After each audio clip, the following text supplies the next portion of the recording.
I decided to look back at my childhood tapes. What I thought was my birthday was my parents sacrificing me to the devil.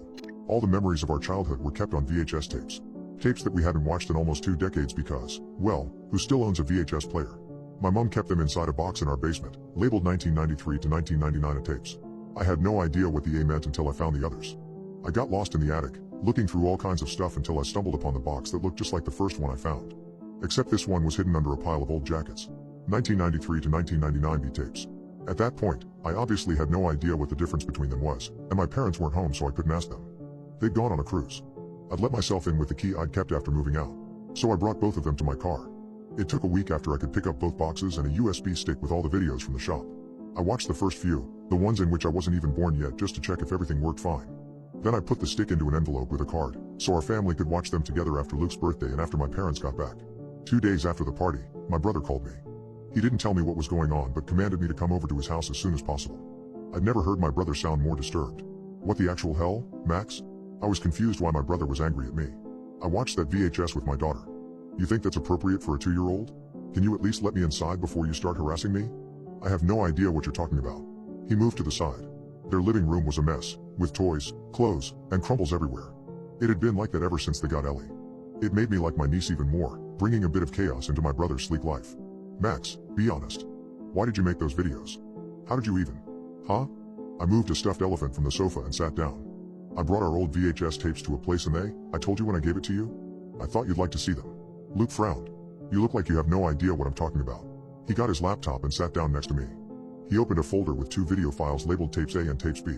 Did you watch them? He asked me. A few of the first ones. The A ones? I nodded. Without saying anything else, he opened file B. A video started playing. The date at the bottom said November 1994 with the description park time. It started off with a dark screen, I thought at first. But as it turned out, it was just night. The quality wasn't great, but you could tell there were trees and you could hear the occasional howl of an owl. There is a similar video in the A ones. It's me, I just learned how to walk and we're in the park, having a picnic. During daytime. So what is this? I asked. Wait. Suddenly there was light. Somebody had lit a torch and shoved it into the ground. You couldn't tell who the person was because they only showed the back and it was still too dark. More torches followed, arranged in a circle. When it was done, someone came with a child that looked a lot like Luke when he was little and placed the baby in the middle of the circle. Even with the light, it still looked strange and blurry. There were voices but I couldn't make out what they were saying. What the hell? I whispered. I was speechless. And sick. Watching these hurt my insides and I can't explain how or why. It felt as if it was too unnatural for us to comprehend, a sort of filter that lay over it, the sounds. I wanted it to stop but at the same time, I was too curious. Luke looked at me with a concerned look on his face. I'm gonna fast forward to one with you in it. June 1997 birthday.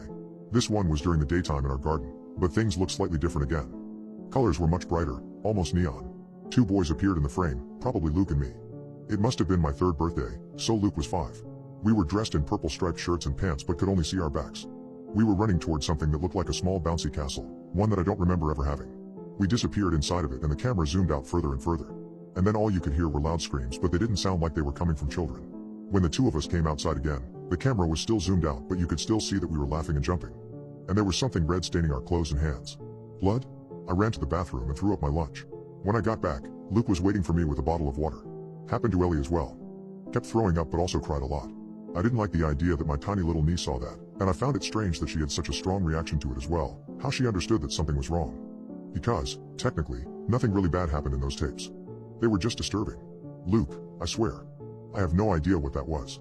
All I did was grab the boxes with tapes. Do you remember that birthday? He asked. Are you joking? We went back to the living room. Luke had closed the laptop. I remember your 3rd birthday. Some of your kindergarten friends were there. Mom baked a cake. There was no bouncy castle and whatever else the hell that was. My stomach was still turning. I've watched plenty of far more gory stuff in my life. I have no idea why this affected me so much. Mom and Dad come back tomorrow. We need to talk to them, I said in a determined tone. But Luke knew me well and probably heard the fear in my voice. I'd never been scared of my parents before as far as I could remember. But I also know that they'd been slightly particular when we were growing up. My parents had always been kind of eccentric. Our house was always full of strange art and they traveled all the time, even then. They never hurt us. If anything, they neglected us a little. But I didn't remember anything scary ever happening. I can go alone. Look, Mom and Dad are a bit weird. It's probably some very strange art project of theirs. But either way, I want to know what's up with that, Luke said. No, I'll come too. Maybe they'll be angry that we found them. Max, they kept them in the basement, in an unlocked box. They wanted us to find them, or at least they didn't mind if we did. I wasn't exactly afraid of my parents but of all the things I couldn't remember. I stayed with Luke that night. The next day, we drove to our old childhood home. Luke and I had both stayed in our hometown after moving out. When we reached the driveway, I saw my parents' car and felt a cold shiver. I wasn't sure how we should do this, what we would say. As it turns out, I didn't have to. Mom opened the door before we even rang the bell. "Max, Lukey, how sweet of you to stop by." She came closer to hug us, but Luke gently pushed her away. "Where's Dad? The four of us need to talk." Before my mom could answer, he marched to the living room where my dad was reading a book. "What the hell are the beat tapes?" My parents exchanged a glance. They didn't even try to act like they had no idea. "Sit down, both of you. And calm down. It's nothing bad," my mom said. My dad sighed and put his book away, then he got up. If anything, they looked annoyed that we disturbed their day. Luke and I sat next to each other on the sofa and my parents were standing in front of us. For a moment it felt like we were little boys again, getting in trouble for breaking something. "Neither of you ever got hurt. We made them for a possibility, one that you didn't even get," my father said. "Can you please talk less cryptic?" I chimed in. It was the first thing I'd said. "Those aren't real videos of your childhood. Just remakes. For your audition tapes." They were searching for child stars. "Luke didn't make the cut and then we tried with you, Max. But neither of you was chosen," my mother took over. "They? Who are they? And chosen for what, a movie?" Luke asked. My parents exchanged another glance. "Something like that. The filmmakers were looking for extraordinary children with specific instructions on how to show their personalities. The children that were chosen became part of this fantastic kids show. But neither of you were." Now Luke and I exchanged a look. I had all those questions. Why would you do that to children that young? Why did you never tell us about it, and why did those tapes make us sick? But the atmosphere shifted after my parents explained it to us. Mom went to the kitchen and started cooking. Dad was blabbering about their trip. They acted like what he had seen was totally normal. That was the scariest part. How normal they thought those tapes were when they could even make a 2-year-old sick. I felt like I didn't even know my own parents and I felt strangely out of place. Meanwhile, Luke looked like he would explode any second. Finally, he shot me a look and walked outside. I followed and we drove off without saying another word to my parents. At first, neither of us were speaking. I suppose, we both didn't know how to deal with the situation. After a while, Luke parked next to a McDonald's. I thought he was just getting some food, but instead, he turned to me with a serious look. "There's something you don't know. When you were sleeping last night, I watched a few more of the tapes. I mean, they made me feel terrible, but I had to know if anything, really bad happened." I swallowed and Luke took a deep breath. Then he shook his head. "There was nothing like that. The tapes are messed up, but in different ways. In ways that make you question reality." "Okay." Now he was looking straight at me. "You know how Mom said neither of us made the cut? To be cast?" I nodded.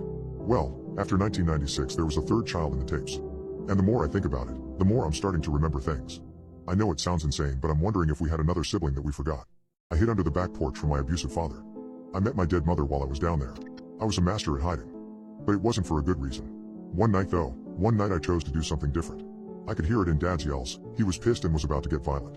Mom wasn't helping either, just piling fuel onto an inferno of a flame.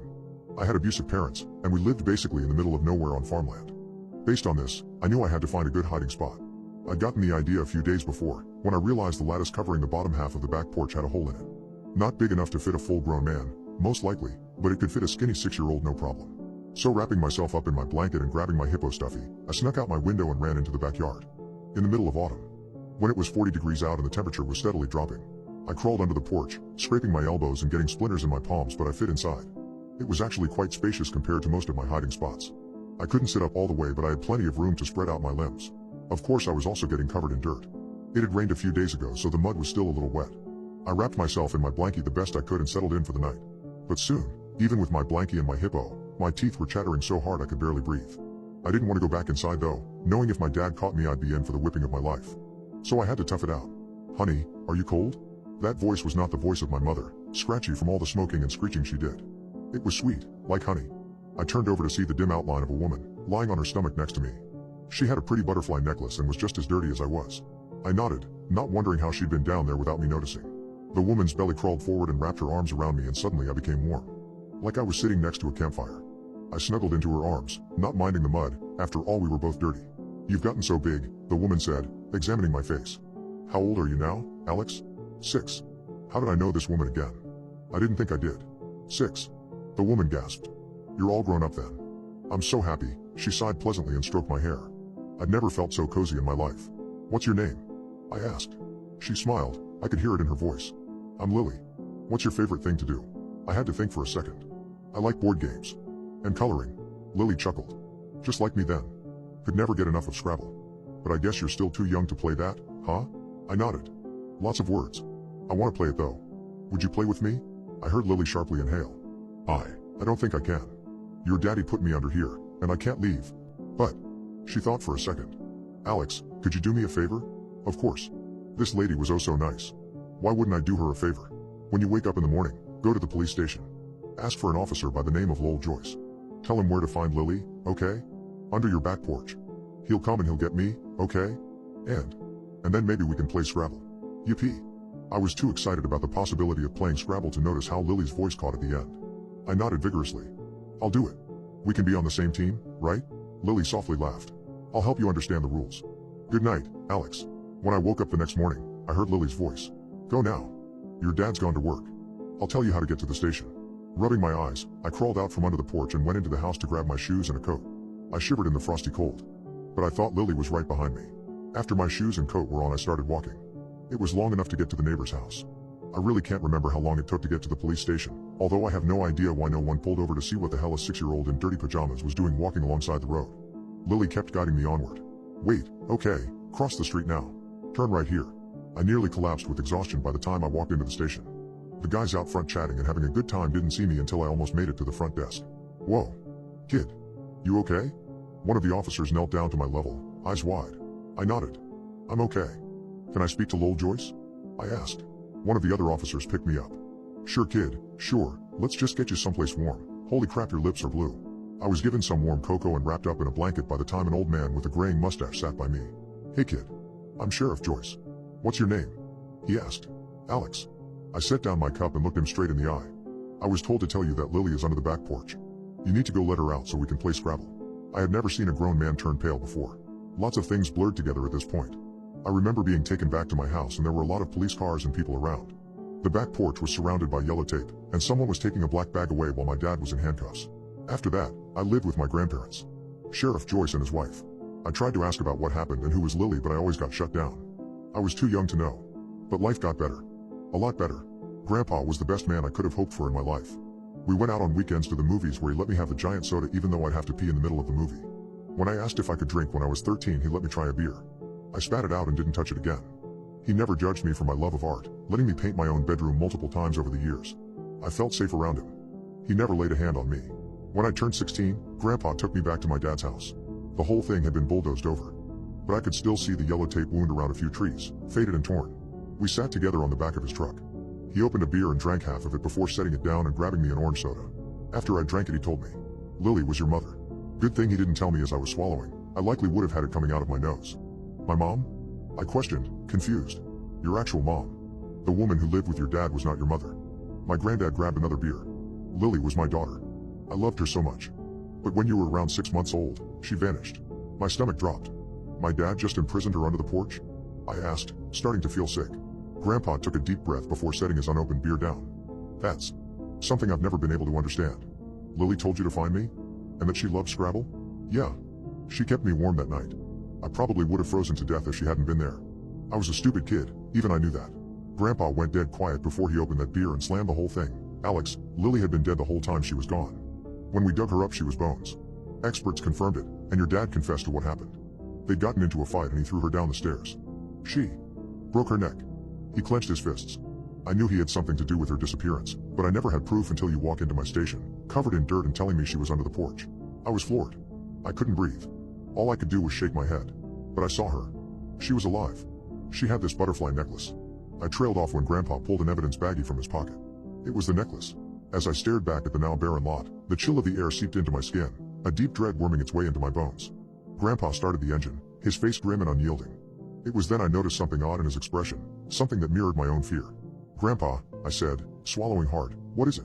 He took a deep breath, his fingers drumming on the steering wheel before he finally answered. You said Lily, your mom, kept you warm that night. He seemed to be wrestling with something, his words caught in his throat. Finally, after what seemed like an eternity, he turned to me, his face pale, eyes filled with worry. Your mother wasn't the only one. Your dad buried under that porch, Alex. My heart pounded in my chest. I felt a cold shiver run down my spine as I stared at Grandpa, my mind not able to comprehend what he was saying. What do you mean? He took another shaky breath.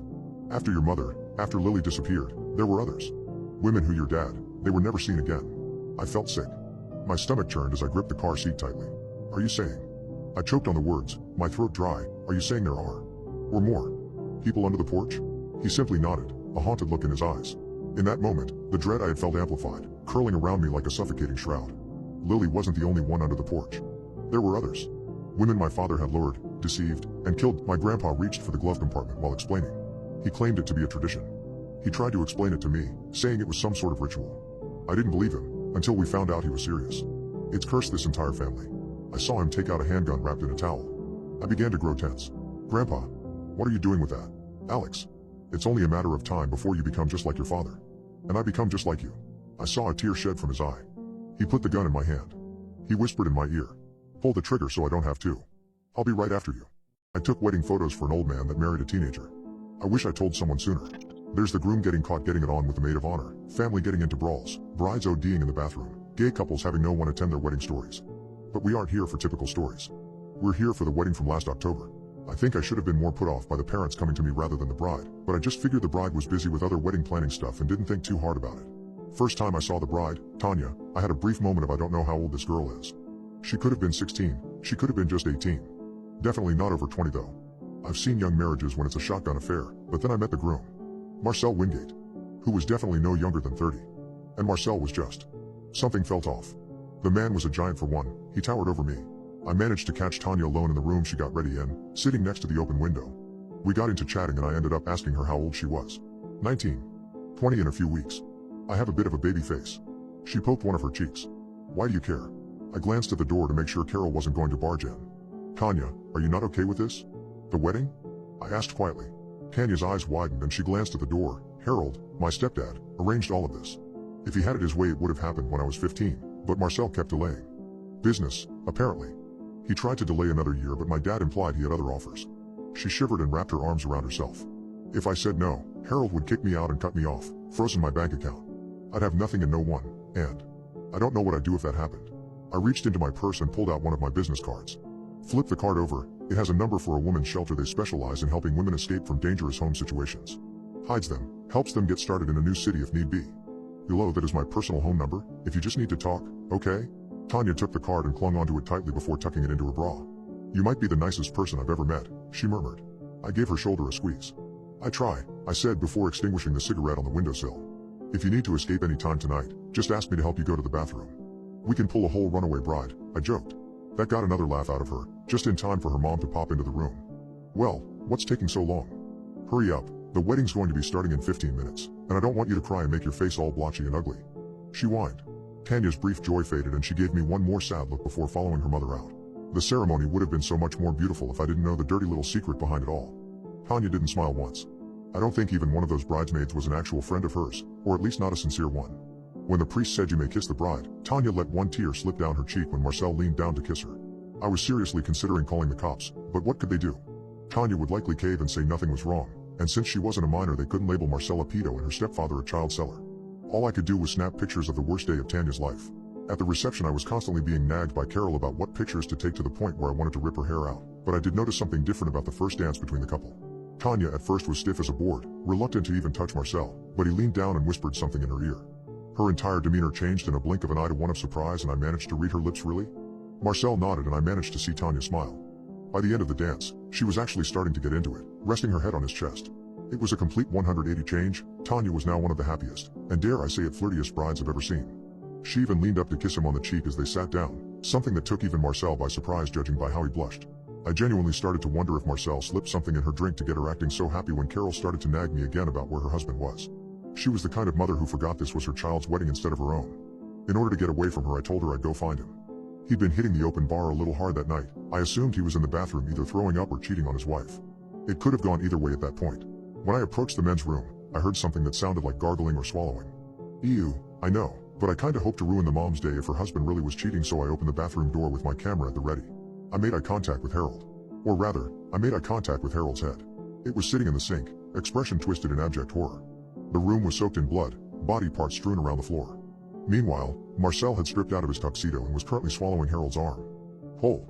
Now I was wondering if I'd had something slipped into my champagne.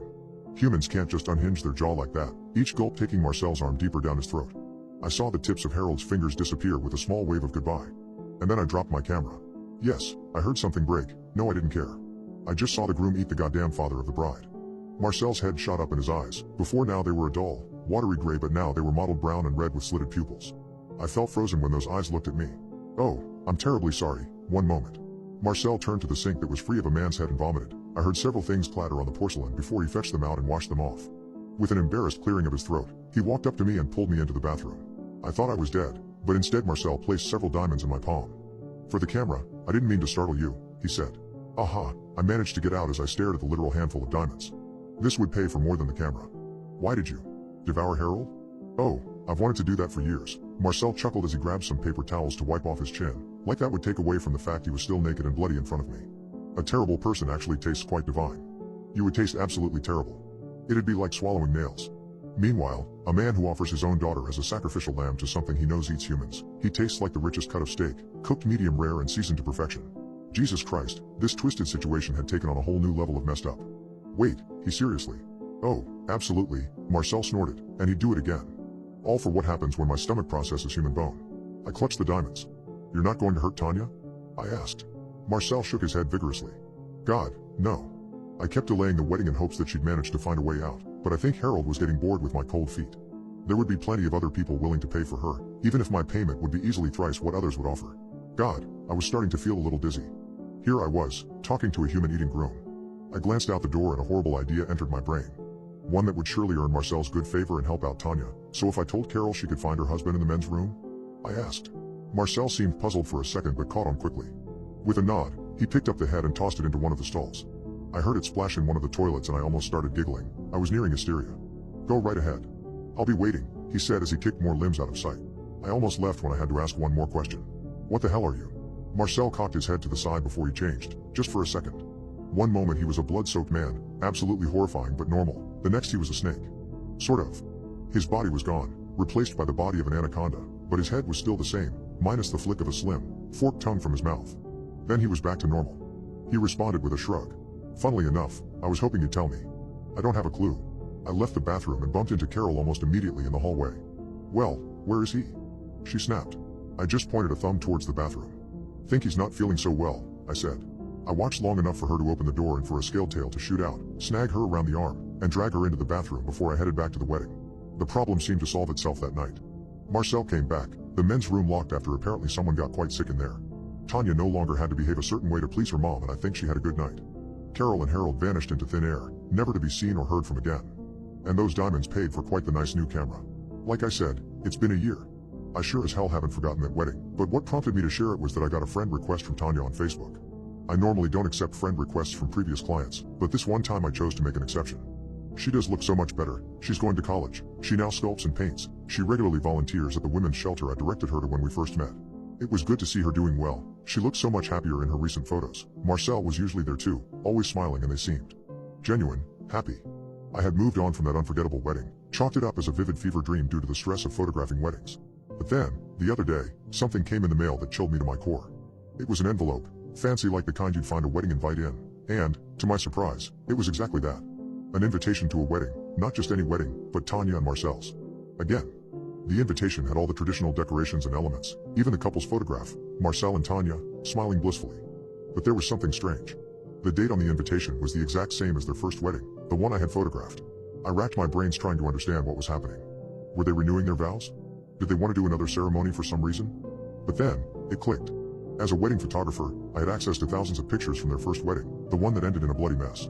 The picture on their invitation, it was one of the photos I had taken that day, only, in the picture they were smiling, the kind of genuine smile that I had seen on Tanya's Facebook page. But I remembered clearly, they hadn't smiled that day. Not once. Not in any of the pictures I took. A shiver ran down my spine as I looked closer at the invitation.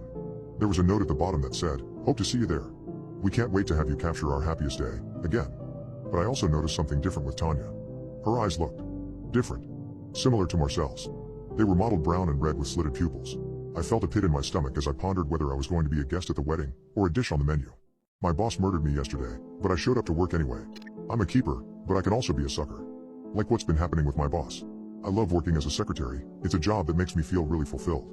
This makes me a bit of a stereotype though with how I practically melted when Jonathan Price, my boss, complimented my blouse and my work ethic on my first day.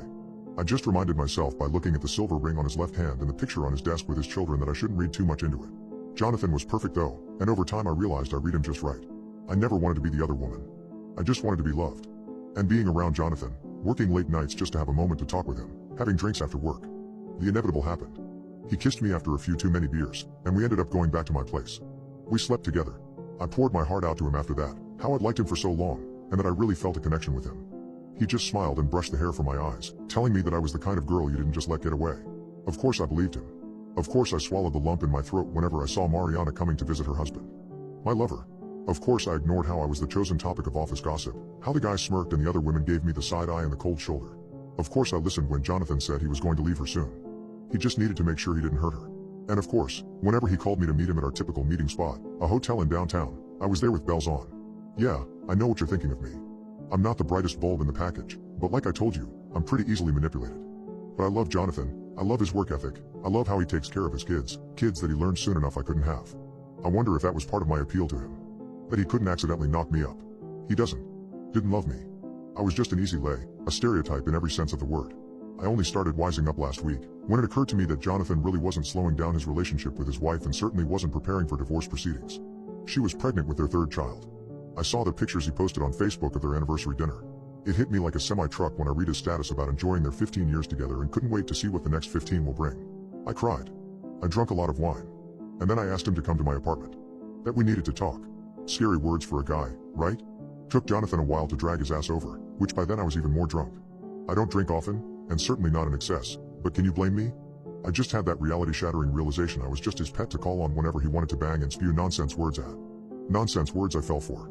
Well, I did what I should have done about 6 months ago. I called him out on his BS. Said that he was never going to leave his wife, but he wasn't going to stop keeping me as his side piece. He tried to calm me down, but I wasn't going to back down to his pretty words this time. Either pick me or stay with your wife. Else I'll call her and let her know the truth. My ultimatum I'd spent the previous hour preparing. I felt super proud of it when I spat it out, expecting him to pick at least one of the options so this nonsense could end. Jonathan's face went white, then red, and then he picked a third option. He murdered me. Jonathan picked up the empty wine bottle while he muttered something about me being too much trouble, and then he brought it down right on the top of my head. Caved my skull in on the first smash, sending shards of glass all over my living room. I dropped like a rock. But I guess Jonathan was just too pissed off, cause he used the remains of the bottle in his hand to keep stabbing me, again and again in the throat and neck. I was about decapitated by the time he came to his senses. Of course Jonathan freaked out. Panicked. Just washed the blood off his hands and wiped down the bottle before escaping the apartment. Left me there. All alone. Head nearly off my shoulders, my living room a mess of blood, wine, and glass. Man, you should have seen the look on his face when I came into work today. I was at my desk by the time he came in. He looked like hell, understandably. He just murdered a woman 2 days before. But he froze in his steps when he saw me sitting at my desk, tip-tapping away on my keyboard while scheduling another appointment later that week. I just waved to him real quick before going back to work. Out of the corner of my eye I saw Jonathan bolt for his office and slam the door. Oh, that felt so good. Watching him be the one to run in fear. Was he doubting his memory? Was he trying to convince himself that he just had a really bad dream? I clocked out after that, complaining about a cold. It had been passed all around the office. But I didn't go home. I went to Jonathan's home. A nice house, in a nice part of town. I saw his wife working in the small garden out front and, after adjusting my scarf, I got out and walked up the drive. She didn't see me until I was right behind her. Mariana was a pretty woman, even right now with a smudge of dirt across her face, no makeup, and her auburn hair held back with a yellow bandana. I cleared my throat and she nearly dropped the flower bulb she had in her hands. She glanced up, immediately recognizing me. Oh, hi, Nicole. Is something wrong? She got up, brushing off her hands and smiling from ear to ear. Her pregnancy was just starting to show, her belly just so slightly growing. Can we talk inside? Oh sure, sweetheart. The kids are at school, won't be back for a few more hours. Are you alright? Your voice sounds a bit raspy. I'll be fine. I waited until she was sitting down before I began the most difficult conversation of my life. And I got the most difficult part of it out of the way first. Your husband and I have been having an affair for almost a year. It was so sad to see how Mariana just sighed. How she just nodded. I figured, with all the late nights at work and business trips that didn't take him out of town. I was just about to hire a private investigator to start checking in on him, so you saved me a chunk of change. Are you still sleeping with him? I shook my head. No, I figured that ended when he about took my head off with a wine bottle, I said. Her brow knitted in concern, so I decided to show her. I undid the scarf around my neck and showed her what I'd been hiding all morning at work. My neck is a sight right now, all purple and black and covered in decaying, cut up flesh. I can't even imagine how the smell must be to someone not used to it. The putrefaction had spread down to my chest, which I showed her by unbuttoning my blouse. I'd had to start tearing my skin off to get any sort of relief. You can't imagine how horrid the itching gets when your flesh starts rotting off the bone with your skin holding it all in. I even removed my gloves to show off the pus-filled sores and bubbles forming in my wrists and fingers. Mariana went white as a sheet as she took it all in. It looked so wrong, My face perfect as it always has been, but from the neck down I looked like rotting roadkill. When the wave of stench finally hit her, she bolted for the bathroom. I could hear her violently throwing up from where I sat. I just about buttoned my shirt back up when she came back, teetering a bit and still looking pale but managing to remain steady. Wait. Show me again. I shrugged and unbuttoned my shirt again. If she wanted a reason to barf again, she was welcome to it. But she didn't. She sat beside me, her expression of disgust melting away into one of wonder. Before Jonathan insisted I take care of the kids full time, I used to be a surgeon. You shouldn't be alive. You can't be alive. Are you a ghost? No. I shook my head. This just happens sometimes. I'm surprised it happened after your husband murdered me. I thought I was a goner. But then I woke up with my body falling apart. Maybe I was due for a shedding. Maybe this just happens when I get hurt real bad. I don't know. Jonathan. She shuddered and shook her head. He's a bastard. But he wouldn't. He beat me with a wine bottle, Mariana. I pulled the bloody shards out of my purse. And then when it broke, he stabbed me in the neck. All because I told him the affair was over. Now she was crying. Tears rolled down her cheeks as her bottom lip wobbled with her sobs. No. Oh my God, I'm so sorry, sweetheart. I never thought. I need your help. I rebuttoned up my blouse, but I left the scarf on my lap. It'll take me a few weeks to really come back together, but my daddy told me of a way to help me heal faster. His sister was like me. Fell apart, rotted like a corpse, and then looked just as pretty as ever in a few days. It took longer though, much longer. Before she started working as a mortician. It didn't take any effort at all to convince her to help me. The kids are having a sleepover at Grandma's tonight. They really are cuties. There's a wine glass laced with sleeping medication ready for Jonathan when he gets home, and I'm waiting in the basement, passing the time by ripping off more rotten skin, wondering what human flesh will taste like. Mariana's already said I can stay here while I recover. She wants to study with me. I'm something she's never seen before and she's fascinated. Something is eating out my husband. I knew something was wrong when Greg came home and didn't even so much as give me a kiss before he ran into our bathroom. Obviously the first thing I did was run after him, knocking on the door after finding it was locked. Is something wrong, dear? Are you sick? I thought you'd be out fishing for a few more hours, I asked. Greg's response made something inside my skin crawl. Everything's all right, lovely. I heard his voice respond in a tone far too chipper than the look of sheer panic I saw on his face when he sped past me. What's for dinner tonight? What did you catch? I tested the doorknob, finding it locked. Oh, I'm sorry, didn't catch a damn thing. Greg gave the most hollow laugh I've ever heard. How about you make some of your delicious lasagna? I've got quite the appetite. Is everything okay in there? I gave the doorknob another pull, only for Greg to pull it open a few inches and poke his head through. Everything about his expression was wrong. His smile was as wide as it could physically go, but his eyes were filled with terror. Everything's fine, he said before slamming the door again. I wasn't born yesterday. Something was very wrong. But I chose to go get dinner started instead of pursuing the matter further. He looked all right, except for his eyes. I figured he might have gotten sick from pounding too many beers at the lake and just didn't want to tell me. Even if he went about it in the most unsettling way. The lasagna was in the oven when I went to go check on Greg again. He was still barricaded in the bathroom. I knocked before saying, "Greg? Do you need something?" I heard a muffled sob before he responded. "Everything's fine. Are you making green beans too?" I am famished. Now I knew this was something more than just some bellyache because of cheap beer. I grabbed a pin off my side table and began prodding at the lock. "Greg, you're not fine. Whether you like it or not, I'm coming on in," I snapped. "No. Please. It smells like a sewer in here. Darling, you really don't want to do that. Stay out. Go make dinner like a good wife. Greg, you better hope you're dying, because if you accuse me of being anything but a good wife." I felt the lock pop and I shoved open the door, taking one step inside before nearly slipping in a puddle of blood. My husband was sitting on the toilet, clutching a dripping razor between his fingers. His lips were cut up and oozing red, his right cheek slashed open to the molars, giving him the most sinister of exaggerated smiles. I gasped, running to his side. "Greg. Jesus Christ, what happened to you?" Greg dropped the razor and with a distorted scream, he grabbed onto his lower jaw and yanked down to reveal what was inside of his mouth. It looked like some sort of bug. Silvery in color with spiny, thin legs burrowing right under his teeth. It had gotten a grip onto his tongue, swallowing it down right to the base. Just as I was finally getting a good look, Greg's mouth slammed shut, taking off the tip off the 4 fingers that were between his teeth. Tears sprouted at the corners of his eyes as he dropped his hand, cradling his maimed fingers against his chest. "Oh my God, Greg, we gotta get you to a hospital," I said, although I made no attempt to get to the phone. What the actual hell was that thing in my husband's mouth? "Dear," Greg swallowed, his eyes leaking more tears, "everything is fine. I think the lasagna is burning. How about you go tend to that?" I shook my head. "Is that thing controlling what you say?" Greg nodded before he made this pained gurgle, blood squirting out of his slashed cheek. Whatever that thing was doing inside his mouth, he was in the worst kind of pain. Jesus Christ. I picked the razor off the ground. "Can you open your mouth? Or does it got control of that too?" He shook his head to the negative. Another spurt of blood came from his cheek and Greg nearly fell off the toilet. It took all my strength to drag Greg into the bedroom. I finally managed to get him on the bed before I held up a finger. "I'll be right back, don't you move a muscle," I said before I ran to the kitchen. I did take the definitely burnt lasagna out of the oven before I grabbed the knife block and a wooden spoon. When I got back to the bedroom, Greg was looking pale, his unmangled fingers clutching onto the quilt so tight I swore it was going to tear. "All right, we got this, dear.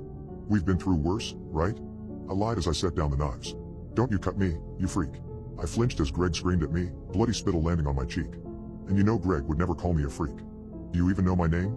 I said as I started going through my knives. Butcher's knife wouldn't be precise enough. Wasn't going to take the risk of accidentally killing Greg while cutting this little bug out. You don't need one. You just need to listen to what I tell you to do. What was worse was hearing this nasty filth coming from Greg's mouth. "And what you need to do is get the hell out of my husband," I snapped before I worked in prying open his mouth. It was harder than you'd think, and I nearly lost my fingers twice before I finally got the spoon in there at an angle to keep it open. The creature inside growled as I picked up a steak knife and began poking at it. It writhed and I heard an inhumane hiss before Greg's eyes popped wide open. He wasn't screaming with his mouth, but he was with his eyes. I bit my bottom lip until it bled as I began slicing through the legs that had embedded into his jaw. The legs were thin, no bigger around than a piece of straw, so they cut pretty easily. I got through all the ones on the right side before the spoon snapped. I jerked my finger back in time to avoid getting my fingers chopped off. Greg chewed up the spoon in his mouth before spitting it into my face. "Go away," he growled. I sat back in my chair, shaking my head. "I'm not leaving until you leave, Greg," I said. "Then we're going to be here a long time." When I managed to pry open Greg's mouth again, I discovered that the parasite had regrown its legs, once again inserted in Greg's jaw. He mockingly snickered as I let his mouth close. "All right, first round goes to you, but I'm gonna be right back," I said, shaking my finger at him before running into the kitchen. When I returned with a metal spoon, Greg's body was so still I thought he was dead. I ran to his side, giving him a shake. His bloodshot eyes popped open and I felt his hands grab onto my shoulders before I was slammed into the floor. Dazed, I stayed still as Greg pinned me down before roughly kissing me. I felt something slide into my mouth before he got up in a jerky motion. He sat down on the bed and grinned, the parasite poking out of his slashed cheek. The smooth thing inside my mouth wriggled about before I felt my tongue be bitten off.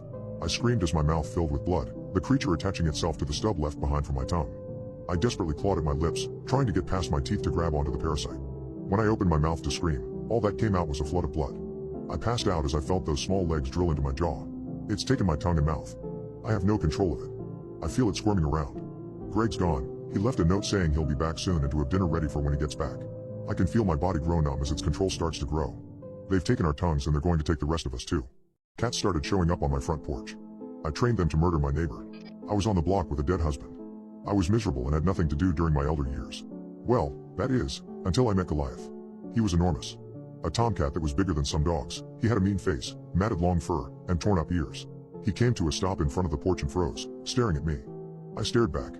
His tail twitched. I called for him. "Here, kitty kitty." Goliath slowly stepped closer to the porch, stopping at the steps. When I got up and tried to get closer, Goliath darted away and ran into the bushes. He didn't trust me. But I was so lonely. Even a big old mean cat like that could give me some sort of companionship. I went inside and got some canned tuna, opening it up and setting it at the steps. After I retreated to my chair, Goliath returned. He smelled the tuna. He licked his chops and stared at the can, but he was nervous around me. So I went inside. When I came back a few minutes later, Goliath was focused on licking out the can. I made a friend that day. As time went on, more appeared. Goliath brought a little girlfriend, Duchess, and it became 6 or 7 meowing cats ready for lunch. For the first time in years, I felt whole. Like I had a purpose again, to take care of these innocent creatures. But of course, the new neighbors didn't take so kindly to my new friends. It was one family in particular, the Hubbards. The Hubbards had 5 boys between 7 and 14. All of them were incredibly ill-behaved. So when the wife Carla saw me with my cats, she threw a fit. She slammed her trash bin shut and marched over to my yard. "What is with all these cats?" she snapped. Goliath just yawned and licked his paw. I nervously smiled. "Good afternoon, Carla. These are just some strays I like to take care of. They're harmless, maybe a bit flea-bitten, but they do no harm." Carla huffed and glared at Goliath. "That one looks like a wildcat. He could hurt my boys. And why are you wasting money feeding these strays, when you could have been donating to the church food drive?" To calm my nerves, I stroked Goliath's ears. "Goliath won't hurt a soul that won't hurt him. And I did donate." "Well, clearly you had some to spare." Carla flipped her hair over her shoulder, looking down her nose at me. "My son already says the neighborhood calls you a witch. Stop attracting these diseased animals or I'll be forced to call the police." Goliath tilted his ears back and hissed. Almost instantaneously, all the other cats turned and started to circle Carla, until she screamed and ran away. That night became an entire chorus of yowls. I looked out of my bedroom window to see a whole clutter of cats gathered in the Hubbard's front yard. There had to be at least 25 to 30. In front was Goliath. I could make out his quivering hollers out of the rest. The next morning Carla was banging on my door, clearly exhausted after a night with no sleep. A paper was shoved in my face. I almost got bopped across the nose. "Your neighbors aren't happy with you, Doris." Carla had the nerve to look smug. We petition that you take care of your cat problem, stop feeding them, and hire an animal control service. Before I could say anything, she stormed off, and would have looked awfully haughty, had not Goliath darted from the bushes and tripped her. Carla fell flat on her nose and Goliath ran up to me, rubbing himself against my ankles and purring before entering my house. Goliath seemed to have a goal in mind though. That goal was to drive the Hubbards insane. It was a war and Goliath was the general. The nightly choruses were lessened, just enough so that the neighbors couldn't hear so well but completely obnoxious to the Hubbard household. The grass was going dead from cats peeing in the yard, along with piles of dirt from where they handled their business. Dead birds were strewn across their yard, and I heard Carla screaming about the fact a cat had taken an enormous poo right outside her door, ruining her heels. But the Hubbards weren't going to play nice. Every day their boys would ride past my yard, yelling obscenities and chucking rocks at the cats. The slower ones would get struck and they would meow and cry out in pain. When blood was drawn, Goliath would usher them inside and I'd care for them for the night. It was a step too far when John put rat poison in his yard. Duchess, poor Duchess. She'd mistakenly eaten half of the tunic and left in his yard, laced with the deadly ground-up pellets. I found her barely alive on my porch. The next day I could barely get out of bed, but Goliath nudged me awake. Carla was swearing and screaming at her car when I exited the house, and I could barely believe it. A single cat didn't have much strength, but an army? Oh boy. The car was covered in cat pee and feces, the antenna chewed off, one of the windows was somehow broken and the seats were torn to hell. She turned and saw me, foaming at the mouth in anger. You. She stormed over, her fists clenched. Why, yes? I'm sure the woman would have punched me if I hadn't had the door between us. Instead, Carla started screaming. That was my birthday present. I don't know how you're doing this, but this ends. Now. I took a deep breath and stood as tall and brave as a 68-year-old woman can. You killed one of them. Rat poison. You asked for it. I heard the chorus of hisses and growls from under my porch. Carla jumped out of her skin and shivered. She took a deep breath and glared. I swear, if it's the last thing I do, I'm going to make sure each and every one of these cats ends up in the pound or as roadkill. And I mean it. With that awful threat, she stormed off. That evening I decided to stay out late. Watch the moon and the stars. The cat stayed with me rather than attack the Hubbard's yard. The sun had just gone down when I heard the sound of children's bikes. It was the Hubbard boys, and they were armed with rocks again, aiming at the cats who darted and dodged under the porch or into my backyard. I'm not sure if the oldest two were aiming for me or it was just an accident, but one rock smacked right next to my head, and the other cut open my forehead. I cried out as pain exploded across my face and blood started to drip down my face. Every cat stopped. Goliath meowed and licked my face before he turned. The growl he made wasn't a typical cat sound. It was like a demon from hell. Goliath leapt from my lap and trotted closer to the boys, fur puffing out and continuing to growl. The rest of the cats ceased running and grouped up. Some of them I didn't even see leapt down from the tree. I had to have over 70 cats in my yard. The eldest boy stopped his bike, the others falling in behind him. He pulled another rock from his bag. Stupid cat. He pitched his arm back, and Goliath went for his throat. I don't really remember what happened. I think I blacked out. What I can remember is that Goliath grew big. Even bigger than he already was. Even bigger than a lion. And the rest of the cats swarmed behind him, a hive mind of violence and with only one goal: murder. When I woke up, it was past midnight. There was no sign of the bikes. No boys. No army of cats, either. Just a few left, licking at a puddle in the street where the bikes had been abandoned. It was a dry summer. There hadn't been a puddle there earlier. I stumbled back to my room, the bed cold and empty of my cat. I fell asleep in bed and dreamed of the ripping of wet flesh and the crunching of bones. The next morning I woke up and there was Goliath, sleeping across the other pillow. He was fine, he wasn't hurt. I tried to ignore the smell of blood in his breath as he nudged my face to get me up. There was no sign of any bikes, or puddles. Just a normal plain street like the one I'd gotten used to living on. There wasn't many of the cats today, only 4 plus Goliath. These ones that weren't present last night, either Chip, Dill, Biscuit, and Bambi. Bambi had sprawled across my lap and was purring when the police cruiser pulled into my driveway. Dill hid under the porch while Biscuit and Chip ran up to say hello. Officer Holly Silva stepped out, with Carla in tow. Carla looked like she'd been crying, but when she saw me she smirked. I sighed and looked for Goliath, but he was nowhere to be seen. Ma'am? Holly held up her badge, even though she knew I recognized her.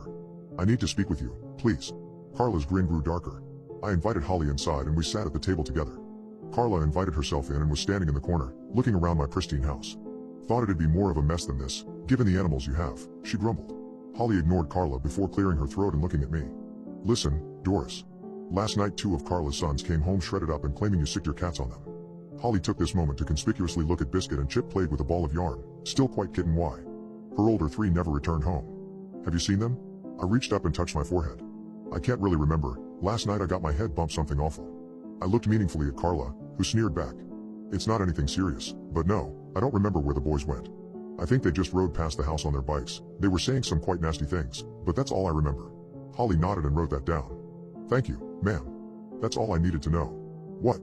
Carla looked ready to blow her top. This isn't close to all of the cats she had. My sweet Alexander said there had to be 100. Over 100. Holly snorted and her lips twitched. She somehow managed to remain professional. Mrs. Hubbard, if Doris really owned over 100 cats, I don't think she'd be able to hide them this well in this two-bedroom house. Well, Carla stammered before she looked around. Where's that big one? The awful one, the one that attacked my sweet son. Goliath. Oh no. Holly looked at me. Is this all of them? I'm sorry, I have to ask. I looked around. Well, Goliath should be here. Goliath? Come here, boy, no one's gonna hurt you. The officer is going to put him down the moment she sees that monster. Don't you try to pretend otherwise. Carla's eyes were full of murder. I was nearly about to start crying. Meow? I looked down. There was a fluffy kitten, with black and orange fur and bright amber eyes. He jumped into my lap before hopping onto the table and sniffing Holly. Holly examined his collar. So, this is Goliath? She couldn't help it, she immediately started giggling. The ironic naming style, I dig it. Carla was completely flabbergasted. She opened her mouth and shut it a few times before saying, no, that's not Goliath. Goliath is huge. He's practically a mountain lion. All right, Mrs. Hubbard. Holly stood up and scratched Goliath behind the ears, who purred and teasingly batted at her hand. That's quite enough. I think your boys probably just are out playing somewhere. Let's go now. You can help coordinate the search. I saw them out. Carla was fuming and now I was the one grinning. Carla turned to me and hissed, this isn't over. I will get the gun myself, and when the real Goliath shows up, I'm putting a bullet in his head. With that nasty threat, she stormed back to her house. I closed the door and turned around. There was Goliath, sitting so proud, his normal self. Nervous, I went to my knees. Goliath? How? How did you do that? Goliath stepped forward and just batted at my hair. But I swear he smirked. A few days ago the bones of a few adolescent boys were found. Picked clean. Carla didn't even try to come over. The marks on the bones were larger than anything a cat could make. The word through the grapevine is that it's probably someone's escaped pet lion. Adopted it as a baby and let it go when it was no longer cute. But tonight, I'm holding a party. I invited most of my neighbors. I did my hair up all pretty like. I'm no longer going to estrange myself from my neighbors. Holly will be there, with her dog David. So will the Hakim family. The eldest girl is going to bring her boyfriend and his band.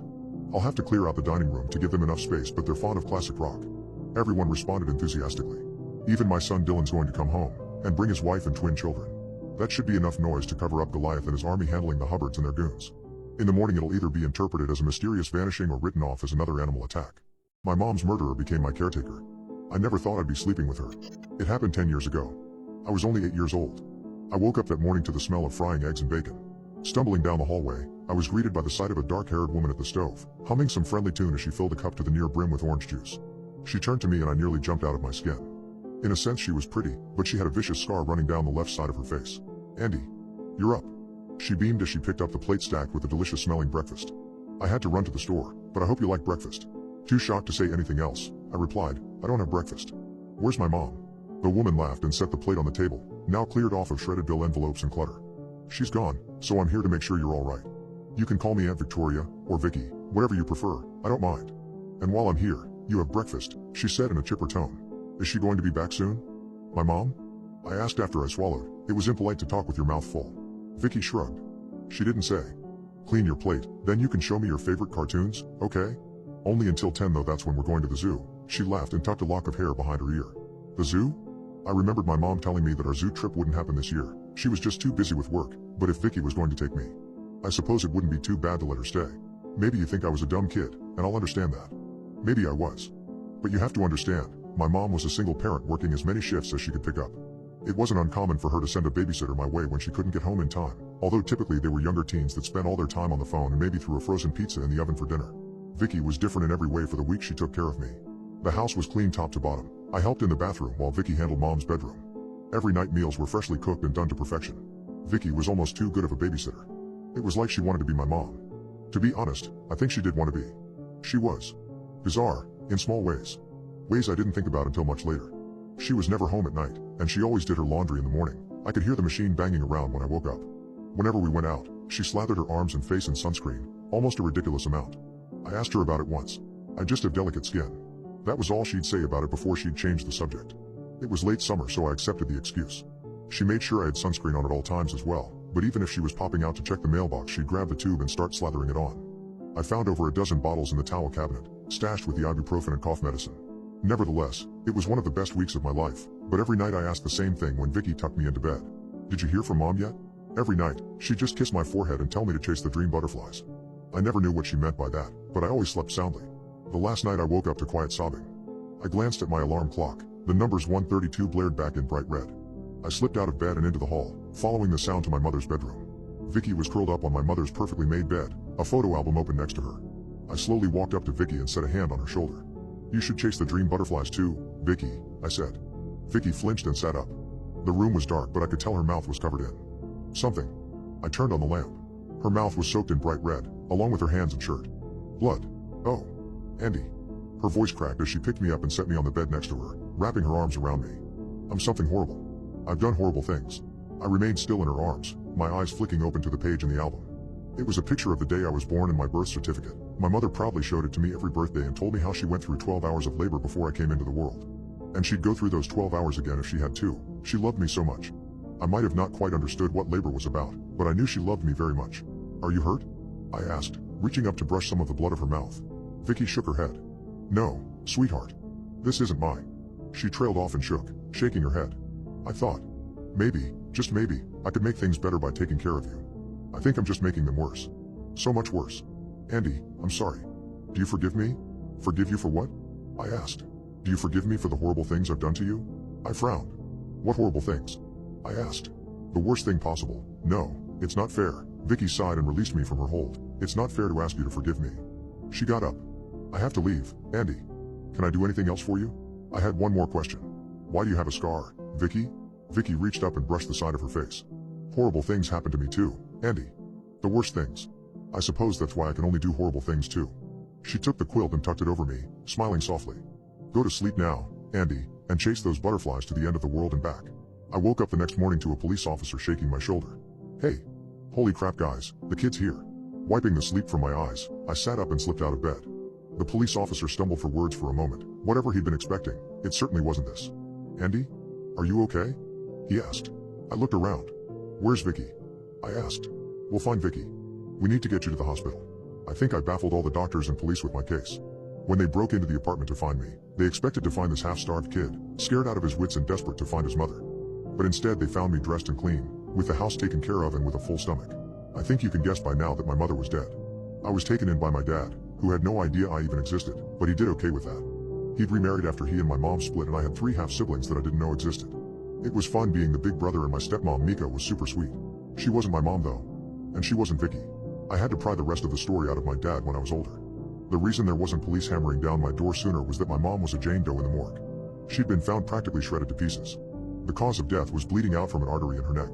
Her body had been discovered a few blocks from her work. All forms of ID was missing, including her wallet. My mom always had a picture of me and her in there.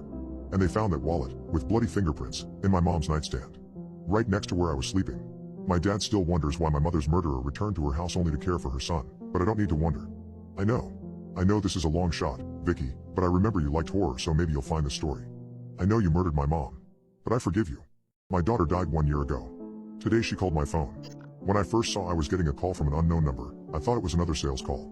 I only answered it on the off chance it was from my friend Irma. I knew she'd gotten a new phone number. "Hello?" It was quiet except for someone breathing on the other end. I frowned but tried again. "Hello, is someone there? Or is this another robot telling me I've won a cruise?" I heard a quiet laugh, followed by a sob. "Hi Mom." I nearly fainted. I did actually drop to the floor, phone nearly slipping from my fingers as an almost familiar voice echoed in my ears. My chest tightened as I looked up at the mantel, where all Kendra's photos were lined up. A happier 12-year-old you couldn't have found, minus those last few months before her disappearance. I swallowed before lifting back up my phone. Is this a joke?" I asked. The girl on the other end cleared her throat. It's not a joke. I'm Kendra. If you need proof, remember when we went to go see that magician, and he called me up on stage? I was like 6 at the time. He pulled streamers from my pockets and all I wanted to do was pet the bunny. When he made it disappear in the pile of streamers, I started bawling my eyes out. You had to drag me off stage and console me with ice cream afterwards. I had strawberry, you had cookies and cream. I love that day. I was shaking. I couldn't believe it. Kendra, you're okay? Where have you been? It's been 8 years, I thought you were. I'm okay. Mostly, Kendra sighed and I could hear her fiddle with her phone. I think I can send a picture, did you get it? I took it last night. My phone vibrated and I looked at the picture I received. A good half of her face was hidden by her hoodie, but I could tell it was Kendra. She was holding up a peace sign with her free hand and I could see a smile. I couldn't believe it. It was Kendra. I managed to get off the ground and have a seat in my living chair. How? What have you even been doing? Did you run away or were you taken? Waking up that morning to see my daughter was gone was the worst morning of my entire life. I ran away. Ended up in California, somehow. Kendra laughed again. You wouldn't believe what kind of stuff I've been up to. Pardon my language. But my God, I've wanted to come back for so long. I just didn't know how, you know?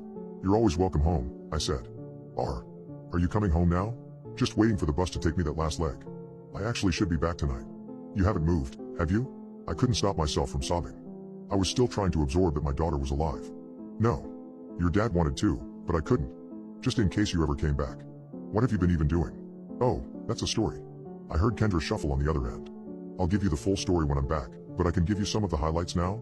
I still got like an hour until my bus gets here. I hate waiting, but I figured talking with you might help. Lucky I still remember your phone number. I made you memorize it for a reason, baby girl. I wiped away the tears and suddenly my soul felt lighter than it had in years. Tell me everything. I want to hear it all. And she did. She talked about how she managed to get settled in with a nice couple in California who let her stay as long as she did chores and looked after their kid. When she turned 15, she got her GED and began traveling. She'd been all over the States. She'd fallen in love, had her heart broken, she'd slept everywhere from street corners to 5-star hotel rooms. Apparently it was a gift from a really hot old guy with really weird kinks. She'd waited tables, she'd picked pockets, she'd find temp work when she chose to settle down, but she hadn't really settled. Not ever. She was halfway through a story about the time she'd shared a hotel room with 2 prostitutes and their guard dog when she cut off. Shoot. Bus is here, I gotta get going. I'll be home around 6. Should I have dinner ready? I think I still have the ingredients for your favorite. Honey garlic chicken and rice. She could have eaten that for breakfast, lunch, and dinner. Nah, I think I'll eat on the way. See you soon. I love you, Mom. She hung up and for several minutes, I sat alone in silence. Then I got up and began cleaning the house. I turned on the Beach Boys as I dusted off all the surfaces, did all the dishes. I hadn't felt this free in so long. I only paused for a moment before I headed into Kendra's bedroom. I hadn't gone in there since the day she ran away. Nothing had changed. Bed was still unmade. An empty fish tank sat on her desk collecting dust. I pushed up my sleeves and got to work. Sheets were thrown into the wash. The fish tank was cleaned out. I was planning on remaking the bed when I heard the door open behind me. Dear? What are you doing in Kendra's room? I'd completely forgotten to call Greg. I spun around to see my husband, one of his eyebrows raised as he looked around the room. I laughed and wiped away another tear. I got a call today. From Kendra, I said. Greg's face went white. What are you talking about? He said. She's alive, Greg. I laughed and shook her head. I just wanted to get the house ready. I'll get dinner started in an hour. Kendra's not coming home, Lauren. She's gone, you know that. I forced a smile. Listen, I know it was Kendra. We were on the phone for an hour. She even sent me a selfie, see? I pulled my phone from my pocket and offered it to Greg. He took it and I saw his eyes widen before he sneered. This is a joke. A sick joke. Someone's making fun of you. He lifted back up the phone. This could be anyone. It's been 8 years. What took her so long to call? I can tell you why, because it's not Kendra. My high from earlier crashed. I was on the phone with her. I'm not an idiot, it was her. I'll show you. Greg hit the call button and turned the phone on speaker. Whoever this is, I'm going to murder them. Greg. I tried taking my phone back but he waved me off. The phone rung twice before Kendra answered. Yeah, Mom? Something come up? She asked. I could hear the sounds of the bus in the background. Greg's face had gone from white to a startling shade of red. Whoever you are, you're going to stop, right now. Or we're going to go to the police and... Kendra's laughter cut him off. This time they came out harsh and cutting. Oh, hi, Daddy. Damn, I hoped I would beat you home. Make it a big ol' surprise. Tell me, Daddy dearest, why were you so eager to move? Why you're so certain I'm dead? Oh wait. Is it because you murdered me, Daddy? Greg went dead silent. I stared at my husband. What is she talking about? I asked. He shook his head. She's lying. She's just trying to. Remember the time I was found crying in the library? You were called to school, and you threatened me that if I interrupted your workday again with this BS you were going to beat me black and blue. I was so scared, I couldn't tell Mom. That's why I tried to run away. But you tried to stop me, Kendra sighed. I'm sending you another picture. Take a good long look at me now. I shook but I waited for that picture to pop up. Now Kendra's face was entirely revealed and I wanted to vomit. No doubt it was Kendra now, but everything looked so wrong. Her skin was almost a pale green, one eye that soft brown of long ago but the other was like a bright red marble. But the worst part was her left cheek. It looked like it rotted clean off, revealing discolored bone and tooth. I could see her molars all the way to the back. You beat me to death, Daddy. You finally lost it and you beat me to death, right in the backyard. You panicked. You called a truck driving friend of yours, and he agreed to throw me in the back and take my body all the way to Cali. He threw me in a ditch and considered the job done. A little girl's body, across the country. All alone. But I was found, Daddy. Your friend didn't hide me well enough. Kendra paused to catch her breath. Their names were Sabrina and Eleanor. They found my body, and they brought me back. I was so scared, so confused, but they were kind to me. They helped me remember my life before, helped me function like a normal person. Mostly. There's still some kinks in the system, but that's what happens when you're rotting in the back of a semi-truck for a few days before being resurrected. This can't be real, Greg finally managed to stutter out. This can't be real. Oh, but it is. You want to know why it took me so long to come back? Kendra giggled again, the sound making my skin crawl. It's because I was still scared of you. Yup. I was scared to face you. Maybe I blamed myself a bit for what happened. Maybe if I tried harder? But no. I finally accepted it wasn't my fault. It was all you. You murdered me. It was an accident. That's all. Greg got out before all I saw was red. I grabbed the lamp off of Kendra's desk. Greg spun around just in time to have it collide with his head. The lamp shattered and Greg dropped to the ground, the phone landing among the glass fragments. Mom? Mom, are you okay? I picked up the phone. I broke a lamp over your father's head, I said. Jesus Christ, Mom, is he dead? I knelt down next to my husband's limp body. He's still breathing, so no. Kendra whistled. Good, because I called dibs. Just throw him in the basement till I get there. Bus is pulling into town now. I'll be home in about half an hour. I love you. She hung up and I was alone with my unconscious husband. All these years, I thought I'd been the only one he took out his temper on. He'd never used his fists. Just his words. But those words were fantastic at making me feel like a monster. Like it had been my fault our daughter was gone. Kendra's going to be here any minute now. Greg is locked in the basement. I've heard him beg to be let out. But he's staying there so he doesn't miss our daughter coming home. What person got a teen pregnancy that really surprised you? Ellen didn't even really talk to boys. She had friends, sure, but not many of the male variety. She told me while I was reading in my room. In her hands was clutched the positive pregnancy test. She was crying. I felt stunned. I didn't ask about the father. It didn't really cross my mind at the time. I just hugged her after the stun faded and told her we'd be okay. I went with her to tell our parents. Mom immediately burst into tears, sobbing and shaking her head. My father went quiet, face going a few shades paler. Then he spoke up. Why are you lying to us like this? Ellen started to cry again as she shook her head. I'm not lying. Shut up. My dad slapped the pregnancy test from her hand and stuck his finger in her face, his voice raising to a shout. I taught you better to lie to us. What is this, you trying to hide your grades from us? I didn't know how to react to that. Ellen just sobbed and ran back to her bedroom, slamming the door shut. My dad turned his rage on me next. Did you put her up to this? Do you think this is funny? I bolted next. I'd never seen my dad this angry and I didn't want to bear the brunt of his anger. I figured, when they'd calm down, they'd see reason and help Ellen cope with what was happening. They didn't. Ellen tried to bring it up the next morning with just Mom around, but her lips pressed together firmly and she refused to answer. Ellen pleaded with her to see reason, but she just told us to pick up some things from the store on the way home from school and left the table. Ellen just buried her face in her hands, past tears and just confused. I patted her on the back and told her I'd come up with a way out of this. That afternoon I googled abortion clinics near us. Made a plan. I technically only had my driver's permit, but Ellen couldn't drive herself back after the procedure, so I figured what the heck, might as well try to get away with it. I shared with Ellen my plan, and although she was hesitant, I convinced her this was the only way she could get out of this. When we attempted to go out for ice cream the next afternoon, Dad stopped us. I forgot to erase the browser history. He screamed at us, telling us we were both going too far with our little joke and that we were grounded until Ellen confessed to lying.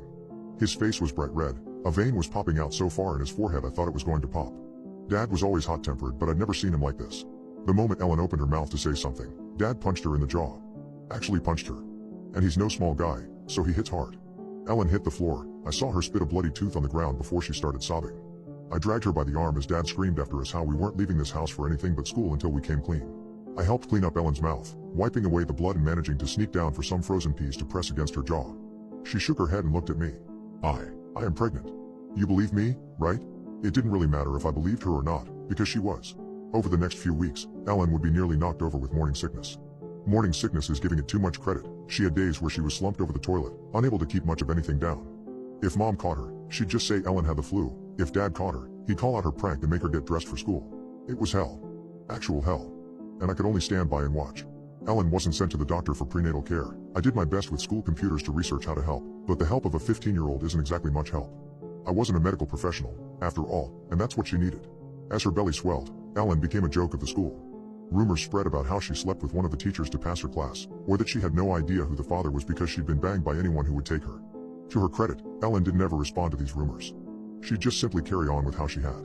I think sometimes even Ellen would doubt her own pregnancy. I'd catch her staring at the mirror, running her hands over the bump with the most quizzical expression, like she had no idea what was really in there.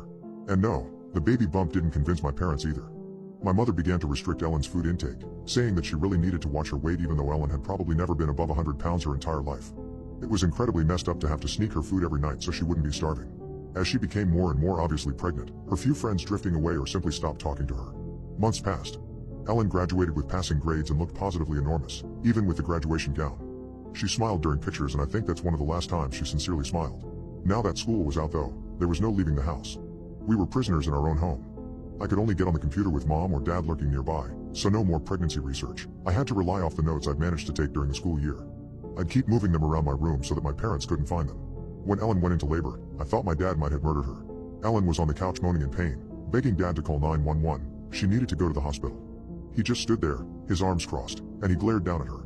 Enough's enough. You are not pregnant, he snapped. He wasn't going to get help. He wasn't going to let anyone get help. What happened next is something I should have done a long time ago. I attacked my dad. Seeing my sister in pain while my dad did nothing was what sent me over the edge. I grabbed a pair of scissors off the computer desk and charged with a banshee yell.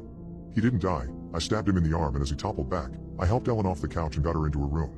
We didn't have locks on our door, but I blocked it off with a chair and prayed that would be enough. Ellen laid on her bed, clenching her sheets and screaming as another contraction shook her tiny frame. The whole thing was a blur, really. I held my sister's hand until she nearly crushed it. I got her old baby blanket out of the closet, and I told her that she could do this. Her scream shook the windows. At least I thought it was her scream shaking the windows. But I realized that the house was shaking. I remember thinking that this would be the time for an earthquake when I realized it was time to catch the baby. My niece was so tiny, so still, her skin was tinted blue, and I thought she was dead. Until she opened her mouth and cried. My sister looked up at me, her face white as a sheet and covered in sweat. I did my best to clean off the baby and wrapped her in the blanket, handing her to my sister, and smiled. I heard footsteps behind me and I felt the hair on the back of my neck stand up. Had my dad gotten in during the insanity? I turned around. I can't quite describe what was behind me, only that it was tall. Its head brushed the ceiling. The room seemed to grow dark with its presence, its features hidden by a black cloak that brushed the floor. I nearly jumped out of my skin when it spoke, its voice low and ominous. Is the child healthy? It asked. I gulped. I think so. My sister looked up and relief poured over her face. You're here. I thought you wouldn't make it, she said, a true smile crossing her face. I wouldn't forget you. The creature crossed to the bed and gingerly picked up my sister. I caught a glimpse of what was under the cloak's hood. Strangely, I think he was rather beautiful, with dusky blue features and eyes pure black. He nodded at me. She'll carry a form of your name, child. And for your kindness. He pulled a small pouch from his pocket, setting it in my hand. I undid the string and sparkling gold pieces poured into my hand. The strange man walked to the closet, opening it up. I could hear my niece squall and my sister excitedly tell the stranger how happy she was to see him. The door closed behind him. I got to my feet and opened it up. There was nothing there, except for a few of my sister's dresses and some mismatched shoes. I sunk to the floor, wrapping my arms around myself and allowing myself to cry as my dad finally broke in. I've never seen my sister again, although sometimes late at night, I can see a small child peering in from my closet. She has my sister's eyes. When my father was on his deathbed, I wasn't expecting him to confess to murdering 7 people in one night. I was the only one home when my dying father called me in to talk to me. After a violent mugging that took place about 20 years ago, my father's physical health hadn't always been great. It really took a downhill turn last year. Heart failure. And it just wasn't getting better. He told me to sit down.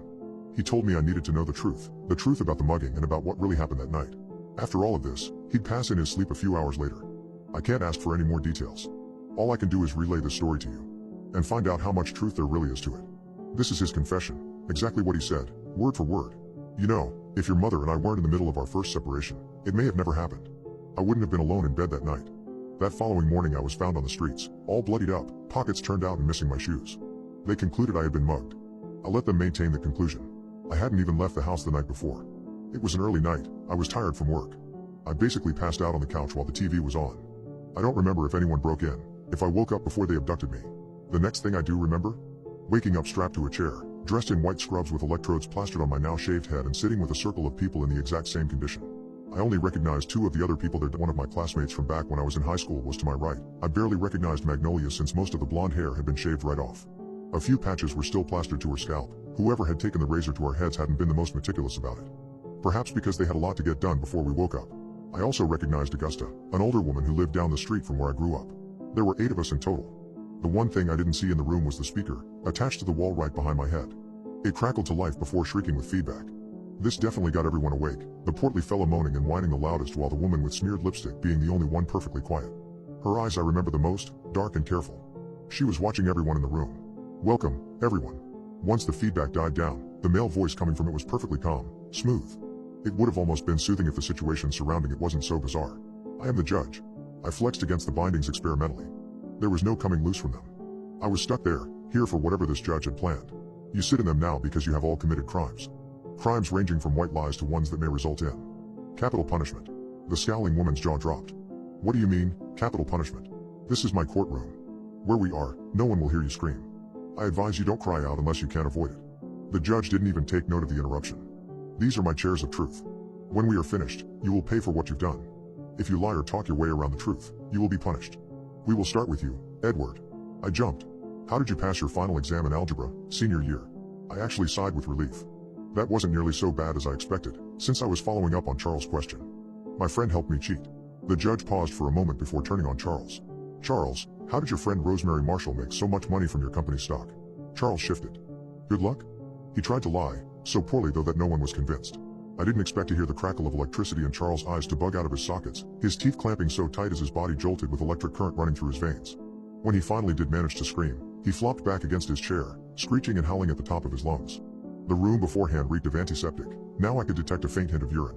Charles? Answer the question correctly. Charles swallowed. I gave her some information. That helped her out. She's a single mom, she needed the money, which you took a cut from. About $10,000, a high price from the single mom you claim you sympathize with. The judge continued. Frankie, what happened to the cocaine from the raid on the Wolf home? It's in evidence. The answer came out so fast I think Frankie didn't even consider it a lie, and for a second I thought it wasn't a lie either. Then the knife came out and sliced clean through the meat of his shoulder. To his credit, Frankie just breathed in sharply, gritted his teeth and took it. I presume you want to change your answer?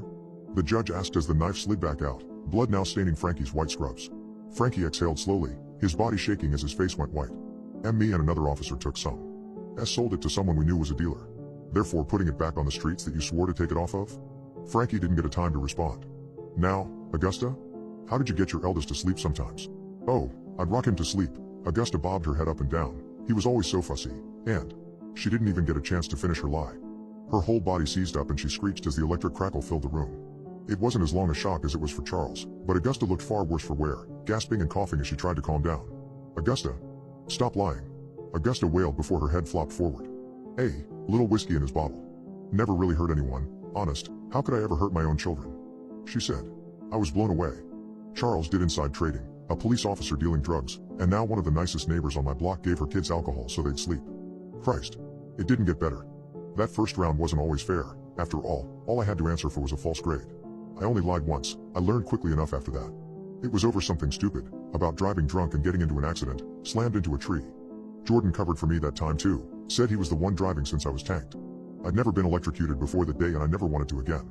I could see how Charles peed himself from the electricity. You lose all control when it happens.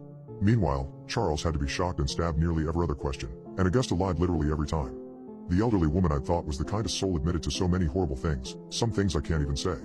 All I can say is I pity those poor children of hers, with such a nightmare mom that would beat them for shattering a glass or literally calling the police on her second youngest when he brought his black girlfriend home. For that final round, we all looked messed up. Shocked, stabbed with everything from knitting needles to steak knives, being forced to reveal our darkest secrets around people that were acquaintances at best, and most were just strangers. It's time for your final question. You will only have one chance to answer this properly. We will start with Augusta. Augusta definitely looked the worst off. Like I said, she lied every question, sometimes even more than once. I was surprised she was still alive. Augusta, how did your eldest two children die? Augusta shakily inhaled and my heart sunk to the bottom of my stomach. Doctors. Don't know. Mystery illness took my babies from me when they were just 6 and 4 years old. Let me go home, Augusta whined. The judge sighed. Augusta, that's not the truth. And I told you, this time you would only get one chance to answer correctly. The door on the far end of the room and the judge finally walked out. We finally saw his face. He was tall, well-built, probably at least a little handsome, but by that time my brain felt like watery pudding so all I could do was blankly stare at him. He pushed in front of him a television connected to a VHS player, tape stacked on top of the screen. The judge plucked the first tape up, showing us all the name Augusta written in black Sharpie on the front. He placed the tape in the VHS player and stepped back. It was a recording of medical documents, a lot of them. Augusta's children would get sick for no discernible reason, but would recover at the hospital. She was making her kids sick. I saw true pain in the judge's eyes as he stood by the wall, where 8 switches were neatly lined up. Each of them had a name beneath them, our names. What are your final words, Augusta? Augusta shook her head. No, I loved my children, I really did. She paused to take a breath and that's when the judge flipped the switch. Everyone else in the room froze. The judge looked back at us. Then he raised his hand and had his fingers ready at Delilah's switch. Delilah? The woman, the truthful one, finally looked up. Yes? She asked. The judge stared at her. Your boyfriend? Calvin McLaughlin. Was his murder premeditated? Yes. Delilah bowed her head. He had friends in the force. He was getting out of jail for nearly murdering me, because none of them believed me. So I just waited for him to get home. I waited for him to get drunk. And I wasn't going to wait for that first punch, so I took a baseball bat and I smashed his head in. There was a deathly quiet pause before the judge lowered his hand from Delilah's switch. The judge turned his gaze on Frankie, who went pale. How did your wife die, Frankie? He asked. Frankie, to his credit, did come off as convincing. Car accident. She went off the road, killed her instantly, he said. The judge grabbed another VHS that had Frankie's name written on it. It was an autopsy report about how a Mrs. Nancy Smith had many injuries that were in different phases of healing. Frankie was clearly hurting her. Was Nancy that clumsy, Frankie? The judge asked quietly. I highly doubt it. Your last words? You don't understand, Frankie blurted out. No one seems to understand how hard our job is, what we see. It takes a toll. It's not my fault that Nancy didn't get it. I turned away from this electrical death, and when I heard the electrical chair powered down, I looked up to see a froth bubbling from the dead cop's lips. Charles moaned loudly as the judge approached the switch. Don't ask, he said, even though he knew what would happen. Charles? Last month, early morning. Rushing to work because you were late. Did anything happen on that drive? Charles didn't even speak, he just shook his head. Another tape was taken off the VHS player, the judge flashing the front to show off Charles' name. The collision happened so fast, the car slammed into them and sent the man flying over the hood while the woman was crushed under the car. Charles zoomed off, leaving the bodies broken and bleeding in the street. It was just an accident. Charles wailed. I don't need to describe what happened next. I'm sure you know by now. The only people left that were still alive in that room were me, Delilah, and the judge. Everyone else lied. I was the only one left who had a final question. He went to his switches. I knew what he was going to ask. Why did you murder Jordan Mills, Edward? I took a deep breath.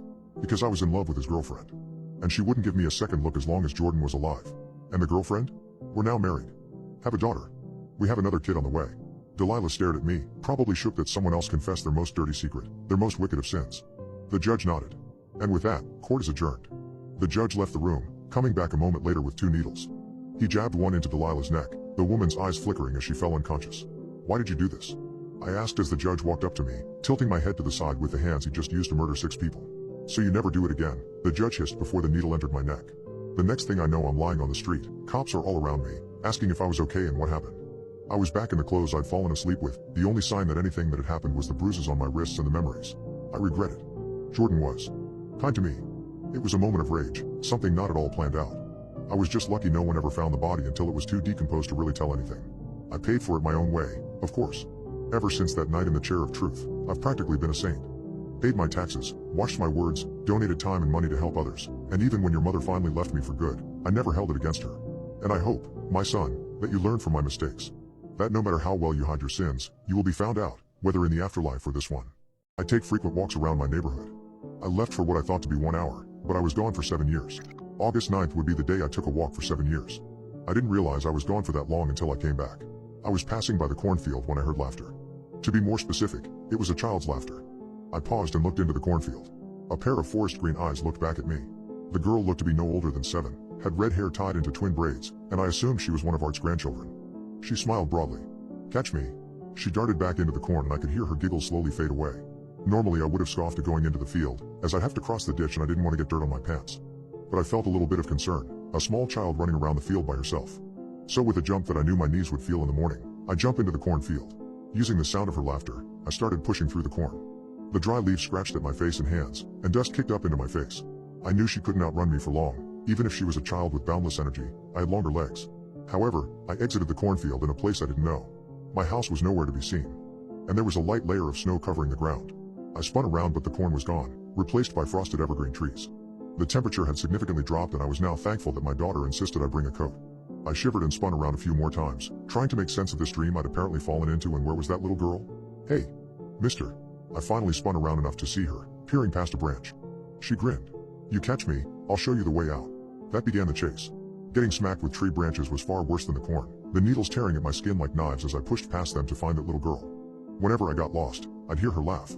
She was having fun. I was not. The wet snow beneath my feet made it impossible to gain traction, and forget running, I'd slip if I stepped wrong. With every minute I got colder and colder. My teeth chattered so hard my jaw ached. Then I broke from the tree line into a grassy meadow. I didn't expect the change, so I ended up toppling over. The grass smelled sweet as honey. A fat bumblebee trundled past my head and landed on an orange flower. It was heaven. But the piece of the meadow was broken by that girl laughing again. Aw, are you already giving up? The warm sunlight made her glow, like a tiny angel, but as I stumbled to my feet, I caught something behind those big eyes I hadn't before. Malevolence. She was toying with me and she knew it. I can't tell you how many times the environment changed. 1 minute it'd be across a meadow, then a desert during a sandstorm. I'd have to rely solely on hearing her in places like that.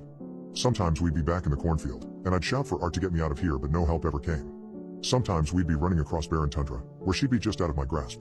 She wasn't always a little girl either. Sometimes she was a young teen, with a gap between her teeth and who'd hum sweet tunes. Sometimes she was a ravishing model of her early 20s, with fiery hair and a flirtatious grin. And the times she wasn't any of those, she was an old lady, with a bent back and arthritic hands that clutched to her cane but still managed to hobble away from me. She called herself Clarice occasionally. Other times it was Lolita, Dixie, Isabella, Hope.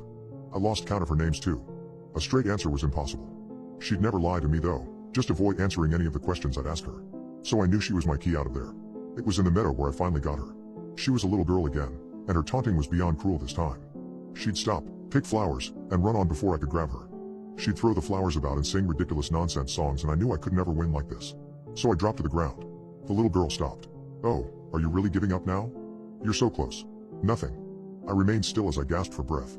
I heard her get closer and closer. "Mister? Are you okay? Do you need a break? You've been going on a really long time."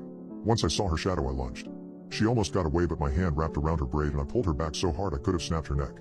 I embraced her in my arms and breathed out, "I got you." I'd never felt so successful in my entire life. I'd finally gotten her. She turned around and smiled sadly. "Can we play again? We were having fun. You don't have to go back, we can stay here." "No way. I was done with this." "Nope. You let me out of here right now or I'm strangling you with your own braids." A little dramatic, perhaps, but I gripped tighter onto her hair to make clear my point. She sighed before she kissed my cheek. "Okay." When I woke up, I was in the middle of the plowed cornfield. It was springtime, the ground was turned to mud and the water freezing cold. I peeled myself off the ground and began stumbling home. It was then I noticed how tired I truly was. My mouth was parched as the deserts I ran through. My body was stiff and ached like I'd run 1,000 miles, and there was a chance I had. I had one goal in mind though, and that was home. I could finally go home. Despite tripping through the mud a dozen times, I caught sight of my house and immediately began to cry. Barely able to move, I just pointed myself to the backyard. My wife should be home about now. She'd see me and come to my aid. 2 teenage boys were on the back porch, one was smoking while the other was playing on his phone. I couldn't recognize either of them. Had my family moved? I raised my hand and attempted to speak, but it came out as a raspy moan.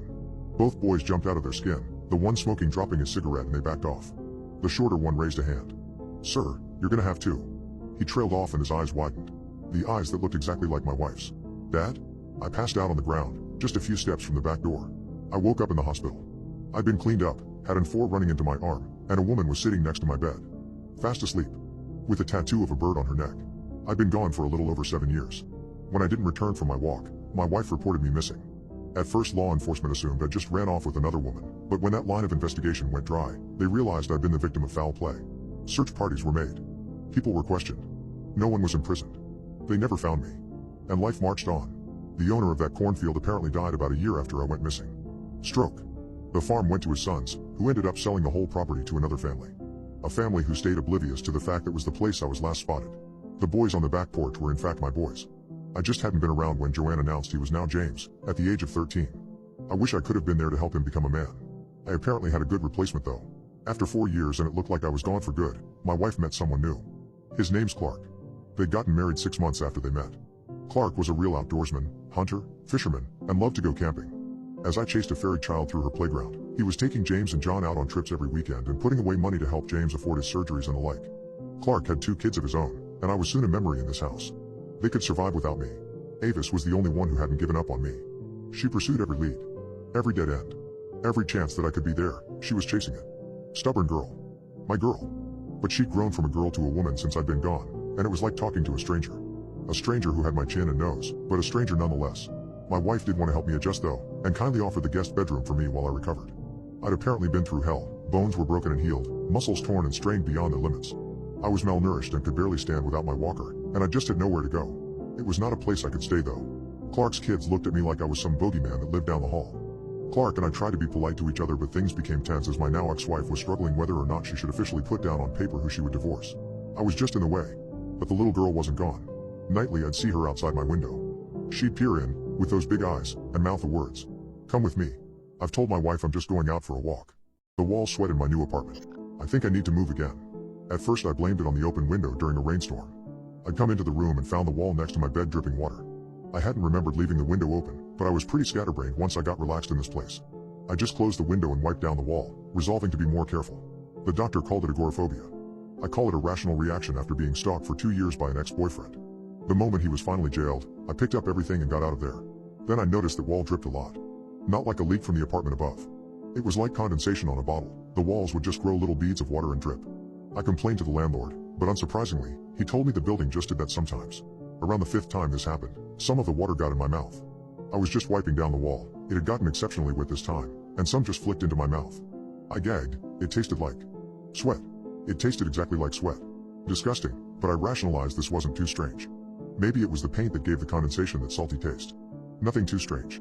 I just had a wall that sweated. Then came the day I hit my head. I had tripped on a rug and knocked myself across the forehead on the cupboard. I fetched an ice pack from the freezer and stumbled into my room, deciding to screw the rest of the workday and just lie down. I had flopped down and the ice pack slipped from my fingers, landing against the dripping wall. And the building sighed. It was a genuine sigh of relief. Like when you stumble from the hot outdoors into the cool air conditioning of home. I yelped and snatched away the ice pack, wondering if I had given myself a concussion. The wall was silent. Slowly, I slid the ice pack across the bed and pressed it against the wall. The wall moved. Slouched, more like relaxed, with the ice pack pressed against it. I was shaking. I wanted to scream and cry. Instead, I just lied down and pretended I was dreaming. The next morning, I did a first. I left my apartment and went to the old woman's room. Her ugly cat insisted on snuggling with me, and the old lady got me milk and cookies. After the typical small talk, how work was going, the weather, how her health was, I finally decided to bring it up. So, last night I had something kinda weird happen here. Have the walls ever sighed? Like, made a sound like sighing, at least?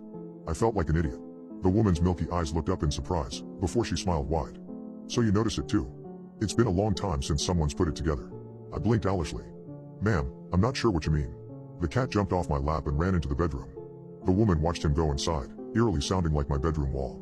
This place is special, dearie. The original landlord made a deal with the devil, you see. A deal with the devil? Maybe it wasn't the wisest idea to come to a person who likely had dementia and didn't know me from her grandchildren. It sounded absurd. She bobbed her head up and down, quite pleased. Yes.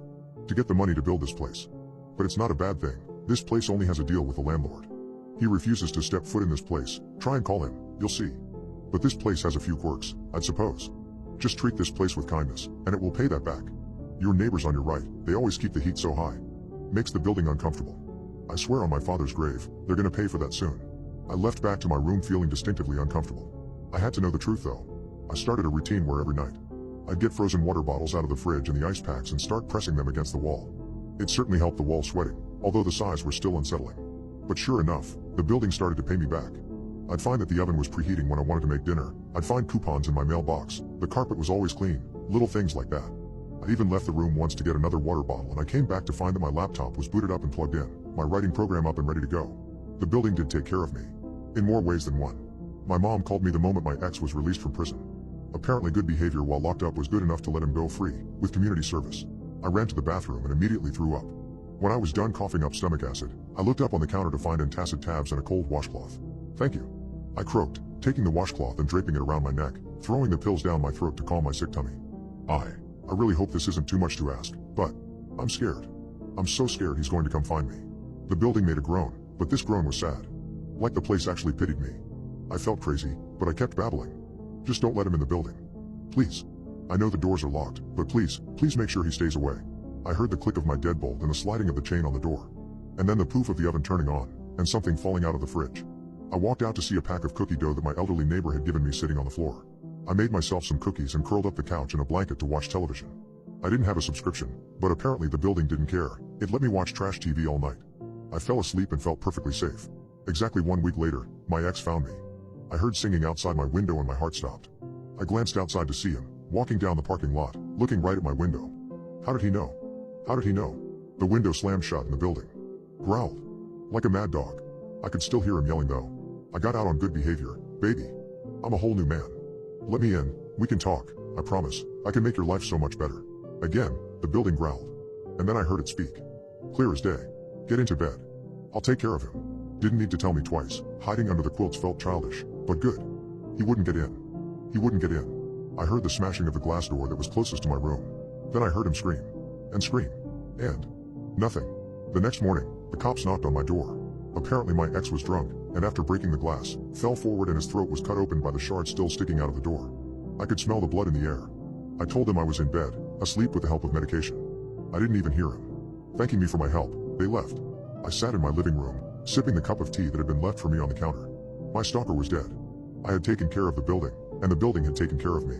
Now you're probably wondering why I'm thinking about leaving. Last night I heard the building growl again. And then the neighbors who always had the heat turned too high started to scream. I'm still thinking about it, but I think it might be irritating to wake up to screams every time someone doesn't respect the building. Might be worth waiting it out though. They just need to learn. Yesterday, a kid at the daycare bit my finger. I woke up this morning with my arm entirely black. There's always a few biters. Some leave you in the ER, some don't. I'm never going to complain about working at a daycare, it really is my dream job. However, there are some kids that drive me up the wall. One of them is a biter. Ow. Parker, you don't bite people. The hard-headed 2-year-old responded by throwing a block at my head, which I barely ducked as I ran into the bathroom. Parker had been a handful all day. He'd already bitten 2 of the other children and had kicked Tara in the shin when she managed to drag him away from a quarrel he'd been right in the middle of. I bit back any swearing as I ran my finger under the tap.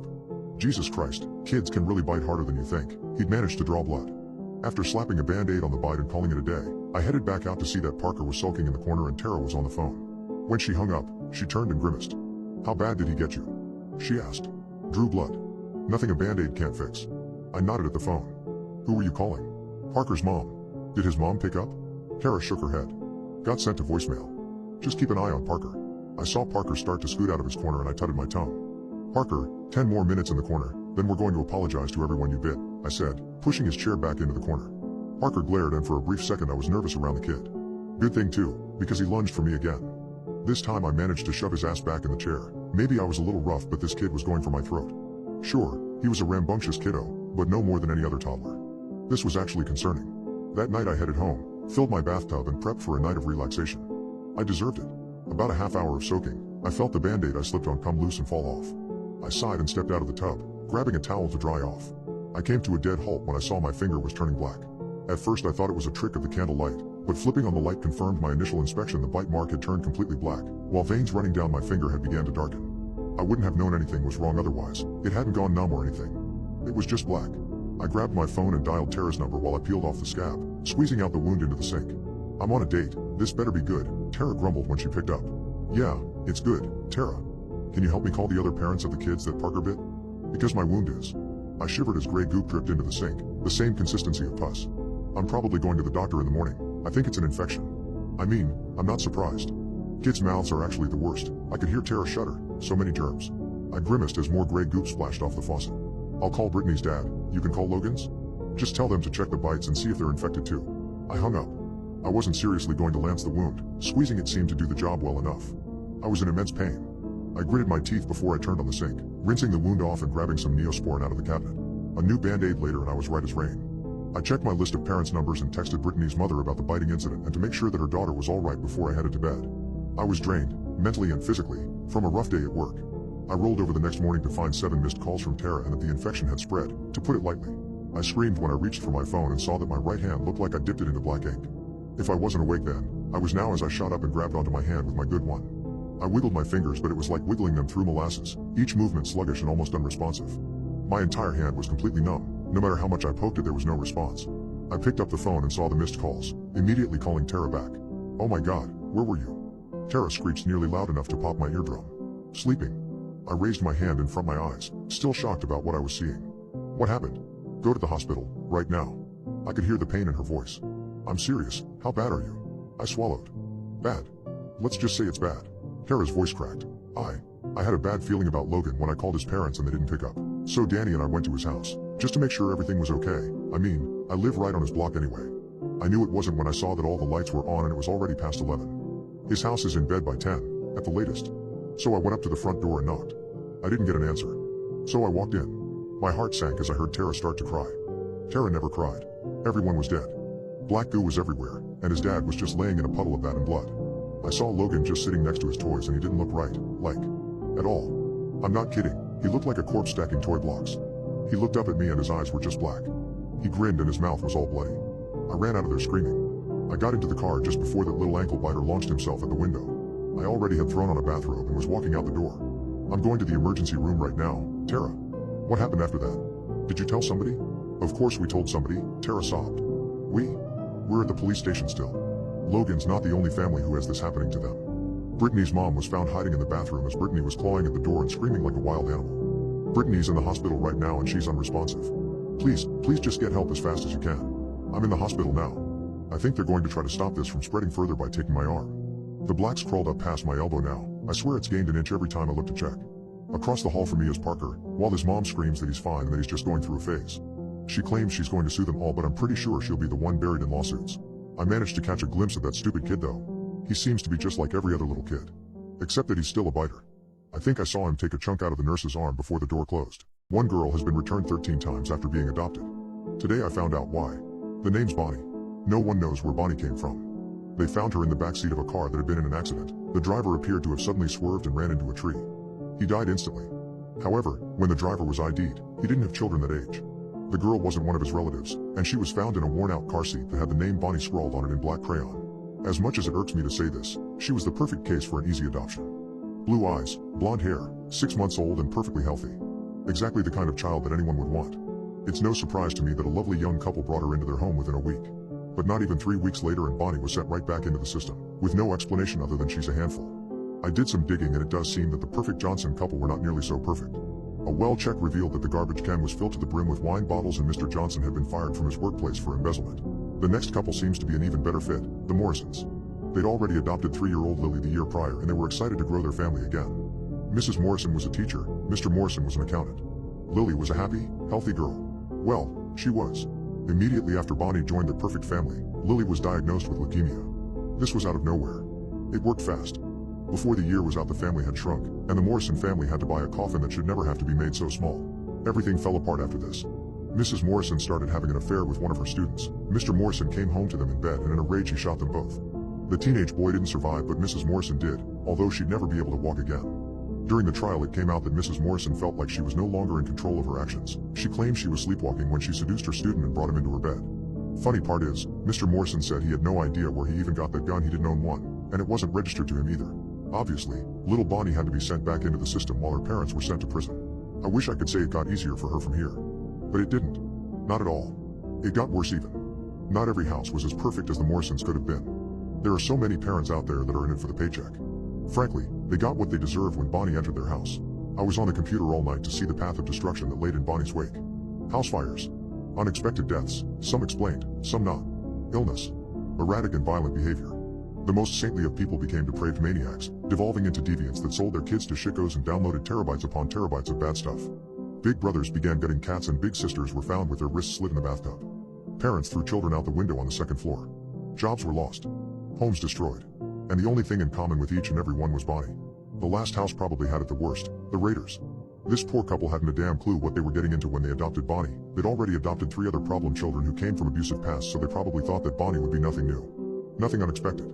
Mr. Raider went into work last week and murdered every one of his co-workers with a shotgun. No one was spared and it ended only when he turned the gun on himself. The only survivor had managed to hide herself in the closet and she said that he didn't say a word until everyone else was dead. Then she heard him start to scream uncontrollably. The screaming grew louder and louder until it was cut off by the final shot. I can't say the rest of the family had it easy. On the same day, Mrs. Raider drowned the youngest child in the bathtub, while the older children ran down the streets, naked and wailing. They finally managed to flag down a neighbor and told her, and I quote, "Mom's gone crazy. She's going to murder us all just because of Bonnie." When the police finally got home, Mrs. Raider had hung herself off the shower rod while Bonnie was busy drawing flowers in the basement. It was like she didn't even know what was going on upstairs. I've seen a lot of children, many who might be concerned with problems. But Bonnie takes the cake. This child is a jinx in human form and I have no idea why. So this is why I've agreed to foster Bonnie. I cannot let this child go into another home knowing what I do now. Bonnie is one of the most beautiful children I've ever seen. Dark golden curls and those wide eyes are such a bright blue they make the sky seem drab. She's quiet, always says please and thank you, and I've yet to see any typical troublemaking behavior: stealing, hoarding, lying, destroying. I questioned her about all her previous homes, how her entire life she's never spent more than 7 months in a house. At the time we were enjoying dinner, and Bonnie looked up from her mac and cheese to ask for some applesauce. When I poured her some applesauce in a bowl, she took it and then she started talking. I'm a very bad thing. I can't do good things, no matter how hard I try, and everyone around me gets hurt because of it. I'm sorry, I'll try to do better this time. I pity this child. I don't know if I trust her, but I do pity her. I began to feel uneasy after she said that, so I sat down, only to realize my chest hit the table when I sat down. Well, something in my chest. I don't remember doing this, but it looks like the butt end of my kitchen knife is in my chest, and I'm holding it. My teenage son has been eating more than normal. At first I thought it was puberty, but now I think it's cannibalism. I knew it was even worse when he was consuming his white goo. It's 8 a.m. and he hasn't even come down for breakfast. It's tough being a single mom of a teenage boy. I don't complain, hell no, I love my son. Jamie's done nothing but make my life better for the most part. But I would say the biggest change would be how much he was eating. But a few months ago everything changed. I don't know what triggered the change, but it was a day and night change. I could normally go to work and trust Jamie to be out of bed, ready to go. It was almost time for me to go to work and he hadn't so much as opened his bedroom door. I hurried up to his bedroom and knocked a few times, asking if he was okay. His response shocked me. "Screw school, I'm tired." First off, Jamie wasn't the type to use harsh language around me. Besides, he was always at the top of his class in school. Jamie wasn't sick. He was twisted up in his blankets, only his mop of hair and the top of his face sticking out the top. He glared at me. "Go away." Jamie might have grown taller than me over these past few years, but I was no pushover. I ended up pulling him out of bed by his blanket. It took a bit of pushing, but he did end up marching into the bathroom to get dressed and showered. I figured it was one of those teenage things. A phase, mood swing, whatever. But this was different. This was rebellion. The next day I was already running late to work, so I didn't check to see if Jamie had gotten out of bed. I was on my lunch break when I got a text from Jamie's girlfriend Marissa. "Hey Ms. Hensley, how's Jamie doing?" Confused, I texted back and asked what she meant. Her reply sent my blood pressure through the roof. "He's sick today, right? That's why he's not in school?" I used the rest of my lunch break to go home. The breakfast plate I made for him was licked clean, and sure enough, Jamie hadn't gotten out of bed. Still twisted up in blankets, although he wasn't asleep, he was playing some sort of game on his phone. Busted. I marched him to school after giving him time to shower and dress, telling him how I was disappointed in his actions and if something was wrong he could talk it over with me. In response, I got an eye roll and an excuse about being tired. For the first time in my life I had no idea what was going on in Jamie's head. Everything's just gone downhill since then.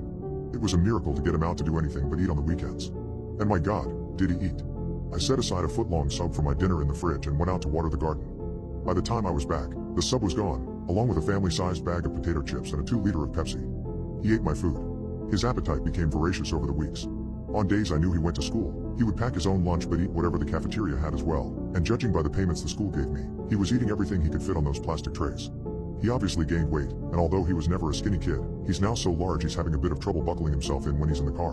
What's worse is how he shut me off. We were so close for so long. We hid nothing from each other. He told me about his crushes on girls or when he was feeling depressed. I told him whenever I had a bad day at work or when I met a nice guy on a dating website. Last night was one of the worst of my life. He came home with the cops. I had no idea he was gone. I was frosting the cake for his birthday when I saw the blue and red flashing lights in the driveway. For several achingly long moments, I thought my son was dead. Then the door opened and Jamie came out, the cop walking him to the house. I ran to the front door, dropping the chocolate frosting bag in my rush. I opened the door and pulled Jamie into a hug so tight I probably could have snapped him in two. The hug was not returned. "Ma'am, can we step inside and have a talk?" The cop adjusted his belt and looked stern. Of course I let him in. Jamie sat beside me as the cop explained what happened. Jamie had been hanging out with a few sketchy individuals. They had trespassed into a condemned building and started being a general nuisance, throwing things around, playing loud music. Jamie was the only one that didn't get away. The other hoodlums were too quick. Jamie was getting off with a warning. This time, when the police left and it was just me and Jamie, I broke down. I sobbed, begged to know why, just why was he doing this? I wanted my boy back. I wanted to go to the library with him again, read his favorite books, laugh like old times. I think my tears got to him. I saw a bit of the old Jamie in his face as he rested his hand on my shoulder. "I'm sorry, Mom." He looked in the kitchen. "How about we have some cake and just hang out, okay?" He smiled. We ended up polishing off the cake together. We didn't talk about anything serious. Just something Jamie had watched on TV he thought was a hoot. It was, really. I laughed until my sides hurt. I worried about him, but for a brief hour, I thought that maybe he was back to normal. It's almost 12 now. He hasn't even stirred. I haven't heard him walk around. I got up and headed upstairs. I wanted to talk about his behavior. I wanted to know what the hell was going on. I knocked on his door. "Jamie? Are you awake?" No response. I frowned and knocked again. "Jamie? I hope you're decent." I slowly opened the door. The blanket lay on the floor, shredded and covered in a thin layer of a shiny white ooze. I looked at the bed and shrieked. Jamie was nowhere to be seen. Instead there was this bubble. That's the best way to put it. A murky, clear and white bubble. I ran up to it and now up close, I could tell where Jamie was. Inside. He was curled up like a fetus, his eyes were closed and he was completely naked. I couldn't tell if he was even breathing. I screamed and started to claw at the bubble's wall, desperate to get him out. It was an impossible task. The bubble's surface was thick and wouldn't give. As I watched, helpless, I saw the skin on Jamie's back start to peel off. Layer by layer, I saw skin, muscle, bone. He was melting. I screeched and pounded harder against the bubble, screaming Jamie's name as he liquefied in front of my eyes. His gut practically exploded with fat, which succeeded in further clouding my view of him. Before his head was consumed, his eyes opened. He looked at peace. No more pain. No more exhaustion. He smiled before the flesh on his face was consumed, leaving behind a grinning skull, which that too vanished. I sank to the slime-covered floor, my shaking legs unable to support me any longer. My son was changing. After several moments, I rested my hand on the shell of his cocoon, and strangely smiled as well. Just a phase, people say.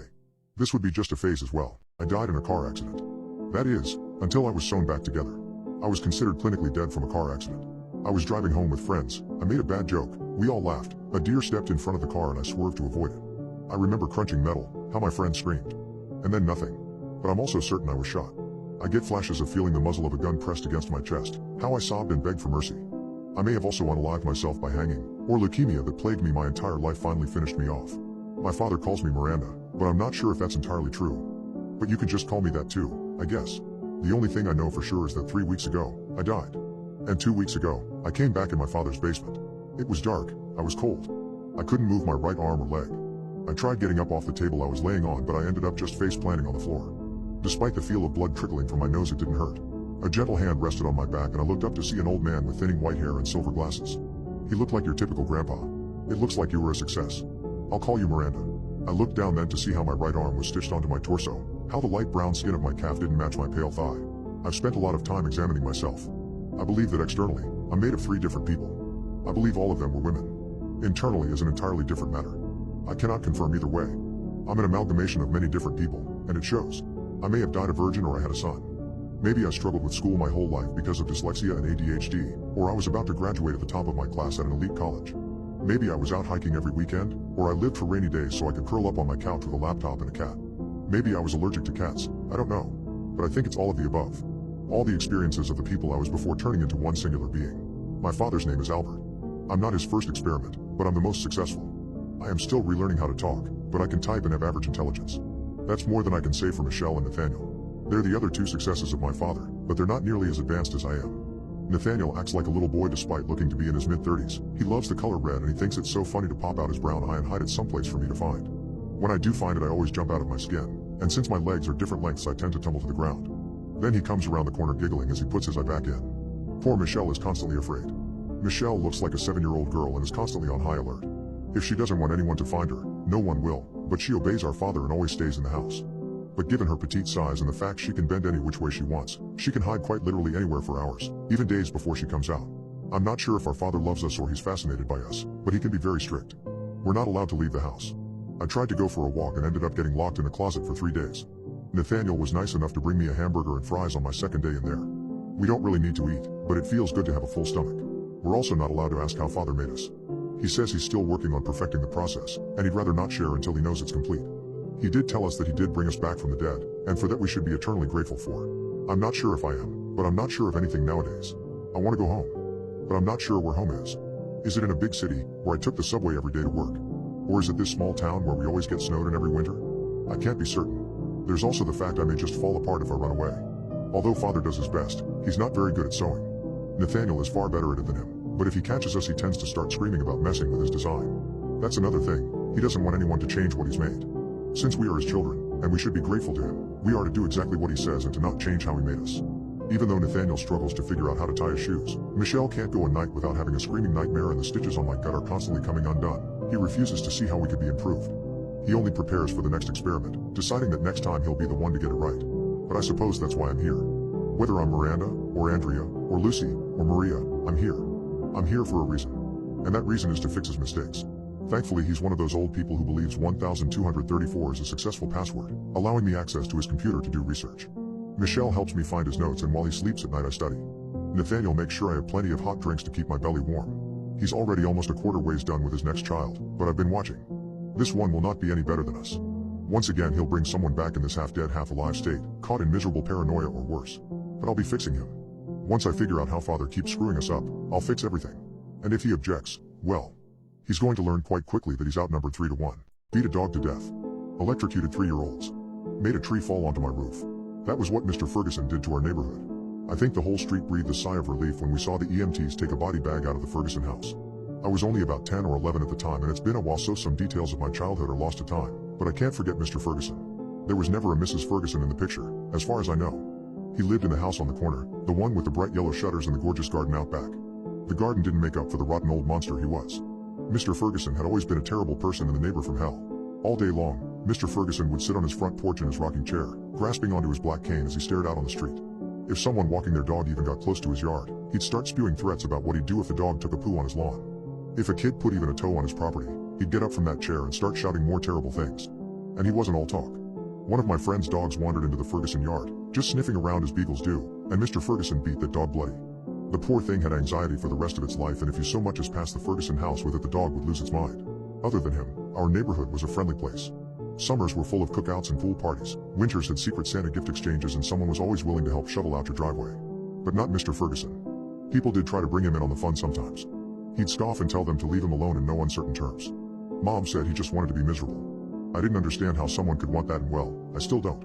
One hot summer morning though, his caretaker came in to do a check and found him in his garden, dead as a doornail. Probably a stroke or a heart attack.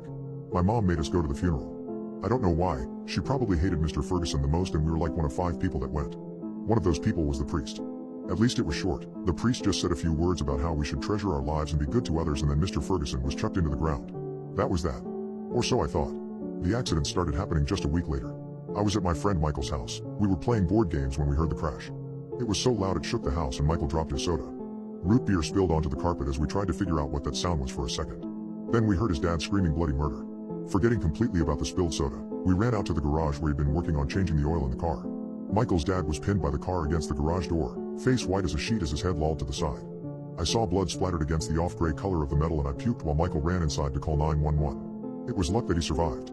He never walked again, and health issues plagued him for the rest of his life, but for a guy crushed by a car, that's probably best case scenario. It was an accident, sure, but a weird one. The car just suddenly launched forward as Michael's dad stood in front of it. But there was no one in the garage with him. So yeah, it was just an accident. But accidents started happening more and more often. The next one was at the final pool party of the season. We were all at the Benson house because they'd just gotten a brand new hot tub. There was probably like 12 kids running around, the sun was shining, the barbecue was sizzling. I had just gotten out of the pool to grab a lemonade and was chatting with Annie when I heard the pop. Mrs. Benson and her friends had been relaxing in the hot tub, making jokes and laughing until the pop.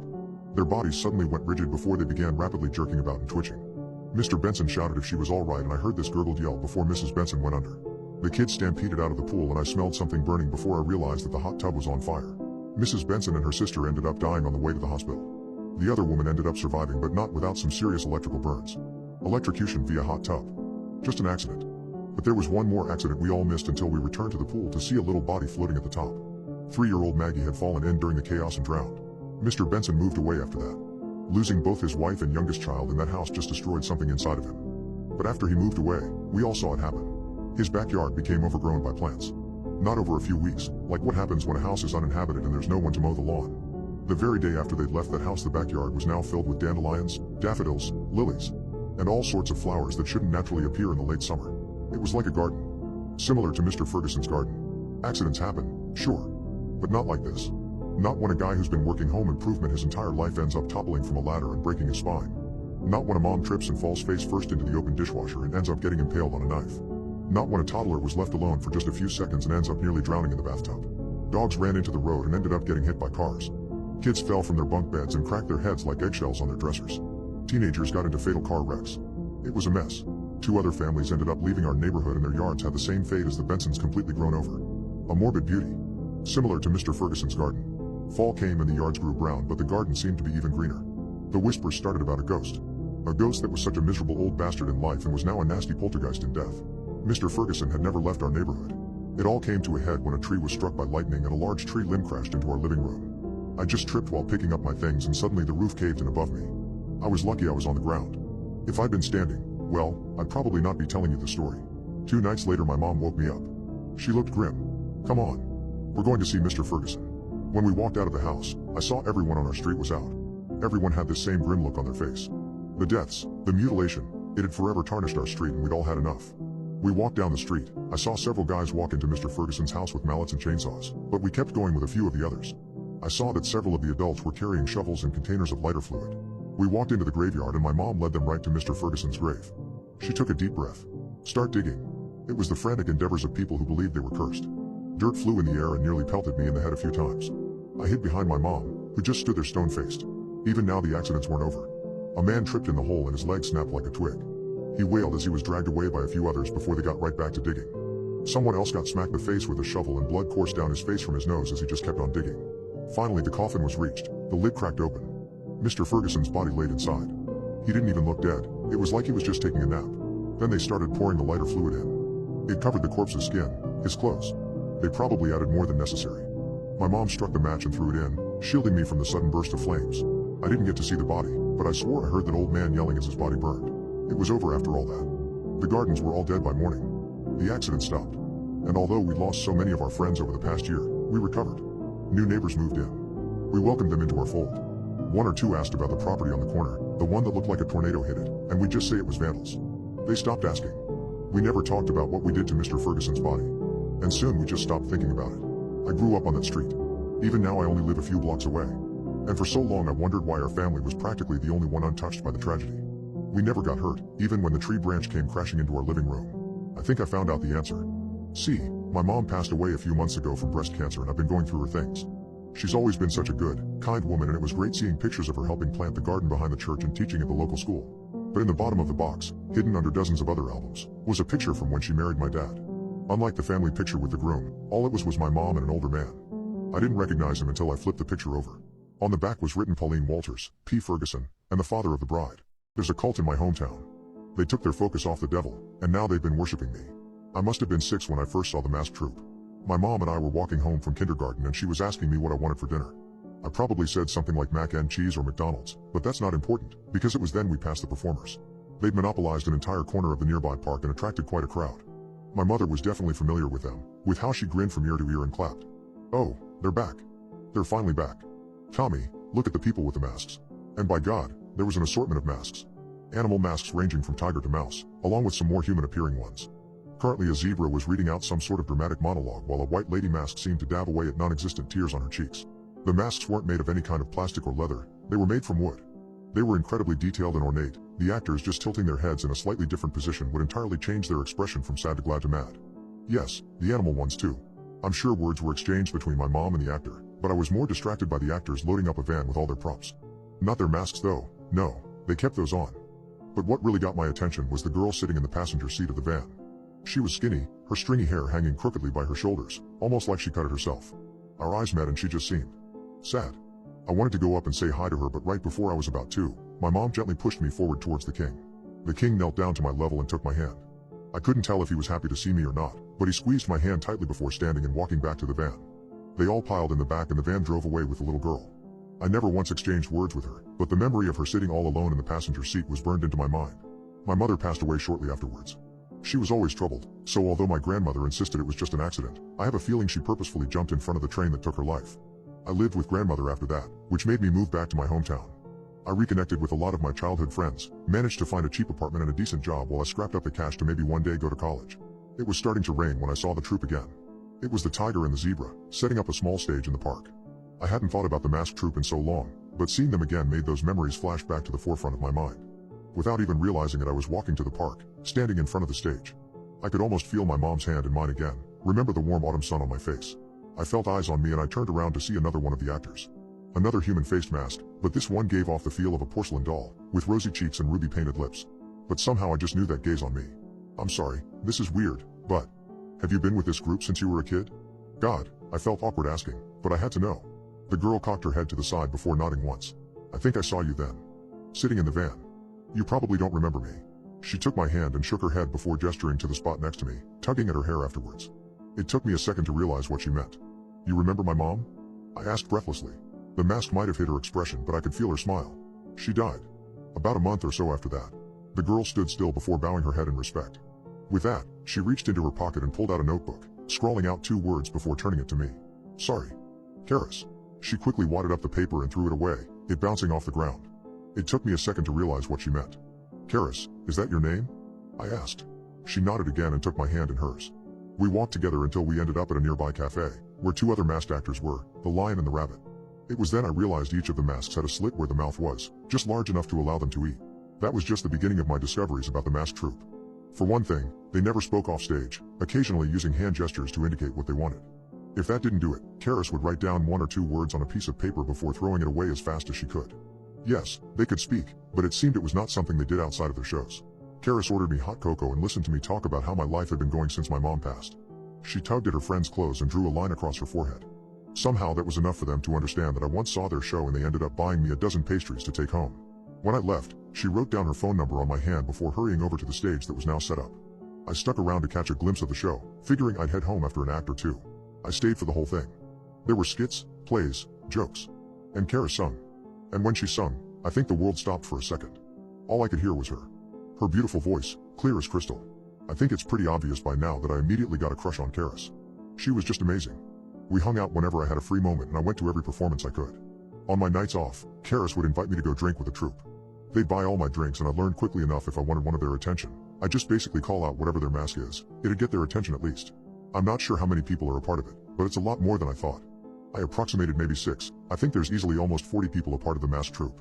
Each person has their own unique mask, and they never take them off. They're easy to spot around town, I'll tell you that much.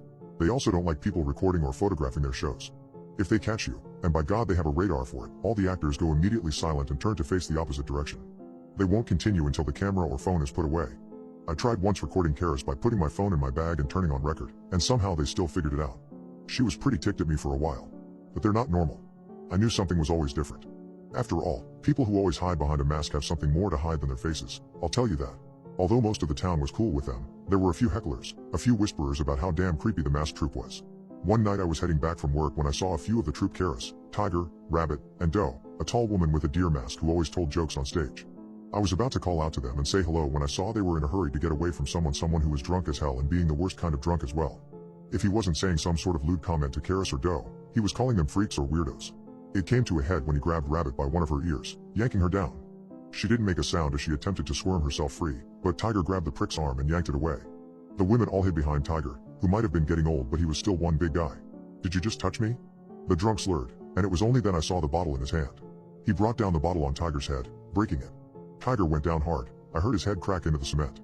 I didn't think it was so bad at first until I saw the pool of blood forming beside Tiger's head. Karis rolled him over and gasped as his mask tilted. I'd never seen those masks even twitch when they're doing the most active of scenes. He'd really been hit hard if it was coming off. Her head shook no repeatedly until the mask finally slid off, landing on the ground with a soft thunk. In the flickering light of the dying street lamp I saw how unnaturally pale Tiger's face was. How the skin was uncomfortably moist and wrinkled, like how your fingers get when they've been in water for long enough. His eyes were glazed over pale. Karis tried to put the mask back on again and again but it wouldn't stick, it'd just slip off again. Doe threw her head back and screamed at the top of her lungs, joined shortly by Rabbit, the sound truly of anguish and pain. The drunk stumbled away, holding up his hands. I didn't hit him that hard, was all he got out before Karis pounced.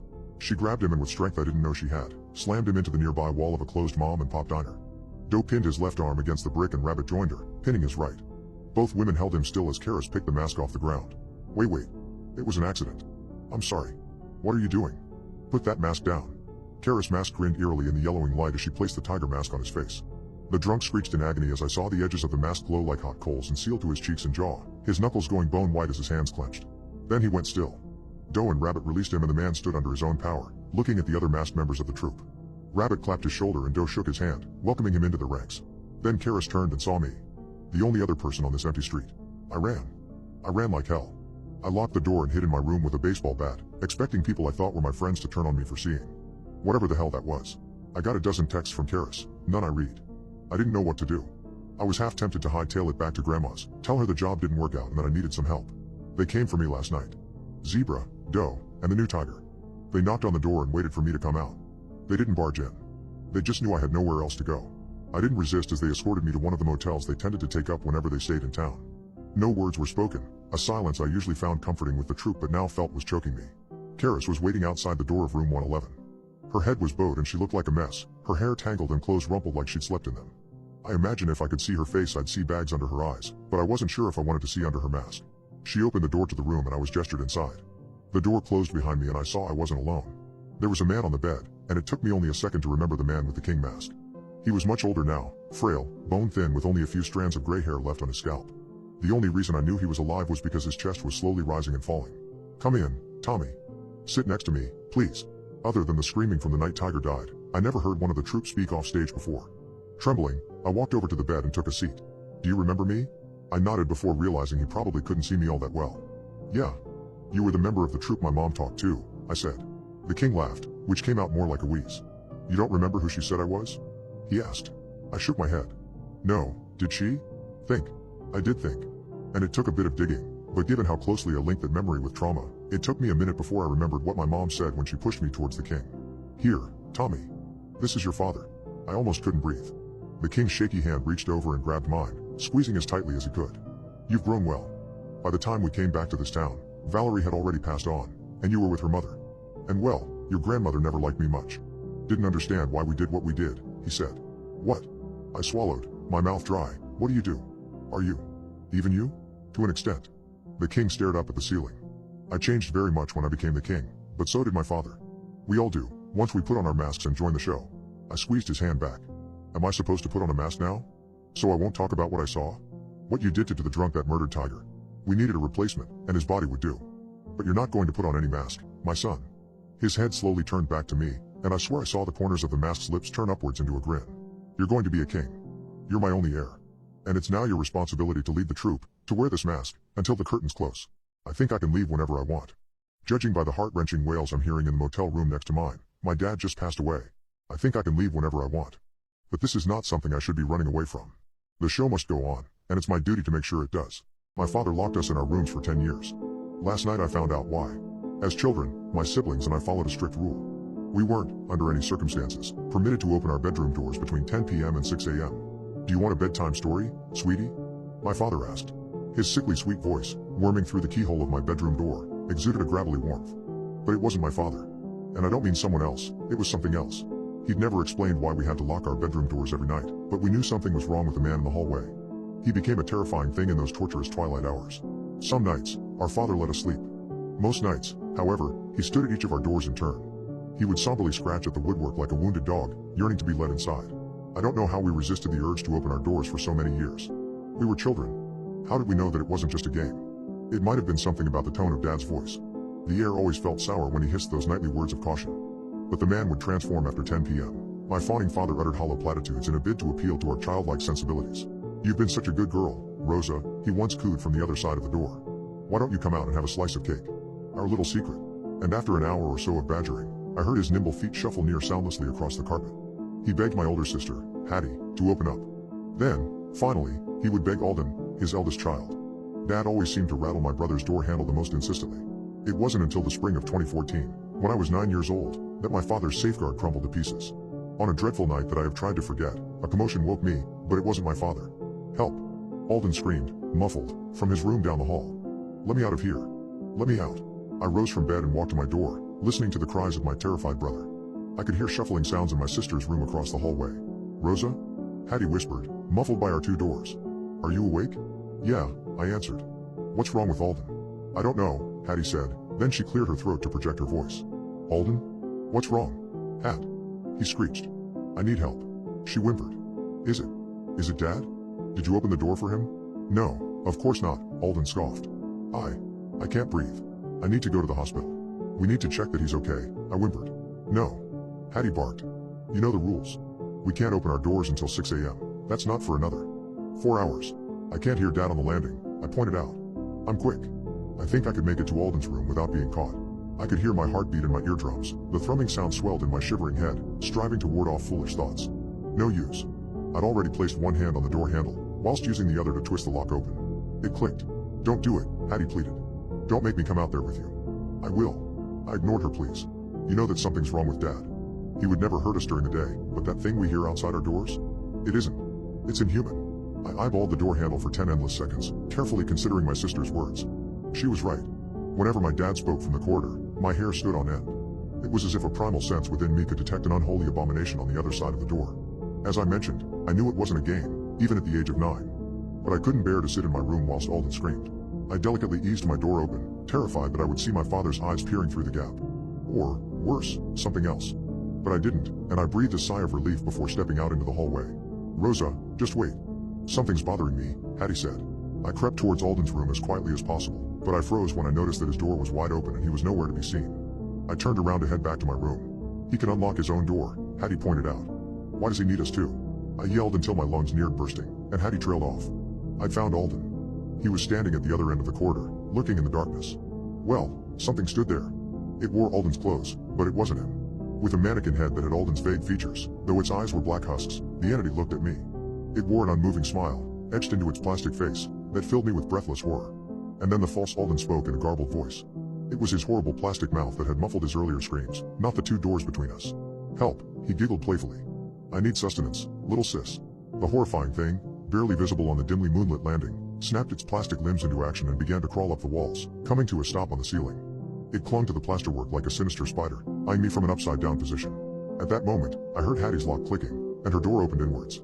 She sprinted into the corridor with a cricket bat and swung at Alden, catching his chin and sending him sprawling onto the carpet. He hissed and prepared to pounce at my sister, but a sudden voice stopped him. It came from the darkness, accompanied by clomping footsteps. Happy birthday, my son, my father whispered, stroking Alden's hair. Don't be afraid, girls. Alden has been given the gift. It's in our blood. Your time would have come too. Dad stepped into the sparse light, and I saw that he looked just like Alden. Worse, perhaps, his plastic mannequin face looked tarnished by time. Smeared with blood stains. Chipped and cracked. If only you kept your doors locked, my delicious daughters, he snarled. Hattie turned, with tears in her eyes, obstructing our father from reaching me. She shakily clutched the cricket bat in her hands. See the window behind you? She asked. I twisted to face the window at the end of the landing.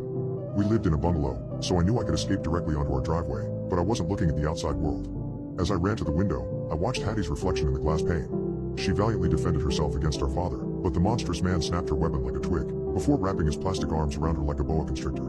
I cried, fumbling with the latch for the window, and I'm not sure exactly what I saw. It seemed as if my father were liquefying my sister, turning her into plastic sustenance. Hattie unleashed a deafening scream as her body bloodily detonated, drenching my father's face and the walls. He hissed at me as I clumsily clambered out of the window, tasting freedom.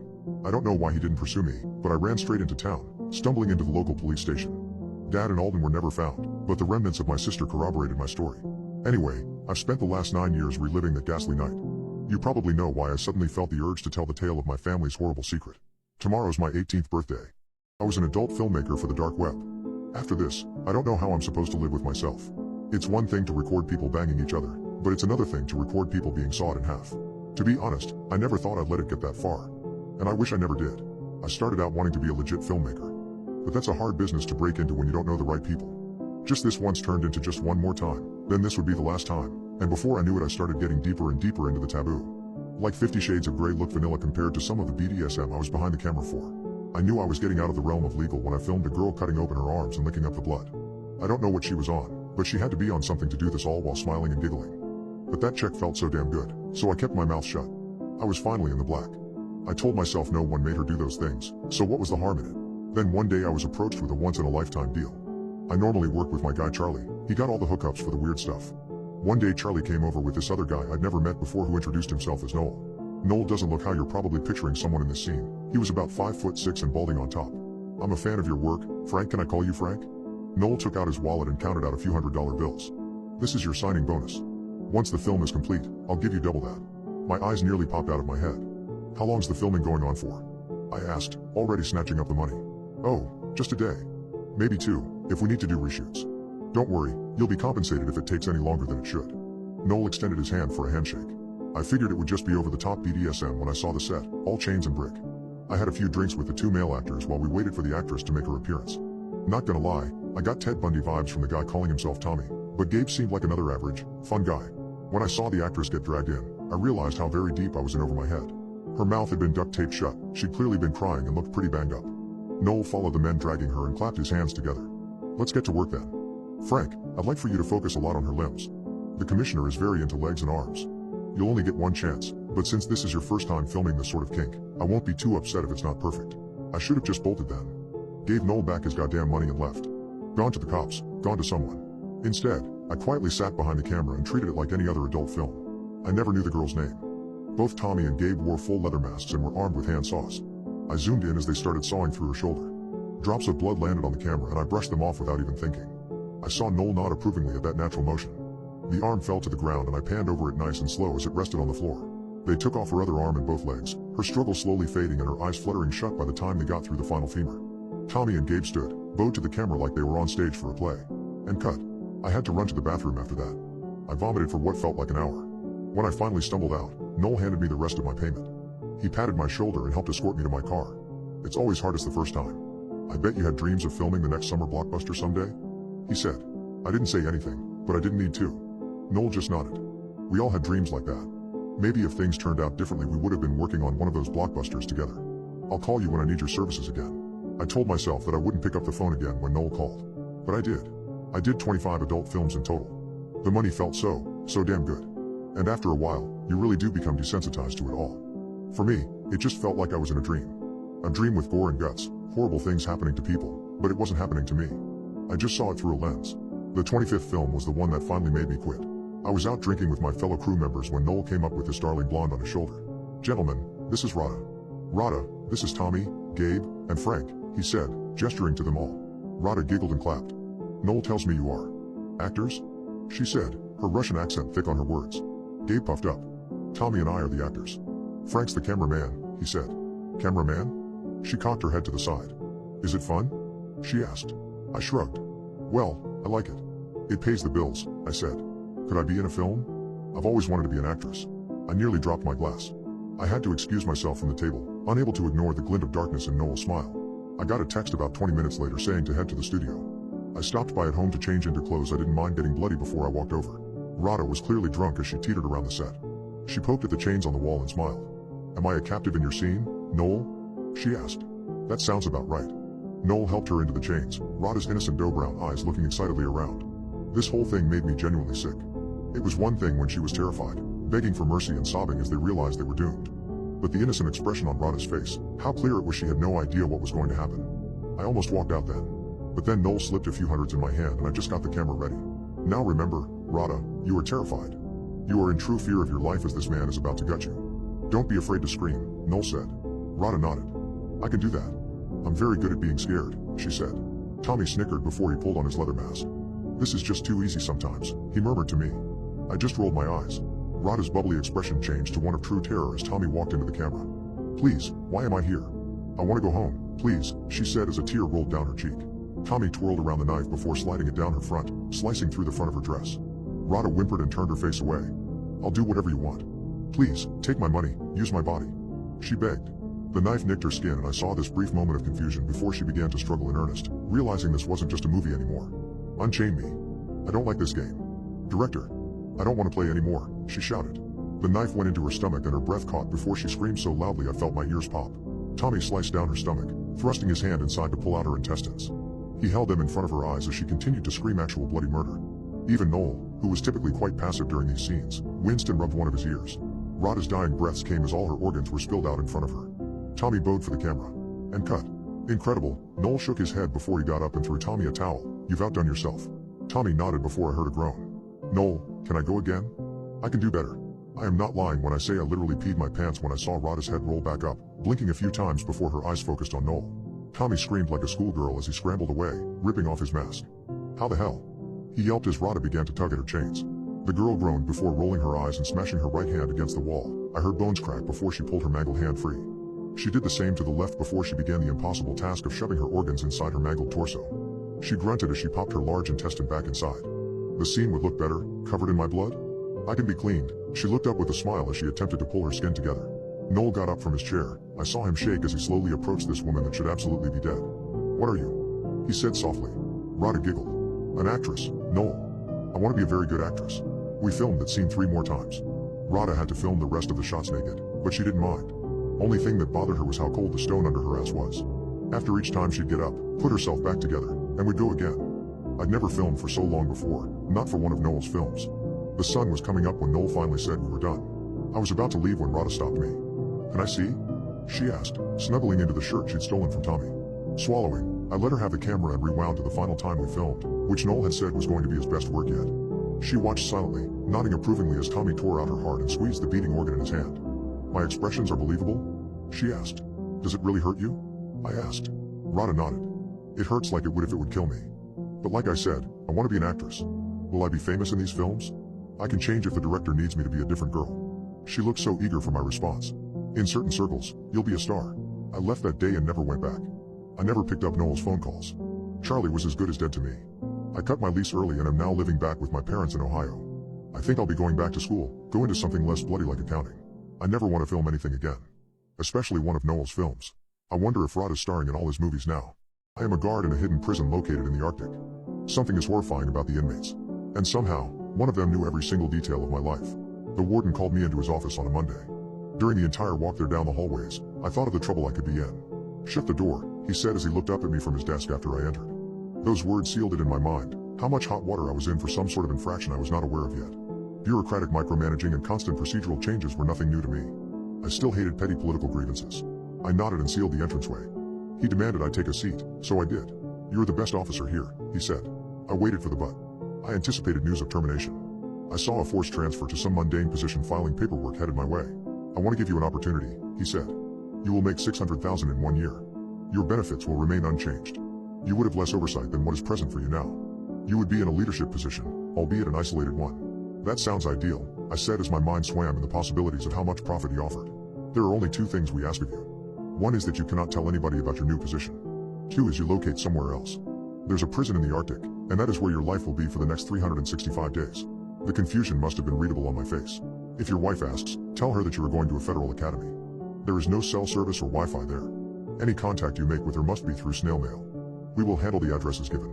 If you decline this offer, then this conversation never happened. Do you understand?" I contemplated the pros and cons. Before I became law enforcement, I was a bodyguard. I was gone from the house for extended periods. Even though it would be time with the wife lost, the fortune would help both of us. I agreed. The prison facility was a large compound not much bigger than the place I had patrolled before. A few things jumped out at me when I first laid eyes on the populace there. They all had wounds on their faces, and they spoke a strange guttural language I was unfamiliar with. The new warden I worked under had the last name of Buckley. He had noticeable scar tissue beneath his eyes. His attitude towards me at the beginning was hardly welcoming. If anything, he acted as though I was a burden.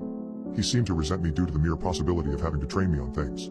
One evening, Buckley ordered me to do a cell extraction. Christopher Aluko was the name of the inmate we had to deal with. On the walk there, I asked my boss what Aluko had done to end up here. "I'm not allowed to tell you what these scumbags have accomplished to wind up here," Buckley said. "He started his career in crime by cannibalizing his sister, though.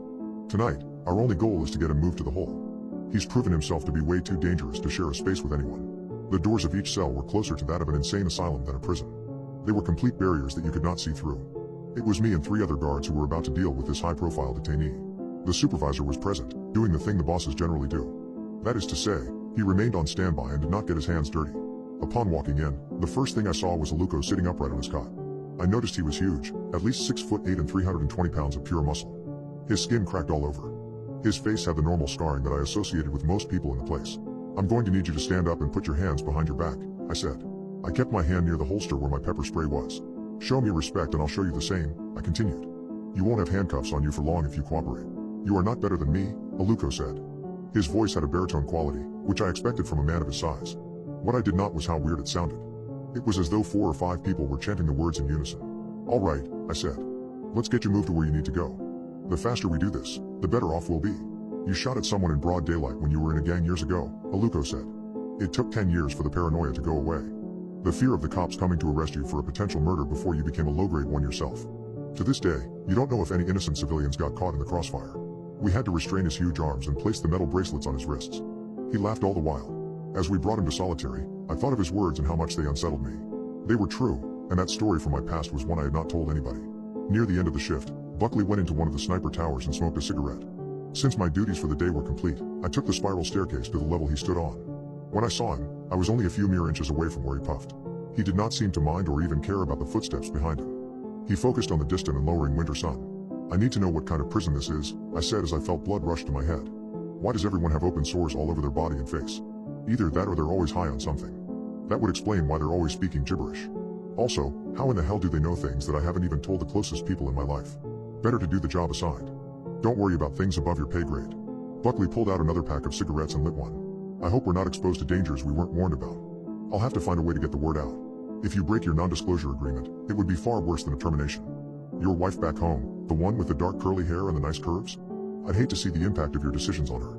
That was when I grabbed him by the lapels and shoved him to the ground. I considered throwing elbows. The idea of making him taste his blood was satisfying. I did not want to be incarcerated in this den of misery though, of all places. Buckley started laughing.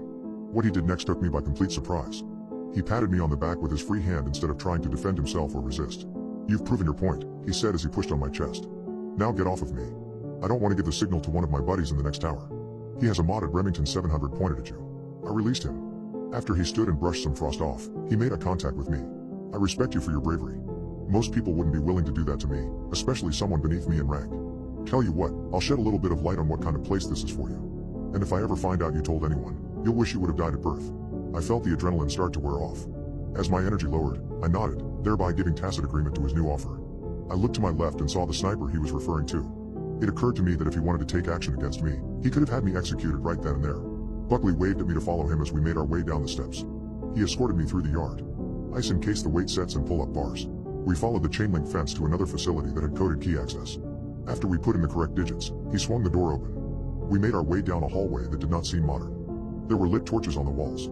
The flooring was pallid cobblestone. He brought me into another room which was the size of an auditorium. A man stood up. He wore all black clothing with a white collar, and it took me a while to recognize him as a priest. I saw rows of long tables, ones fit for a king in an ancient era. Crucifixes, rosaries, chalices of water, and stacks of dusty books lined every corner. I skimmed some of the titles and saw that a few were in a different language. Father Lamora, Buckley said as he stared at the man of the cloth. What are you doing down here? The priest pointed to his left. When I shifted my eyes in that direction, I did not immediately notice the presence of a fourth person in the room. This one was one of the inmates tied down on a slab. As soon as we focused our collective attention on him, the man came to life. He started struggling against his restraints. A red-tinged substance poured from his mouth like foam from a rabid dog. I have almost driven the evil entity out, the priest said. Buckley turned to me. What is going on here? I asked. I had the irresistible urge to run screaming in the other direction. I knew I could not take my chances out in the harshest cold, but a part of me was willing to at least try. Buckley took a deep drag from his cigarette, blowing out a cloud of smoke before he started to speak. This ain't an ordinary prison. Hell, this ain't a prison for humans. You've noticed the wounds, the strange speech, the impossible knowledge of personal secrets. We're not here to guard murderers or thieves. We're here to contain something far more ancient, far more evil. Don't be cryptic, Buckley. What are you talking about? I demanded, my voice raising with every word. Buckley pointed a finger at the writhing inmate on the slab. The man's eyes were rolled back in his head, only the white showing. The scarred skin on his face seemed to pulse and shift as if something beneath was trying to break out. This is a prison for demons, he said. My blood ran cold. You're joking, I whispered, but the dreadful seriousness on his face confirmed my worst fears. He nodded slowly, and Father Lamora is our exorcist. Our job is to contain them. His job is to try and save the human host. But it's been years since he's had a success. Father Lamora's chant was escalating in volume, in intensity. The room vibrated with his words. Suddenly, the inmate shrieked, a terrifying sound that echoed off the walls and rang in my ears. His body convulsed violently, straining against his restraints. And then, silence. Slowly, the man's eyes slid back to their normal position. The convulsion stopped, and he slumped against the slab, gasping for breath.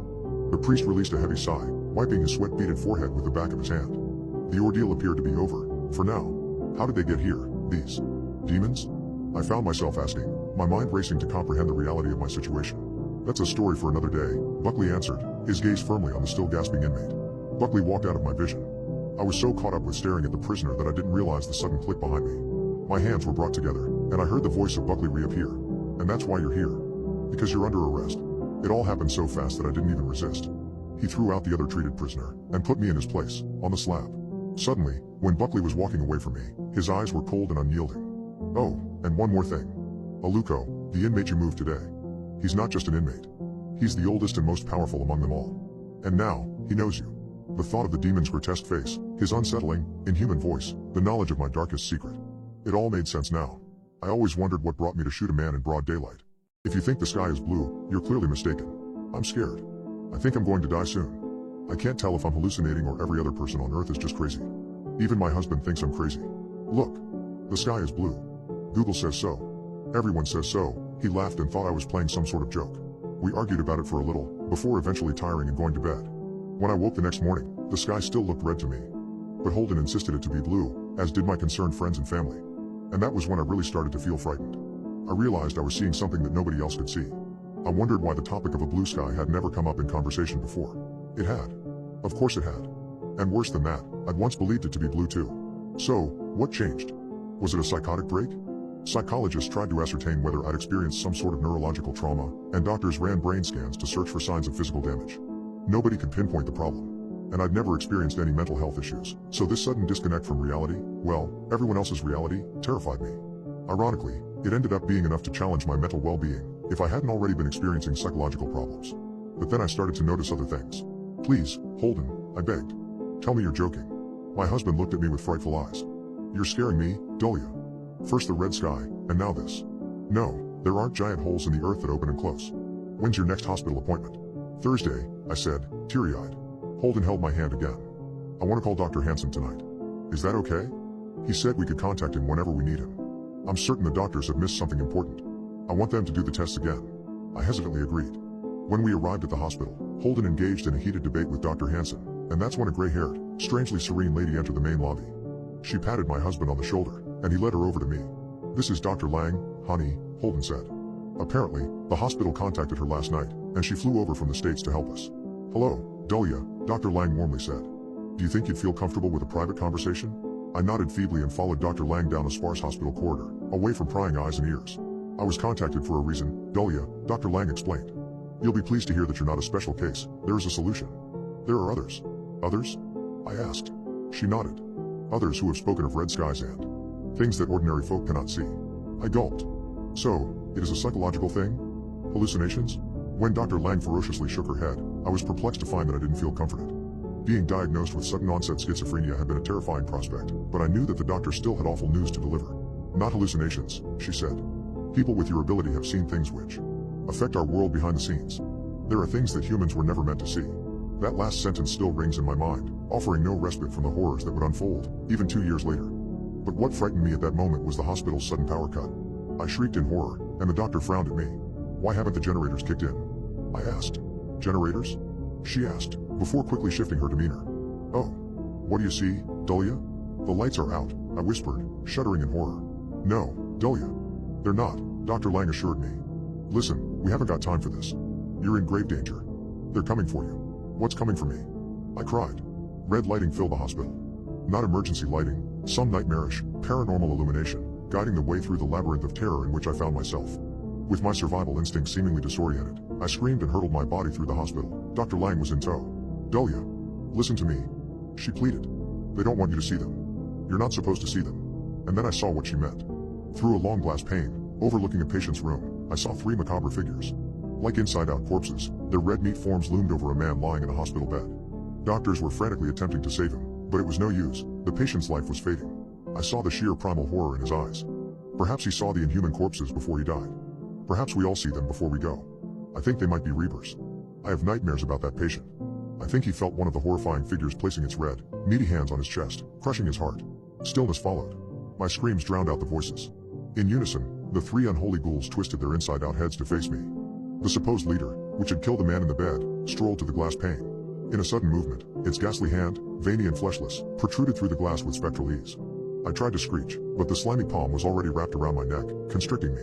"You shouldn't be here, Dahlia Milton," it snarled in a distorted, wheezy voice. I croaked. I don't want to see any of this. Please, don't do it. Just help me. I want to see the blue sky." The thing had no eyes, but I know it surveyed me closely. Its cogs whirred and groaned. Judge, jury, and executioner. I was certain I already knew its judgment. Its 2 sinister associates slid forwards, stretching lifeless limbs towards me. "Knowledge is sight," it hissed.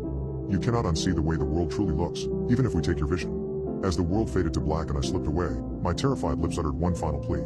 "Show mercy." When the endless void consumed me, I assumed I had died.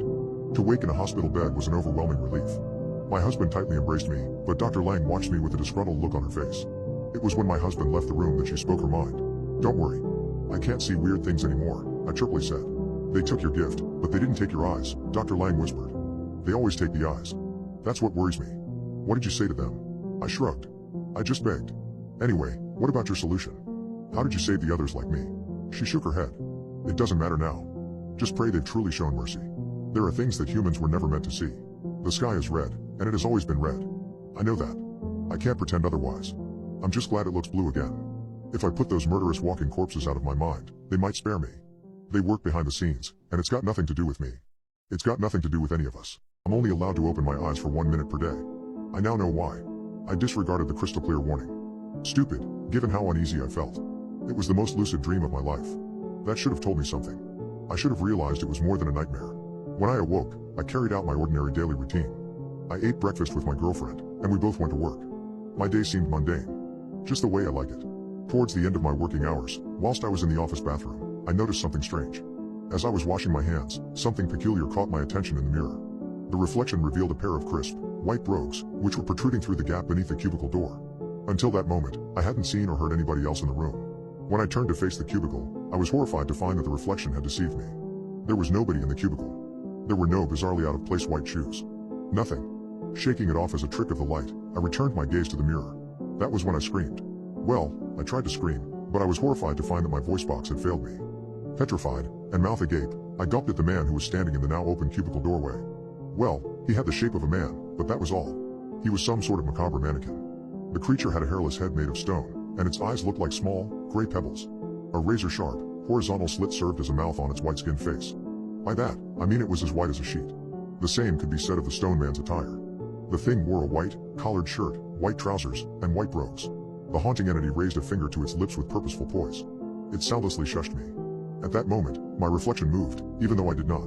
My mirror self smiled demonically, before producing a saw. My reflection leant forwards, placing its left arm on the sink counter, and it began to saw at the wrist. I attempted to produce tortured sounds, but my throat felt as if it had been strangled. I silently bawled as an invisible tool severed my real-world hand from the wrist, mirroring what my reflection was doing. A torrential shower of blood poured from the wound that my mirror self had created. In a matter of seconds, it was all over. My lifeless, detached hand was lying in the sink, and I was tightly clutching my wrist, attempting to stem the bleeding. I hazily stumbled into the communal office area, making good use of my voice, which had finally returned. As my colleagues rushed to me, I fell to the floor and faded away. Whilst tumbling through some black chasm of an unconscious realm, that same disembodied voice spoke to me. Non-compliance must be punished. 1 strike per day. The first strike is physical. The second strike is emotional. The third strike is final. I opened my eyes to a hospital room. Streetlights shone through the window, and I was surrounded by doctors, family members, and friends. I concocted a story to explain my severed limb. It was a clunky fib about a mishap with a machine in the warehouse. My tall tale could easily have unraveled if anybody had asked questions, but I think my friends and family were simply glad that I was okay. After a solid hour of talking to a room full of people, I was depleted. I must have dozed off, and I woke to find that everybody had left.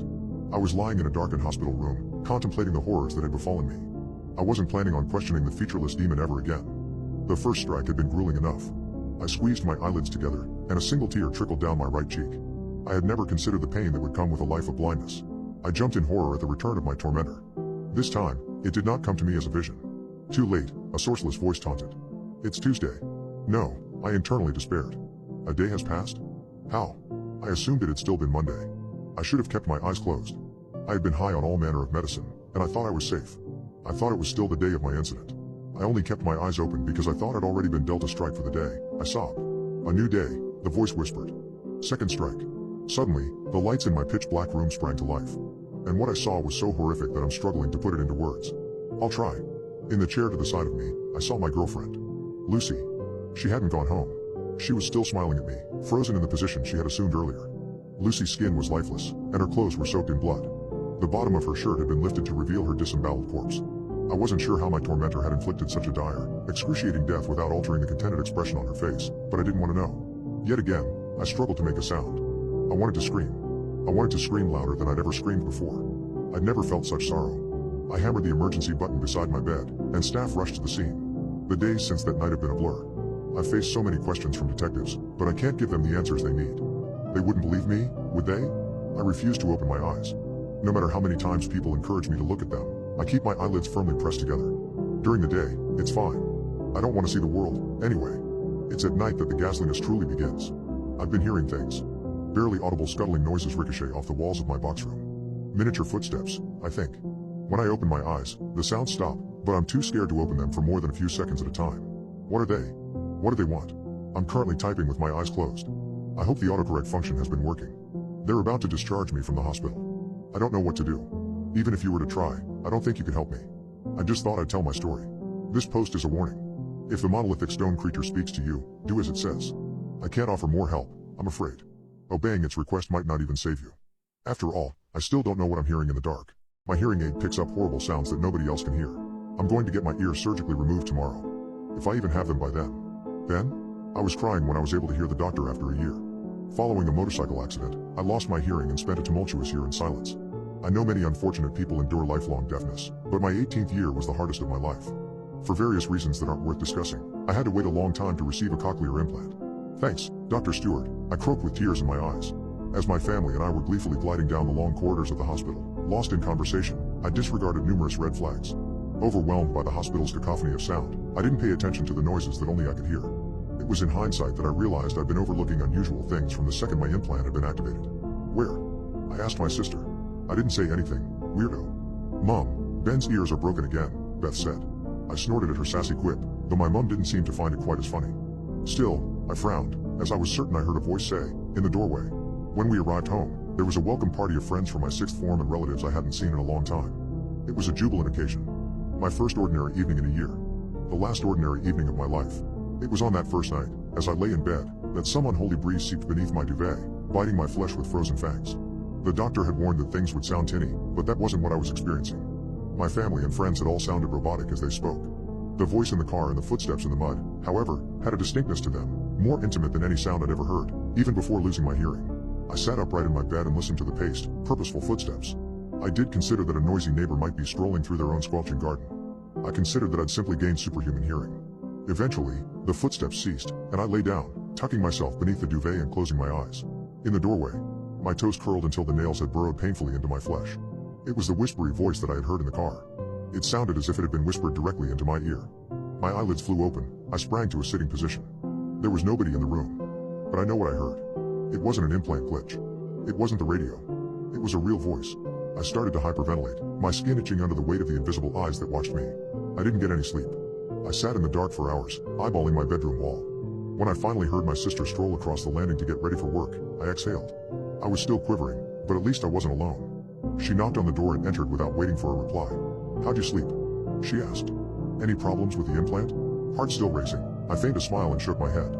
"I heard your deep, masculine snores from the other end of the landing. It's working perfectly." Beth smiled and leant calmly against the doorframe. "Jokes aside, I missed our dumb chats. God, it's good to be able to talk to you again, Ben." I smiled, rubbing the sleep out of my eyes, and looked up to reply to my sister. To my horror, I found myself looking at a hand on Beth's shoulder, a decaying, near fleshless hand. Seemingly detached from any visible body, it tightly clenched my sister. "You all right, little man?" she asked, wincing and clutching her shoulder. "You look a bit pale. Maybe you." Before my sister could say another word, the frightful fingers tightly clawed into her body and tugged. Beth was torn backwards, wrenched by a phantom force, and she tumbled over the banisters on the upstairs landing.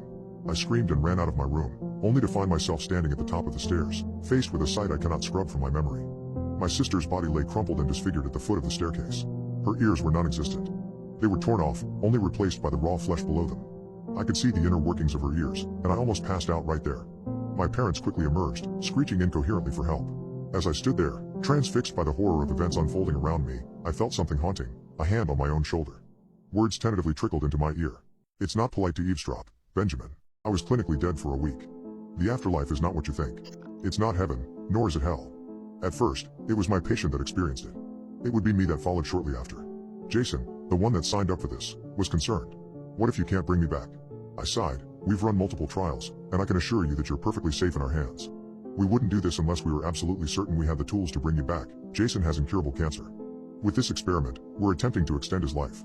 Now please, continue. I need to know that you understand the process." He took a deep breath before speaking. "You're going to unalive me for an entire week, in stasis, meaning I won't decay, and I'm to report back what I see on the other side." Though his explanation was a bit simplistic, I nodded in agreement. It was a lot to ask, but considering he was already standing at death's doorstep, it might reassure him to know what's awaiting him on the other side. While I was nothing more than a mere physician there to examine the experiment, the professor working over me was a bona fide genius. He developed a cytostatic chamber that was essentially able to freeze dead bodies in time, halting degeneration down to practically zero. Normally, once someone dies, it takes only a few minutes for the brain to stop functioning, but during this time, people frequently experience vivid hallucinations that could be interpreted as a glimpse into the afterlife. What Professor Hall theorized was that a true experience of death only occurs after the brain has lost all neural activity. The issue being that once someone reaches that stage, permanent brain damage would be the inevitable result, thus the chamber, able to halt necrosis until we could bring the subjects back. And our first willing subject would be Jason Moore. "Listen, Jason, I know you signed the contract, but you can still back out. There's no shame in being afraid," I said as I put a comforting hand on his shoulder. He shook his head in response. No, I need to know. I can't just die without knowing the truth." I nodded, and prepared to inject him with cryoserum. "This is going to hurt, Jason, but only for a moment," I said as I injected the serum in through his fore. A few seconds passed and Jason tensed up in agony. He couldn't move too much due to the restraints, but he still tried his best to get loose. He let out a quick yelp before suddenly falling still. His heart had stopped, and the experiment had officially begun. We rushed him into the chamber, and locked it. A blue gas filled it and his temperature dropped to just above freezing. Any further, and the water in his body would expand, rupturing his cells, making his death irreversible. The low temperature combined with the serum would keep him in stasis for the next 7 days while we patiently waited, keeping a close eye on his status. "EEG and ECG readings are negative. He's dead, doctor," one of the assistants said. "Keep monitoring him for the next 24 hours. If there's any sign of life, let me know," I ordered. The Hall-modified electroencephalography, or HEEG, was a tool specifically designed by Professor Hall to measure electrical activity beyond what we thought was possible, and had shown that during brain degeneration, small signals are given off. He'd previously proven that it could not only read signals from the brain, but translate them. Essentially, what it came down to was a tool that could read the unconscious mind, but if Jason was truly dead, or in stasis, we shouldn't see anything at all. An absolute confirmation of death. A day passed, and we'd gotten through the crucial stage of Jason's death. If there were to be any complications, they should have already happened, which put us at ease while we waited for the remainder of the week to get by. As we waited, I spent a lot of time by Jason's side. I'd signed up for the program following a near-death experience of my own. Though I had only been legally dead for a couple of minutes, I'd seen a whole world, different from our own. Those 2 minutes were the best of my entire life, and I ached to return, if only vicariously through someone else. On the 4th day of the experience, we detected a small anomaly in Jason's HE reading. Just a blip, but enough to be concerned. We immediately called Professor Hall for help, asking if the signal could be translated, or if the machine had just malfunctioned. He took the readings back to his office, and we didn't hear from him for the next 2 days. As the 6th day rolled around, Professor Hall didn't even show up at the laboratory. Any attempt at calling him was met with an answering machine, and we quickly grew concerned by his absence. We then sent one of the researchers to check on him, but his work apartment had been vacated, without any clue as to where he'd gone. We were left alone to deal with Jason, who only had 1 day left in stasis, and the anomalous HE had provided us with a continuous signal, which in theory should have been impossible, yet we proceeded with the experiment. As the 7th day arrived, we counted the minutes until Jason's awakening. We administered adrenaline, and a binding agent, meant to remove as much as the cryoserum as possible without causing permanent damage. Within a minute, we detected a heartbeat, and just a few seconds after that, clear signs of life. All of that, accompanied with completely normal EEG readings, similar to those of a sleeping person dreaming vividly, meant the experiment had been a success. Then we allowed him to rest for 12 hours before waking him up. I sat by his bedside, waiting for him to awake, as desperate as I was curious to finally learn the truth about the afterlife. I almost fell asleep as I noticed Jason's eyes shoot open in shock. He frantically looked around the room for a few seconds before letting out a blood-curdling scream of absolute horror. "Jason, calm down, you're safe," I yelled as I had to hold him down. Yet, he kept screaming for minutes, alerting the entire laboratory personnel. He punched, scratched, and kept shouting incomprehensible jargon, as if he'd forgotten how to speak. Eventually we had no choice but to sedate him, while we figured out our next move. In the meantime, some of our co-workers were out looking for Professor Hall, who'd long since been reported missing by his family. We ransacked his office, and found his notebook, containing scribbles, and the anomalous HE we'd gotten during the experiment, folded inside the book. Most of the notes were just frantic writings hardly related to the HE itself, a panicked view into Hall's mind the last time he'd been seen. "We shouldn't have done it. I'm sorry, I'm sorry, I'm sorry," repeated over and over again, without any explanation as to why he'd left. While no translation was available for the HE, Hall had taught me the basics, and with enough effort I managed to get a rough view into Jason's dead mind. I couldn't believe it at first, but I checked again, and again, and again, and the readings appeared to gather enough thoughts to fill 100 lifetimes, meaning that in the short 7 days Jason had been dead, he'd experienced several thousand years of suffering, enough to render him absolutely insane. After making sure I was reading the translation correctly, I was horrified to learn what Jason had seen on the other side. He'd seen nothing. For thousands of years, Jason had remained conscious on the other side of life, in eternal darkness, never experiencing anything other than his own thoughts. They've ran experiments in the past, anhedonic chambers devoid of light and sound, and that alone is enough to drive people mad in only a few hours, but Jason had suffered through it for millennia, all alone, with no chance of escape. I spent the next weeks looking over old records left behind my hall, where he'd recorded HE of deceased individuals as they decayed. While their readings were harder to interpret due to the nature of necrosis, with Jason as a control, I could determine that everyone ends up in the same place once they die. A world which is nothing more than a lonely void, occupied only by yourself and your deteriorating consciousness for all of eternity. Life is all there is, and death is utter, conscious, emptiness. There's nothing on the other side, no hell, no heaven, just nothing. And nothing is far worse than death itself. My parents imprisoned us in our own home. Today I found out why. I have spent the last hour Googling the name of my hometown. Nothing is there. All of the local schools, all of the local restaurants, gone. Even my social media is messed up.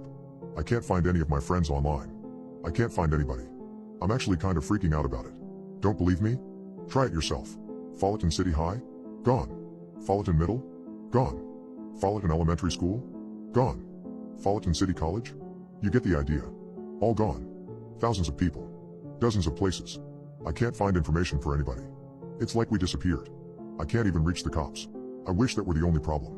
My family and I woke up this morning to a total blackout. Every single house on the block lost power. That does tend to happen out here in the valley, often enough that my older brother Mark rigged his computer to get a connection via satellite. The two of us are currently crouched beside the generator, desperately trying to get a handle on the past few hours. My parents are panicking. They won't say anything. They won't say why. But we have our suspicions. I saw something in the woods last night. Right before the power went out, when it was still dark outside, Mark woke me up and pulled me over to his bedside window. He pointed frantically into the trees behind our house. It was raining. The mist made it difficult for my eyes to adjust. But after a moment, something big darted towards the neighbor's back porch. A thick branch fell in its wake. Then somebody screamed. My parents rushed into the room right at that moment. I guess they heard the commotion and freaked. Mom beckoned for us to get away from the window. I gave in right away, because my parents can be scary when we don't listen, but Mark lingered there a little while longer. I didn't see what he saw. Mark whispered that he saw somebody running. He said it looked like they were running away from something. My father turned off the lights and pushed my brother aside. He squinted out the window in silence. Finally, after what felt like an eternity, he concluded nothing was there, just wind in the trees. Then the power went out. My parents have been acting very weird ever since. During the day, my mom tried to keep us in the kitchen. She made breakfast, lunch, and dinner over the fireplace. She even broke out a board game in the afternoon and we played for a couple hours. She kept asking about schoolwork, or football, or anything but the odd situation we were in. We tried to change the subject, tried to ask her what was happening outside, but it was no use. She ignored our questions. My father had a wild look in his eyes. He kept rushing to check the window every few minutes.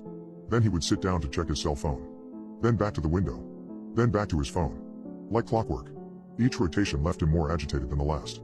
The cable didn't work. The internet had been spotty. There was really nothing to do but read a book or play a game. Mark asked to go for a walk before dinner. I thought Mom might pop the temple out of her forehead.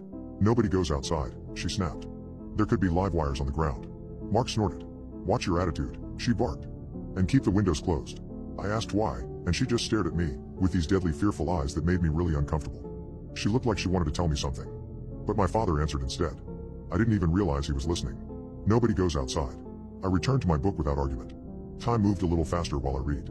I forgot about my surroundings, until I heard it. Somebody was knocking on the door. After an entire day of endless boredom, I thought this might be salvation. Maybe a maintenance worker.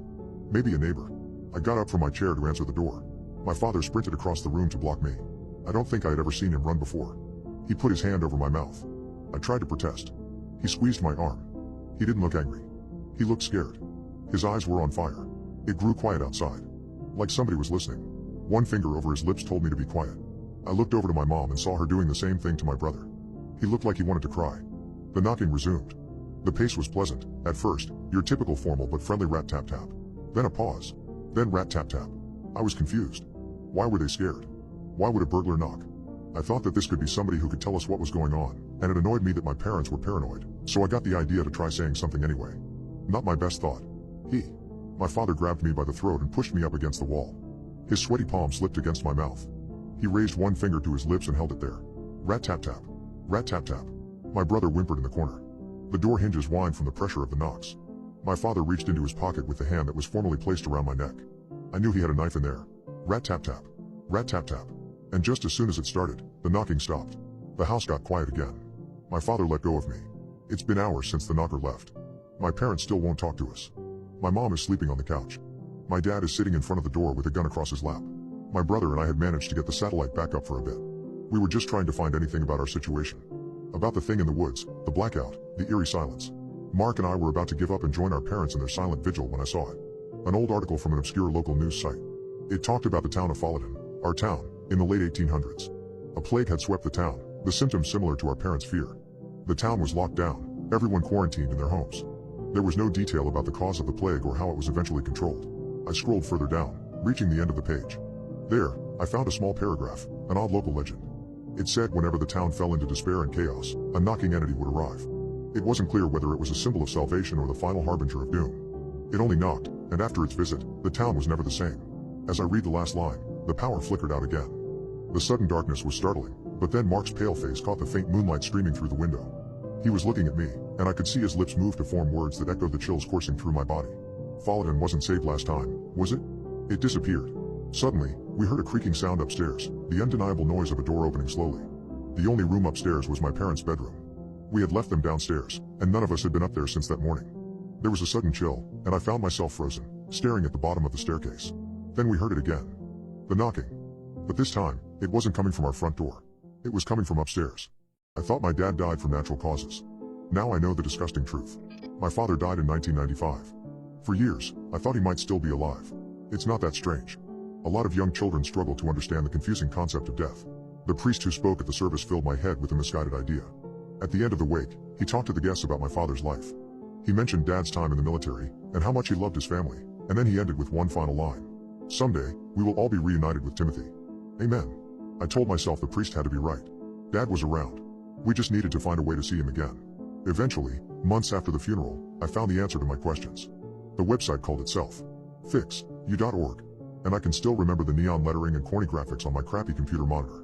The site had 2 tabs: incantations and contact us. I clicked the former and waited about 20 minutes for it to load on our dial-up connection. Red text appeared after a moment. Fix You employs both technology and spell work to enable communication between living souls and the dead. All information is to be used with extreme caution. Please view the next page to see if you qualify for disclosure. I clicked past the warning without even hesitating. The following page showed a form requesting my name, age, and address. I entered it all and selected next. A green check mark appeared. I guess I met the requirements. Fix You requires a specific object to be cursed. This object should have a specific connection to both the individual conducting the spell and the individual who has passed away. Please locate it before continuing. I grabbed my basketball and scrolled down the page. Dad taught me the infamous family hook shot just 2 months prior. Repeat the following words 6 times aloud. Hold the object and spin it once for every repetition. The phrase seemed to be Latin. I struggled through the pronunciation and did as told. It felt weird. But it's not like anybody was home to judge me. Surge Lazarum. Desere Lazarum. Nothing happened. I repeated the phrase 6 times exactly. I searched for a non-existent next button on the website. Frustration built up like a powder keg. Now what? I shouted to my empty room. The website seemed to respond. I did not click anything. And yet, the page refreshed. That seemed pretty crazy to a young kid on the internet those days. A cartoonish genie with a word bubble displayed on the screen. Tonight, you will dream about your loved one. Think about them as much as possible. Hold the object close. If the spell is done correctly, and the individual would like to communicate, you will make first contact in your dreams. I followed the instructions and tucked myself into bed at 9 o'clock. Excitement replaced frustration. I clutched the basketball harder than ever before. I thought about all of the best times with my father, at the park, at the mall, at the movies. That night, when I fell asleep, I did dream about him. I dreamed that Dad lived in a cabin somewhere out in the woods. I visited on a dark, rainy night, and he explained everything once we got inside. My mom and he had gotten into a fight. She just didn't want him around anymore. He had to hide from the government, and nobody could know where he lived. Death never even became a topic of conversation. It felt too ridiculous to even suggest. Dad sat right in front of me. I told him about school, and the upcoming summer, and everything that was going on in my life. He smiled and listened. He made me dinner. And then, as suddenly as the dream started, it ended. I woke up in a cold sweat and cried for an hour. The horrible teasing effect of the whole situation was the worst part. It seemed so real. He looked exactly the way I remembered. I wondered whether the website made me dream about him. Doubt left my mind as the memories welled up in my head. We just needed a little more time. I rushed back to the old computer in my bedroom immediately after breakfast. I loaded up fixyou.org and waited for the dial-up modem to connect. When it did, I nearly fell off my chair. You have completed level 1 of contact. At 2 o'clock Tuesday morning, wait outside the address given. Bring your cursed object. At that time, a chariot will arrive. You will be able to make contact with your loved one in the living plane. I bit my lip through the whole weekend. In retrospect, I should have told my mother. But the story seemed too unbelievable. I knew she would take away the computer the second she heard it, and that could not happen. I could not live wondering whether there was a way to see my father again. The alarm woke me up at 1:45 on Tuesday morning. That gave me enough time to change out of my PJs and slip outside through the back door. It was cold that night. Bits of white snow slipped down from the sky in what must have been record time. A blizzard canceled school for the next day. That only added to my excitement. I could not wait to tell Dad. Maybe he could stay over for the day. I shivered in my father's boots while waiting on the front porch. I hoped they still fit. I thought he might need them, wherever he was going. So many questions flooded my mind. I made sure to remember all of them. We would not be dreaming this time. Who knew when we could talk again? I heard the squeal of shaky brakes and snow crumpled under tires at exactly 2 a.m. The street sat about 20 feet in front of our house. A flash of blue stuck out between hollowed trees and white waves of sleet. The van slowed down as it approached our house. And then it stopped. I looked around. I stared for a minute or two. Nobody seemed to move. Something about the situation started to feel sketchy. Could the dream have been a coincidence? A door to the van popped open. The quietness of the snowstorm seemed to add to the eeriness. A white light somewhere inside illuminated an empty and quiet cabin. I wondered whether Dad sat in the back, or the front. Was he driving? Or should I sit? I walked toward the van. The hill in front of my house was perfect for sledding and not much else. I slipped a couple times going down. On the second or third tumble, I heard another van door open. Then my mother's shrill voice pierced the night. Matthew. Oh my God. No. Matthew. Get back in this house. Now. Now. The next few moments were a shock, all parties involved. The white light turned off inside the van. The door slammed shut. The driver slid down the street like a burglar, leaving a crime scene at the sight of my mother flying out of the house and screaming like a banshee. After yelling, screaming, cursing, and calling the police, she finally asked me what the hell happened. I told her about Fix You. I told her about my dreams, and my plan to meet Dad and talk to him one last time. She looked terrified. You see, there was a story on the local news that night. Several children in the area had recently been abducted. The newscasters said they did not have much information available as of yet. The police had not even narrowed down a list of suspects. The only lead cops had at the time still gives me the feeling of ice water running down my spine. It said the individual lured young victims online. But I didn't believe her. I wanted to see my dad. I knew he was alive, and I knew he was in that cabin. I decided that I would try again tomorrow, and make sure I didn't get caught. A whale carcass washed up onto the beach. Inside, I found my best friend's dead body. We were desperate to make money, and Stephen figured that this was a good way to take advantage of a whale's carcass. But looking back, I wish I had left this job to Stephen. But, I still questioned his certainty. So, you're telling me that we're going to cut the whale open, on the off chance we might find something valuable? Stephen stared at me for a moment, before a large grin spread across his goofy-looking face. Now, why would we risk cutting it open? Then it's obvious someone has been inside, he said as his smile grew even larger. No, we are going in another way.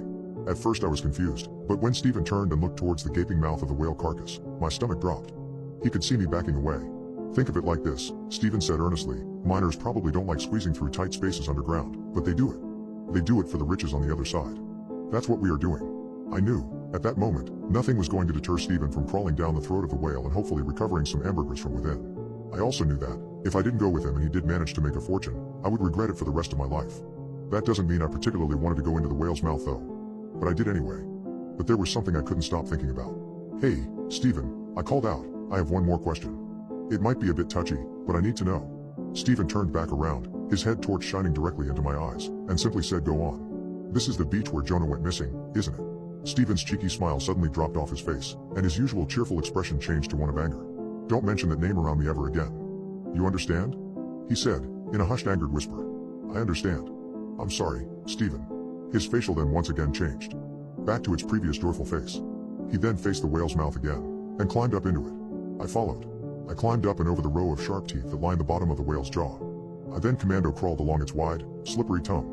When I reached the back of the giant mouth, Stephen's 2 feet were poking out of the tight hole that was the whale's throat. The rest of him had already gone through it. His feet then disappeared with the rest of him. He was now inside the belly of the whale, and it was my turn to do the same. I waited a moment, building up enough courage to enter into the unknown. I was almost about to chicken out when I heard Stephen's voice call out from the other side of the throat. Come through, there's plenty of room in here. It was what I needed to hear. Obviously, it was safe on the other side, and so it filled me with enough courage to wriggle forwards.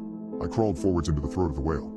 I pushed my arm through first and the soft, cold flesh felt tight around it. I continued forwards, and plunged my other arm, followed by my head into the tight cavern of the esophagus. When I re-emerged out the other side, the first thing I saw was Stephen bent down, eagerly awaiting my arrival. The stomach was large, but not enough to stand up in. I got up off my stomach, wiped some sticky fluid off of myself, and got into a crouched position. I looked around and saw a thick, almost red sludge that occupied the majority of the whale's stomach. Mine and Stephen's head torches lit up the fleshy cave. It didn't look like this place was a gold mine.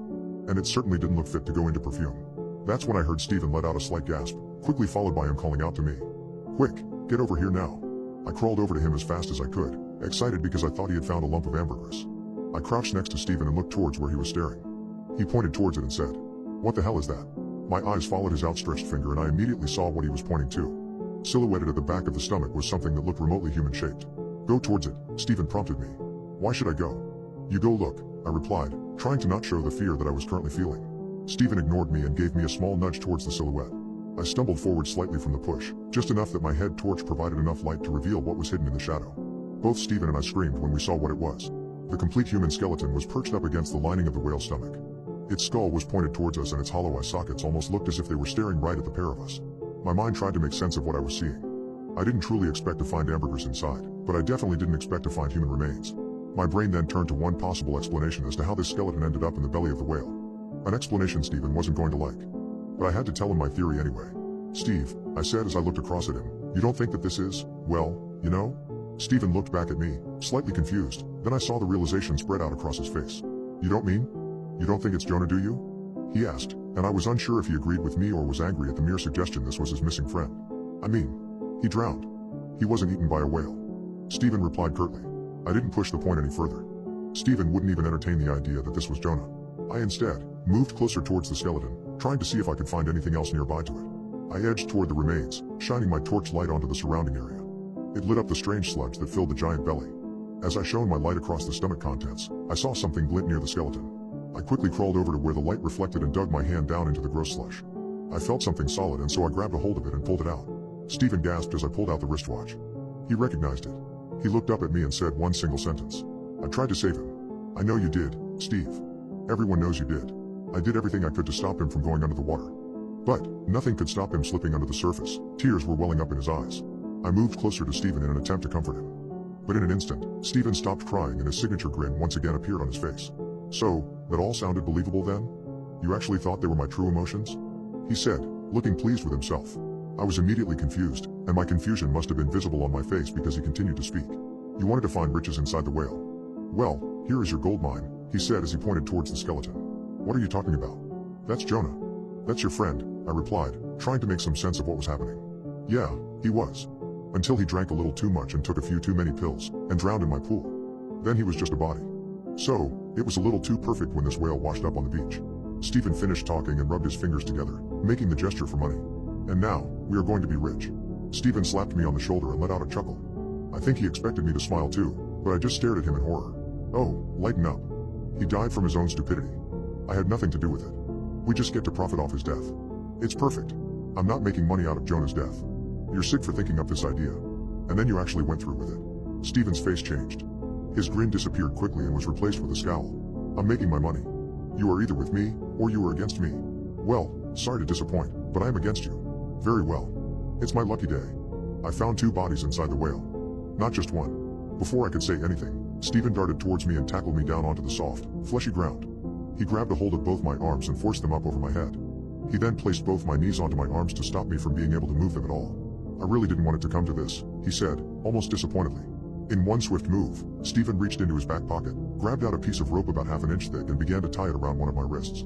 Once it was tightly tethered to my wrist, Stephen lifted his knees off of my arms. He quickly ran forward and yanked on the rope, pulling me forwards with him. He dragged me over to where the skeleton sat slumped up against the side of the whale's stomach. He then started to tie the other end of the rope around the skeletal wrist of Jonah, binding me to him. Stephen finished tying the knot and then gave the rope a few yanks to make sure that he had tied it tightly enough. Once satisfied, he turned to face me. "I'll see you in a few days," he said coldly before turning to climb back out through the whale's throat. The last I saw of Stephen was his 2 feet disappearing through the small hole of the throat, and then I was all alone inside the whale. Well, apart from the remains of Jonah. It was cold inside the stomach of the whale. And it smelt like rotting flesh too. The only thing I could see in my slowly dying head torch was the skull of Stephen's old friend. Obviously Stephen's friends all have a habit of ending up dead. Jonah's empty eye socket stared back at me, and as I looked into them, the reality of my situation really dawned on me. Soon, my eyes would be nothing more than sockets and the whale's belly would be the final resting place of 2 people. My torch flickered before the light went out completely. Everything turned pitch black and I couldn't see a thing. Pure fear set in at that moment. I had never been so scared in my life. I tried my best to break free from the rope tied around my wrist, but it was pointless. Stephen had tied me up with a freakishly strong knot that wasn't going to be undone anytime soon. I don't know how long I sat in the blackness. I was cold, hungry and afraid. I may have been in there for a day, or possibly longer when I heard the faint voices from outside. As soon as I heard the voices, I started to yell out to them, desperately hoping they would hear me. I then heard what sounded like a saw and flesh being cut. The whirring sound of the saw grew louder and soon I saw a slit of daylight appear in the side of the stomach. Then, a man's head poked inside. "There better be bloody hamburgers in here," he said. Then he looked up and saw the skeleton that sat inside the stomach, and tied to those bones, he saw me. "Someone has been visiting my 4-year-old daughter at night." I finally confronted him. I found someone sleeping with my 4-year-old daughter at night. I had never heard of this bone fairy until my daughter Lily came home from school, crying that it was going to take her bones while she slept. "What do you mean your baby bones?" I replied as I embraced her. "Rebecca at school was telling me about the bone fairy. She said that it comes to visit you while you are asleep, and it takes your bones home with them. So, I know that the tooth fairy takes my baby teeth, so the bone fairy must take my baby bones." I had never heard about the bone fairy before, so my first thought was that it was something that Rebecca must have made up or something that she had heard from someone else. So, I reassured Lily that the bone fairy won't visit her and take any of her bones. I also explained to her that there aren't any baby bones, but the bones you are born with are the same ones that you will always have. This seemed to comfort her, and I saw the worry begin to leave her eyes as she began to understand that she would be safe from the bone fairy. The rest of the night continued as normal. My wife, Lily and I all ate dinner together. We watched a little bit of television and before long it was time for Lily to go to bed. I helped her get ready and then read a short bedtime story and then it was time to turn the lights out. Just as I turned the light off and darkness took over the bedroom, I heard Lily's small voice say to me, "Dad, if the bone fairy does come, you will protect me, won't you?" She said to me. I couldn't see her that well, but I could just tell by her voice that she was still a bit afraid and so she needed some comfort and reassurance from me. "Of course, darling," I replied, "I will protect you from everything that you are scared of." That was the last time I saw her before she woke us up, screaming in her bedroom. "Dad, I just saw it. It was in my room," Lily yelled as she came running into our bedroom at 3 in the morning. I jumped awake and quickly sat up. I processed what she had just yelled out to me and instantly became wary, thinking that someone was inside the house. I jumped out of bed and slowly crept towards Lily's bedroom. I made it to the doorway and slowly poked my head around to look inside the room to see if I could see anyone in there. It was empty. There was no one in there. Who was in your room, sweetheart? I asked my daughter, still thinking that there may be someone inside the house. The bone fairy, she replied. The fear in her voice was evident. I saw her flying out of the window. She was really here. I let out a sigh of relief. I was secretly furious that she woke me up at 3 in the morning for some imaginary monster, so I assured her it was her own imagination.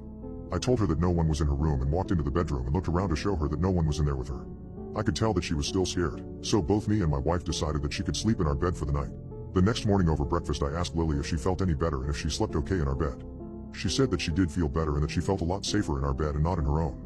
We then ate our cereal and soon we were talking and laughing about other things like Lily's favorite cartoon. I noticed that Lily was eating cereal with her left hand that morning, even though she is right-handed, and made a slight joke about it. She didn't seem to find it too funny and looked down into her bowl. I apologized for making the joke and she seemed to accept my apology because we were quickly back to normal. The rest of the day passed by with no mention of the bone fairy and I thought that maybe it wouldn't be mentioned again. Well, I hoped that it wouldn't, but come bedtime Lily was scared again and said that she wanted to sleep in our bed for the night again. I told her that it was probably best that she tries to stay in her own bed tonight. I told her that if she were scared again later in the night then she could come into our bed once more. She then agreed to try her best and stay in her own bed. She did manage to stay in her own bed for most of the night, but once again at 3 in the morning she came running into our room again, waking us up. Mom. Dad. She's back. I saw her looking at me through the window. Lily screamed as she ran and jumped into our bed. She wants my baby bones. My wife and I gave Lily a big hug and told her that everything was going to be okay, that she was safe now. It took a little while, maybe 20 minutes, to fully calm Lily down, but we managed and soon she was asleep between me and my wife. We looked at each other and we didn't even need to say a word. We knew from the look in each other's eyes that we needed to do something about this, but we didn't know what. I rolled over to try and go back to sleep, but thoughts of what to do about this problem were circling in my mind. I must have dozed off though because I awoken by a small scratching sound coming from the end of the bed. At first I thought it might have been Lily, but I looked down and saw that she was still fast asleep next to me. It was dark in the room and so I couldn't see anything, but I could definitely hear it. A faint scratching sound and then what sounded like a small footstep. I blinked a few times, trying to let my eyes adjust to darkness. I then heard another footstep, then another. I then heard the sound of rushing air, like something was beating its wings. By now, my eyes were beginning to adjust to the blackness. I could make out the outline of a fairly small figure. It may have been only 2 or 3 feet tall. I could see that it had the body of a person, but it had 2 large wings sprouting from its back. The wings were making the sound of rushing air, as they flapped up and down and the figure was beginning to float off of the floor. I saw the figure rise higher and higher off of the ground and it then flew towards the window. I don't remember too much of what happened next, but I do remember 2 piercing, yellow eyes turn around and looking directly at me. I could also see that this figure's hands were small objects. I couldn't make out one of the objects as it was hard to see it in the darkness, but I knew exactly what the other one was. It was a bone. I don't remember anything after that. I just remember waking up the next morning and looking around and seeing my wife and daughter still asleep in the bed with me. I thought everything I had seen must have been a dream. I breathed a sigh of relief and let out a small laugh as I walked to go to the bathroom. As I stood up and was about to let everything out, I wasn't able to. I looked down, and there was nothing there. When I tell you I almost fainted, I almost did. I didn't want to freak out my wife or Lily still sleeping in the other room, but I was petrified. I stood there rubbing my eyes insisting it was a dream before I heard Lily stir awake. She walked over to the bathroom door I was in and knocked. "Dad, my finger hurts," she said. As she said this I opened the bathroom door a crack and looked at her finger. It was hanging as if it was just a piece of flesh. When I googled my name, I found videos of me playing with myself without my consent. I like to Google myself sometimes. I have a very unique full name, and as far as I know, I'm the only one stuck with it in the world. Sometimes I use Google to check if my email pops up on the spam sites. Sometimes I do it to look at the old articles that mention me in sports competitions. I know that's a little narcissistic, but I can't be the only one to do it. Sometimes it can be interesting to run a weird search and see what comes up. So, this morning was a slow one at work, and I decided to indulge this self-obsessed habit for the umpteenth time. I threw the quotation marks around my name and hit enter. The results included the usual social media. My LinkedIn and Facebook pages populated the first 2 slots. An Amazon account with my wedding registry showed up third. But below that, displayed as an ordinary social media profile, was the website mylife.com. Some of you may already be familiar with My Life. It is basically the stalker's national anthem for any and all information relevant to an individual's life. Full names, political party affiliation, partial addresses and phone numbers are all available with just the preview option. If you subscribe to their BS, they will even let you search court and arrest records, photos, family and friends, and so much more. It is a creepy, dark corner of the internet. But they recently added a new feature. Reviews and ratings. See for yourself. The reviews are actually integrated fairly often throughout My Life's website. It pops up at the top of my profile. And, surprisingly, I already had 1 review on the seemingly new feature. Here's what that looks like. As you can tell, my rating is a 3.75. I'm not sure what annoyed me more, the fact that this creepy website allowed me to be reviewed by strangers on the internet, or that said stranger chose to give me anything less than a 5. And so I clicked the review. Now, if anyone reading along finds themselves in the same situation, I don't recommend this part. It took about 10 minutes for the website to query a bunch of sketchy sounding databases, and at the end of it all, they still told me I had to pay to see something more. The mystery had already been built up for me. In my head, I had to see what was next, and so I clicked and gave them my credit card. I don't even remember what it costed. I'll find out soon enough. I had to pass through another 1,000 layers of BS to find my review. They tried to show me non-existent arrest records. Then they asked if I wanted to see my own phone number. There was an option to lock everything and make it inaccessible to the public, and I did that, but not before I found the review. Nestled in the bottom of the page. Here's what it said, with all personally identifiable information redacted.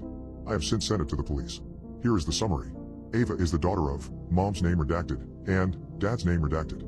She is currently living at, address redacted. She currently stands approximately, redacted, and, redacted, wait. She attended college at, redacted, university where she double majored in, redacted study. Active on all social media platforms, including LinkedIn, Facebook, Twitter, Reddit, Instagram. But I noticed something. There was a note at the end, the one that sent chills down my spine, the one that made me involve the police. She looks peaceful while sleeping. It read, her bedroom is on the second floor, third window from the left. I went cold, ice seeming to seep into my veins. I live on the second floor of my apartment building and my bedroom window is indeed the third one from the left. Someone had been watching me. A sick feeling of fear and disgust washed over me. I picked up the phone and dialed the number for my local police station, not taking my eyes off my laptop screen. When I was dialing, I saw a video under the review. Scared, but eager to know what it was, I clicked it. I don't think it could have been any worse. It was a video of me, lying in bed, doing it by myself. I was using a water bottle to do it. I started crying, panicking and waiting for the police to pick up. The information was just sitting there, freely available to anyone who looked for it. Once they answered, the police were attentive and took the matter seriously, promising to investigate the issue. I also contacted my life, demanding that they take down my profile. I later found out more video links under my review, ones I hadn't dared click before, were a collection of short clips taken from what seemed to be across the street of my apartment. They showed me in the living room, me in my bedroom, me in the kitchen. Thankfully, all were taken through closed windows and from a considerable distance, not as bad as that one video. But, they were still creepy and violated my privacy in ways I never imagined. The police launched an investigation and managed to trace the IP address of the reviewer. It turned out to be a man in his late 40s who lived in the same building across the street from mine. He was charged with stalking, invasion of privacy, and harassment. I moved away from my old apartment to somewhere safer, made sure all my online footprints were as private as possible, and regularly checked on my digital presence. In retrospect, I wish I had taken my online privacy more seriously. I wish I hadn't clicked on that review, or better yet, I wish that review hadn't existed. But it did. It served as a wake-up call for me and hopefully, for anyone reading this, a reminder to guard your online presence zealously. In this digital age, you never know who's watching. My wife and I have been playing hide and seek for 3 days straight. I'm starting to think she isn't hiding, but missing. I'm scared. I'm worried about where my wife is. For all that I know, she could be taken, or stuck, or worse. Our family has been thrown into chaos. My wife is missing, and I fear she'll never return. Let me start from the beginning. My wife and I started playing hide and seek with our 2 young kids. However, they're a little too young to hide effectively. They always hide in the same spot, every time. So we found it's more fun for one of us parents to hide, and then the rest of us seek. I've hidden from my wife and kids just by standing completely still in the corner of a dark room. It's amazing how our brains are programmed to see things that move. My wife gets a little more creative, but it's hard for us to do anything too elaborate because the kids are not very cooperative in waiting for us to hide. On Tuesday evening after work, we decided to play. My wife decided to hide first. I counted down from 10 with the kids holed up in the downstairs office. Ready or not, here I come. The kids bounded out of the room like wild dogs. I followed, slowly, trying to get a sense of where my wife was hiding. I'd often try to figure out what room she was hiding in first, to gently guide the kids so that we wouldn't find her too soon, or spend too long looking for her. I saw her when I entered the living room. She was crouched behind the couch. I could see a bit of her elbow poking out from behind the upholstery. The kids walked right past her, too intent on checking the kitchen. I waited for them to return. As they walked back in and rounded the couch, I waited for them to squeal in delight. Except they didn't. Confused, I approached the couch. She wasn't there. Maybe I'd just seen a tag or something poking out. Or maybe she'd moved her hiding spot. Wouldn't be the first time. As I said, she's more creative at this than I am. So we moved on. We checked all the usual spots underneath the shelving in the garage, behind the kitchen door, even in the lower kitchen cabinets. She wasn't in any of those spots. Maybe she went upstairs. I hadn't heard her go upstairs, but she can creep pretty quietly. I walked along the hallways, the kids in tow. Jesse, I called, in a sing-song voice. We're going to find you. Gotcha. Our bedroom door was open. And there was a long, Jess-shaped lump under the covers. Let's check Mom and Dad's bedroom, I said to the kids. Pattering footsteps as they charged behind me. I reached for the light switch, flicked on the lights, then grabbed the hem of the comforter and yanked it off. My heart dropped. The bed was empty. I stared down in confusion. It must have just been bunched up weirdly, but I could have sworn it looked like a person under there. The rough shape of someone in a fetal position, legs bent, back curved. I backed out of the room. The kids and I went downstairs. Jess, I called out. We can't find you. Come on out. Nothing. The kids lost interest. They bounded into the family room and began playing with their cars. I was about to call out to her again, when I noticed the chain of the basement door lock was disengaged. Aha! As I approached, my heart hammered in my chest. I knew she was waiting on the other side. Waiting to jump out at me and give me a heart attack. She'd done that before. I took a deep breath and swung open the door. She wasn't there. Damp air wafted up from the basement. I clicked on the light. Jess? I called out. No answer. The kids aren't playing anymore, I called down. And you shouldn't be hiding down there anyway. These stairs are too dangerous. Nothing. I turned, about to close the door, but then something caught my eye. Black hair. Poking through the gap between the stairs, about halfway down. She's hiding under the stairs. I stepped down. The wood creaked under my weight. The hair glistened below me in the dim yellow light. I continued down the steps, avoiding stepping on her hair, until I was standing on the concrete floor. I whirled around. Aha! But the space under the stairs was empty. My blood ran cold. Jess, this isn't funny, I shouted. Stop playing games with me. A footstep sounded behind me. I whirled around. The naked bulb in the ceiling only lit half the basement. The other half, where we had rows and rows of storage boxes, was in near total darkness. But I squinted, trying to make it out. In the murky darkness, behind a stack of boxes, in the corner, I thought I could see her standing there. I could only see her in my peripheral vision. Like how you can only see dim stars when you're not looking right at them, because of how your optic cells are arranged. I focused on one of the storage boxes, really stared at it, and when I did, I realized I could see her pale calves, extending up into the darkness. And, as I stood there, I realized I could hear her breathing. I can see you there, I said, my voice wavering. Why are you being so weird? The kids aren't even playing anymore. So come out. Please. Deep in the pit of my stomach, I knew there was something wrong. Something horribly wrong. So I chickened out. I'm going upstairs. You can join me when you're ready. I headed for the stairs. But halfway there, the bulb flickered, and went out. Total darkness surrounded me. I stretched my hands out, blindly groping into the darkness. They only fell on air. I frantically pawed through the air, searching for something, anything. My fingers caught in something. Hair. I screamed and yanked my hands back. Then I ran blindly into the darkness, but something glanced off me. I shoved at it, I heard a dull thwack, and then I kept running. The side of the banister caught me straight in the chest. Panting, I felt my way to the stairs and climbed them as fast as I could. Then I locked the door to the basement and frantically ran to my kids. They were fine. But as I hugged them, I couldn't get the horrible thought out of my mind. The hair I'd felt. It was higher than my eye level. About 6.5 feet off the ground. Jess is only 5'2". The police searched the entire house. My wife isn't here. They searched the backyard and patrolled in a 3-mile radius. They came up empty-handed. It's like she disappeared off the face of the earth.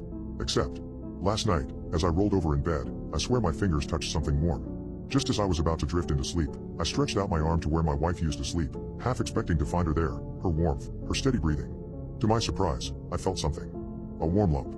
My heart pounded in my chest as I shot up and flicked on the lamp beside me. Nothing. The space beside me was empty. Jess? I called out into the darkness, my heart pounding against my ribcage. Is that you? There was a brief pause, and then, no, Daddy, it's me, came the soft, sweet voice of my youngest child. She was standing at the door to our bedroom, her teddy bear clutched tightly in her arms. Can I sleep with you? I had a bad dream. Relief flooded through me, and I invited her into the bed. But as she crawled in and nestled against my side, she said something that made my blood run cold. I dreamt about Mommy, she whispered, her small hand finding mine under the covers. She was playing hide and seek. But she couldn't find a good place to hide. Then the bad man said he'd help her, and she followed him into the dark. As my daughter's words echoed in the quiet of the bedroom, I heard the soft creak of a floorboard from downstairs, a sound that didn't belong. I gently pushed my daughter aside and slipped out from under the covers. She muttered something in her sleep, but didn't wake. I quickly pulled on a t-shirt and crept to the bedroom door. Pausing for a moment to listen, I heard nothing but the normal, quiet sounds of a house at night. Maybe it was nothing. Maybe I was just scared. But something in me, a deep, primal instinct, knew that wasn't true. I crept down the stairs, each creak making my heart jump in my chest. At the bottom, I paused again, straining my ears. Silence. I moved towards the kitchen, deciding to start there. As I entered the room, a glint of moonlight from the window caught my eye. The knife block on the counter was missing a knife. My heartbeat quickened. Stepping carefully, I rounded the island and headed towards the basement door. The chain was still disengaged. The cold fear that had been growing in my gut turned into ice. I should have locked it. Why hadn't I locked it? I flung open the door and hit the light switch. The bulb, which had been working fine after I replaced it, flickered and went out. My heart pounded in my chest as I reached into my pocket for my phone and switched on the flashlight. Nothing. The basement was empty. I was about to turn around when a soft sound made me freeze. A slight scuffle, like a footstep. It came from the dark corner where I'd seen her standing earlier. Swallowing hard, I started towards it. As my light swept across the basement, I caught sight of something on the floor. A glint of metal. The missing knife. But that wasn't what made me gasp in horror. There, by the knife, was a scrap of fabric. Floral, delicate. From my wife's dress. I should have searched for her, but I couldn't. I ran back up the basement steps, back up to the second floor as fast as I possibly could. I was horrified. I had no other choice but to dial 911. There could have been an intruder in my house, and I didn't want to put myself or my kids in danger. My kids. My daughter. She wasn't in my bed. She was gone. Looking back, I think I know what she muttered in her sleep. Let's play hide and seek, Daddy. If you don't eat an apple, the doctors will come to eat you out. It feels good, I can't lie. Every night, just before I crawl into bed, I enjoy the treat of a small, red apple. I always end my day by eating the succulent fruit. My bedtime ritual may sound strange, but I do believe it gives me a better sleep and I always awake feeling refreshed and nourished. I have not missed a day of eating an apple for as long as I can remember. Well, that is, until a week ago. I felt a yawn build up within my throat and so I let it out with an exaggerated sound. It was getting late and I was getting tired, so I knew exactly what I needed to do. It was time to devour my apple and go to bed. I got up off the couch I had been sitting on for longer than I would like to admit, and headed over to the kitchen. I walked past the large window that overlooks my fairly large backyard, and towards the small wooden fruit bowl on my kitchen table.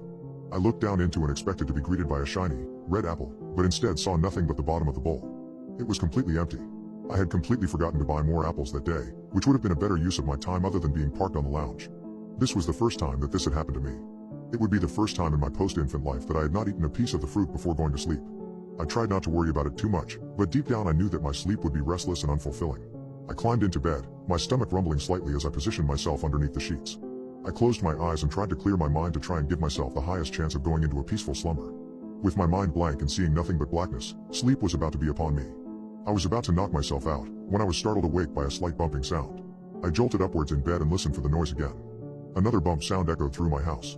This time, I heard it more clearly, and realized that it emanated from my backyard. I kept listening, hoping that the noise would stop and I could just forget about it, but it persisted and I heard it for a third time. I couldn't ignore it any longer. I needed to know what it was that was causing this disturbance. I got out of my warm bed and hesitantly, and anxiously, made my way to the kitchen. My plan was to take a peek out of the window that stared directly into the backyard and then I would be able to see if anything was amiss. I quietly crept into the kitchen area, cautious of what could be causing the sound. I slowly tiptoed over to the large window and took a quick look out into the yard. Outside, it seemed mostly normal. The large grassed area was still intact, and the long line of trees that ran around the edge of the garden were still and unmoving. There was one thing out of the ordinary in the backyard though. Standing near the back of the lawn, there was a man. He was staring up towards the window, and towards me. His long, white lab coat swayed gently in the wind. Around his neck hung a stethoscope, and across his face sat a thick pair of black glasses. The man was clearly two things. He was definitely a doctor and he was most definitely lost. When I first saw him, I was more worried for his personal safety than I was mine. I was perplexed as to why he was in my yard, but I was concerned that something bad might have happened to him that led him here. At that moment, I just wanted to help. I left the kitchen and walked over to the back door that leads out to the yard. I opened it and took one lonesome step out into the garden. The doctor followed my every move with his eyes, but otherwise remained motionless. I looked at him for a moment, still trying to comprehend how and why he was standing on my back lawn. I called out to him, just to confirm that he was indeed okay. "Hey, excuse me. Are you alright?" I called out in the calmest voice that I could muster. "Do you need any help?" The doctor didn't break eye contact with me, not even to blink, but still remained mute and frozen. I called out once more, and again asked him if he needed any aid. Once I had spoken to him for the second time, I saw a quick flutter of movement from the doctor. His right hand ever so slightly moved closer to the outside of his leg. Slightly closer towards his pocket. The small hand movement made me nervous. Maybe because it was the first time I had seen him move, or maybe because he moved closer towards his concealed pocket which I couldn't see what it contained. I grew anxious, but still tried to remain calm and deduce what exactly was happening. I opened my mouth, readying my vocal cords to talk to the doctor again, when I saw his hand quickly reach into his pocket. Before I could react, his hand re-emerged, but now it was holding a large syringe. The needle was long and it glistened slightly in the moonlight. My brain quickly assessed the danger I was now in and wanted to turn and run, but my body wasn't quite that intuitive. My body stayed frozen for just a second too long. I was just about to run away, when I heard a rustling sound at my side and then a white flash of movement. I quickly swiveled my head to see what it was that the corner of my eye had just detected. Coming forth from the trees that run along the edge of my garden, I saw another man come into view. He too wore a long, white lab coat and had a stethoscope dangling from his neck. This doctor had wild, black hair that sprouted from his head. He also was brandishing something in his hand. It may have been a surgical scalpel, possibly another syringe. I'm not entirely sure because, as soon as I saw him, I took off in the opposite direction. I turned to run back into the house, back to the safety of four walls, but as I spun around and faced the door, I saw another doctor. This one was inside. He was standing just behind the back door, waiting for me to re-enter the house. I rapidly adjusted the direction I was heading and ran along the side of the house and towards the small stone path that leads to the front yard, and towards the street. I turned the corner at the edge of the house and began to sprint down the cobbled pathway. I was halfway along it when I saw the fourth doctor step out onto the path from beside the front of the house. In one hand he held an apple. This doctor, also dressed the same as the others, took a step towards me, tossing the apple into the air as he did. He caught the apple when gravity returned it to him, and then smiled at me. It was a cold smile, like he was enjoying giving a patient some bad news. I looked behind me for a means of escape, but saw that the other 3 doctors were closing in on me from that direction. I was surrounded and had no other option but to face the doctor holding the apple. I looked back towards him and watched as he inhaled sharply and took in a big sniff. He then started to speak. "I've just tested your blood, and I'm sorry to tell you that it's not good news. I couldn't detect any scent of apple within your veins, and you know the saying," he said emotionlessly. I didn't respond, as I was too frightened and confused to react to what was happening. After pausing for a second and waiting for me to fill the silence, he realized it wasn't going to happen, and so continued to speak. "It's a bit late for this now." As he said that, I heard a noise from behind me, and so turned my head around to see what it was.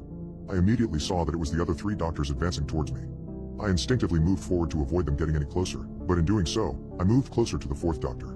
I was still looking behind me, and so didn't see that I had walked directly into him until I felt myself bump straight into his chest. I then felt cold hands wrap around my shoulders and a strong grip hold me so that I couldn't move.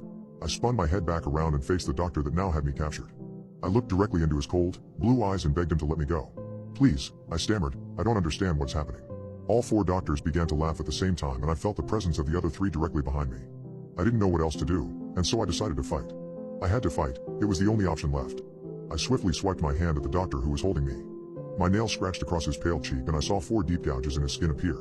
Normally, the scratches would fill with red blood, but his did not. The skin was wounded, but no liquid emerged from beneath his flesh. He looked down at me, no emotion on his face apart from maybe slight disappointment. I then felt something sharp enter my neck. Everything went black. I don't know how long I was unconscious for, but I awoke some time later and discovered myself in my bed. My initial thought was that it had all been a dream, but then I felt something wrapped around my neck. I looked down and saw the stethoscope that was placed testing on my nape. I then noticed the white lab coat that I was wearing. It was identical to the coats that my attackers were also wearing. I panicked, as I was thoroughly confused by what I was seeing. Had they just played a cruel and dangerous prank on me? Had they scared me and then dressed me up as a doctor too? No. There had to be more to it than that. And there was. Those events all took place a week ago, and since then I haven't been able to remove my lab coat and stethoscope. I mean, I physically would be able to take them off, but I don't want to. I can also smell other people. Not their perfume or deodorant, but their blood. More often than not though, it is tainted with the repulsive smell of apple. When I smell someone's blood who is pure and not ruined by that stench, it makes me hungry. Maybe I crave it because I'm missing my own. I cut myself shaving the day after I was attacked, and to my surprise, no blood seeped out of the wound.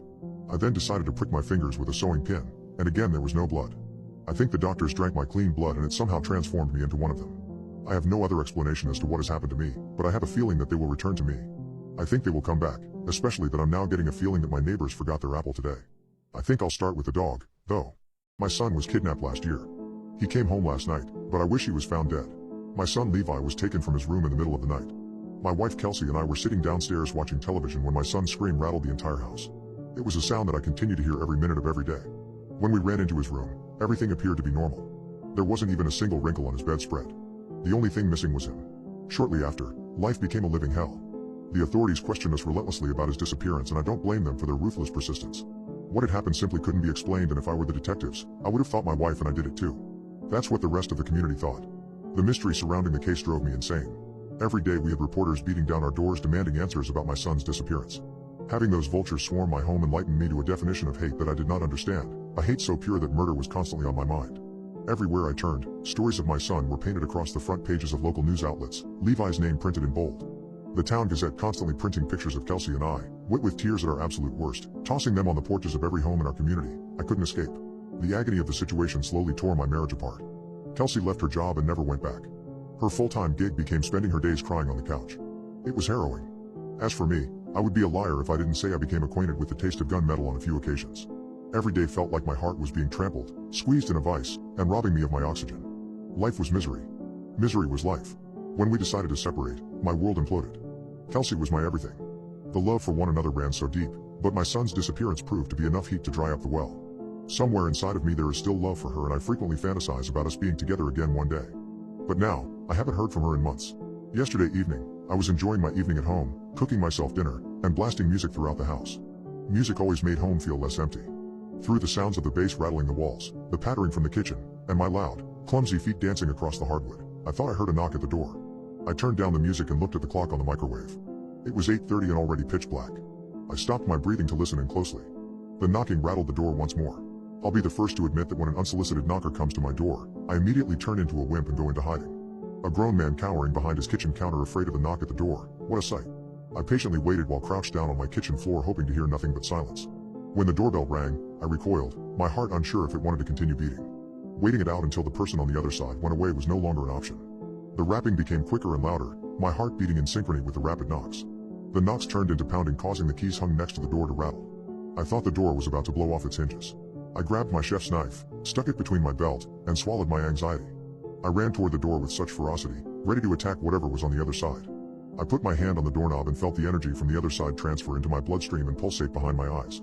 When I opened the door, I felt the heat from my body get sucked out through my feet and into the ground. My skin was instantly chilled by the cool streams of sweat pouring from every pore, dampening my clothes. I couldn't breathe. I couldn't see. I couldn't feel. On the other side of the door was my son. He hadn't aged a day. I am unsure if there is a word for simultaneously feeling confused, terrified, nauseous, dizzy, weak, sad, and surprised, but the sight of my son had me feeling that way. My vision began to blur, only having his pupils in my focus. Everything around his eyes was total darkness. My knees trembled and my balance began to shift. The last thing I remembered after opening the door was Levi reaching for me as I fell backwards and the buzzing between my ears as my head struck the floor. When I came to my senses, I was already sitting up. The room felt like it was floating on water as I tried to get to my feet with great difficulty. The terrible pain in my head convinced me my brain was trying to break free from my skull.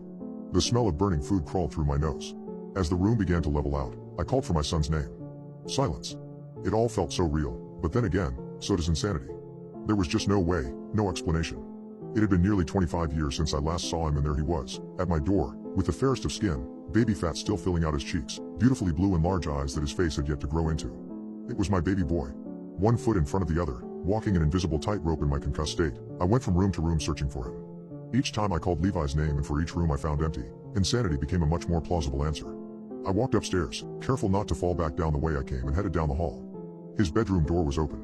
I stood outside his room staring into the darkness, too afraid to walk inside.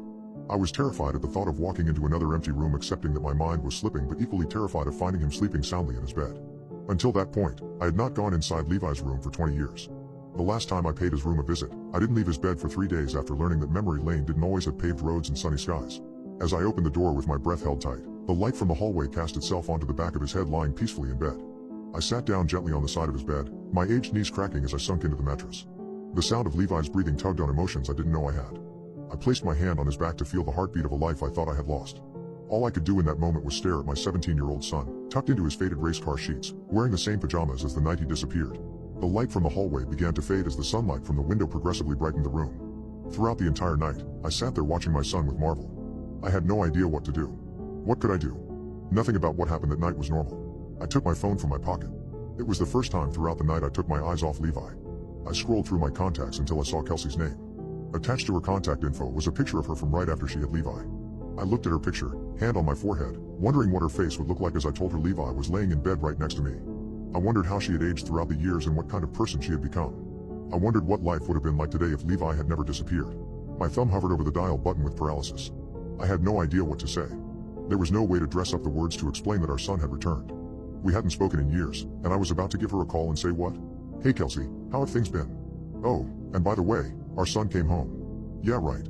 There was no plan, no perfect speech to give. I pressed the dial button. No answer.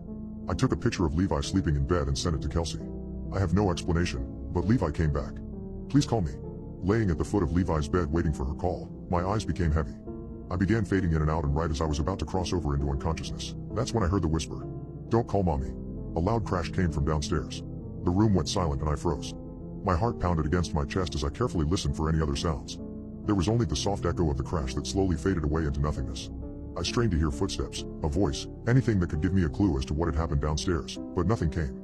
My eyes flickered back to my son. He lay there peacefully, as if the whisper and the crash were just figments of my overactive imagination. A chill ran down my spine as the words "Don't call mommy" echoed in my mind. Slowly, I rose from the bed, careful not to make a noise. The echo of the crash still resonated in my ears. As quietly as possible, I began my descent down the stairs, my hand gripping the railing for support. My heart pounded in my chest, louder than the ticking of the clock on the wall. I reached the bottom of the stairs and found the source of the crash. The front door, which I had closed tightly behind me after my son came in, was now wide open. The force of the crash had thrown a nearby table to the ground, scattering papers and small items. My pulse quickened as I stepped towards the open door. As I neared the entrance, a cool breeze hit my face. It was then that I noticed something that turned my blood to ice. There were footprints in the mud outside the door, footprints that led directly towards the house and none that led away. I rushed back upstairs, my heart pounding louder with each step. The door to my son's room was still ajar and I could see his small form still peacefully asleep. But something felt off. I could feel a sudden change in the atmosphere, as if something unnatural was looming around. I opened the door, and in the dim light, the sight that met my eyes almost stopped my heart. My son was there, yes, but his eyes were wide open, staring directly at me. His once beautifully blue and large eyes were now pitch black, devoid of any warmth or life. "Levi?"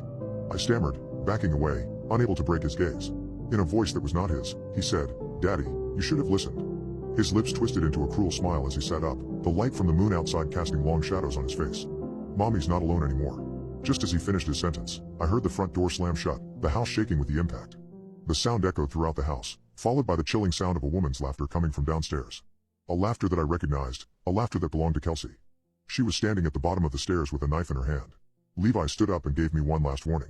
"Mommy took me away last time. Now, it's your turn." My wife and I offered a stranger to stay during a storm. I don't recall telling him he could sleep with my wife. When my wife woke me up to alert me about someone knocking on the door, I checked my phone. It was 2:15 in the morning. I hopped out of bed and threw on some basketball shorts in the dark. The lights were out. I flicked the switch by my nightstand a few times, and the light only flickered. My wife snapped. "Quiet. Now he knows we're home." 3 more consistent knocks seemed to confirm her theory. 3 more knocks. They sounded hurried now. I stumbled into the living room and reached for the trusty bat waiting in its spot behind the couch. The knocks began to lose all rhythm at all. The owner pounded the door anxiously, apparently losing patience, before his angry footsteps retreated down the porch. I waited a moment. Then I opened the door. The storm had added several inches of snow overnight. The wind pushed it right into my face. We had heard about horrible traffic on the parkway. Commuters had been stuck for hours. People had actually abandoned their cars, instead opting to walk home, and get them later. The local road that led to my house was itself left unblemished by plows or tires. Only a single pair of footprints led from the highway, a few miles away, all the way to our front door. Standing at the end of them, and at the bottom of my front steps, was an ordinary-looking man. At least I thought so. I couldn't see most of his features, at first. He wore black parka, dark pants, and tan Timberland boots. Something about the outfit looked familiar. The man appeared ready to give up and go away as he fumbled for something in his pockets. But I called out to him. I don't know why. Maybe I felt more confident with the bat by my side. "Can I help you?" The stranger turned at once in relief. He looked to be middle-aged. Dark black hair peeked out through the hood and dangled in front of cool blue eyes. He hopped up the steps immediately and reached out confidently to shake my hand. When he spoke, his voice sounded oddly high-pitched.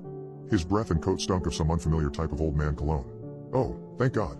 Sir, my car broke down on the highway, a few miles from here. The engine is dead. My cell phone is out of battery. I know it's late. But would you mind if I stepped inside and used your phone?" I looked the man up and down uneasily. He seemed harmless enough. But, if my older brother taught me one thing, it's don't trust a strange man in your house after hours. I tried to think of a way to let the stranger down easy. Instead, I opted for the truth. "Our phone's dead. The power is out here. Sorry about that." He looked wounded, and that definitely stung my conscience a bit. He turned to stare helplessly at the acres of empty, untouched snow before him. 7 or 8 inches had stacked up in some places. "Okay. Guess I'd better get walking." I felt a brush of satin before my wife appeared by my side. "You could stay here a bit, sir. Until the power comes back?" I pushed the door back a bit and whispered angrily to Emily. Before I could say anything, the man nodded graciously and pushed himself past me. He immediately began pulling off waterlogged clothing in our hallway. Upon closer inspection, all of it appeared to be about 3 sizes too small. I thought nothing of it at the time. "I will. Go throw this in the dryer," Emily offered. "I'll run it when the power comes back." She disappeared down the stairs as the man made himself comfortable on my couch. He pulled out an old cell phone and stared down in surprise. "You know, that's a pretty sweet wife you got there," he giggled as I wiped up the mess. "Pretty sweet indeed. Wish I had one that sweet." The words made my skin crawl.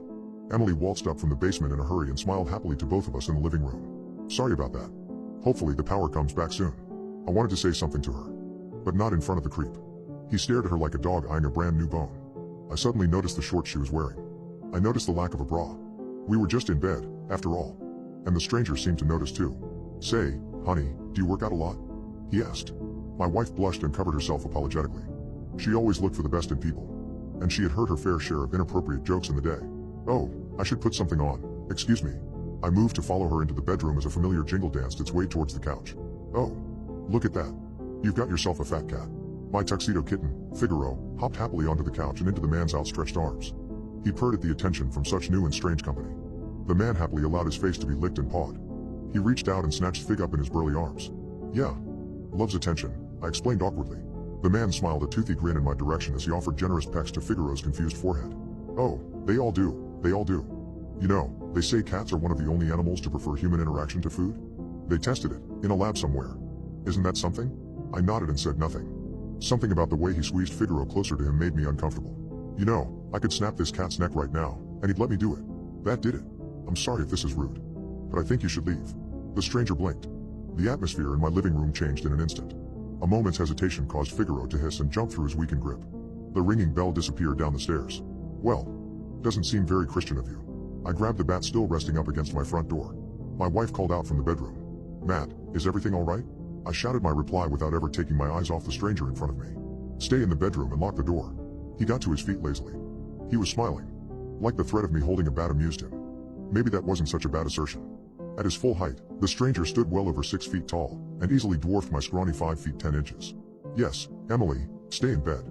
I'll be done with your husband shortly. He advanced in a flash. And so I swung the bat like it was an instinct of my own. My brother always told me, if you get in a fight with a bigger man, aim for his knees. And so I did exactly that. I leaned the small cylinder of metal directly across the stranger's kneecaps like my life depended on it. I think it did. The stranger's knee shattered like a piece of glass. Emily later said she could hear the impact from our bedroom. My next blow went to his face. A double tap, if you will. I grabbed the jerk by his collar and immediately dragged him the hell out of my house. I left him by the foot of our porch and locked the door. I joined Emily in the additionally locked bedroom as she frantically described our situation to dispatch on her now working cell phone. Officers were making their way towards our house, but the snow impeded their travel. We heard someone dragging themselves up the steps. We heard him try to jimmy the door handle. After several unsuccessful attempts, he screamed at us through the night, and then went quiet. I stood with the bat against my shoulder and waited for him to come back. But it never came to that. You might think I overreacted. I assure you, I didn't. Police officers swarmed my house approximately an hour later. They found the stranger unconscious by the front porch of our home. We described the entire situation to the detectives exactly as I have here. Word for word. The man was arrested and processed accordingly. A few hours later, additional officers were sent to check in on my neighbors. It was a routine activity. They just wanted to see if they could garner more witnesses. What they found precluded that necessity. The stranger made a previous stop that night. 2 miles down the road sat a nice family. Husband, wife, 2 young daughters around my sister's age. They were murdered inside their own home. Every single last one of them. Mom, dad, and daughters. The stranger left 4 bodies, untouched, sitting and waiting by the front door. The only items missing from the household were one daughter's snow clothes, a black parka, dark pants, and tan Timberland boots. An adult customer insisted that I give him a kid's meal. When I didn't, he kidnapped my coworker. I worked the night shift at a small fast food restaurant 5 nights a week. I just happened to be the unlucky one who has to work the drive-thru from midnight until 8 in the morning. Well, me and 16-year-old Ethan, but he might as well not be there. In fact, he isn't really there because he prefers to go out in the car park and get high. Usually, it's fine, not many customers come through at that time, apart from a few young people and a few people on substances. So, usually it is an easy shift, except for last night. The events of last night make me want to never work the night shift again. It all started when I arrived at work at midnight, like I always do. I walked past Ethan lighting it up in his car, then went over to the cooking area, made sure that everything was working properly. Then I made my way over to the drive-thru window, put on my headset and watched the cameras for the first customer to arrive. It was around 12:30 when the first car drove up to the drive-thru speaker and places their order. It was an old, black Cadillac. All of the windows were very darkly tinted and it was impossible to see into the car from the cameras. I heard a slight crackling sound through my headset and saw that the driver of this car had wound down his window with just a crack, enough to speak through but not enough to see into the car. He had then cleared his throat, which was the sound that I heard through the headset speaker. "Good evening, what would you like to order?" I asked through the microphone. A deep, croaky voice then replied. "I am after some chicken nuggets and a kid's meal," I heard the croaky voice say through the speaker in my ear. "I can get you some nuggets, sir, that's not a problem," I replied to the man, "but unfortunately, the kid's meal is only available between 6 a.m. and 9 p.m., so I cannot give you that at the moment." I thought I was polite with my answer, but the man driving the Cadillac obviously didn't agree because he quickly replied. "You son of a b, you're going to make me that kid's meal," he said, with obvious contempt towards me. Before I could reply, the front wheels of the Cadillac began to spin and a little bit of smoke started spewing from the back tires. Suddenly, the car lurched forward and I quickly saw the red of his tail lights. Then he was gone. He had driven out of the drive-thru at great speed, obviously in anger. It was very strange, but I had dealt with angry and slightly unhinged customers before, and so I didn't really think too much of it. It wasn't until I saw the same black Cadillac pull up an hour later that I thought that something wasn't quite right here. The car slowly made its way up to the drive-thru speaker, its headlights shining brightly into my eyes as it drove. Once I saw that the car was lined up with the speaker, I knew that I had to be diplomatic about this and try my best to sound friendly and polite. "Hello, how can I help you tonight? What would you like to order?" I asked in the best customer service voice I could muster. There was silence for a moment and then, through the camera, I saw the driver's side window begin to slide down. Once again, only a small crack, not big enough to see through. Then I heard the same, deep and croaky voice speak. "I want to order the kids' meal." The voice said, or rather, it demanded. "I am very sorry, sir, but the kids' meal is not available at this time," I replied, still trying to sound as friendly as possible. "It's because I'm not a child, isn't it? That's why you won't serve me the kids' meal?" The voice responded, with a more aggressive tone. "I mean, technically you do have to be under 18 in order to purchase a kid's meal at this restaurant, or you." I was cut off from speaking by the sound of the engine roaring and the tires screeching as the Cadillac suddenly took off in a cloud of smoke coming from the back tires. It was beginning to be a bit more concerning that this man was so desperate for a kid's meal, but at this point, I was still just thinking that he was a difficult customer. The next hour of my shift went like normal. I served a few high school kids who must have just got their license. I then served a group of people who were in the back of a taxi. This was all pretty normal for the late shift at the drive-thru, and I thought my night was returning to normal, until I saw two bright headlights appear. They were blindingly bright and I had to squint just to see past the beams of light that were penetrating into my eyes. I didn't even really have to squint to know who it was that was driving towards the drive-thru speaker. I knew it was the black Cadillac, once again. The car pulled up next to the speaker, the dark tinted window rolled down just an inch, and then I heard the same voice through my headset. "I have asked you time and time again for a kid's meal and you will not provide. I know it is because you know I am not a kid and so you will not serve me. Good news. I found a kid now, you have to serve me." As soon as I heard the words "found a kid," I began to get incredibly nervous. What did he mean by that? I didn't know how to respond to this. I stood there, in the small drive-thru booth for a moment, not knowing what to do or say. Then my headset let out a small crackle and once again, I heard the croaky voice. "Would you like to see?" The voice said just before it let out a small, raspy laugh. A laugh that I could tell meant nothing good. It sounded like he wanted to show me and he knew that what he had to show me, I wouldn't think. Before I could respond, I heard a loud thud through my headset. It startled me and brought me back to the reality of my situation. My heart began to pump faster and I could feel sweat beginning to form on my forehead. I then noticed the image that was being shown on the screen in front of me. I could see the black Cadillac on the screen and, on the passenger's side, I could see that there was now someone sitting there. I recognized them instantly. It was Ethan. His head was being pressed up to the black tinting, but you could tell who it was. "Now, serve me my kid's meal." I pulled the headset off of my head and threw it to the ground. I didn't want to hear anymore. I was about to try and run outside, to try and help Ethan, but before I could even move, the black Cadillac began to move and it disappeared from the drive-thru and into the night. I quickly rang the police and they soon sent a couple of officers out to assist me. I explained everything that had happened, about the black car, about the driver wanting the kid's meal, and of course about Ethan. I described his face being pressed up against the windscreen and how the man had driven off with him still in the car. Later on, the police wrote all of this down, and just after I had finished describing the night's events to one of the officers, the other one suddenly burst into the room in a panic. I don't remember all the details of what happened after that, it all passed by as a blue, but I do remember both officers rushing outside. I know that I followed them. I wanted to know what was happening. I do remember walking through the car park and then walking up to what both the officers were standing over. And I definitely remember the sight of Ethan's headless body lying on the ground, a joint still lit in his hand. The rest of the night went past quickly. The police continued to question me and I don't remember much about it. What I do remember though, very vividly, was when I returned home in the early hours of the morning. I walked up to my front porch and saw a box sitting on the front step. As I got closer and closer, I slowly began to realize what the box was. It was a kid's meal box from my restaurant, just sitting by itself on the front porch. I got closer to it and when I was close enough to grab it, I very slowly leant down to pick it up. When I began to lift it, I could feel that it was a bit weighty. There was definitely something inside the box. I slowly lifted the lid. The strong smell of meat started to waft into my nose. I really didn't want to keep on lifting the lid, but I just couldn't stop myself. I lifted the lid the rest of the way. Inside, when I looked, I saw that it was filled with chicken nuggets. That wasn't what was disturbing though. What was so disturbing was that, in the middle of the box, on top of all of the nuggets, was a severed nose. If you find mannequins in a dumpster, leave them alone. Consider this a warning. We made a huge mistake.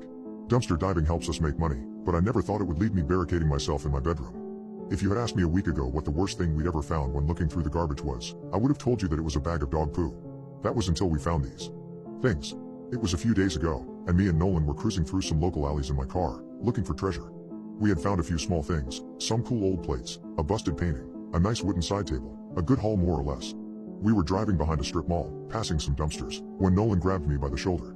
"Dude, look," he said, pointing to a dumpster just ahead of us, where a set of white feet were poking up from the top. I immediately pulled the car over and parked it in front of the dumpster. We got out, hopped up on the ledge of the dumpster, and peered inside. Mannequins, sick. I grinned. There were 3 of them, definitely not brand new, but not too bad for a dumpster find. A few scuffs and scratches here and there, but it wouldn't be a problem. This was a good enough find to make us return home satisfied with our catch, which we did. We unloaded and stacked everything in the garage, and brushed off our new treasure, the mannequins. But then I got an idea. You know what would be hilarious? I started. What if we put speakers in them and made them say creepy shit to scare people? That's genius. Nolan smiled. We spent the next hour or two cutting holes in the backs of the mannequins' heads and taping some small Bluetooth speakers into them. We found an app that would let us broadcast our voices from our phones directly to the speakers, so we spent the rest of the afternoon playing around with that until we got bored. We sent a few pictures and videos of them off to our friends, who all thought that we were crazy. Our other two roommates weren't thrilled at the idea of the weird speaking mannequins being part of the household, but we waved them off and told them they'd get used to it. I wish we'd listened to them. It was the next morning, as I was having a cup of coffee and browsing Instagram at the kitchen table, that Nolan came into the kitchen, laughing as soon as he saw me. "You got me good with that one last night," he said. "Huh? The mannequin you put outside my bedroom door, real spooky." "Wasn't me," I said. "Must have been our other roommates." "Yeah, sure, whatever, I'm gonna get you back though." "Just you wait," Nolan said with a dismissive wave of his hand, as he took a cup of coffee for himself and went back upstairs. That day passed as any Saturday would, mostly doing nothing, a bit of cleaning around the house. Later in the evening we invited a couple friends over so that we could crack open a few beers and have a fire in the backyard. We showed off our mannequins, and everyone hated them except for me and Nolan. We didn't really care though, but we put them back inside so that they wouldn't bother people too much. "Going to the bathroom, anyone need anything?" I asked, standing up from the fire. One or two people wanted beers, so I nodded and went inside. The bathroom door was slightly ajar and the lights were off, so I figured nobody was in there. I pushed the bathroom door open and gasped, jumping back suddenly as I saw one of the mannequins standing in the middle of the bathroom. "Who?" came a voice from the speaker in its head. I jumped back, but my fright turned into laughter instantly. I picked up the mannequin and carried it to the living room. "Put me down. Put me down," the mannequin cried as I carried it. "Unhand me, Rillin." "Shut it, Nolan," I said as I propped the mannequin in the corner of the living room. I went back outside with the requested beers and flipped Nolan off as I stepped down the deck stairs. He laughed and waved me off. We spent the rest of the night drinking and laughing. The fire was turning into coals and most of our friends had left by about 2 in the morning. I finished my final beer and told everyone goodnight as I chucked the can on our pile of empties. I stumbled back inside and pushed my bedroom door open. I was too drunk to be scared this time, so I merely chuckled to see all 3 mannequins lined up on the far side of my bed. One of them had its arm extended, the hand gesturing to the bed. "Sleepy time," said one of the mannequins. I sighed and moved all of them back out to the living room, wondering if rescuing these things was going to be more of a hassle than it was worth. I went back to my room and closed my door, and crawled into bed, falling asleep to the peaceful hum of the air conditioning. I woke up late and rolled over to check my phone. I scrolled through a few Instagram notifications, checked the news on Reddit, and then almost had a heart attack when I got out of bed to make my way to the bathroom. "Rise and shine," said the mannequin standing at the foot of my bed. The faces of the mannequins we had found were the blank, smooth kind without detailing, but Nolan had evidently drawn a smiley face in Sharpie on this one. I reached over to my nightstand, and angrily threw a copy of Game of Thrones at the mannequin, which hit it square in the chest and sent it toppling over backwards to the ground. Ouch. I threw on a bathrobe and left the room. I showered and generally went about my Sunday. When I returned to my room to get dressed, the stupid mannequin was still sprawled on the floor with a stupid smile on its face. I grabbed it by the arm and dragged it to the living room, where I propped it up with the other mannequins, which now also had smiley faces drawn on their blank, smooth heads. Sonny worked late that day, and Nolan and Amy were out doing something, so I had the house to myself. After I spent most of the day reading and playing some video games, I decided I would finish off the last few beers left in the case from yesterday.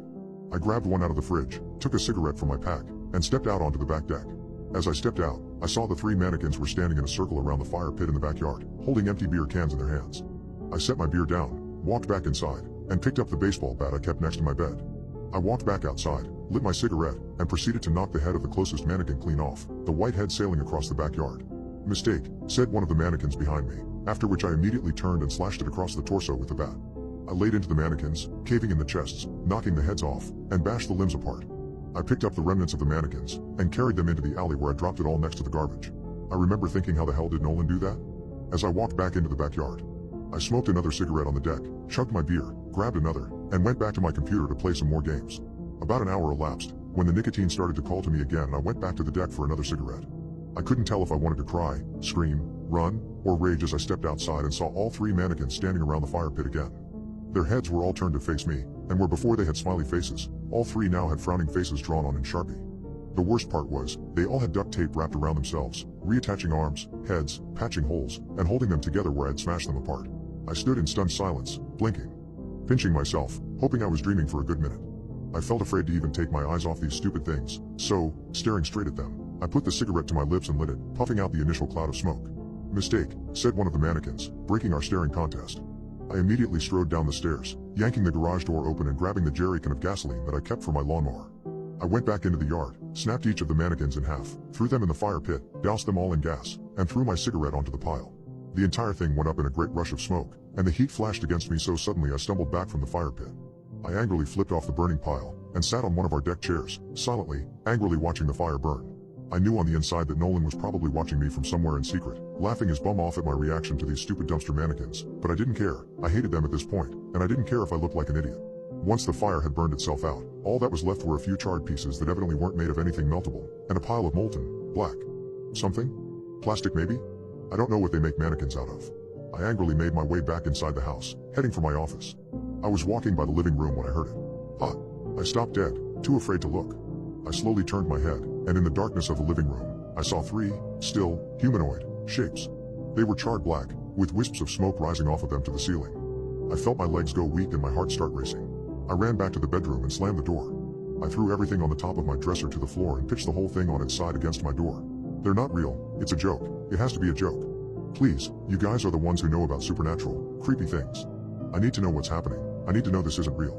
I'm dreaming. Hallucinating. It has to be that, but I've never had a dream like this before. Nolan wasn't answering my calls, but when I heard him walk into the house, I was screaming for him to get away, get out of the house, do anything but come in. He thought I was joking. Dude, relax, what are you talking? His voice was interrupted by a crunching sound. Nolan? No answer. The only thing that told me about what happened on the other side was a trail of blood seeping from under the door. They're right outside the door, I know it, because all they're saying now, over and over, is, sleepy time. I babysat a parrot. It confessed to a murder of its owner. My neighbor, Henry Johnson, would be out of town for 2 weeks. His wife had just left him, and he needed to clear his head. So he asked me to house sit. As a broke college student, I said yes. The house-sitting duties included taking care of the Johnson's parrot, a 17-year-old African gray named Snickers. I didn't know much about birds, but he'd left me detailed instructions on how to take care of her. The first night of my job, I decided to stay for a few hours. I needed to get a problem set done, and the Johnson's large, empty house was the perfect study place. After feeding Snickers and giving her water, I got set up on the couch. But it wasn't long before she interrupted me. Stop. I whipped around. Snickers was standing on her perch, staring at me with one gray eye. Stop. Stop. She repeated. Rolling my eyes, I went back to the problem set. Differential equations. Why did I decide to major in engineering, again? Tapped my pencil against the page. Maybe it's time for another snack break. Stop, oh God, stop. Snickers was bouncing from one perch to the other, bobbing her head, as carefree as could be. But the way she said that sent shivers down my spine. She was clearly imitating someone in distress. Probably just repeating from a movie, I told myself. But I was so wrong. Stop, oh God, stop. Henry, stop. Henry. That was his name. Henry Johnson. I turned and stared at the parrot. She stared back at me and whistled a few times. And then she continued. Stop, oh God, stop, Henry, stop, oh God. My blood turned to ice. I stared at the parrot, my heart hammering in my chest. What, exactly, happened here? What is she repeating? I decided to call my parents. But they didn't seem to share my level of concern. Your Aunt Sheila had a parrot, my dad said. That thing would pick up all kinds of crazy words. Movies, phone conversations. It'd scream, say the F word, everything. I wouldn't worry, Abby. Especially with Raquel leaving him and all. They probably had some huge fights the parrot picked up on. I wouldn't be surprised if it got worse. And he was right. Over the course of the next hour, Snickers continued to repeat stop and Henry, but also said a variety of other things, from curses to pleasantries to movie quotes. F you. I'll be back. How are you today? Comment allez-vous? Finally, around 10 o'clock, I started getting ready to leave. Threw my notebook in my backpack, switched off the lights, and headed for the door. Goodbye, Snickers, I called out into the darkness. Then I reached for the doorknob. Put the knife down. I froze in my tracks. I couldn't see Snickers anymore. But I could hear her, rustling about in her cage. Talons clacking against the metal rails, feathers flapping in the silence. Maybe she's just quoting another movie. Maybe she's... Put the knife down, Henry, the bird repeated. My heart dropped. Stop, oh God, stop, oh God. Snickers was agitated. I could hear her feathers hitting the metal rails of her cage as she flapped her wings. Thunk, she hopped back and forth, perch to perch, as she clicked her beak erratically. Stop, oh God, stop. I stood there for a long time. Seconds stretched into minutes. But she didn't say anything more. Just clicked and whistled and flapped around in her cage. I flicked the lights back on, dropped my backpack on the floor, and made a beeline for the Johnsons' bedroom. Henry was very clear with his instructions. I wasn't supposed to enter any of the bedrooms or the basement. I was supposed to stay on the main level, no matter what. But I climbed the stairs anyway. After looking around, I found their bedroom. It was neat and tidy, the burgundy bedspread laying smoothly over the mattress. I walked around, my heart hammering, hoping what I was imagining wasn't true. But it was. Because in their closet, I found a small box. A small box containing Raquel Johnson's wallet. And driver's license. I made my way back down the stairs, my legs shaking. Snickers looked at me curiously from her cage. I turned out the lights, locked the door, and hurried down the sidewalk. As soon as I get home, I'm calling the cops. As soon as ping. I pulled out my phone to see a text. From Henry Johnson. I asked you not to enter the bedroom. I whipped around. But the dark sidewalk extended behind me, totally empty. How did he? Oh, a camera. Of course. I broke into a run towards my parents' house, at the corner. Almost there. Ping. I know what you saw. I sprinted harder, faster. My feet slapped against the pavement. Almost there. Ping. I didn't pull out my phone. Didn't stop until I was locked safely in my parents' house. Then, finally, I read the text that he sent. If you tell anyone else, you will pay. I didn't listen. I called the police. And after a thorough search of his house, they found something horrible. Raquel's body, in the freezer in the basement.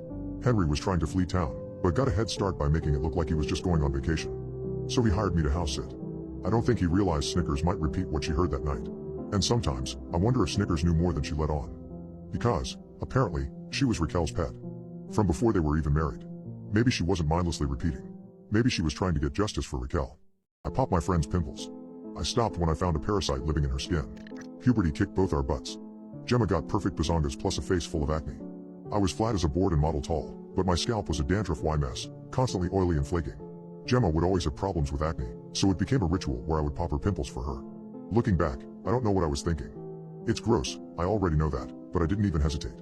I spun her around and pinned the thing between my thumbs, putting pressure on either side of the ripe little mound until a tiny tube of pus spewed out the top and a pinprick of blood after that. I kept pressing. I wanted to see what else would come out. I didn't stop until Gemma swatted my hands away. Somehow, it became our little ritual. I don't remember who initiated it next. It was monthly, then weekly, then daily. I knew her face better than my own. She'd lay her head in my lap after swim meets, eyes closed, breath soft and peaceful. I'd brush my thumb over her chin, cheeks, and forehead until I found a rough spot, then pick, peel, or pop it.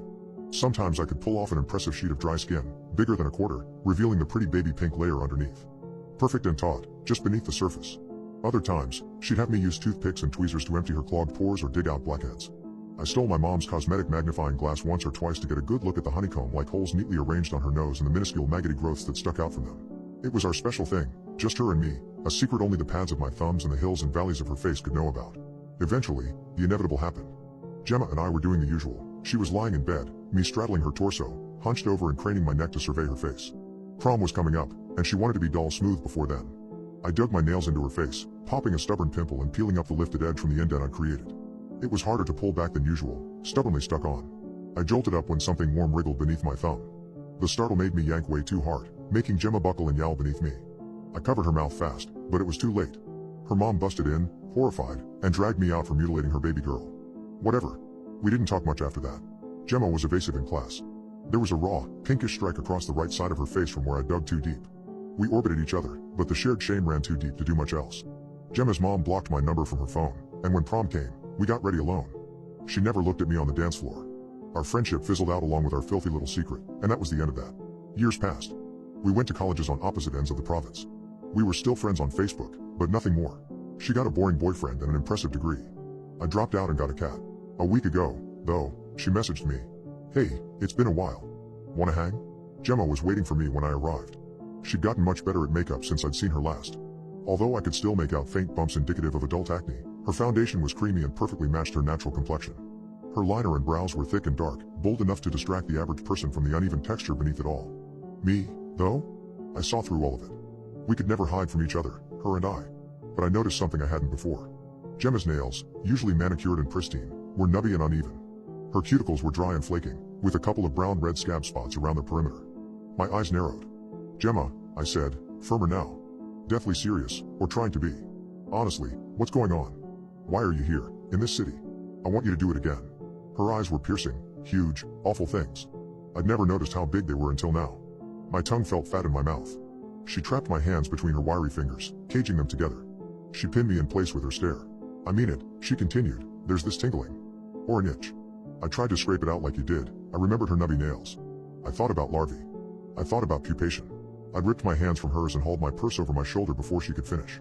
I was halfway to getting out of this awful conversation, this shitty bar, and feeling some fresh air on my face when her pleading got even more desperate. I'll pay you, she shouted. A lot. I have the cash. Just do it once. If I were a better person, there wouldn't be anything else to say. I would have gone home, slept hard, and blocked her contact from mentioning any of that so casually as if scraping her face open was a normal way for girls to bond. I would have buried this whole thing and curled up in the sad, safe life I made for myself, and I'd ignore messy high school friends like a normal adult. Gemma showed me the cash, though, and I learned my resolve is a lot flimsier than I wanted it to be. So I did it. Well past sundown and after several drinks on Gemma's tab, I was in her hotel room, straddling her abdomen like I had all those years ago. The lights were dim, except for the lamp, which she positioned like an ungodly spotlight on her face.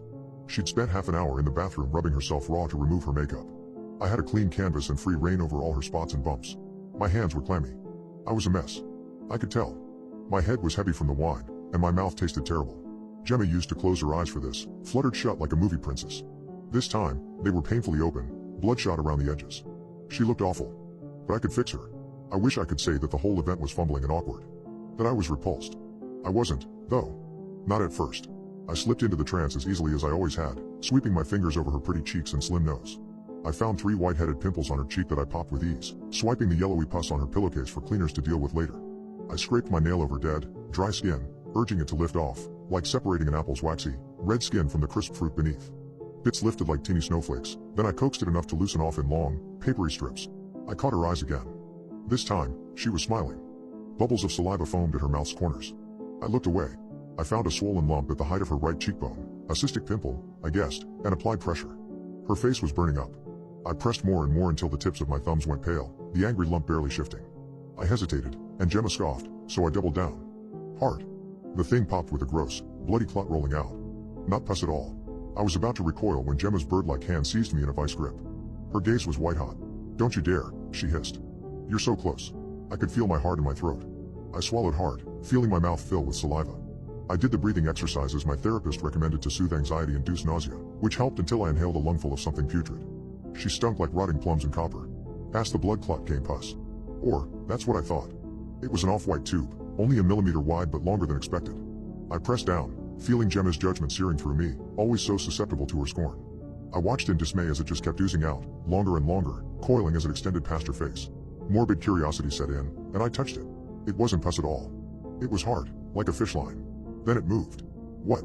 Gemma blurted. "What? What is it?" She pawed at her face and, with glee, or horror, I'm not sure, caught the writhing string between her fingers. She seized it and pulled. It came out like a clown's handkerchief, a foot long, then 2, then 3, comedically never-ending. I couldn't for the life of me imagine where it was all coming from until I saw the snake-like silhouette shifting under her skin. Her smile was so gaping I could see the back of her throat, including, unfortunately, the flash of white ribbon that whipped past her uvula. "You did it!" She cheered. I had fallen back onto my heels, scrambling to the foot end of the bed. Her face was deflating before my eyes, the youthful fullness of her cheeks emptying as that thing was pulled and pulled and pulled. Was that all she was, just skin in this? I could feel hot tears on my face, but my hands were numb. I begged her to stop. "Why? Why? Why, Frankie? Is it too much? Are you upset? Is it too much?" I wept. "Gemma, please. You brought your car, tell me where your keys are, I'll drive you to the hospital. I'll drive. Just stop." She kept pulling. "Do you think I'm ugly, Frankie? You made me like this." I shook my head. I cried. I don't know what I said after that, only that it came out between heaves, a small spot of orange bile wetting the duvet between my hands. "You've always been in me, Frankie. Only you could get it out." "Oh, thank God, oh my God, oh my God, I missed you. This is everything I needed. I'm going to get it out. I'm going to get it out." The last thing I remember is the string pulling taut. Gemma looked delighted. It was bunched up like a cord in her hands, wiggling where it extended past her fists. There was nothing else to unfurl. With one brutal tug, it ripped the top layer of her skin, splitting her apart like a cicada shed. Fat and flexing muscle glistened beneath. I left before she could strip off the rest. Why wouldn't she stop smiling? I couldn't tell you how I got home, but I haven't left my apartment since. I've been having all my food delivered and deleted my Facebook and just about everything else. I keep a pair of latex gloves on as often as I can. The feeling of skin on skin might as well be nails on a chalkboard right now. I wish I could stop sweating. If I think about it too hard, I get too aware of all of my pores. What's in them? What isn't? Why are people covered in so many holes? God damn it. Why can't I just get clean? I've been trying to avoid mirrors, but I'm scared. I feel a bump that's taller than my cheeks. My face hurts, and I think I'm starting to break out from the stress. I asked an AI text-to-image site about the future. I regret it tremendously. I've been crying for the last few hours. I can still hear my wife screaming and sobbing in the other room. I have never regretted something so much in my entire life. I'm making this on an anonymous account because I don't want anyone to find out who I am. You'll see soon why. This is the only post I'll ever make with this profile. I wish I could take it back. The worst part of all of this is that I could have stopped it from happening. I could have prevented this from happening. But it's too late now. Maybe this will keep you all from making the same mistake. I found some stupid clickbait article laying out the possibility that AI can predict the future with amazing accuracy. According to some scientists who work with that sort of thing, they've been asking computers to predict things regarding certain events. Sometimes it's about politics, or some result in a controlled setup. Where will the ball land in a game of pachinko, for example? They found that the computer's AI could accurately predict the result 99% of the time, or so they allege. I'm not into computer science all that much, but the article piqued my interest. Wouldn't that be cool if it could do that? And if so, it would basically be like a psychic with scientific and mathematical proof behind it. I somehow got it into my head. I've heard a lot about the advancements being made in AI. It's so powerful now that AI can generate photos based on typed up sentences and prompts. There are websites and engines online where anyone can type something up and get an image spit back at them. They're often poor quality, but they've been getting really good lately. In fact, an AI computer recently won a recent art contest in Colorado. They've gotten so good. I've seen ads online for these AI text photo sites like Dale, and whatnot myself, on sites like Instagram. So, I started to ask myself, what if you didn't just ask the AI for the future, but let it show it to you? Last night, I searched for one of those websites.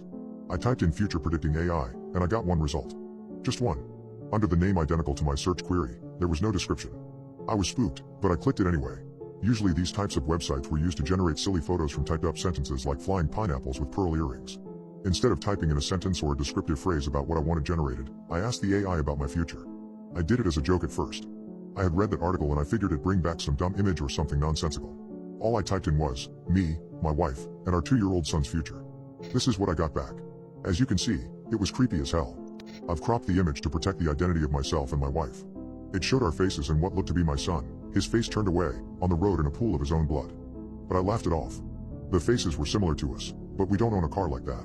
Besides, the AI works by selecting from Google Images, so that could be any couple. I shuddered but managed to move past it. I typed in a few other prompts. I forgot about the photo for a little while, but it kept creeping back into the front of my mind. Finally, I couldn't take it anymore. I had to know if it was just a random fluke. I typed in me and my wife getting married as a prompt. I couldn't really think of anything else, but I figured it was vague and amorphous enough to prove to me that the AI wasn't some all-knowing being. It brought back this image. Again, I've cropped it to hide our identities. I'll say this much right now, I gasped when I saw it. Our wedding photo is so damn similar, it isn't even funny. I was so shocked I started laughing. Do you ever get so freaked out you just start laughing for no reason? That was me for a solid 10 minutes. Then that shock turned to confusion. How could the AI replicate our wedding photo so well? We had had a Halloween wedding, which is why my wife was wearing an orange dress. It had the same black suit I had, everything. The posing was just off, and our faces distorted because the AI has trouble with proportions. But God, it's so similar. Maybe I should have freaked out. But I honestly had no idea what to do. What are you supposed to do in that kind of situation? I tried to explain it rationally. I eventually figured that the AI must be using my location and then taking photos from Google Images of my wedding photos from Facebook. We posted so many online, and a lot of Facebook photos are searchable through Google. It didn't exactly calm me, but it seemed like a good explanation. I decided that was enough of the site though for my liking. I wish that it had all stopped there. I wish I had listened to my gut. I wish I had done something, or told someone. God, I wish it so much. I did nothing, and went to bed last night like usual. This afternoon, my wife was playing with our son in our front yard. Oh God. Oh God. I had just gotten back from work. I was sitting on the veranda. My wife turns to me to ask me something about dinner. My son suddenly runs off into the road. A driver in a red Honda came down the road. You can guess exactly what happened. I can't even type it. 30 miles over the speed limit. Some idiot-ass teenager showing off for his stupid friends. The screaming. The wailing. My son was dead in an instant. And that damn AI photo had captured it almost perfectly. I swear to God. It even got the color of his shirt right. My wife has been utterly inconsolable. She won't touch me. She just keeps wailing and screaming for her baby who will never come back. Oh God. I could have done something. It had warned me. But I was too stupid to listen. I had a gut feeling all day. But I didn't even think of it. I was busy today with work and errands. It slipped my mind. I don't know if knowing would have made a difference. But I know now that I am tortured by the fact that I got to see the future and did nothing to change it. It's my fault. I cannot even begin to describe the guilt and pain I feel right now. Me and my wife got back from the hospital an hour ago. I went into our bedroom, and I've been typing this up. Maybe if all of you read this you'll learn from me. For the love of God, don't go messing with things you don't understand. Please. This AI is more powerful than any of us realize. And if you do decide to be stupid and ask about your future, consider that you may be better off not knowing. I did something as soon as I got home. I went on the website again. I stared at the screen for a while and decided to ask it about my future again. I typed in, what is my future? It gave me this image. This is the last thing I will ever write. A final good thing for the world before I leave it. I have it in my hands now. And who am I to keep the future from coming? My parents made me ignore the screams in the basement. I found out why. For as long as I could remember, I never saw my parents at night. I never got a bedtime story or even a simple goodnight kiss from them. Don't get me wrong, they weren't bad parents and they loved me dearly, but I always sensed they were kinda off to say the least. Growing up as an only child, I mostly played by myself or basically begged my parents to play with me. I didn't have any friends or get any human interaction since I was homeschooled, and we barely left the house in general. We basically lived in isolation. Our nearest neighbors were about 30 minutes away from us. Even till this day, I don't know how my parents were able to afford the nice house we lived in. As I grew up, my parents made sure to drill this one rule into my head. Never open this door after 8:30. No matter what, this door stays locked and closed. My parents were very strict about this rule, especially my father, as my mother was more lenient with me when it came down to it. One incident I still remember clearly. I was about 9 or 10 at the time. I was with my parents watching some dumb children's movie. As 8:30 rolled around, I was sent to my room, and right before I locked my door, I heard light thumps on the walls. I didn't think much of it, as the house would randomly make noises like that. After some time, I tried falling asleep, but I found it hard. Tossing and turning around in my bed wasn't helping me either, as I laid in silence. Light scraping and muffled noises echoed out into the somewhat quiet house. Sitting up in my bed, I sat there for what felt like eternity. I gathered enough courage and walked toward my door. While walking toward my door, all the scraping and muffled noises suddenly stopped. As I got to my door, I placed my hand on the lock and slowly unlocked the door, and I slowly pushed it open. My nostrils were hit with a gut-wrenching smell I could only describe as stinky at the time. My eyes started to adjust to the darkened hallway. I stepped out into the hallway, but before I could walk further, I bumped into something soft but firm. I slowly looked up, and looking back at me was my mother, but it wasn't her. Her skin was ghost white, and it looked like she was a rotting corpse. Her face had a long black gash running down to her chest area, and her hands didn't seem normal either. As she held her arm, she held it so tight blood started rolling down. But whatever she was bleeding wasn't blood, it was black, almost like ink. Her clothes had big red splatters on the front of it, her hair looked dead and dried out, and her skin looked off, like it was a costume or some sort. As I looked back up at her, her facial expression changed drastically. It was like she was restraining herself from doing something. As I tried making up an excuse, she finally spoke. "Bed. Now." Her voice sounded all twisted and demonic. It sent chills down my spine, as she never did that before. I walked back into my room, and as she slammed my door, I could vividly remember sounds of tearing and quick footsteps running down the hallway. I've tried confronting my parents about this multiple times since then, but they always brushed it off as me having a nightmare, or they just completely changed the subject. Even after I reached into my teen years, I always thought it was just a surreal nightmare I had. Boy, was I wrong. I thought since I was getting older, my parents would give me a bit more freedom and let me stay out of my room for a while longer. To say they were even more strict than before would be an understatement. Ever since the little hallway nightmare, my parents rearranged my lock so it would only lock from the outside. At the time, I didn't have a problem with it since I was only a child. But as I grew into my teenage years, I found it weird and a bit creepy they were so hell-bent on locking me in my room at night. Last week, I was out in the kitchen finishing up some last-minute book report I was assigned. My father slammed my laptop closed, almost hitting my fingers in the process. "Don't you see what time it is?" His voice was stern and firm, as his presence shook me a little. As I turned around toward the living room clock and silently read out the time to myself. 8:35 the clock read as I slowly turned back toward my father. As I looked up at his face, he had the same facial expression my mother had when she caught me sneaking out years before, like he was restraining himself from doing something to me. His body was moving on its own, like something was inside of his skin as it was trying to get out. But before I could inspect further, he pointed in the direction of my room with a stern manner. I made my way toward my room, and not even 6 seconds later I heard locks clicking as multiple footsteps walked away. I've tried sneaking out of my room, but it proved no good as I tried pulling the door rattles of a chain bumped against my door. As I sat in the dark, I made my way toward my drawer and slowly grabbed a picklock I was saving. I never picklocked a door, so I stuck it in and moved it around for about 5 to 10 minutes. As I was about to give up, I heard a small click and slowly opened the door, but was stopped by the small chain. As I started picking the chain lock, I could hear faint screaming and the same scraping I've been hearing for nearly half my life coming from the living room area. As the chain lock clicked, I carefully sat it down and stepped out into the hallway. Slowly making my way toward the living, the screams became a bit clear. I peeked around the corner. Nothing was there. The living room was empty and quiet. As I came around the corner, I noticed a bright red door that was never there before. I slowly got closer to the door, and a chill shot down my spine as the air got heavy and thick. More screams came from behind the door, and the combo of curiosity and being scared got to me. I slowly crouched down and raised my eye toward the small keyhole, and what I saw sent chills down my spine.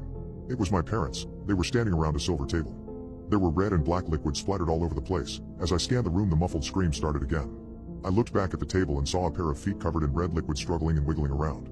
As my mother walked in front of the table, I almost threw up my dinner. My mother placed her hands on her face and ripped it completely off. A bony dark humanoid emerged from my mother's skin. The creature's arms were long and disoriented, and its hands were long and sharp. As my father removed his skin and revealed a taller humanoid with bigger teeth and claws. The sounds of scraping were them torturing people. The screams kept going, and the person struggled as the sight of my parents removing their skin scared him more. The creature walked slowly toward the man and placed one of its dark sharp claws over his mouth before stabbing him repeatedly. Being scared and confused, I stupidly backed up into a lamp, causing it to fall over and break. The thump stopped, and with thinking I ran back toward my room. Foolishly, I turned around and saw one of those things slowly walking after me. As I got to my room, I slammed it shut and placed my dresser in front of it. A voice came from behind the door as scraping came from the other side of my door. "Come out, honey, we aren't going to hurt you. We love you." A twisted demonic tone came from the other side. As the scraping and banging continued, I came up with a plan. I grabbed a textbook from my bookshelf and with all my might I chucked it out the window. As the door began to move, I quickly hid under my bed. The door swung open with such force it bounced off the wall. As they walked into the room, my heart started pounding fast. He cannot escape here. He knows too much. As I heard them talking, I quickly moved from under the bed and ran toward the door. As they realized what had happened, I already slammed the door shut and locked them in. Without any hesitation, I ran. And I ran hard. Even when I bursted through the front door, I kept running. All I could hear was distant screams and my harsh breathing. I kept running toward the woods and didn't look back at my former home. After 4 minutes of running, I finally stopped to catch my breath. I could see my house from a distance, but I could make out two figures moving toward the woods. As I pushed myself to keep running, I could still hear faint screams from the house. As it started raining, the wind became strong and harsh. I couldn't do anything but sob. As I walked onto the road, I followed it for God knows how long. The cold rain hit my skin as the sky grew darker, sirens blared in the distance, then it became quiet. The harsh winds blew through my hair as I shivered through the cold winds. As I was about to give up, I saw bright lights in the distance. A red and black truck was driving in my direction. A small relief came over me as I started running toward the truck stop. Tripping over myself multiple times, I kept running. I felt more and more relieved as I got closer. But it didn't look like it was going to stop next to me. Wherever I went, the direction of the car went straight for me. It was only when it was about 100 feet away when I realized it wasn't a red and black truck. It was red and black blood all over the car. As I got on the elevator, a lunatic whispered something strange to me. I wish I took his advice. Don't get off until you hit the 9th floor. No exceptions. But my interview is on 5, I replied. I'll only say this only one more time. Don't get off until you hit 9th. No other floor is safe. It's crazy, but something about the way he said it penetrated my skull. He was serious. And he looked nervous, like he had to fight every instinct in his body to say that to me. The doors closed, while I thought to myself, who the hell says anything like that? As I went to hit the button for the 5th floor, some anxiety came over me. I shook it off and pressed it. The guy was probably just off his rockers. The elevator went up. I scanned my surroundings. A TV bolted to the top corner of the elevator, playing the weather channel, a mirror for the back wall of the elevator, and some cozy lounge-style music playing. Pretty standard stuff. Now arriving at the 5th floor. Weird, not sure if I'd ever been in an elevator that announced each floor it was arriving at. I was sure that if I worked in this building, this would get pretty old quickly. Ding. The doors opened on 5. In front of me was a reception area with a woman seated at the front desk. She stood up from her seat. Mr. Davis. You're early. The gentleman's warning from earlier played in my head. We'll be ready for your interview in a few moments. In the meantime, please feel free to take a seat. Thank you, I responded. If I'm, early, maybe I can come back in a few minutes? Nonsense. We'll see if we can speed things up. He's been very excited to meet you. The elevator doors started closing. I held them open. I wasn't sure what to do here, but everything seemed fine enough. Granted, the receptionist did seem a bit eager, but beyond that, nothing was out of the ordinary. From my vantage point, I scanned the office space behind the front desk area. All looked normal, cubicles, folks clicking away at their computer, a kitchen area. Pretty unremarkable. That is, except for the portrait off at the far end of the office floor. It was very large. I couldn't tell what the picture was of, but I did see a group of employees staring at it. Almost, admiring it. Your wife's name is Meredith, right? I froze as the receptionist's question shot a dart right through me. I didn't remember the job application form ever asking for my wife's name. You two are thinking of having children, right? If it's a boy, you want to name him Sam? What the hell? Forget that she was right on the money. This was something I'd never spoken about before to anyone, including my wife. Before I could answer, the office workers surrounding the large portrait started singing the happy birthday song loudly, in complete and perfect unison. Someone brought out a birthday cake and presented it to the portrait. A portrait that, after a bit of squinting, I realized was a very large version of my high school yearbook photo. I backed into the elevator and pressed the closed door button. I panicked as it took its sweet time to register. After what felt like an eternity, the doors started closing. As they closed, I heard the receptionist. I'm so curious to know what your insides taste like, Michael. 9th floor. I needed to go to the 9th floor. I found the 9th floor button and pressed it. It felt like it didn't register my push, so I pressed the button again. And again. Nothing was happening. I'll go back to the ground floor, I thought to myself. Back to the start. As I went to press the G button, I realized it was missing. Just that one singular button gone. I was getting claustrophobic. I took in deep breaths to prevent myself from having a full-blown episode. The elevator started moving up again. A panel above the elevator doors lit up with the following number, 23. Someone was calling the elevator? I started talking to myself to self-soothe. It's okay, someone will call the 9th floor soon. That's where I'll get off. As the elevator approached its new destination, I noticed that the background lounge music in the elevator had changed. It was now an instrumental arrangement of Happy Birthday. Not sure why this thing thought it was my birthday. I glanced at the weather report on the TV. At least it was going to be sunny all week. Silver linings. Now arriving at the 23ND floor. Ding. I poked my head around the corner to look at the 23ND floor. It was damp. It looked old. More like a cave than an office. I heard a low rumble. I scanned the new floor, and I realized I was back on the ground floor. That's what it looked like, anyways.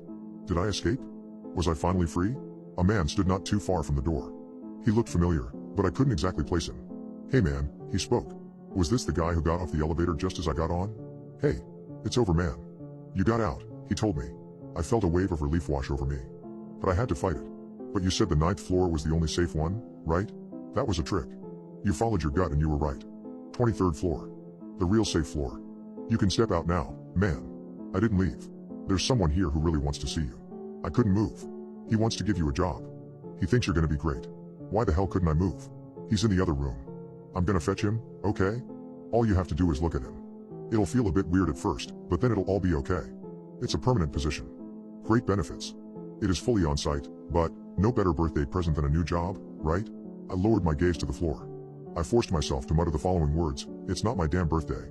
As he left to fetch whoever he was meaning to fetch, he gave me the following response, relax, man. No cursing on the job. We're a family here. It felt like I could only move a centimeter at a time. A true snail's pace. I inched my finger closer and closer to the closed door button. I heard footsteps. He was coming back. With every fiber of my being, I pushed through. I hit the button. The doors closed, and I collapsed to the floor. Free from whatever weird force was stopping me from moving. I'll let you two talk more on the elevator, I heard him say from outside the doors. What? Instinctively, I looked around. To my surprise, there was nothing. The elevator was the same as it had always been. A lengthy exhale. I was done with all of this. At this point, I would have taken death over continuing this BS any longer. As I pondered my next move in this hopeless situation, I noticed something strange. The button to the 9th floor was lit up. An ominous, crimson red color. Before I could do anything else, my phone started ringing. I checked the call. It was my wife. I answered. Babe. I don't know why I didn't even think to call you. I'm trapped in an elevator and crazy stuff is happening and maybe I should call the cops? Hun. Don't go to the 9th floor. What? Wait, how do you even? It's a trick, honey. You have to trust me. The man from before was lying to you. It's not safe. I paused. So what do you want me to do then? A demon on the other side of the phone answered this time. Go to your interview. I hung up the call and in a panic, I mashed on the 9th floor button. The elevator started rising again. Even with me hanging up the call, the muffled sound of the demonic voice coming from my phone continued. Go to your interview. Go to your interview. Go to your interview. I pulled out my phone and flung it to the ground as hard as I could. I stomped on it angrily. The warped sound of go to your interview slowly started dying out. But suddenly, the elevator started shaking. It was continuing to go up. But it was faster than usual. Really fast all of a sudden. Almost like the 9th floor was now way below me. It felt like an amusement park ride with no brakes on it. Loose. Dangerous. Flinging up at an insane speed, almost as if it was falling upwards. But I pressed 9? I screamed to myself, exasperated. It didn't matter. Now arriving at the 41st floor. I was brought to my knees by the speed of the elevator traveling faster and faster. Now arriving at the 141st floor. The buttons didn't even go past 52. Now arriving at the 230th floor. I froze. Now arriving at the 401st floor. The voice started croaking. A demonic sound this time, now arriving at somewhere nice. A sudden halt. The elevator stopped. The doors didn't open though. The panel above the elevator doors had no indication on what floor we were on. As I sat, I heard what could be best described as the sounds of hell coming from outside the elevator. Low grunts of pain. Crackling. A dark hymn. Was this where I was supposed to get off? Before I could ponder the question further, I heard a soft tapping on the elevator. A voice from outside, do you want to trade? Said the voice. I decided to bite, for reasons I still don't fully understand. What do you mean? What if you stay on this floor forever, and I get to go home? It almost sounded like the voice of a kid. Damn it. I'm sorry, kid, but no. I mustered back. It's okay. An awkward silence between us. He told me that he wants to wish you a happy birthday, said the kid. I think he's got it wrong. Today isn't my birthday. It is, he responded. It's the first day of your new life. Your birthday. I didn't understand. He wants you to look at the TV. What? I looked at the TV in the top corner of the elevator, hoping to see the one constant I'd had during this whole cursed trip, the weather. Instead, the TV was now showcasing what looked to be CCTV footage. Grainy footage from a camera. Of the exact elevator I was in. A live feed of this exact moment. Except, the TV showed me lying down. Looking up with a wide smile on my face. And something above me on the ceiling. Looking straight down at me. Him. The lights in the elevator went off. The elevator plummeted downwards, as I closed my eyes and screamed for dear life. I waited for the impact. For what I knew was my demise. Here it comes. I'm not ready. I'm not ready at all. Now arriving at the 9th floor. The doors opened. The 9th floor? I peeked out from the elevator. Another reception desk. There was a voice from the outside. You coming out or what, you moron? I got to my feet. The feeling of distrust. Anxiety, whatever you call it. My fear intuition. It was gone. I felt light. I stepped onto the floor and approached the counter. The receptionist handed me what looked like a button for the elevator. "For the ground floor," she said. "Single use only." I took it and headed towards the elevator. Then, I turned back to face her. "Can I maybe take the stairs?" She shook her head. "If you didn't like the elevator, then you're really not gonna like the stairs." Fair enough. I got into the elevator. I said a silent prayer to myself as I put the button where it belonged. It fit without any issue. I pressed it, and the elevator went down. It was a smooth ride. Now arriving at the ground floor. Ding. As I got ready to exit, I realized that the ground floor button was missing once again. Strange. I didn't linger on it. I marched out, ready to get the hell out of this building. I noticed a woman running onto the elevator. I tried to stop her, but something in my body wouldn't let me. The most I could muster was putting my hand on the door to relay a message to her before the doors closed. "Don't get off until you reach the 9th floor. No matter what." The woman just smiled at me. "Happy birthday, Michael." I realized who the woman was. It was my wife. Every night at 7 p.m., I'm forced to murder one person. I can't stop myself. My name is Matthew Connard and I am responsible for the deaths of 47 people. My housekeeper Bernard is the only reason that number isn't in the hundreds. Very few people understand me like Bernie did, and I'm afraid now that he is gone I'm at sorts with what to do. That being said, I can't expect a newcomer to understand me the same way that Bernie did. As soon as they get to my mansion, I can't help but feel uneasy. I have a list of guidelines that I expect them to obey, and questioning them isn't exactly something that I would recommend. First and foremost is the fact that at 7 o'clock sharp they are to escort me to the basement and promptly lock me in until morning. There can be no room for error in this department. I know that in the past before Bernie I have had housekeepers consider waiting until 7:30 or even barely 13 minutes past 7. There was even a moment where Bernard had gotten a call around 7:03 and he came into my study to find that it had already happened. The poor man experienced severe burns and lacerations. I literally had to beg him to stay. As you can see, a single minute can be the difference between life or death. I have enough scars to prove that. Bernard was actually one of the lucky ones. Well, until he wasn't. Speaking of which, I am now hiring for a new housekeeper. The process with which you will need to escort me is quite simple, but for the sake of clarity I will go ahead and explain the situation. Usually I have dinner around 5:30. This is the perfect time to obtain my medicine and place it in my food. I will of course try to persuade you to do otherwise, but you should insist and remind me that if things were different and Bernie were here I would listen to him. Of course that isn't true. There were plenty of times that Bernard literally had to hold me down on the floor and press a knife directly against my neck to get me to take the pills. Even then, there were times the medicine did not do the right thing and I found myself having to pay him double for the nightly routine.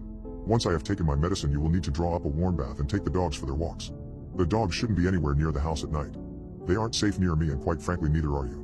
Bernard made this mistake once as well, again getting a call that distracted him from his duties and the dogs were left in the house. I picked up their scent immediately. Despite the fact that he had followed other instructions to the letter, the overwhelming desire to rip them limb from limb couldn't be contained.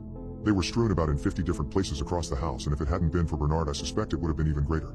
The man recounted how he had to raise a pistol toward me and fire several times once I was loose. With the bath out of the way, you will need to obtain my wheelchair in the second foyer. I will show you where it's at promptly whenever you arrive. It's old and worn out from timeless use but it still does the trick. I found it easier to be unclothed whenever preparing for the journey downstairs, and I'm afraid this is all I do now.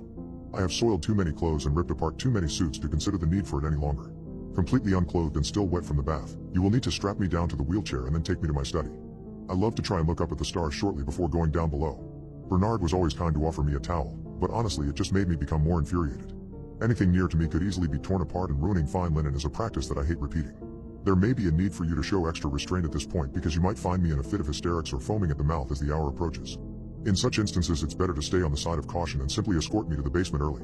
Bernard made this mistake as well. Presuming that something had changed about the routine he contacted the emergency services to seek aid. They did not ever leave the house. Instead Bernard insisted that he wanted to resign from his tenure. But I told him that he couldn't. Leaving me alone to my own devices would mean more people like those poor paramedics would find themselves with their skin turned inside out and their eyes gouged out. The key to the basement can be found quite readily in my safe. I will provide the combination to you once we have succeeded in performing this task at least one night without any incidents. You will need to barricade the door on that first night with as many pieces of furniture and items you can find. I remember that first night with Bernard very fondly. I was quite certain the ordeal would make him leave immediately. The following hours will likely be the toughest for you to endure. It's advisable to stay near the second floor and try to make as little noise as possible. Bernard had decided to listen to music, another practice I recommend you avoid. That sort of thing only tends to cause it to become worse, and he wound up with 2 broken ribs and an artificial jaw.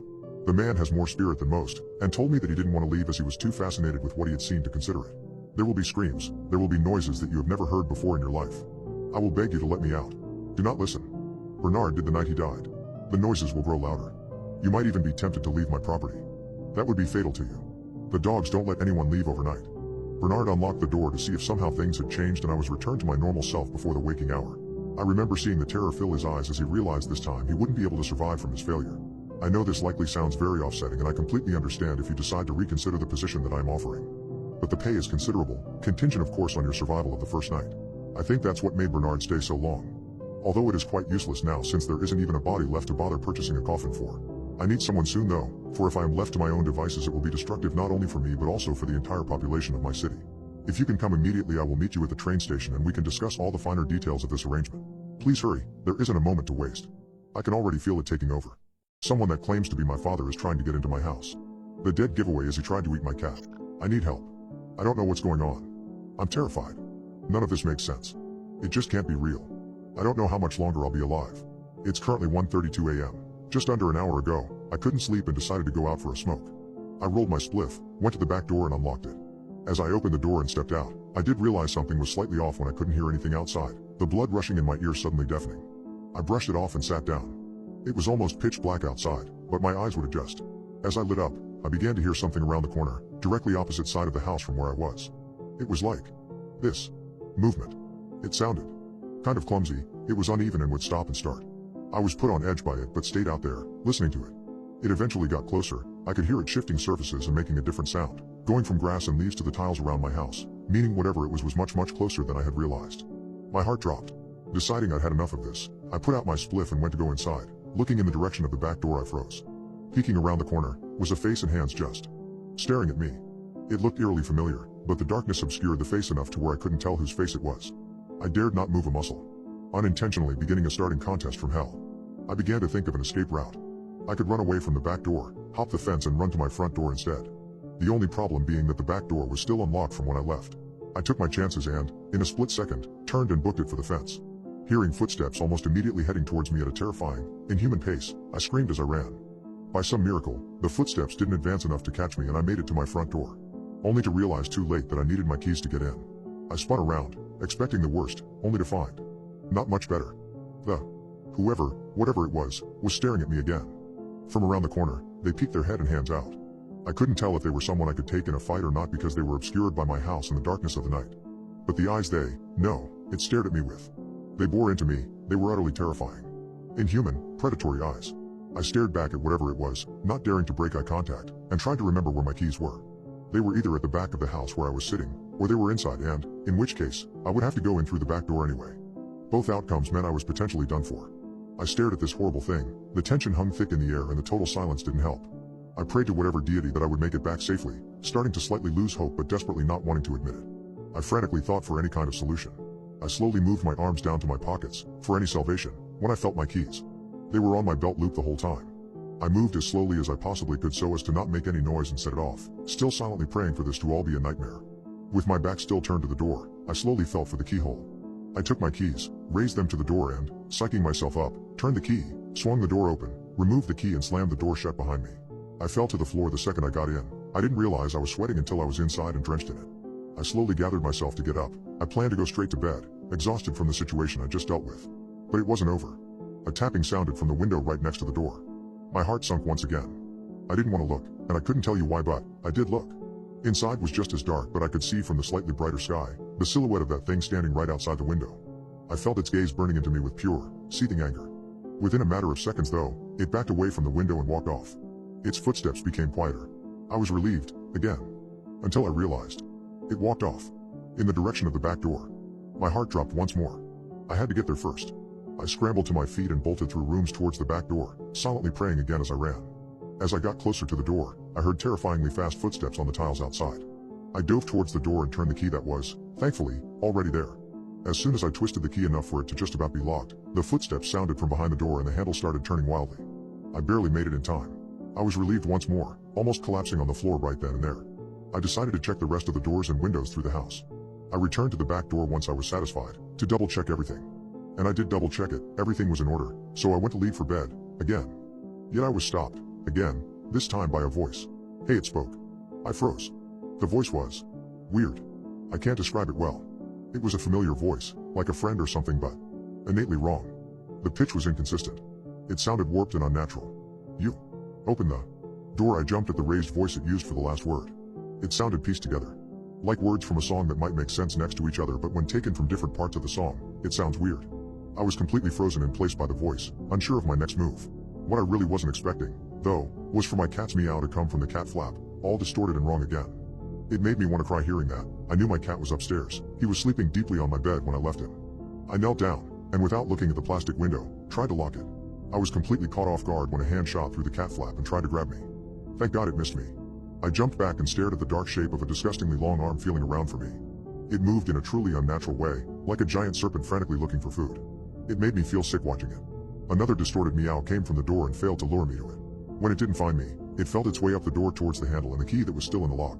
Without hesitation I leapt towards it, snatched the key out of the door and fell back out of its reach again. I seemed to anger it by doing that. "You," it shouted at me. "This is going to hurt." Its words unnerved me. It was being patient earlier. I wondered if it could have murdered me outside. The arm finally slithered back outside, its face replacing it. I wasn't sure which was worse. "I'm gonna come in." The last phrase sounded like someone calling from across the room after someone knocks on the door. It was then that I realized why the voice was so familiar. It was my father's voice. I couldn't help but wonder why he sounded like him. Was he imitating my father? Or was that really him? A wave of nausea washed over me. I wanted to be sick. I ran to the bathroom but stopped in the doorway. The urge to throw up melted away as I looked at the canister of hairspray. I took it with me back to that thing. Its head was pushing the cat flap open when I got there. It was still too dark to see in detail, but I saw my target. I pulled out my lighter and lit it in front of the canister. The slight glow from the flame lit up the room just enough for me to see. I wouldn't have looked at its face given the choice, but I was already looking at it when I sparked the lighter. I was looking at my old man. He looked back at me. My heart dropped yet again. Then it smiled at me. The same smile that I remembered as a kid. A smile too wide for a human. Its face was wrong in so many ways. Yet it was still had his face. His eyes, his nose, his beard, everything. I didn't understand what made it so unnatural, but it scared me. It might look similar, but this wasn't my father. After finally snapping out of it, I jammed down on the hairspray. A giant, roaring fireball lit up the room in orange and landed straight in its face. It screeched in pain in my voice but didn't back away. I felt the hatred in its glare. I sprayed it again and it screeched again. This time though, it twisted and contorted its body slowly fitting through the tiny cat flap. Panic immediately set in. I sprayed it for a little too long and burnt my fingers pretty bad, dropping both my lighter and the hairspray. Its face was still on fire for a few seconds after, yet it was unrelenting. It squeezed and pushed its arms through. After it had one arm, it used it to push itself through. It was a horrifying sight watching it unnaturally fold and crumple parts of its own body to get to me. My fight or flight sense finally took hold of me and sent me sprinting away, shutting all the doors behind me. I'm currently hidden inside my wardrobe. There is blood on my phone from the burns and my fingers are blistering. I can hear it trashing every room it enters. It shouts and screams in what I can only assume is frustration. It keeps speaking in my voice, saying things to scare me I suppose. It's working. I am scared. I'm terrified. While hiding, I got a text from my mother. "Honey, is your father with you? He told me he was going to see you, but he isn't answering my texts or calls." My reflection started to have a mind of its own. I think it's trying to tell me something. By having a job at a tech company, I was able to work from home. It also helps that I am a bit of a night owl, and tend to stay up till late, usually until sleep takes the better of me, around 3 or 4 a.m. This is typically when it happens. Well, at least until very recently. When something terrifying started happening. It began about a week ago. I had just finished with work, and went to the bathroom to brush my teeth. Once I was done, I briefly gazed upwards, and my heart almost stopped. It lasted for less than a second, when I caught a brief glimpse of my own reflection in the mirror. And for a moment I could swear she was looking down at me, her lips moving, slowly, as if she was saying something I couldn't hear. But it was only for half a second, through the corner of my eye. And once I fixed my sight on the mirror, my reflection was normal again. Needless to say, it creeped me out. I pressed my hand against my chest and let out a small, nervous laugh. The reflection did the same. I was just tired, that was it. Staying up till late doesn't do wonders for your health, and my perception was suffering from it. So I went to sleep. And the next day, things went as usual. Well, at least for that day. But of course I didn't forget about the strange accident, and every time I looked at myself in the mirror, I felt this strange feeling, almost as if I was being watched. I stared at my own eyes and it felt like someone else's. But I ignored it, and things were pretty normal for the following days. Until one night, it happened again. I finished brushing my teeth, and I was ready to turn off the lights when I made the mistake of looking at myself in the bathroom mirror. And my reflection was speaking. She was staring right at me. Not in the same way as I was, her expression was completely different. It's hard to explain. She was frowning and her mouth was moving rapidly, almost urgently. As if she was angry, or scared, or all at the same time. I couldn't hear anything. But she kept talking. And I swear to you I wasn't talking. Another person in my place would have screamed, ran, or even destroyed the mirror right then and there. But I didn't do anything. It was just too surreal, too terrifying. I was paralyzed and she kept looking at me, and I couldn't even focus on what she was saying. Her lips didn't stop moving. And there was only silence. And in the blink of an eye, my reflection was normal again. looking at me with the same terrified expression I had on my face. "What the hell?" I uttered. I pressed my back against the wall and fell to the floor. No. What the hell was that? It couldn't be a trick of perception. I saw it. My reflection was acting on its own. Once I gathered strength to stand on my feet, with shaking legs, I backed away to my room and locked the door, closed the window, and sat on the corner with my phone in hand. I thought about calling someone. But it was 3 in the morning. What would I say? That I got scared of my own reflection in the mirror? It couldn't be real. But I am sure I saw it. I lost all my will to sleep and stayed awake till dawn, searching the internet to find out if anyone had a similar experience. But all I found online were horror stories and mental illness articles. And at that point, I even started doubting myself. Maybe it was all in my head, and my nocturne habits and workaholic nature were truly taking the better of me. All I wanted to do was leave my own house, go to someone else's place and stay the night. I was terrified and had to get away from that mirror. But I had no one. My brother lived with my parents in a different state, and I had no close friends to call. So eventually, I fell asleep without realizing it. I woke up early in the morning, and for a brief moment I just assumed it was all a dream. But the memories were too vivid. I cautiously locked the bathroom door and kept thinking about what happened the entire day. In the afternoon, I contacted a mental health professional and made an appointment. I had to be rational. There must have been something wrong with me. That night, I decided to focus on my work. I hadn't eaten or drank much the entire day, but I knew it was inevitable I would have to go to the bathroom. So I decided to take my cell phone with me, and in case anything happened, I would record it. And that's exactly what I did. You can picture an idiotic girl filming the mirror in her bathroom, hands shaking so much the recording barely got anything. But nothing happened that night, and no matter how many times I checked the video, there was nothing out of the ordinary. And of course there wouldn't be. It had to be me, right? It was almost a relief there was nothing paranormal going on. I was just getting crazy. I was just seeing things. So with that notion in mind, I decided to go back to my usual routine. And in case anything weird happened again, I would face it while keeping my cool, acting only with reason. It was an illusion, after all. And I had already made an appointment with a psychologist anyway. So that night I went to the bathroom, brushed my teeth, did everything as always without taking my eyes off the mirror. But when I was ready to leave, the moment I turned my eyes away, I caught the glimpse of my reflection again. And there she was, talking with the same urgency as before. This time, gesticulating rapidly.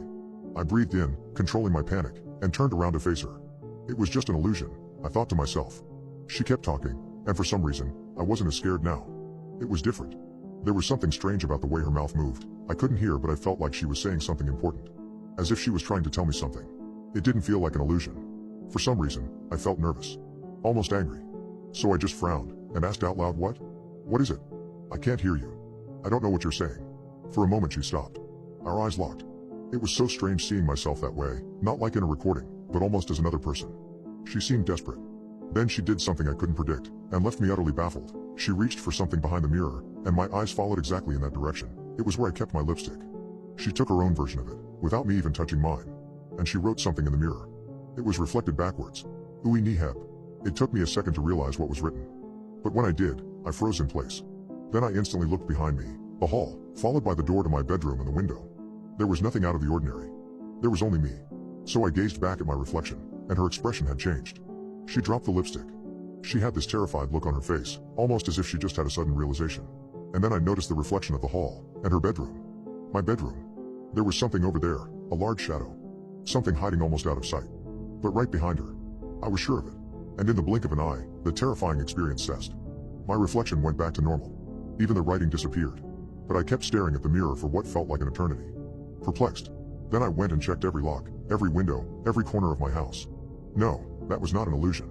Something terrifying was happening, and I couldn't keep that shadow out of my head. I checked the bathroom multiple times, but my reflection never changed.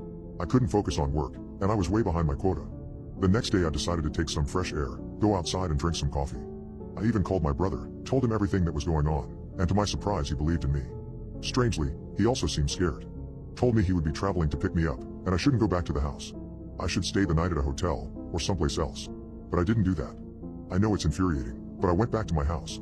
I just had a feeling about my reflection. I couldn't understand what she was saying, other than what she wrote. But I felt like there was something important that I was missing, and I had to understand or I would never be safe again. It was late at night when I returned home. Everything was dark, and I admit I had second thoughts about entering my own house. But I turned on the lights and checked everything. I was alone. Then I went to the bathroom. Everything was quiet, the same way I left it. I washed my face, and once I lifted my eyes, my reflection had changed. And once again, my heart almost stopped. There was someone behind her. I instantly looked behind me, but there wasn't anyone. I was alone. Then I gazed back, terrified, at my reflection. She was completely unaware of the gigantic figure, the bald man in the bathroom right behind her. He had this large, fleshy frame and a tallow-colored face, and he was completely unclothed. He didn't have any hair in any part of his immense body. And the worst part was his terrible, wide and almost inhumane grin. I almost screamed. My reflection just looked at me, confused, and I shouted, "There's someone behind you." "Oh God, he's right behind you." But she just kept looking at me, barely moving, as if she couldn't understand. She couldn't hear me. Desperate, I reached for my lipstick and immediately wrote in the mirror, "Behind you." She looked back, at the terrible figure, but it was as if she was looking right through him. She couldn't see him. She couldn't see him and he was right behind her. She then looked back at me, and that's when I realized what was truly happening. I dropped the lipstick. Oh God. I ran. I ran the farthest I could from that house and I didn't look back. I kept running and I only stopped when I caught sight of other people on the streets. I entered a coffee shop, the only one that was open that late at night, and immediately called my brother. He's not answering the phone. I didn't know what to do, so I decided to go back to the draft and finish writing this. I'm still here. I never want to go back to that house again. But there are mirrors here too. And every time I look at my own reflection, I can see the pale man and his terrible grin. I can still see him right now. On the other side of the street. On the reflection of the window. On the reflection of my computer screen. Always in my reflection. But the more I look at him, the more details I can make out. I swear he looks familiar. My brother isn't bald, but they have similar features. I find that he looks like him if he had no hair. But maybe I'm going crazy. My son mixes up his yes and no's. It ruined my life. And would you like more eggs, honey? My mom asked my 4-year-old son, Danny, as we sat at the breakfast table. Yes. My mother started piling more eggs onto his plate, to which he started wailing. I said yes.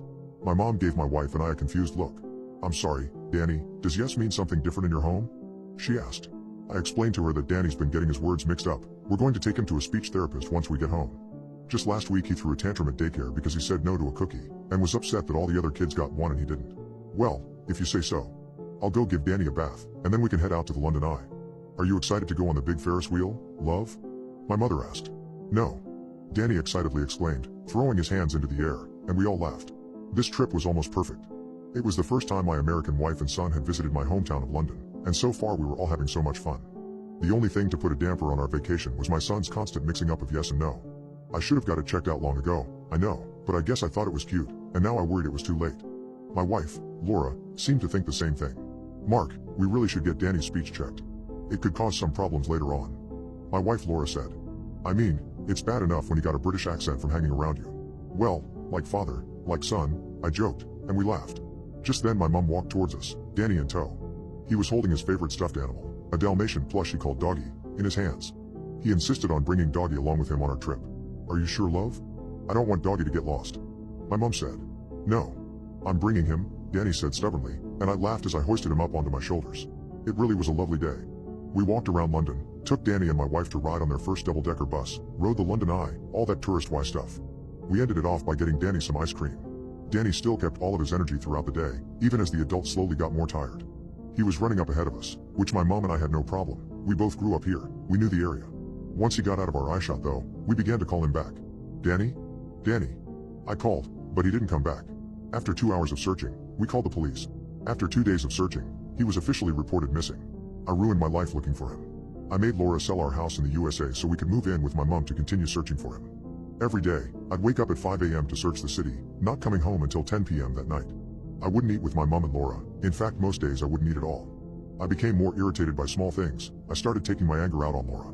Every week I'd send in a new police report, hoping they would do something about it. They never did.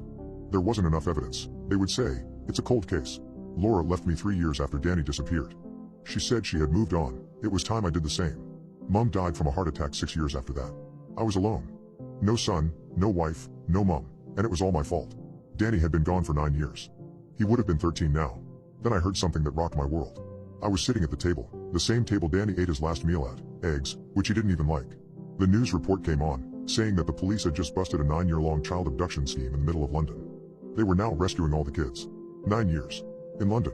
I knew I had to find my son. I sprinted out the door, running through the town, trying to find it. There, by the abandoned building I had passed so many times, was a huge section covered in caution tape and surrounded by officers. I could see hundreds of dirty, skinny children, and I knew Danny could be in there. I tore through the caution tape as police chased after me. I screamed my son's name as I avoided all the officers. Then something dropped at my feet.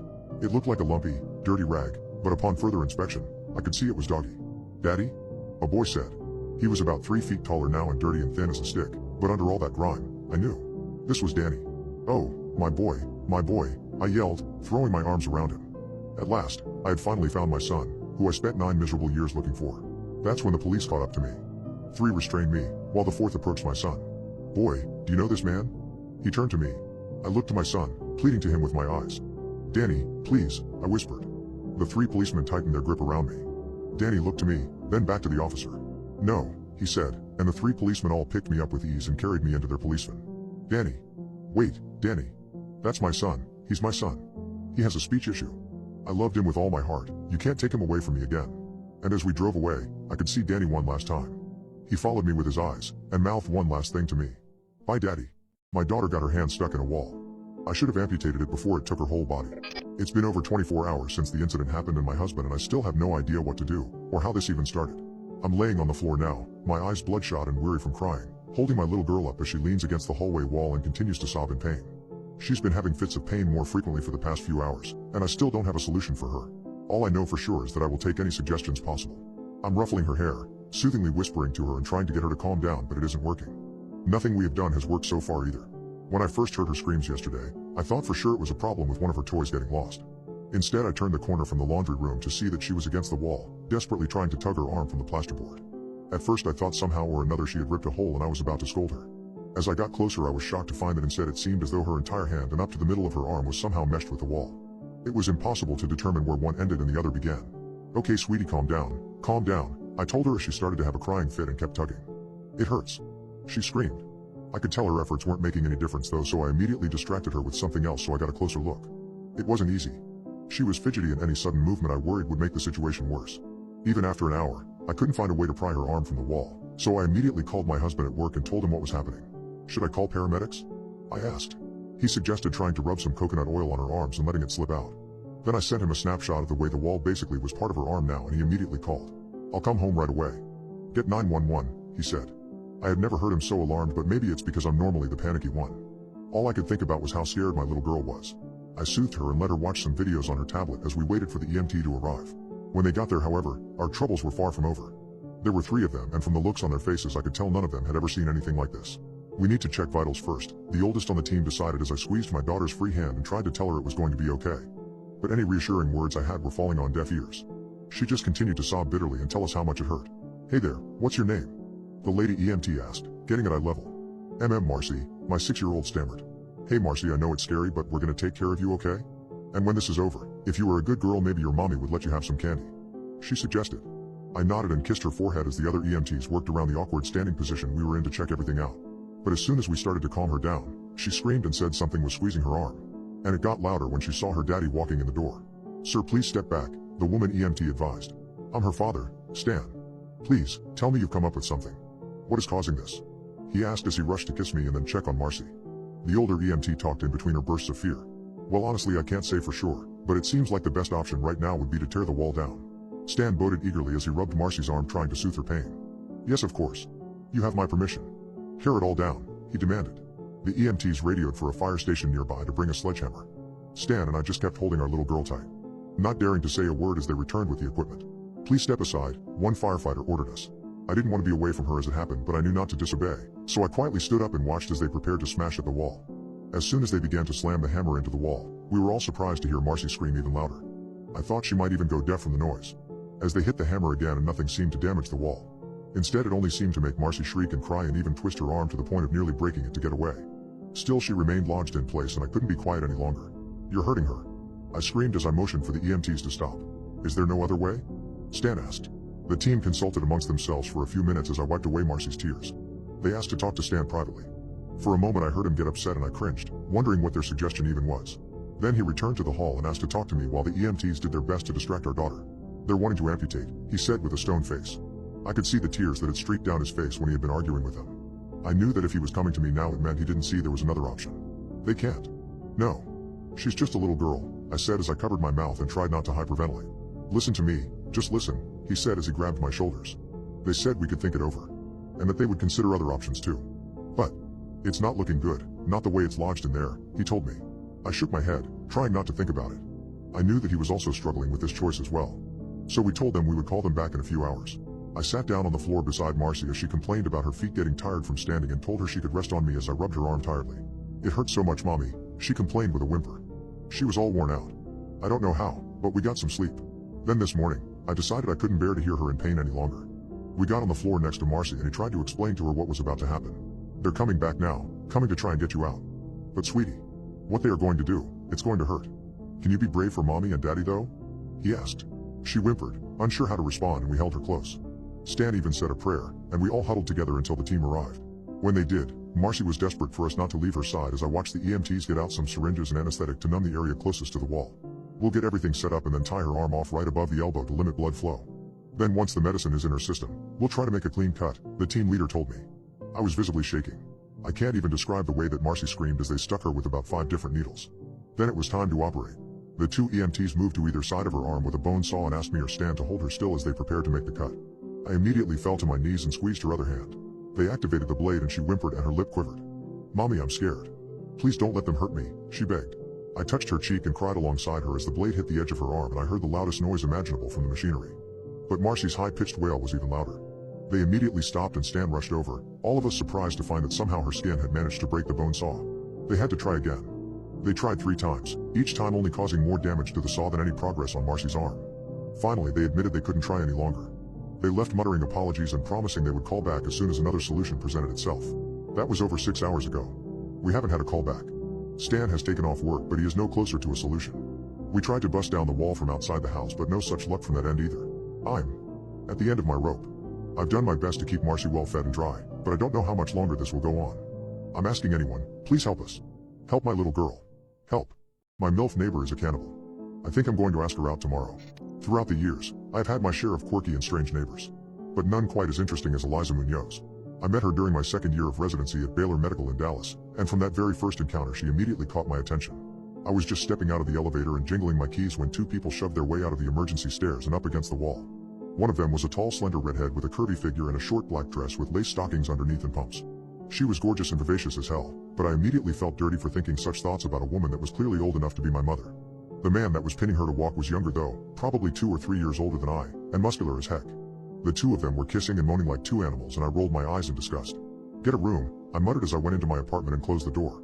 Even then, because of the thin walls, I could hear everything they did that night. And as embarrassing as it is to admit, I was extremely turned out by the vitality of this woman. I was jealous too, of a life that I probably would never be part of. 2 days later, I found out her name, thanks to another gentleman caller she had. This one was a Spanish dude that yelled and cussed at her when she threw him out and threatened her. Once again, I was caught in the middle and once he was gone, she ran out into the hallway and tossed his clothes like they were garbage. His dirty pants hit me and I dropped my phone mid-text. Oh my god, I'm so sorry, she said, leaning down to get it. If I wasn't already enamored by her figure, this view would have tipped me over the edge since all she was wearing was a thin nightgown. It's fine. Sorry about whoever he was, I said nervously as she passed the phone back to me. Julio? He's nobody, hun, she said, crossing her arms in front of her chest, and then her eyes drifted up and down my figure. Like she was sizing me up. I felt so uncomfortable and had butterflies in my stomach that I didn't even pay attention to the questions she was asking me. So she waved her hand in front of me and muttered, "Are you deaf, sweetie?"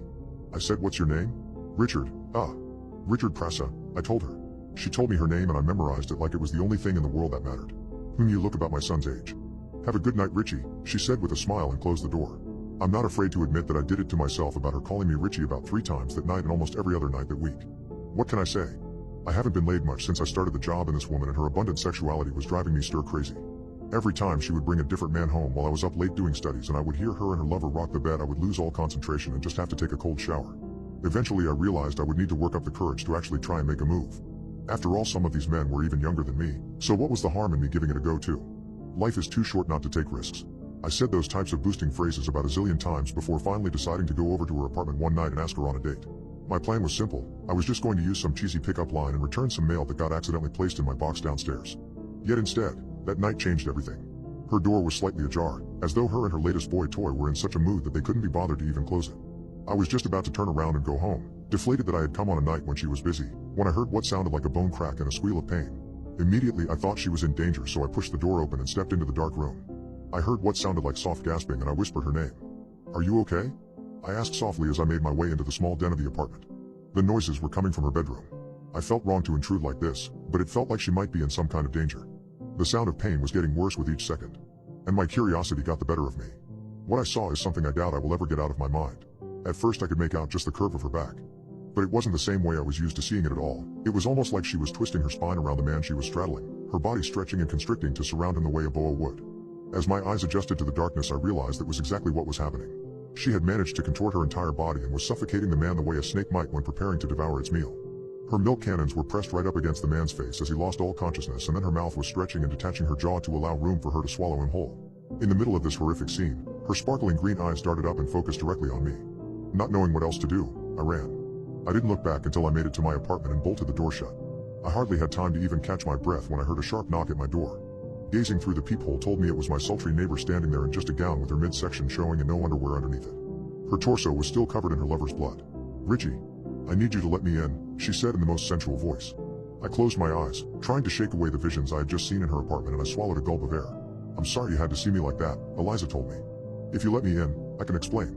I saw her lick her fingers as though savoring the last bit of the man she had likely just ripped the head off of. I ignored her. I thought for sure she was going to smash the door in and smother me. And I wasn't sure whether I found that idea intriguing or downright terrifying. But surprisingly, she finally left me to my own devices, and I slid down onto the apartment carpet and gave a long sigh of relief. I didn't sleep one wink. I just sat there listening to the sound of her finishing her meal and shuddered involuntarily. I think I might need to break my lease.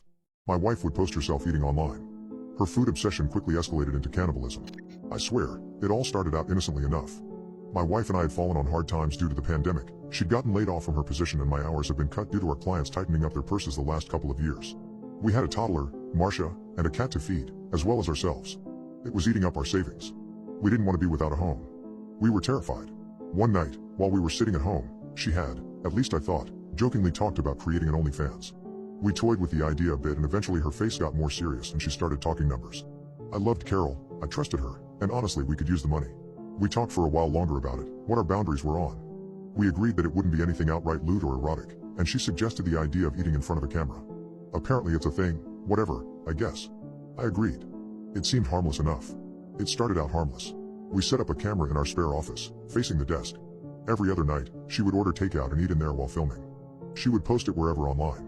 Things carried on normally like this for a couple of months. She'd order her own food, stuff herself in another room while we ate at the dining table. I'll admit, the money was good.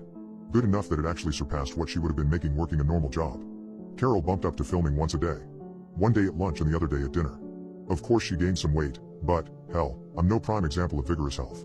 As the weeks went on, she spent more and more time filming these eating videos. We paid off the remainders on our auto loan. We put down a good chunk on our mortgage. We were able to start a college fund for Marcia. Our savings account was looking healthier than ever.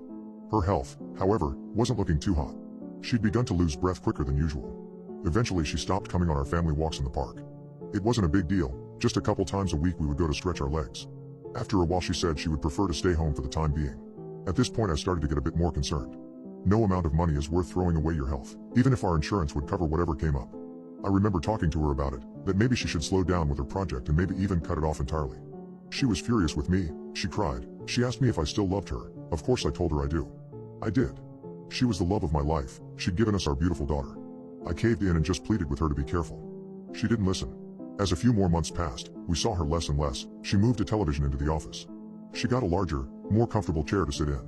She'd gained so much weight in half a year I did not think it was possible, and I knew for sure that it wasn't healthy. She was having trouble standing without aid, and it seemed like she almost wouldn't fit through the door to the office, if she tried. I confronted Carol once more about it, and I swear I've never seen my wife get so furious. She was red in the face as she waved her hand around the house. "Keep your goddamn nose out of my business. This entire house and you are being paid for by my work. If you don't support me here, then I will find someone who does." Our daughter had peeked in and began crying. It was horrible to see her like that. I couldn't argue with her. She did support us at this point. I began to take her meals to her, at her demand. She would take the food and glare at me until I left the room again. Any further attempts I made at making her see sense was met with threats of divorce, of taking our kid, of destroying my life. I guess I justified myself in being part of this. At least the rest of us were comfortable. Money was not an issue to us anymore, and that particular nightmare is not one I ever want to revisit. I used to think financial troubles were the worst kind of nightmare I'd ever face, and honestly, they're still up there. A year passed, her mood got worse and worse, and Carol got more and more obsessed with her followers. I never thought that I would describe my wife as looking monstrous, but it almost seemed as if her limbs had begun to shrink. Her arms and legs looked like spindly, useless attachments to her mass. Her neck had fattened to the point that it looked like her head was attached directly to her massive torso. Her mouth seemed much wider than before and she was almost always sweating. She began to scream at me for more food, always more. She would sob if she did not get it. I had to. I didn't want her to suffer. I never wanted her to suffer. Our cat disappeared 1 month ago. It happened on a night when I had taken Marcia out to the playground. Carol had texted me, "I am hungry. Bring me something, now." I texted back that we were at the park. We wouldn't be back for another half hour or so. I am starving. We got back with a couple large pizzas for her. Our cat is a bit shy, so I didn't notice until much later in the day he was gone. God, I just assumed we'd left a window open or something. I swore I was crazy. Carol's limbs actually looked like they were getting shorter, retreating within her. She did not look like my wife. Maybe it wasn't my wife. The next week I was looking through our accounts for the first time in a while. Her deposits had stopped a month ago. She didn't listen to anything I say. I told her she needed to see a doctor. She could not stand up. I began to cut back on how much food I would bring into her, but it didn't seem to halt her growth, which was noticeable on the daily now. All it did was enrage her. She would get red, her face contorted into a snarl, spittle flying from her wide mouth. She would point a shriveled, atrophied arm and scream curses, her eyes beady and full of fury, recessed into her massive head. Her hair had begun to fall out. I was so damn terrified. I could not go in and feed her that last day. I could hear her screaming. Then she called for our daughter. Marcia went in. Marcia did not come out. I got worried. I opened the door. I saw Marcia's foot laying at the base of the monster that used to be my wife. When I saw it, I couldn't move for what felt like hours. The monster saw my look of horror. I don't know what happened. I saw the monster move for the first time since it consumed my wife. I don't know how many months ago. It heaved itself off its perch. It almost seemed to slither, drag itself over towards the door. It couldn't fit through the doorframe. It pressed hard against it. The doorframe of the office began to creak horribly and bulge outwards before I came to. I ran. I got in the car. I drove. I'm out now. I submitted a police report. I don't think they took me seriously. I pray to God that monster is found soon. I hope other families aren't affected the same way I was. Because I can tell you one thing for sure. That is not my wife. I discovered a TikTok live stream of someone breaking into my house. It's late. I'm doing my usual, sitting in bed long past the time I need to be asleep, scrolling mindlessly through TikTok. It's a bad habit, I know. I lazily flick the last watched video away, and a live feed takes its place. It's dark, with torches or headlamps making almost a strobing effect in some crusty old building. Ghost hunters or something like that. Not my thing. I raise my finger to scroll again, but at the last second something catches my eye that stops me dead. The camera pans past a black and white framed photograph on the wall. It's my grandparents on their wedding day. I sit stock still, watching intently as the camera moves forward. I would recognize that photo anywhere, having examined it countless times as a child visiting their farmhouse. It was my favorite picture out of any hanging on their walls. This TikToker couldn't be in my grandparents' old farm, surely? It was true it had been left to fall into a state of disrepair after their passing. I look at their handle, Abandoned Explorer 305. I make a mental note to click on their page and see where else they have been, but for now cannot bring myself to look away from this feed, in case it disappears forever. They move further into the living room. A leather armchair, well worn in its day, but now the cushions were sunken in and the fabric torn beyond repair. The fireplace, exposed stone and an enormous oak mantel, once the impressive focal point of the room, now warped and cracked. The lucky horseshoes that had hung from it litter the hearth, dull and lifeless. They had always been pride of place over the fire, polished and would glint in the firelight of an evening. The person holding the camera is speaking. I'd hardly noticed as I was so wrapped up in a cloud of nostalgia and outrage at this space being invaded. There's so many horseshoes around here, he was saying. Now I know this is a farm and they probably did have horses, but they are just everywhere. Now everyone knows horseshoes are known as a good luck charm, but unless you're into your folklore you might not know that they also ward off evil spirits. I roll my eyes, common knowledge.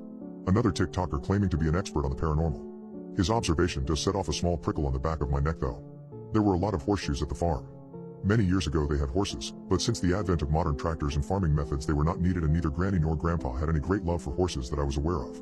Granny had always been a tad superstitious though, horseshoes, lucky heather, four-leaf clovers, that sort of thing.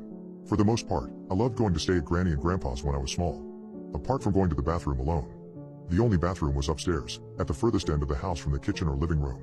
To a kid it felt like an epic journey. Going up wasn't so bad. Once the door from the living room shut you would find yourself in the cool, quiet passageway, all sounds of life muffled by the thick wood. It was going back down that was the problem. Since I was old enough to go to the bathroom unaccompanied, once I turned that corner and got to the top of the stairs, a feeling would hit, like an icy finger in the small of your back. Run. I would run down the stairs and back to the kitchen as quickly as my little legs could carry me. More than that, it was imperative that at no point did I turn and look back up at that landing. Bad things would happen if I looked back. As a child I couldn't really express these feelings, but now as I remember it, it felt like a creeping dark mass seeping out of the walls of that back landing, coalescing, and all it would take to give it a corporeal form would be a terrified look back from a fleeing child. In the live camera feed, they approach that solid oak door. It's hanging on one hinge, slightly ajar and swaying almost imperceptibly. I notice before the cameraman says aloud that there is a large cast iron horseshoe, big enough for a shire horse nailed above the threshold that I don't remember, but it suddenly feels important. Like a talisman thrown up in a last-ditch effort to stop something. I grip my phone harder with a clammy hand, positive that they should not go deeper into the bowels of this house. I look at the comments flashing up. It's so creepy. Seriously bad vibes. Did anyone else just see a shadow? With a shaky hand I start typing a comment, telling them not to go in there, to just leave. As if they will listen to me, Just another voice in the comments. In my peripheral vision as I'm typing, I can see the guy push open the door, which gives way with a creak, and just as I'm about to press send I hear a sharp intake of breath. What the? I hear him whisper. I dropped my phone onto the bed in shock. Standing side by side in the passageway are two gaunt figures dressed in nightgowns. They had unnaturally wide grins which stretched their papery gray skin. Where their eyes belong are only dark pits, what could be boreholes straight into the inky depths of hell itself. Somehow worse than that, Granny and Grandpa were holding hands. It was unmistakably them despite their demonic manifestation. Though it's only a second, it feels like I stare into those twisted faces for half an eternity. All hell breaks loose on camera. Abandoned Explorer 305 turns on his heel and runs back the way he came. The camera work falls into disarray as he bolts for the exit, but I swear in that fraction of the second as his phone whips around, the creepily wide grins on their faces twists into a grisly snarl. I am transfixed by my phone screen, listening to the TikTok guy's heavy breathing and watching the torch flit around on screen, lighting up walls and floors at random as he makes a break for it. He's close to the back door as long as he doesn't turn the wrong way. 5 or 6 more paces and he'll be out. Then shockingly loud on the little phone speakers is an ungodly screech which makes me jump about a foot off my bed. Live has ended. The feed has just gone. I tap the screen futilely. Nothing. Did he make it out? I search for his handle on the app and nothing comes up. I sit for a long time just staring into space, heart thumping. I should have commented sooner. As soon as I realized they were in that house, maybe that would have stopped them going any further. A notification pops up on my phone. A direct message on TikTok. Strangely, there's no account name with the message. Come to us. Very direct, no ambiguity there. I sigh, and reach for a notebook from my bedside table, to cross the latest attempt off the list. Communication with the undead via the internet is a new development. An extra deep grave didn't do the trick. Rocks in their mouths, black salt, holy water from Lourdes, a stake through the heart. Nothing keeps these two restless souls in their graves for long. We don't know if it's the land itself, a curse upon the family, or something else. Did they see that black thing I was so afraid of as a kid? Was that the reason, or a symptom? I glance down the list of things yet to try. Next up, cutting off heads of the corpses. I don't relish the thought of that one. I fire off a code message to my brother. Trouble at mill. That's the code. Code for get your shovel. We're off to dig up our old granny and grandpa again to see if we can finally get them to rest in peace like you're supposed to. The problem is, each time we try to end this and fail, every time they come back they are more changed than before. The last time they climbed out of that grave they looked like themselves, only dead. Upsetting but to be expected. The nightmarish figures I have seen tonight were a world away from that. I worry we are giving them power, feeding them somehow. But we can't just let them roam free. Especially when other people get caught in the crossfire. I think this is going to require some outside help. I just matched with my dead wife on Tinder. I had numbly swiped left so many times in a row I almost missed it. I wish I had. My wife Allison had been dead for 2 full years. Yet there she was, on Tinder, smiling at me, in a photo I had never seen, looking older than she did when she passed. All of the air went out of the room. I skimmed through the rest of her profile. There was no writing, but 3 other pictures of my dead wife I had never seen before, including one with the Statue of Liberty behind her even though I knew she had never been to New York City. At least to my knowledge. The profile had the right name. The right after 4 if my wife had just kept living after July 2020 but her location was 9 miles away. I swiped right and breathed for the first time in nearly 2 minutes. I struggled to sleep for the next 48 hours. Never getting a match. Ready to message Tinder and tell them someone was impersonating my beloved dead wife on their app and doing some kind of magical Photoshop to put her in pictures that never existed. The match came at 3:33 a.m., lighting up my phone. I was already awake. The match came with a message. Just a simple hi. The absolute worst in any situation, let alone this one. I mashed the letters on my phone as hard and as fast as I could. Who is this? Why are you doing this? And where did you get these pictures of my wife? She died of cervical cancer 2 years ago, you monster. I had to wait for another 24 hours before I got an answer. It came in the middle of the night again. Derek, I miss you. I'm sorry for what happened. That was it. Sorry for what happened? She died of natural causes she in no way could have controlled. And was I supposed to believe that my dead wife's spirit decided to inhabit a Tinder profile and hit me up on it? I got another message as these thoughts ran through my head. Are you home? What? What the hell? I got another answer before I could form my own. I'm outside. My blood ran cold. Something rattled in the darkness of my kitchen and I jumped up and readied myself in bed, then realized it was just ice dropping in the ice maker in the freezer. Another message. Oh my god. Let me in, please. What?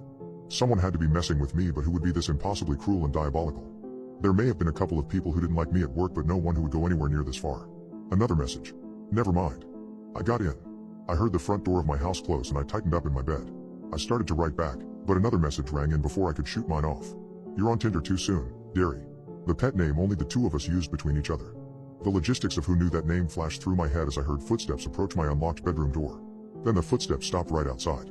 They were accompanied by a fresh message in my inbox. You were supposed to warn me, not try to meet 23-year-olds on Tinder. Oh my god. I realized right there that it was even following Allison's quirk to impeccably punctuate any kind of message even if it didn't matter, putting the dashes into 23-year-old. I spoke, finally. Allison, I'm sorry. I love you. I miss you. I've been sick to my stomach for 2 years, but I had to move on. I threw up most mornings for almost a year. I was wrecked. I couldn't work. I couldn't do anything, but I'm finally starting to put it together. I pleaded into the wood of my bedroom door. My throat went dry. I couldn't speak anymore, too choked up, just like I had been when I tried to give Allison's eulogy. I'm sorry. Everything hurts. Every day. You're my only love. Forever. I barely got the words out. I couldn't hear or see anything, but I could sense someone out there on the other side of the door. Then I couldn't.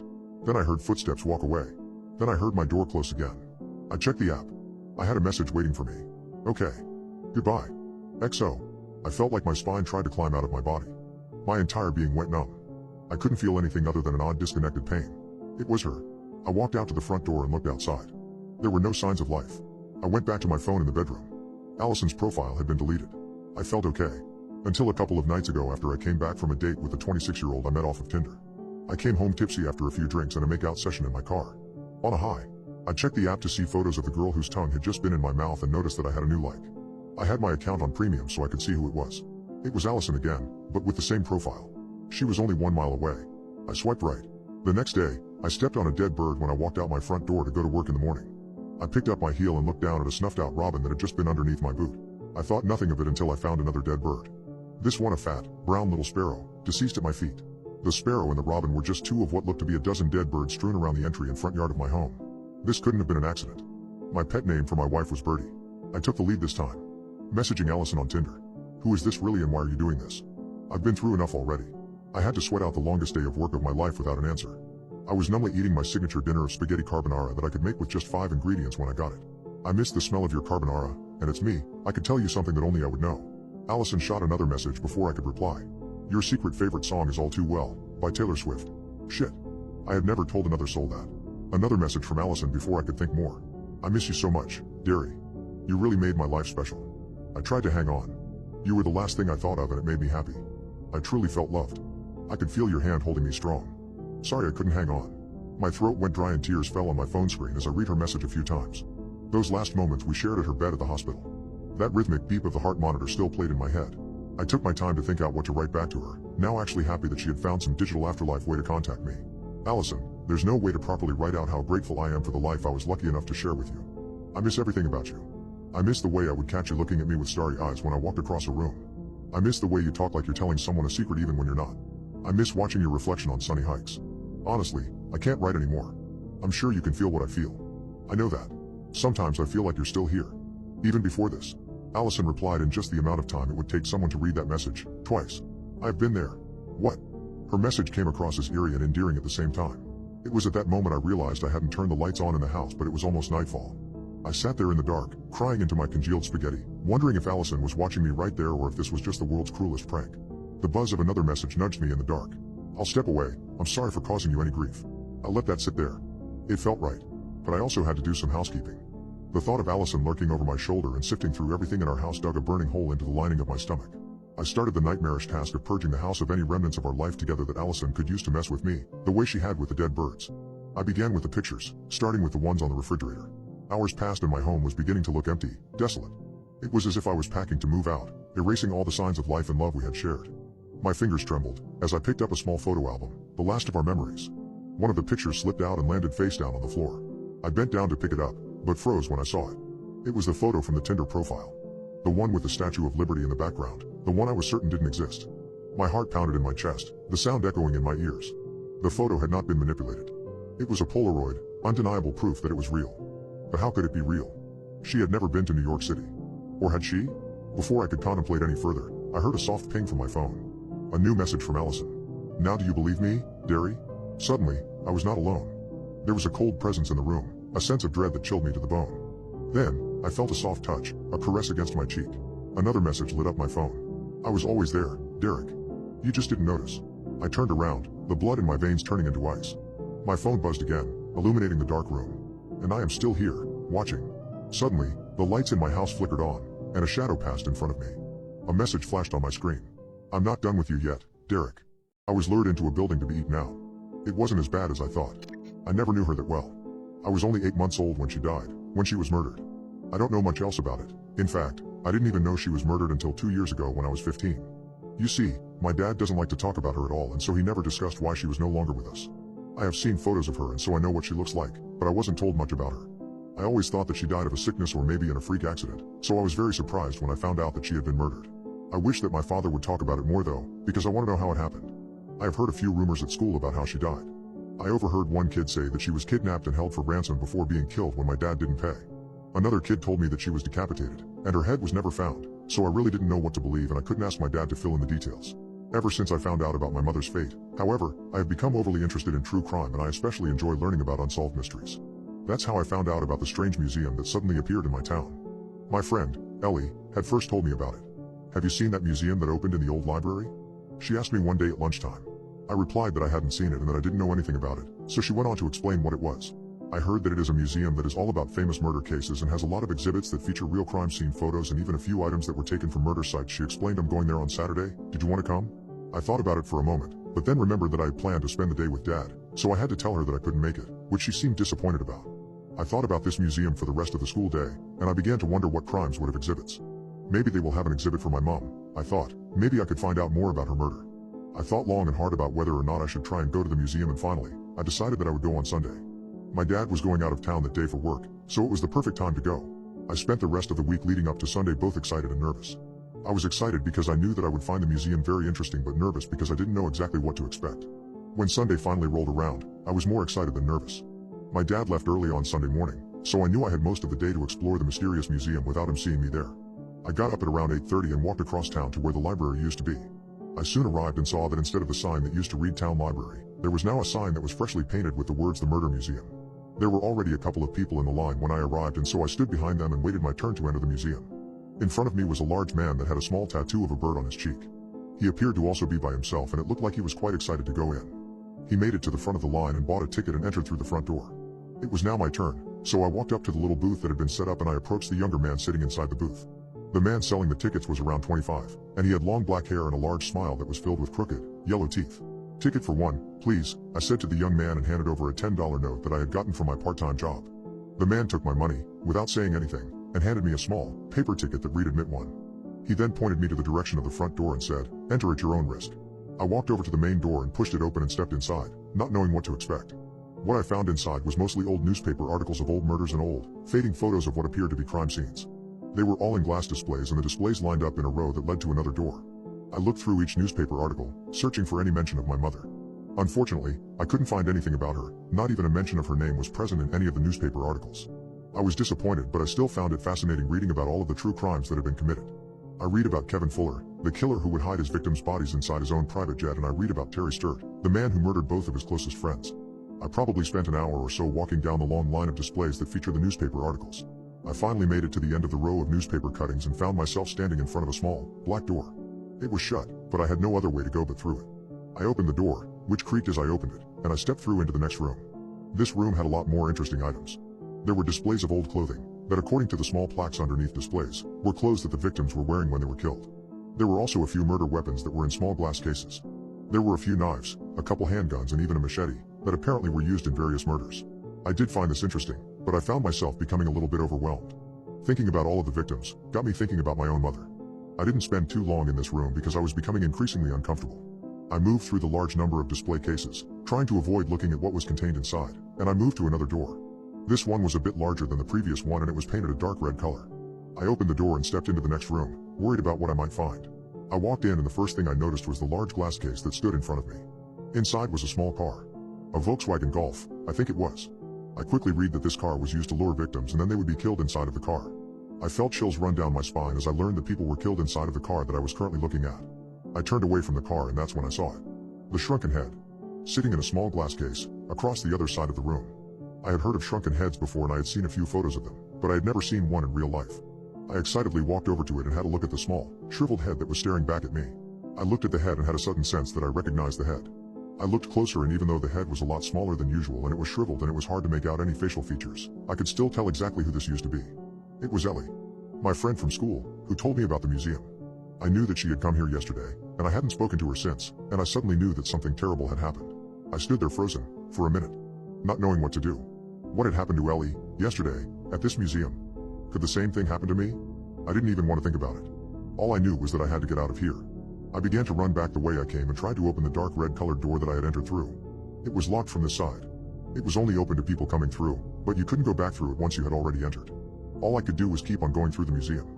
No one else was around and I hadn't seen anyone for quite a while, which was strange, because there were definitely people lining up behind me. I knew that I had to continue, so I ran to the next door that was on the other side of the room, past the shrunken head. I didn't look at it as I ran past. I made it to the next door, a small green door. I opened it and went through. I could see that this room was empty apart from rows of pots, all sitting on top of small, portable gas stoves. I cautiously approached the first pot and had a look inside. I just had to know what was in there, and once I knew, I really wish I hadn't. Inside the pot, looking back at me, was another head. It was boiling inside of the pot. I could already see that this head was slightly smaller than when I had last seen this. It was the small bird tattoo on the head's face that made me realize who I was looking at. I knew that this man entered before me, and somehow, his head was now getting boiled inside a pot. Getting shrunk inside of a pot. Suddenly, there was a noise behind me, and I saw a masked man walk out of a door that was hidden in the corner of this room. He was heading straight towards me and he was holding a machete. At this point, I began to realize my fate. I knew that it was now my turn to become just a head. Just a shrunken head. I felt adrenaline racing through my body, and I began to sprint in the opposite direction of the man who was approaching me. I managed to run to the other end of the room, past the row of boiling pots. I saw that there was a small door on this side of the room. I managed to reach it and I looked back and saw that the man with the machete was now gaining on me. He was not far from reaching me now. I turned the doorknob on the door and, luckily, it opened. I felt sunlight hit my face. I was now outside. I was out the back of the library. I kept running, trying to get back to the front of the library and then as far away as possible. I was still expecting the door I had come through to swing open and the masked man to run out, but it never did. I managed to navigate my way back to the front of the library, and once I was back to the front, I saw that there was no lineup of people waiting to enter. I probably wouldn't have stopped to warn them, even if there was a lineup. I knew that I needed to get as far away from this place as possible, and so that's exactly what I did. I did go to the police about what I experienced, and they rushed down to the museum, just in case what I was saying was true. When the police arrived, the library was empty. Everything was gone. The newspaper cuttings, the weapons, the car, and the shrunken head. I do not know where they all went, but all I know is that they have left my town. Ellie is still classed as missing, and the police say that no one knows what happened to her, but I do. I know what happened. The next Sunday, I remember my father was reading the newspaper that we had just received. While we were eating, I saw something on at the corner of my eye that made me freeze. It read, "Murder Museum taking place of century-old library in Hunter Creek." And suddenly I realized that Hunter Creek was the next town over from mine. Extreme weather alert. Stay indoors with the windows closed and the curtains drawn, drink plenty of water, avoid the sunlight, check in on vulnerable relatives, and above all else, try to keep cool. A red alert went out over the weekend advising us of what to do since my country really isn't used to these kinds of heat waves. I know many Americans and Australians will scoff at that, saying it's not even that bad, but you have to understand my country isn't really equipped to handle that kind of weather, but we're just talking about typical heat strokes. To be honest, I don't think any country can handle what we're facing right now. So, I did what any responsible person would do and stayed at home, making sure to cover all my windows with blackout blinds and stock up reasonably on water, looking to wait it out.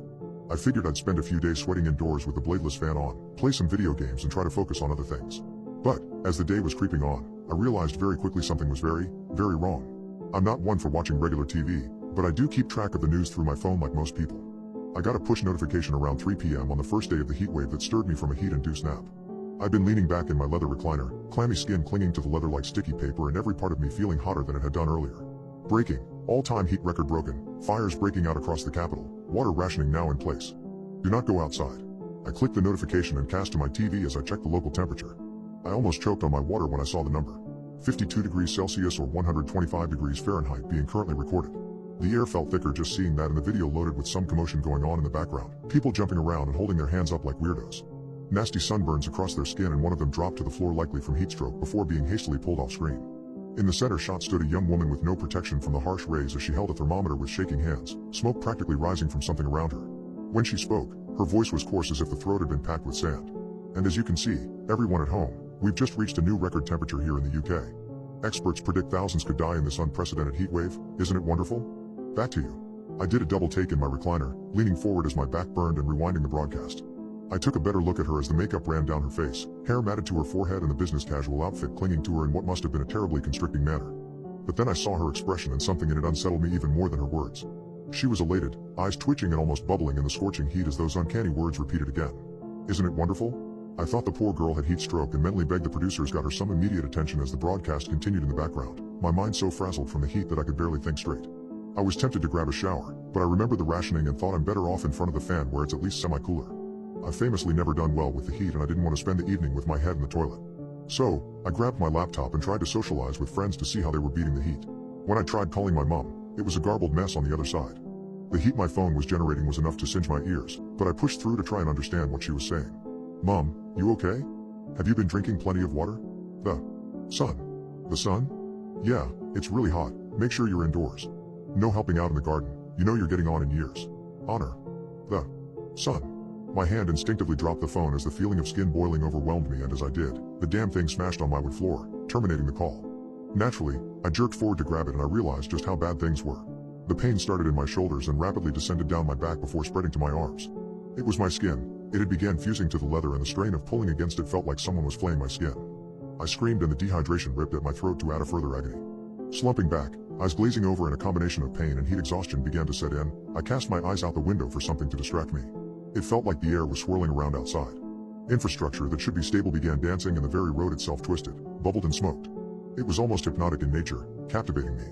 I don't know how long I'd been staring before I saw someone thought had begun to walk down the street wearing absolutely nothing. Every step took more off of their delicate flesh, and small red and pink splotches littered the asphalt as they stood perpendicular to my window, staring up at me with a bright red face and that same grin the newscaster had. In that moment, terror took the place of fear within me, and I was rooted to the spot. Something was definitely wrong with him. Slowly, methodically, purposefully, they lifted their arms above their head and arched the fingers into a crown as the eyes shot up towards the overbearing sun overhead, their chapped and torn lips mouthing those familiar words as what I think were tears fell down their face. "Worship the conflagration." The man grinned, and I watched his lips fleck and fall off, his cheeks blistering and popping, but his dedication never once wavering as he pulled his head down to look at me once more, jerking his head back as if to invite me out. His eyes. His poor eyes had been blinded, melted by the beauty of what he saw above him. Two thick milky fluids cascaded down his cheeks and matted in his mustache. I retched, but I had to look. I needed to see what drove him to this. My eyes began traveling up past his steadily burning, melting frame and towards that beautiful burning god in the sky, enriching us with its loving heat. I began to glimpse its form in the sky, and I honestly felt every inch of pain, exhaustion and trepidation fade away. It didn't even look like the sun, not the one we grew up with at least. It's hard to describe, but it was a form full of comfort. The color of the sky is a beautiful palette of maroon, garnet, and crimson. So much red, I'd never been happier to be in its presence. I don't know how long I sat there looking, but my head span after a while, and ultimately, I succumbed to exhaustion and woke up a half hour ago with a clearer head and a frenzied thirst and a panic. I reached for the water on my side table, but drinking from it brought me no comfort. I may as well have been slurping gravel. I spat it out and somehow managed to reach my phone without causing myself any more pain. News notifications. State of emergency declared 3h ago. London ablaze with cleansing fire 2h ago. Missed calls. Mom, 28. Andy, 17. Unknown, 9. Sweat dripped down my forehead and the panic increased. While I was able to read what was on the screen, it wouldn't respond to commands to make calls. The damn thing was still too hot to hold for more than a minute. I tried in vain to click the voicemail function before putting it by my table to let it load. Turning on the TV, it flickered to life, and I realized it must have still been on the news channel as I recognized the banner at the bottom. It was a live stream of the sun. The garbled voices through my television seemed to be reveling in the madness, overjoyed we were all burning and that it was going to be even hotter tomorrow. It made my head spin. I decided to turn back to the window for comfort. My sole refuge in this sweltering environment. The man in the street is gone, a small pool of something left in his spot, but nothing more. Looking around, every house was practically dancing in its spot, moving to a rhythmic beat only they could hear. In a couple of partially covered windows, I could see my neighbors prostrating themselves before the sun, screaming in its direction amid faces mixed with agony and joy. The TV abruptly shutting off with a loud pop snapped me from my stupor, and I began to hear the voicemails crackle through my burning phone. All of them telling me to come outside and bask in the flames. I couldn't resist. It felt as if an imaginary force was bringing me to the window. I looked out, the curtain fully drawn back, and I stared up at the broad strokes of red and yellow across the sky. I saw it. It saw me. Our son has a face. A beautiful face that is permanently stuck between total joy and that of apoplectic rage. It's so close that I can make out the sun spots rising and bursting from its amber surface, thousands of small human-like shapes ascending to meet it. My mother's voice rings out over the voicemail function. No longer saying to come outside or honor the sun. She says she's been trying to reach me and is terrified I have heat stroke, that I'm not completely stuck to my chair and I've got to drink some water. I don't know what the man stood outside my house thought, but I know he experienced divinity. And I want to experience it too. Maybe, after reading this, some of you will as well. Now, I'm going to free myself from this leathery prison even if it tears my flesh to the muscle. I will crawl out of my house if my limbs fail me. I will stand in front of that sun. And I will praise it. Someone is eating out my neighbors. I never thought I'd be in bed sleeping with him. I know how it sounds, but there's just no gentler way to put it. I first noticed it last Tuesday morning, when I looked out the window and saw that Luis, the old man in the apartment across the street, wasn't out on his balcony by 7 a.m. The apartment 2 stories above Luis had also gone dark. 2 kids lived there, and they were always up to something, sticking their drawings to the window or jumping on the beds. Now, however, there was nothing but blackness in their rooms, and an ominous breeze seemed to blow through their white curtains.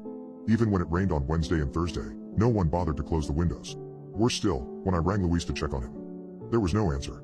I saw that his mailbox was stuffed full of mail and newspapers. Even so, I didn't really start to worry until the noise upstairs came to a sudden stop.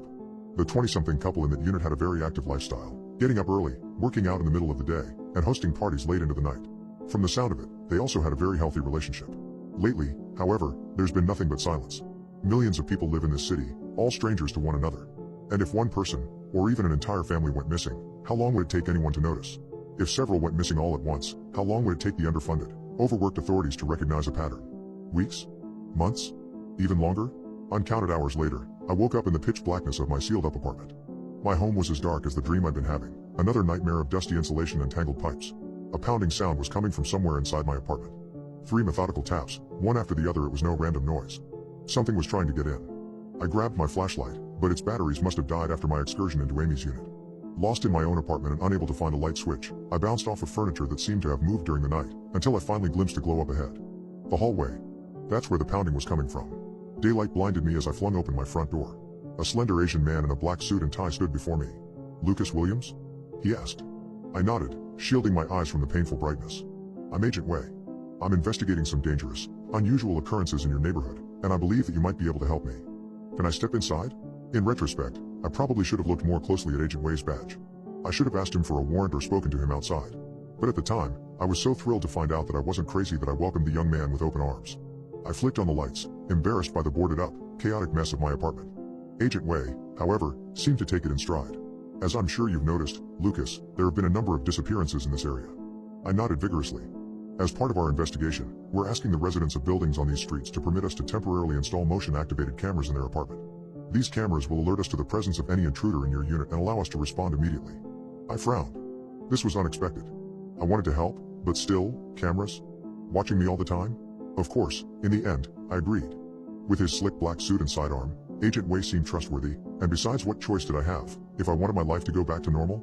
After Agent Wei installed his camera and left, however, I found something. Something I would have mentioned to him if I had noticed it sooner. The plywood I had used to cover the ventilation shaft lay on the floor. It had fallen, or been pushed, out of place. Although I should have known better, I replaced the batteries in my flashlight, mounted a stool, and stuck my head into the ventilation shaft. The dark, narrow space was about the size of my head, and it was difficult to look around. At first, I saw nothing but dust. But then I caught sight of the man-sized trail of slime that slithered off into the darkness. Shuddering, I replaced the plywood, and doubled the amount of nails that I hammered into it. For 3 days, I heard nothing from Agent Wei. As far as I could tell, there were no new disappearances, either. But on the 3rd morning, I woke once again to urgent pounding on my door. I was in such a hurry to answer it that I didn't notice that the plywood covering the vent had once again fallen to the floor. "Lucas Williams?" Agent Wei asked again, as if to confirm that I was really me. "We've discovered something you need to see. May we come in?" This time, Agent Wei wasn't alone. 2 more men in black suits were behind him.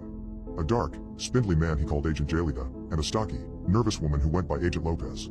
Agent Wei seemed much more on edge than he had during his last visit. The others swept my apartment as we spoke. I started to protest, but then I remembered that the agents had already seen every corner of it anyway, via their cameras. "I'm going to ask you to take a survey for me, Lucas." Agent Wei sat me down at my work desk with a paper and pen. "It's very important that you answer all of the questions honestly. Can you do that for me, Lucas?" I had no idea what was going on, but I nodded. After all, what was the harm in answering a few questions? While I was busy filling in bubbles and ticking boxes, Agents Jalida and Lopez scanned my walls with strange instruments, collected samples, and set up a laptop on my kitchen table. Although I strained my ears to their limit, I wasn't able to eavesdrop on the hushed conversation between them. Besides, I was struggling with some of the questions. As I answered them, an unsettling pattern seemed to emerge, but I couldn't put my finger on exactly what it was. "How long have you lived in this unit? When was the last time you ate? What is your earliest memory? Where is the last place you slept? Are you sure you want to do it here?" Agent Lopez was hissing to Agent Wei. It was all I heard of their conversation before Agent Wei motioned for me to sit in front of the laptop that was open in front of the kitchen table.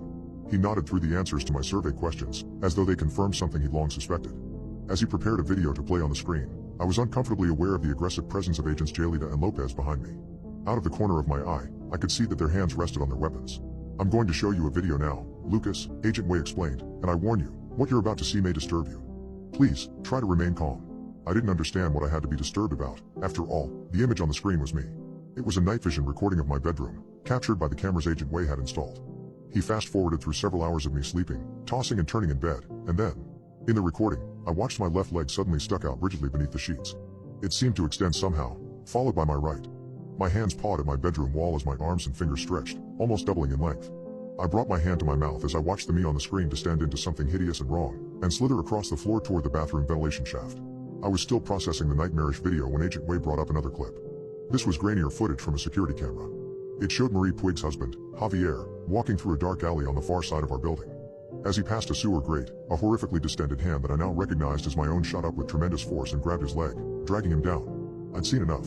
I retched all over the floor, but turned away from the puddle immediately afraid of what, or who, I might see in it.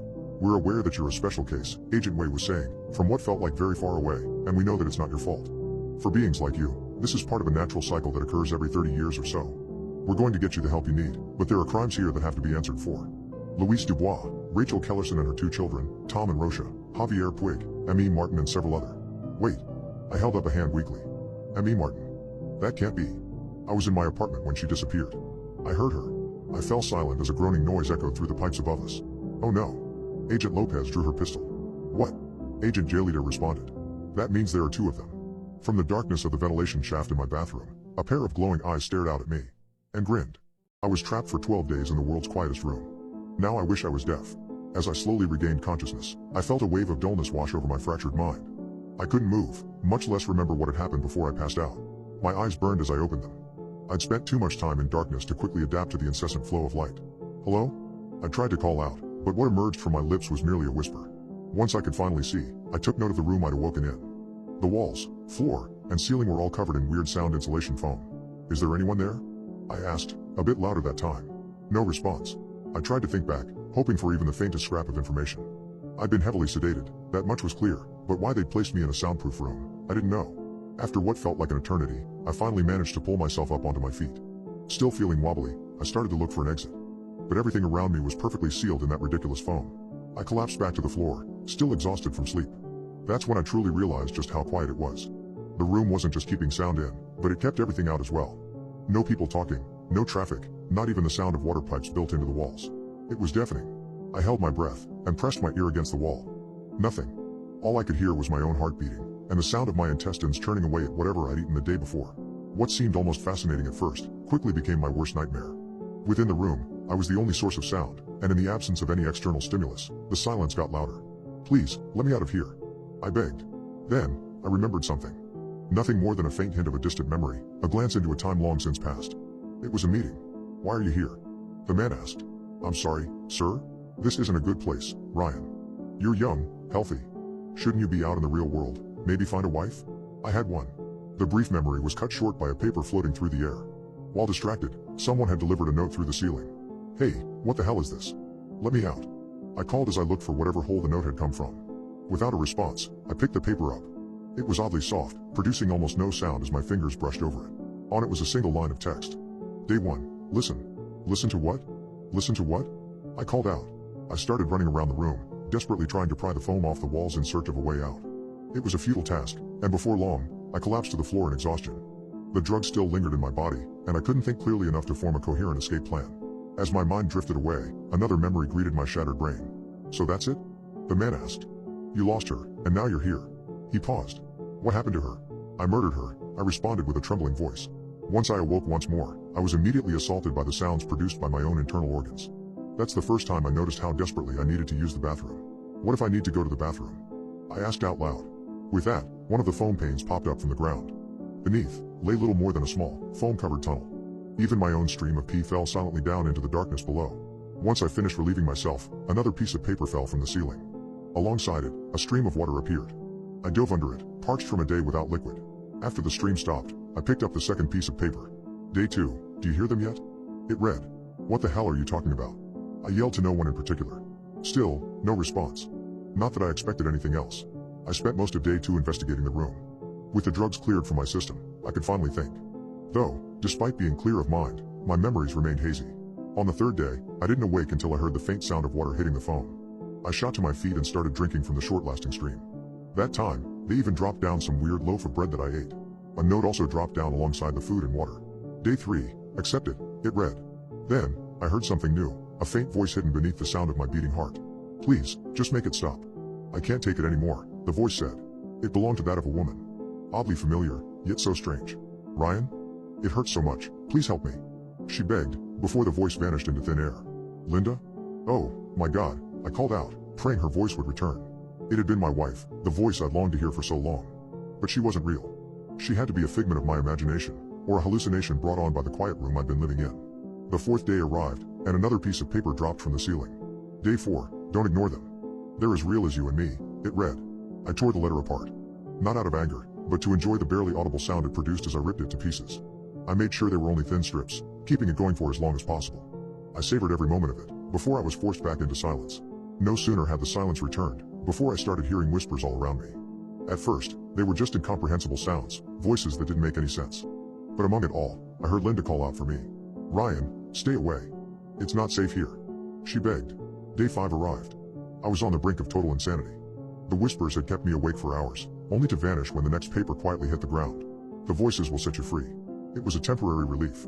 After I'd torn the paper to shreds, the voices immediately returned. Each hour gone made them louder, and I could do nothing to block them out. Day 6 came, and when in the blink of an eye, the voices had fused together. The mess of sound that came from all around me just never ceased for a single second. The only real thing I remember from the day is the note that fell from the ceiling. Keep quiet, and let them guide you. Once I'd lost my voice completely, I sat back and surrendered. I let the voices overrun my mind, still growing louder and louder and louder. That's when I realized that they weren't whispers at all. They were screams. They were begging me for a way out, but I could do nothing except listen to their infinite suffering. In the midst of it all, I still heard the voice of my wife. I don't know why hers was louder or clearer than the others. Let me out of here, I shouted as loud as I could, with my hoarse voice. My mind was deteriorating rapidly. Day 8 was a haze of broken thoughts, and day 9 didn't fare much better. I stopped reading the notes. The screams kept going. Among them, I could hear discernible words and phrases, but it wouldn't be until the 10th day before I could finally understand them. Help me, please. A child cried. You're not real, none of you are real, I said back. But you can hear us. You're nothing but figments of my broken mind, you're all in my head. That doesn't mean we're not real. I can prove it. How? The last note that fell from the ceiling. It's a list of names. I glanced over at the papers I still haven't checked. As I picked one up, I realized he was right. Henry Jones, Peter Dawson, Alex Moore, David Lawrence. I dropped the paper and picked up another. The same list, same people, but no instructions. Who are they? I asked. They are the people you're supposed to find, the child responded. I'm one of them. My name is Alex. What happened to you? But it was too late, his voice had faded away, replaced by the continuous screams of torture.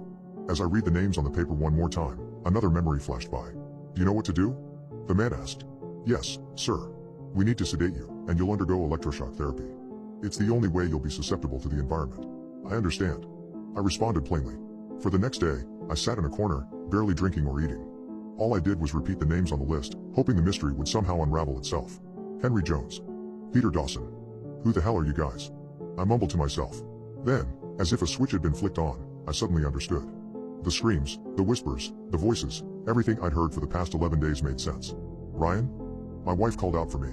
I just need you to know that it wasn't your fault.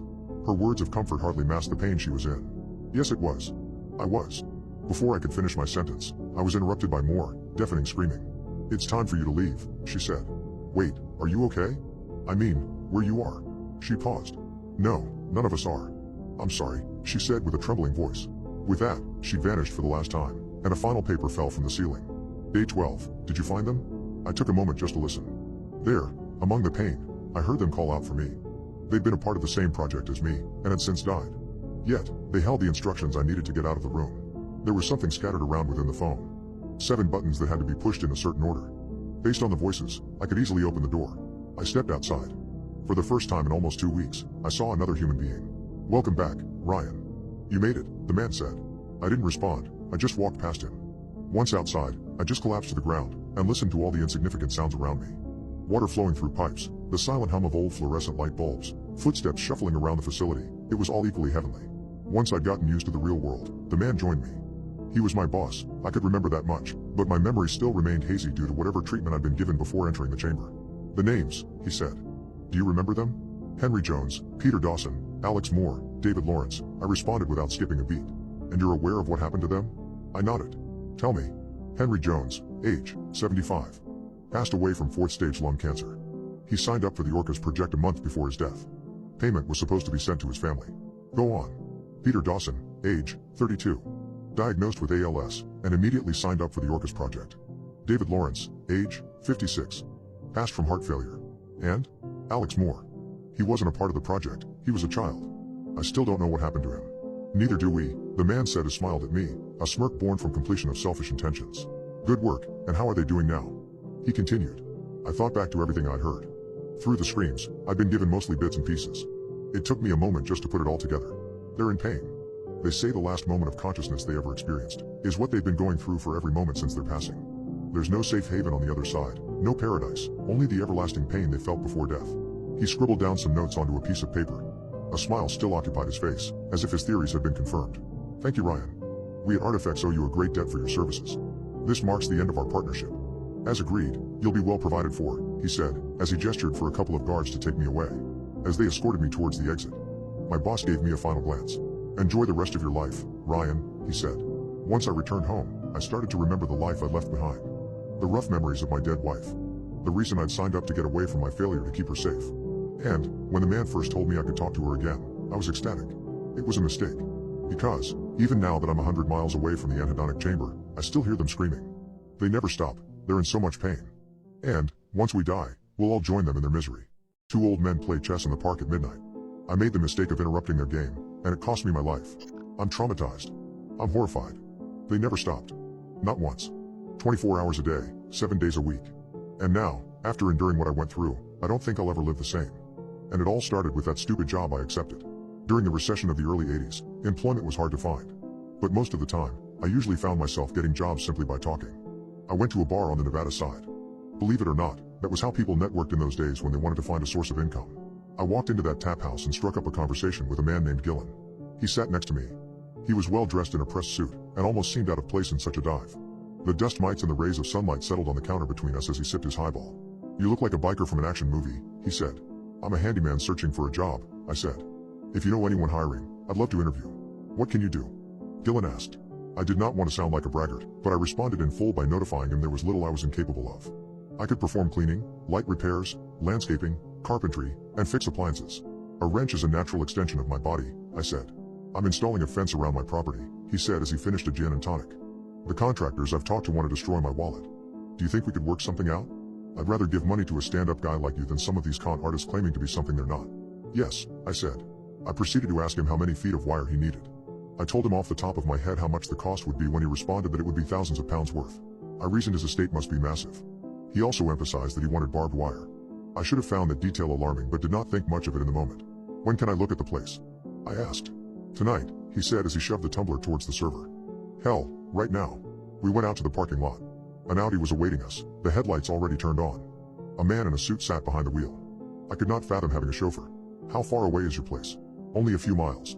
Something you should know, there's an entire wing of my property under renovation. It would make me happy if your services are available to work on it as well. How long do you plan on staying here? Till I die if you pay me well enough, I said. He laughed at that as we approached the manor. The gates opened. We followed a winding concrete pathway surrounded by a dewy green grass. Their blades glistened in the moonlight. He walked me up to the top level and patted me on the back. He did not know that he had, within 5 hours of meeting me, welcomed a criminal into his house. Granted, I was not an evil one. I like to think of myself as having a better moral compass than the average lawbreaker. I robbed a bank in Paso Robles after my wife got sick. Not only did a few witnesses give the authorities my description, I was behind bars when she passed away. That was not for him to know, though. I knew if I told him he would assume I was a malicious and unrepentant thief. Better to keep it quiet. I was grateful to not have to sleep in the cramped space of my Ford. I had one goal. I had to show him I was valuable, and he would let me stay here until the projects were complete. I awoke around midnight, parched from the few beers I had drank at the establishment earlier. I walked near the stairs to head to the kitchen, and a verdant luminescence caught my eye. I looked down at the forested pastures. Two men sat across from each other over some kind of board game. The board, which I presumed to be chess, glowed a neon green between them. One of them turned and peered up at me. The gaunt look he possessed made a shadow appear around his eyes, and I could not make out their color. I turned around and tried to go back to sleep. The next night, a bout of insomnia overcame me. I had spent the day hanging drywall after hours of fastening bottom and top plates. How tiredness had not gotten to me was a mystery. I looked out to see if those men would be there continuing their competitive match. I did not understand the hours they kept, and a part of me wondered if they were causing the area to burglarize it. If my negative suspicions were true, that had to be the strangest front ever put up by a potential home invader. As I scanned the wilderness, what I saw next stunned me. Two women sat down next to each other in a thicket of trees. Both of them appeared to be in their mid-30s. Their faces were visible, but they wore yellow hazmat suits. I crawled to the edge of the flooring to get a better view of them. Their choice of clothing concerned me. That was when a man leapt out from behind one of the pines and chased after them. Even from my vantage point he was huge, very lanky and towering. My instincts kicked in. I went downstairs and ran into the woodland in pursuit to help. I observed a clearing in the distance, and heard a masculine voice. I continued to follow the chatter and saw the same two men moving their pieces on the chessboard. One was the bully who had driven the women away from their peaceful spot. What struck me as odd was how gigantic both individuals were. I was 5'9", but these men had to be tall enough to puncture most ceilings, at least 6'7". Both had blanched faces. I crept behind a bush and watched as one of them boasted about the victory of the match. When I woke up the next morning, Jillian had some news for me. "There's a third room I want you to work on," Gillen said as he cut into syrup-drenched French toast. "My basement needs to be a little livelier. Make it modern. Newer. Like a bachelor pad?" I asked. He stared at me as his forehead crinkled. He savored the last bite of breakfast before he put his silverware down and finished a glass of milk. "No," he said with a shake of his head. "I needed to be pleasing. Imagine if you were remodeling a room you had to stay in no matter what. A place you could not escape from unless you were willing to die. I will show it to you soon enough." I paused and nodded. He was the boss, and though his request was vague to me at the moment, I agreed. Yet I had to state what was bothering me. I wiped my forehead with a napkin before I went further. "Who owned this land before you?" I asked. "Why are you concerned about that?" "Don't be. Let me take you down to the basement." I was a bit irritated that he ignored my tale, as though he had not listened to me at all. I still followed him. Even after all these years I still respected rank structures, often to my own detriment. He opened a door and led me down a flight of stairs. It did not take long for me to realize it was an underground fallout shelter. The place had metal barriers. Stacked around the chamber were crates of non-perishable goods. In the center was a metal slab with beakers, vials, and microscopes. "There's something I have to confess to you," he said, "something I have not told anyone else or even spoken about. You know your eyes are not lying to you. You're a reasonable man, no doubt." He took a seat and offered me one near the scientific setup. I obliged and tried to get comfortable, impossible as it was. "You might think this place is to guard against imminent danger from the Russians," he said. "That is somewhat close to the reality, but it's not the entirety of it. In truth, this place was here before the tensions between the nations even started. The government owned it, and it was not a residential property open to the public. It was a very private and guarded testing site." "For what?" I asked. "It was a laboratory for recombinant DNA testing. To aid humanity should the worst-case scenario of the bombs dropping happening." He took a seat and scratched his brow. "Mr. Gillen, I know I may look stupid, but they wanted to create a species of man that could withstand blasts of nuclear power," he said. "This is where they housed and collected data on those subjects. The motive behind it was to create an indoctrinated soldier. Someone who could crawl across a radioactive continent to get to the enemy. They could only kidnap, detain, and ship those that would go unnoticed when they went missing. So, drug addicts, the homeless, ex-felons." He took in a long breath before he gave the next description of an undesirable: bank robbers. Gillen lit a cigarette and seemed to revel in watching my face. "Okay," I said. "So some people got brought here against their will." "Yes, and some tricked into coming here. Others were not aware of their true purpose until it was too late for them. This lab specialized in long-term nuclear consequences. On those with modified genetics in almost, dare I say, superhuman ways. The 2 women you saw are students who thought they were here to study chemistry. The 2 men were test subjects who used to determine who would get hit with radiation first. They would come up with that outcome by playing a game of chess. The loser had to walk into the sphere and take the Roentgens first. See, we were not picky in the early stages of who we tested. As time has gone on, we decided we needed people who were athletic and had training. I took out my box cutter and sliced his ear. Blood spurted out as he backed away, up and out of his seat, and fell. I ran out of the house. His driver tried to stop me at the front gate, and I punched him in the abdomen hard enough to where he doubled over. I scaled the barbed wire and ran for miles. It occurred to me that no one was going to believe my story. I collected my vehicle, which was still at the bar, and drove out of town. For the next several weeks, I worried if he would go to the authorities and give them my description. That did not happen. I guessed he did not want investigators near his premises searching for evidence. They would find incriminating writings, notebooks, and research materials. As the decades have gone by, I ponder that dreadful day. The alleged biologist and his speech made me think he was an insane person. I ruminate on whether the people I saw were either figments of my imagination or something else. Terror grips me often. What if he told me the truth in our final conversation? I collect murder memorabilia. Someone keeps giving me murder evidence. I never thought that I would receive my boyfriend's severed head. I wish I just ignored the ad on my computer. I should have never clicked it, because now, it has cost the life of my boyfriend. I saw the violin case listed for sale online. I browsed the website for 15 minutes before I found it. The requirements for buying it should have been a red flag. My curiosity got the better of me. I decided to go along with the necessary steps to complete the transaction. I am an avid collector of murderabilia. If it is an object related to true crime, I must own it. While I am judged for this fascination, I have an unwavering interest in items of that name nature. Potential boyfriends have decided against dating me. Paintings by John Wayne Gacy on my wall have not helped. I went to the house of the seller, a 2-story duplex with a V-shaped roof. I had a printout of the object. I knocked and the man answered. He had on a gray sweater, and when he smiled his teeth were white but crooked. I gave him my screen name and reminded him of the email I sent him. "Oh yes," he said with a grin. The violin case was next to the body of a victim. She looked quite a bit like you. It's speculated that it belongs to the killer. The motive behind why he would leave it is unknown. Some are unsure if it's meant to throw the authorities off, to make them believe he is a musician. Either way, you want to buy it? Yes, I said. I know exactly where I will keep it. How much? $600, he said. I gave an affirmative nod, and he went into the back of his house.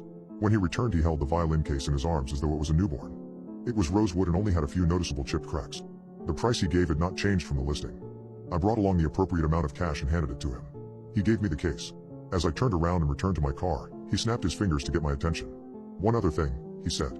I would never open up the case if I were you. I've heard stories of bad things happening once the seal's broken. Some have stated it's cursed by a necromancer of the olden days. It is difficult to measure based on the weight if an instrument is in there. Regardless of how interesting it might be to look at, I would be grateful for the exterior of it and leave it at that. I tried to thank him for the warning and drove back home. The case sat on top of my clothing drawer for at least a week. I displayed it on the stand, with a note below it describing its origin. On a quiet Saturday evening, I was at home decluttering when I received a text from Jason. He asked me if I would go to dinner with him. He had already made a reservation for a fine dining restaurant downtown. I said yes since we had already been on a few dates in the previous months. They had gone well. I slipped on one of my nicer black dresses. After I applied makeup, a knock on my door filled the air. I answered and Jason stood there with roses in one hand and chocolates in the other. I smiled. I invited him in because I needed to find some of my jewelry. I went into the bathroom. I searched around behind my sliding glass mirror doors for one of my old necklaces. When I walked out, he was gazing at the violin case. When did you buy this? Jason asked. I used to take violin lessons as a kid. I don't remember much of what to play, but I know enough to impress you. I know some Paganini. No, I said, but thank you. We should get going. I don't want someone else to take our reservations if we don't show up on time. We have plenty of minutes left, he said as his hand graced the case. Please let me swoon you with a classic song. It would be my honor. You won't believe the notes I can nail. I watched in terror as his hands began to inch towards the clasps to open it. I lunged at him and grabbed his wrists. My palms clutched his timepiece as I kept his hands together and folded them into mine.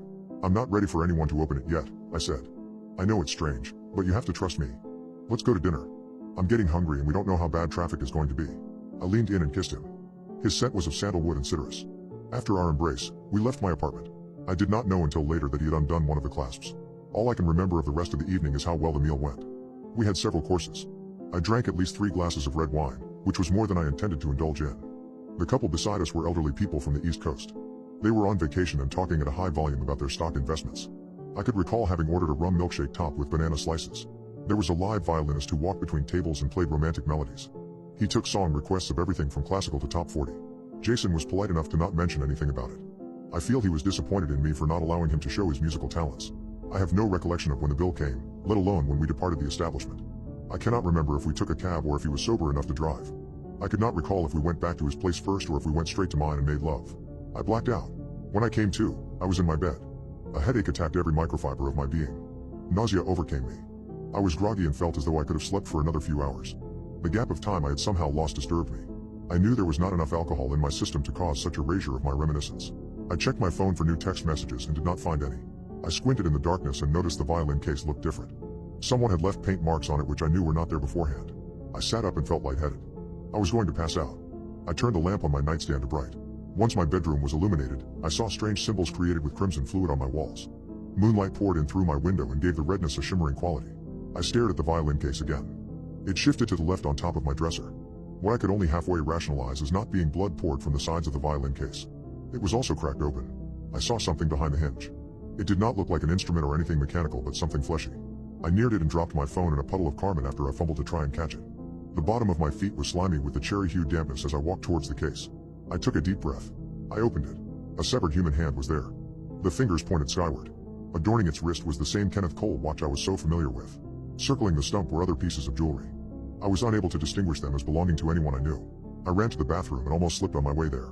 I threw up in the sink. I crawled over the messy floor in search of my phone. When I retrieved it, I saw that the screen was now scrambled any time I turned it on. I went to the next door neighbor's place and begged them to call the police. An old lady answered the door. For a second I thought I was going to give her a heart attack based on the bloodstains on my skin and dress. I do not remember if it was 5 minutes or several hours before the authorities arrived. They cordoned off my room with caution tape. They gave me a full medical assessment in the back of an ambulance that one of the deputies had called in. They determined I did not have any observable injuries. A uniform with a badge came in and started asking me questions. Her name tag read S. Brown. Is Jason okay? I asked. The deputy shook her head. I'm sorry to say he was under a bridge downtown this morning when we found him, she said.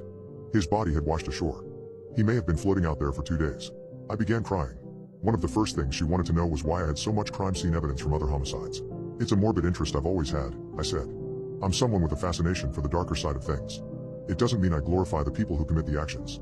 That's not what I'm talking about, Brown said as she looked at me with a startled expression. The jewelry and pieces of clothing found within the violin case. They belonged to 20 other victims of the violinist serial killer. Who sold it to you? I gave her the address I had driven to the day I picked it up. I even gave her the name of the man who had put the piece up for sale.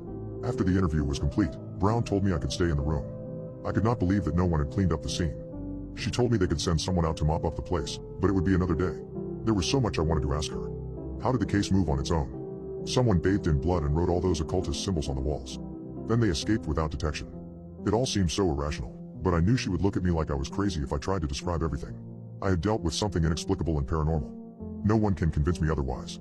I used the motel business center to Google if they had apprehended the guilty person. I found that they had knocked on the door of the same house I bought the violin on that day. It was empty. The belongings were all removed. The man had fled. I found my dead son playing in a park. Another parent claims it's his child. My son Eli found it one day while walking a trail in between two schools. It was a small patch of green surrounded by tall pines and myrtles all around. I didn't remember seeing it any time previously during our walks, but the place looked rather old.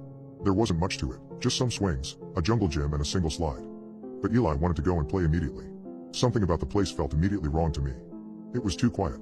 Too still. There was a slow fog drifting along the grass. Eli, be careful. I called out. Of course, being only 3.5, he didn't listen. So I sat on the bench nearby and watched him play. I took out my phone to check Facebook and Twitter, telling him we could stay for maybe 15 minutes at the most. I needed to shoot a few messages to my mechanic and insurance company, so admittedly I was absorbed in business.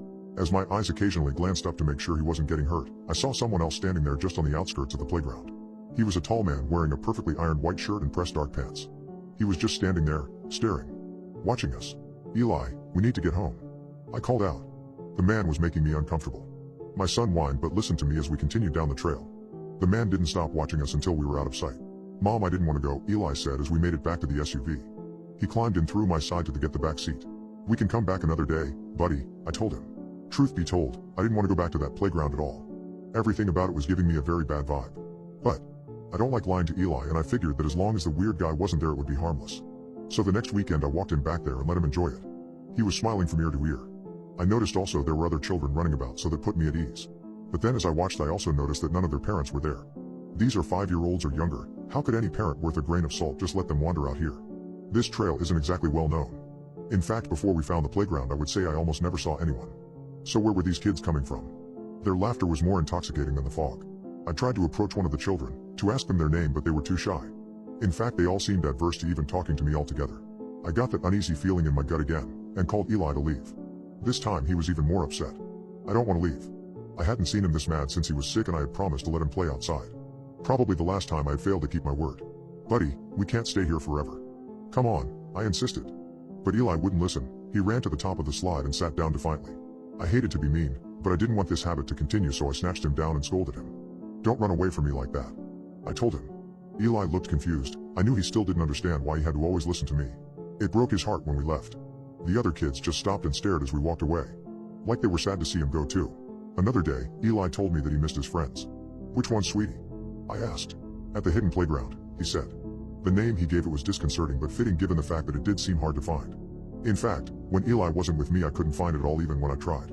I don't think we should go back there again, but it doesn't seem safe. That equipment is rather old, I told him. I tried to reach a compromise and tell him I could take him to one of the other parks around town, but Eli wouldn't listen. It's special. He whined. He was getting to be temperamental, and as much as I wanted to make him happy, my instincts told me to put my foot down. I just want you to be safe, I told him as he cried in my arms. Eli didn't talk to me for a few days. I guess he figured the silent treatment would change my mind. But I kept firm and didn't even go toward the trail again. Eli got sadder and sadder, refusing to even eat or sleep. All he seemed to care about was going back to that place. It made me worried. Was there something wrong with him? He was always in his room and rarely came out. Finally, I gave in and told him we could go back one last time. You should have seen his face light up. Like a kid at Christmas. He was so happy as we made it toward the creepy swings. But my defenses immediately returned when I saw the tall stranger nearby. Why was he always here, watching these children play? Eli, stay close where I can see you, I told my son. The man was approaching and offered to push him on the swing. Don't touch my boy, I warned the stranger. Mom, I'm gonna be okay, Eli said in frustration. For 3 years old he always acted like he was 30. I'll call the cops, I said angrily. But the man paid me no mind. He helped my son into the swing and began to push. The smile on Eli's face was so big, I was a mix of emotions trying to decide how best to handle the situation. Look how happy he is here, the stranger said as he stepped away from Eli and then gestured to the other children nearby. They hadn't been there a moment before. They all are, he added. The way he said it made a chill run up and down my spine. Their laughter kept echoing in the still air. What? Is this place? I asked. I keep them safe. Until they are ready to move on, Stranger explained softly. He was looking at Eli and seeing him laugh. It sounded so perfect. Move on? I repeated. His words made sense, but they sounded hollow and distant. When they are ready, they stay here, he added. I felt my mouth go dry. My son got off the swing and chased after some of the other kids. Stay? He can't stay, I said desperately. My hands were shaky. I felt paralyzed. I called Eli to leave, but he wouldn't listen. It's okay to let go, the man insisted. He touched my hand and smiled. Eli ran up next to me and tugged at my pants. Mommy, there's a treehouse and a merry-go-round. Can I go, Mommy? Can I? I don't think I can remember a time he was happier. I got down on my knees and ruffled his hair. Under the hairline I saw the scar that ran across his head from where the car had struck him. The truth hit me like a ton of bricks and tears welled up in my eyes. It was time to let go. Sure, bud. Go have fun. He hugged me as tight as he could and then ran toward the tree line. The man followed behind and then nodded toward me and, thanks. A moment later they were gone. I stood there a moment longer, transfixed by the sights I had just seen.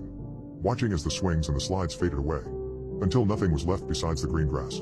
I go by there from time to time now, to lay flowers down. Sometimes I see another parent doing the same, and we share a bond of silence over our loss. And sometimes I hear the children laughing and I know they are where they are meant to be. I hired a lookalike to pretend to be me. They are doing a better job than I expected.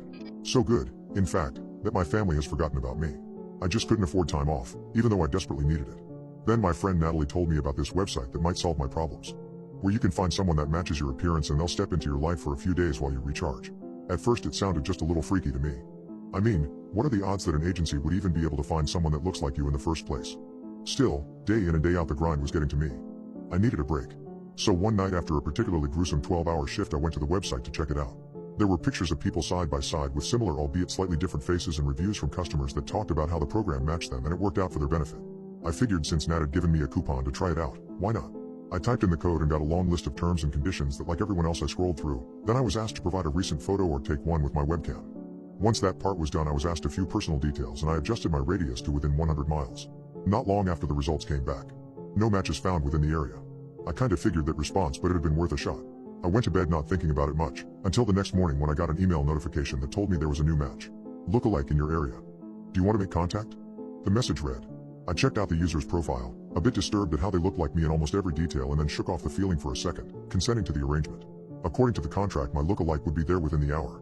To be honest I was so excited I actually jumped with joy. Finally a chance to get away from it all, I thought. The service showed up 10 minutes early the next day and when I opened the door I couldn't help but to gawk. Wow, it's like looking in a mirror, I told the woman. What's your name anyway? I asked. For all intents and purposes I am you, she told me as I gave her a brief tour of the house and explained about my girl's allergies and preferred foods. She was jotting everything down in a notebook and asking a few standard questions. Honestly nothing made me raise any red flags. Either that or honestly I think I was just so glad not to have to go to work and have so many time that I didn't care. Now don't get me wrong, I made it clear that I wanted to check in on my kids at least twice a day via FaceTime. I'm not an idiot. And the service website told me all the personal information I needed to know in case this employee did something crazy like try a kidnapping or whatever. Things truly didn't start getting out of whack until I tried to call and check on the kids. Nobody picked up. At first I was miffed, a bit frustrated that they were probably playing video games or watching a movie instead of studying. But I remained calm. I didn't want to spend my few days of freedom fretting about something insignificant. But then the next day I couldn't get a hold of them either and that nagging doubt in the back of my mind started to pester me. Was everything really okay? I tried really to not let it bother me, but eventually I just had to see if everything was fine. So I decided instead to call a neighbor. Barb here, who am I speaking to? Nice. It's Mel from next door. Hey, I haven't heard from the kids and. But that was as far as I got. A second later she interrupted me with a bizarre statement. Is this some kind of a joke? What do you mean? I asked. Truthfully I didn't know what else to say. My neighbor is in my kitchen drinking coffee and her kids are playing games. I don't know who you are and I would suggest you stop bothering us. Then she hung up. That nagging doubt? It had just transformed into a mountainous region of concern. I needed to get home immediately. I canceled the rest of the vacation and drove all the way in a single night. It wasn't far, but it still felt like it took forever. As I pulled into my driveway, I felt this strange eerie and sickening feeling starting to overwhelm me. Something was wrong. And each step toward the door felt like impending doom. I jiggled with my keys and tried to open the lock. But it didn't budge.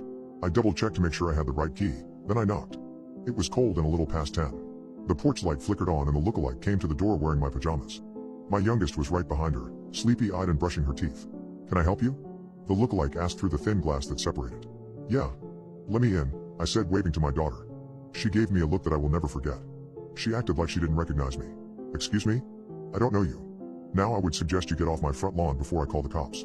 This is ridiculous. Chloe, let me in, I said, addressing my youngest. She hid behind the lookalike in fear.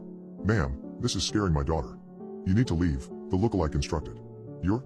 I snapped, trying to not let my temper show. What the was going on? I live here. I hired you, I shouted at the lookalike. But she looked every bit as frightened as my daughter. Was she trying to make me think I had gone crazy? Was this just some long prank they were trying to pull? Honey, go upstairs, my lookalike told Chloe. She scampered obediently. Once alone, the lookalike gave me a scornful look.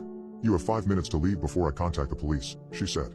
I got a sick feeling that she was dead serious, so I scrambled into my purse and pulled out my phone. I showed the website where I had hired her and muttered, "This is not a game. This is my family. What have you done to them?" She looked me dead in the eye and a soft, sly grin came over her face. They're my family now. Then she closed the door on my face. I felt like shouting at the top of my lungs. This couldn't possibly be happening to me. But it was. I went back to my car and called the police. I was sure that it would be easier to just let them handle this. 10 minutes later they arrived and I told them the whole story. They took my statement, which I'm sure sounded very strange, and then went to go talk to my lookalike. I figured everything would resolve itself rather quickly, but rather than just tell the lookalike to leave, they insisted we both come down to the station for fingerprints.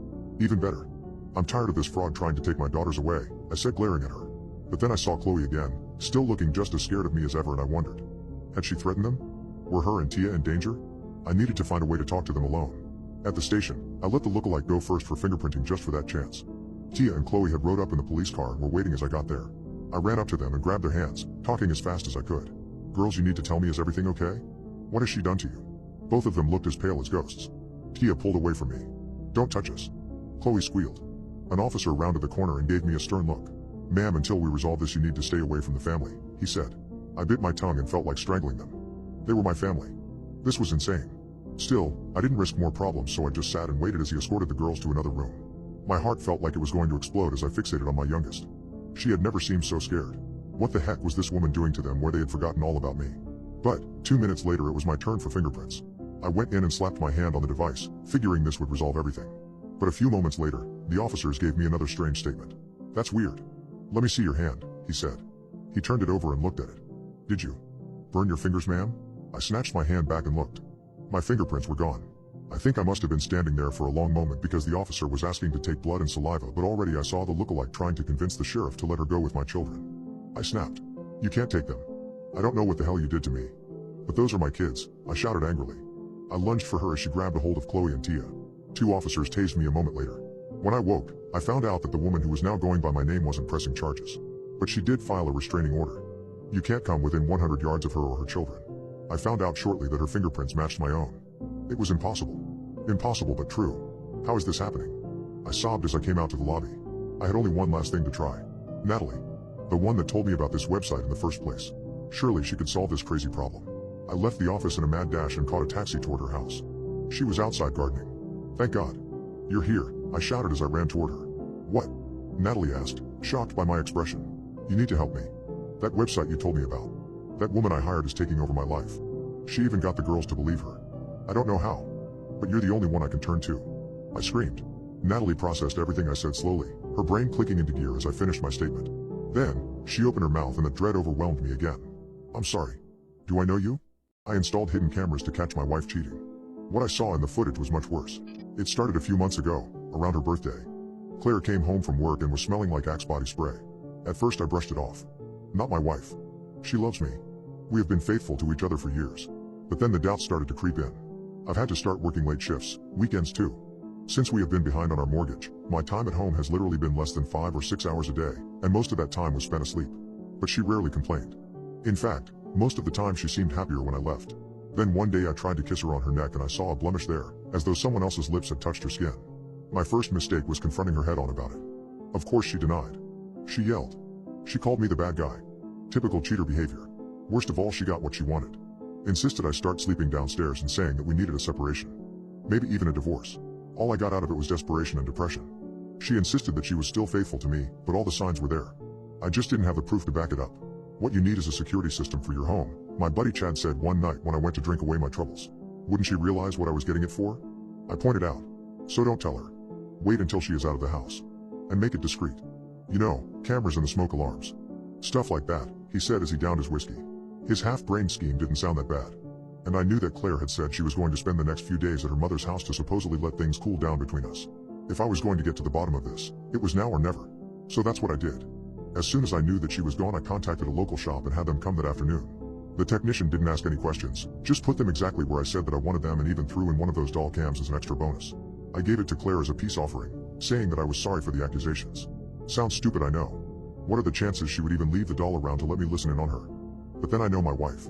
She is sweet and kind and loving, sure, but she is also very predictable. She put the stuffed doll exactly where I thought she would.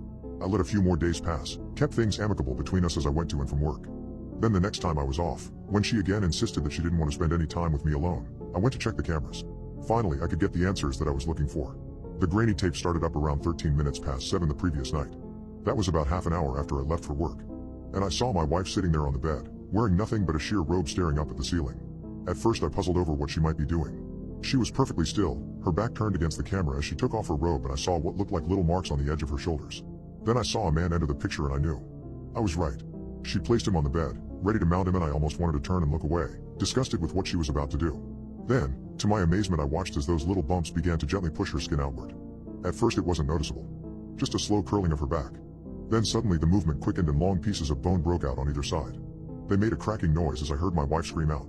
I don't know if it was a sound of pleasure or pain. The bones pushed to the side and started to form sinew and stretched the skin to its limit. And I realized they were forming what appeared to be wings. Her lean form bent over toward the man that she had been pleasing for the night, and I watched in abject terror as her mouth widened to reveal rows of sharp teeth, more than even a shark might have. Her lover's screams were now the ones that filled the void of the room. Blood splattered on our clean sheets. Muscle and skin ripped apart like wrapping paper. Her fingers gnawing into his open chest cavity like claws as she ripped out his beating heart and then began to chew on it like a piece of jerky. Her wings spread wide and she lifted her meal from the bed, moving him to the floor right in front of the camera to finish him off. I don't know how long she continued to eat. I couldn't bear to watch any longer. Then I looked toward the room in confusion, trying to understand how it was possible for the video to correlate with my pristine room. I never knew her to be a good cleaner, and surely there had to be some trace evidence of the body she had likely disposed of time and time again. Then I heard a noise behind me, and I turned to see her standing there. She saw that I was looking at the footage, and I am certain that if I could see my face it was likely paler than a ghost. Without a word, Claire crossed the room and looked down at the doll, playing with the strings like a cat might a ball of yarn. Then she crushed it slowly in her hand. It took less than a few seconds for her to reduce it to rubble. Moving to the bed, she crossed her legs and smiled at me that same way she had when we first started dating. "So, what happens now?" she asked. I found myself at a loss for words. Then finally I went over toward her and smiled nervously, remembering the other cameras in the house. Remembering she didn't know what all I had seen or if I had saved anything. I get everything in the divorce. Or I will leak what I have all over the internet to every priest, demon hunter and damn X-file junkie there is. Are we clear? I said with the best poker face I could muster. I knew she could kill me in a heartbeat. But I also knew if that was her goal she would have done that years ago. She needed me, for what I don't know. But all she did was nod and kiss me slowly. It was fun while it lasted. Wasn't it? She asked as she got up from the bed. I never saw her again after that night, and I hope I never do. Oh, and one more thing. I don't think I'm ever going to uninstall these cameras. I got an Amber Alert saying my son was abducted, but he's sitting right next to me. I think I'm about to be arrested. Amber Alert. I hate to admit it, but whenever I've gotten these emergency notifications in the past, I've ignored them. Something was different about this one though. My phone buzzed and I took an extra second to read what it had to say. Amber Alert. Child abduction bolo for 6-year-old blonde male in back of a 2012 silver Chevy Impala. Check local media. For a second it stunned me. That sounded just like my car. Then I looked up in the rear view mirror to smile at Wes, my 6-year-old. Wes was singing the song to a Disney album and playing with his toy dinosaurs. This had to be some kind of mistake, I thought. So I tossed the phone on the passenger side of the car and pulled out toward the interstate. A few minutes later the phone buzzed again and I felt compelled to look. There was an update with a license plate number. My license plate number. Immediately my hands felt clammy and I didn't know what to do. I looked in the back of the car again and tried to retrace my steps. I had just picked Wes up early from kindergarten so we could grab some Baskin Robbins. I signed him out and we talked about Transformers on the way out of the building. He was wearing a mask of course when he came out, and that got me to second guess myself. Had the teacher given me the wrong kid? No, I know what my son looks like, I thought as I looked at the rear view again. He didn't seem to have a care in the world. So why was this alert popping up? I think I drove another good 2 minutes before I made it to the next rest stop and decided to call someone. Maybe I had forgotten to sign him out? Maybe the school had decided to make the call when they thought he was missing? Surely this was all a big misunderstanding. I made a call to the school to speak with the principal. "Miss Shepard here," the voice said distractedly. "This is Charles Bowman. I just wanted to double check with you about the sign-out sheet for Wes," I said nervously as I looked around the rest stop. I didn't know who to ask for help, but I was feeling panicked. I figured if a cop came by I could square the whole thing up, let them talk to the school. This could be resolved, I kept telling myself. There was a short pause as the teacher looked up the information and then the principal came back on the line. "I'm sorry. Who did you say you were?" Miss Shepard asked. Charles Bowman. My son is in Mrs. Kemp's class, kindergarten. I came and got him about 30 minutes ago. I was sweaty. Something in her voice sounded off.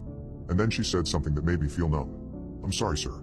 I think you must be confused. Wesley Bowman is still here at the school. It took me a moment to register what she was saying. It all felt like a bad dream. Check again. Because I'm staring at him in my back seat, I insisted. The principal placed me on hold and I looked at Wes again. He had stopped bouncing and playing and seemed to be paying extra attention to the conversation. Hey buddy, you okay? I said with a smile. Something was very wrong. The whole world felt like it was suddenly turned upside down. Sir? Are you still there? Miss Shepherd was back. I'm here. The words felt dry in my throat. I didn't feel like I meant anything I said. It was just this overwhelming sense of dread filling my body. I just came from Mrs. Kemp's. Wes is in class. So I would really appreciate it if you stopped this prank and told me exactly why you were calling. I hung up. I was staring at Wes in the backseat as she told me. But it didn't feel like I was looking at my son anymore. What are you? I asked, struggling to find the words to make sense of this nightmare. I didn't even understand how I had gotten an alert on my phone. After all, if the school thought that my Wes was in class, then who would send this? The phone buzzed again. Except this time it wasn't an alert. It was instructions. Take child to 23 Sparrow Lane. I knew that place. It was a housing development in the shady part of town. But I didn't know what else to do except to listen to this mysterious messenger. I got off the highway and made my way there, all the while keeping an eye on the child in the back seat. Instead of playing like he had before, this time he was deathly silent. As if he knew precisely where we were going.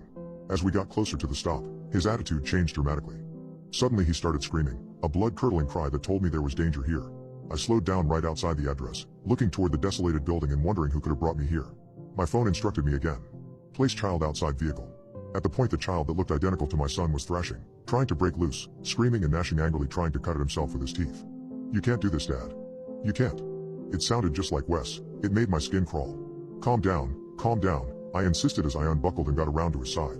I needed this to be over, to get away from this insanity and get back to my Wes. The child was now hardly even sounding human with his guttural shrieks and cries, his fingernails digging into my skin as he begged for it to stop. I managed to reach in and loosen his strap, letting him out of the car and then hopped inside and locked the doors. I was too frightened to see what he might do to me if I stayed outside. He fumbled to the ground, seemingly unable to walk. Then a moment later he let out a painful cry, and a massive shadow moved from the building.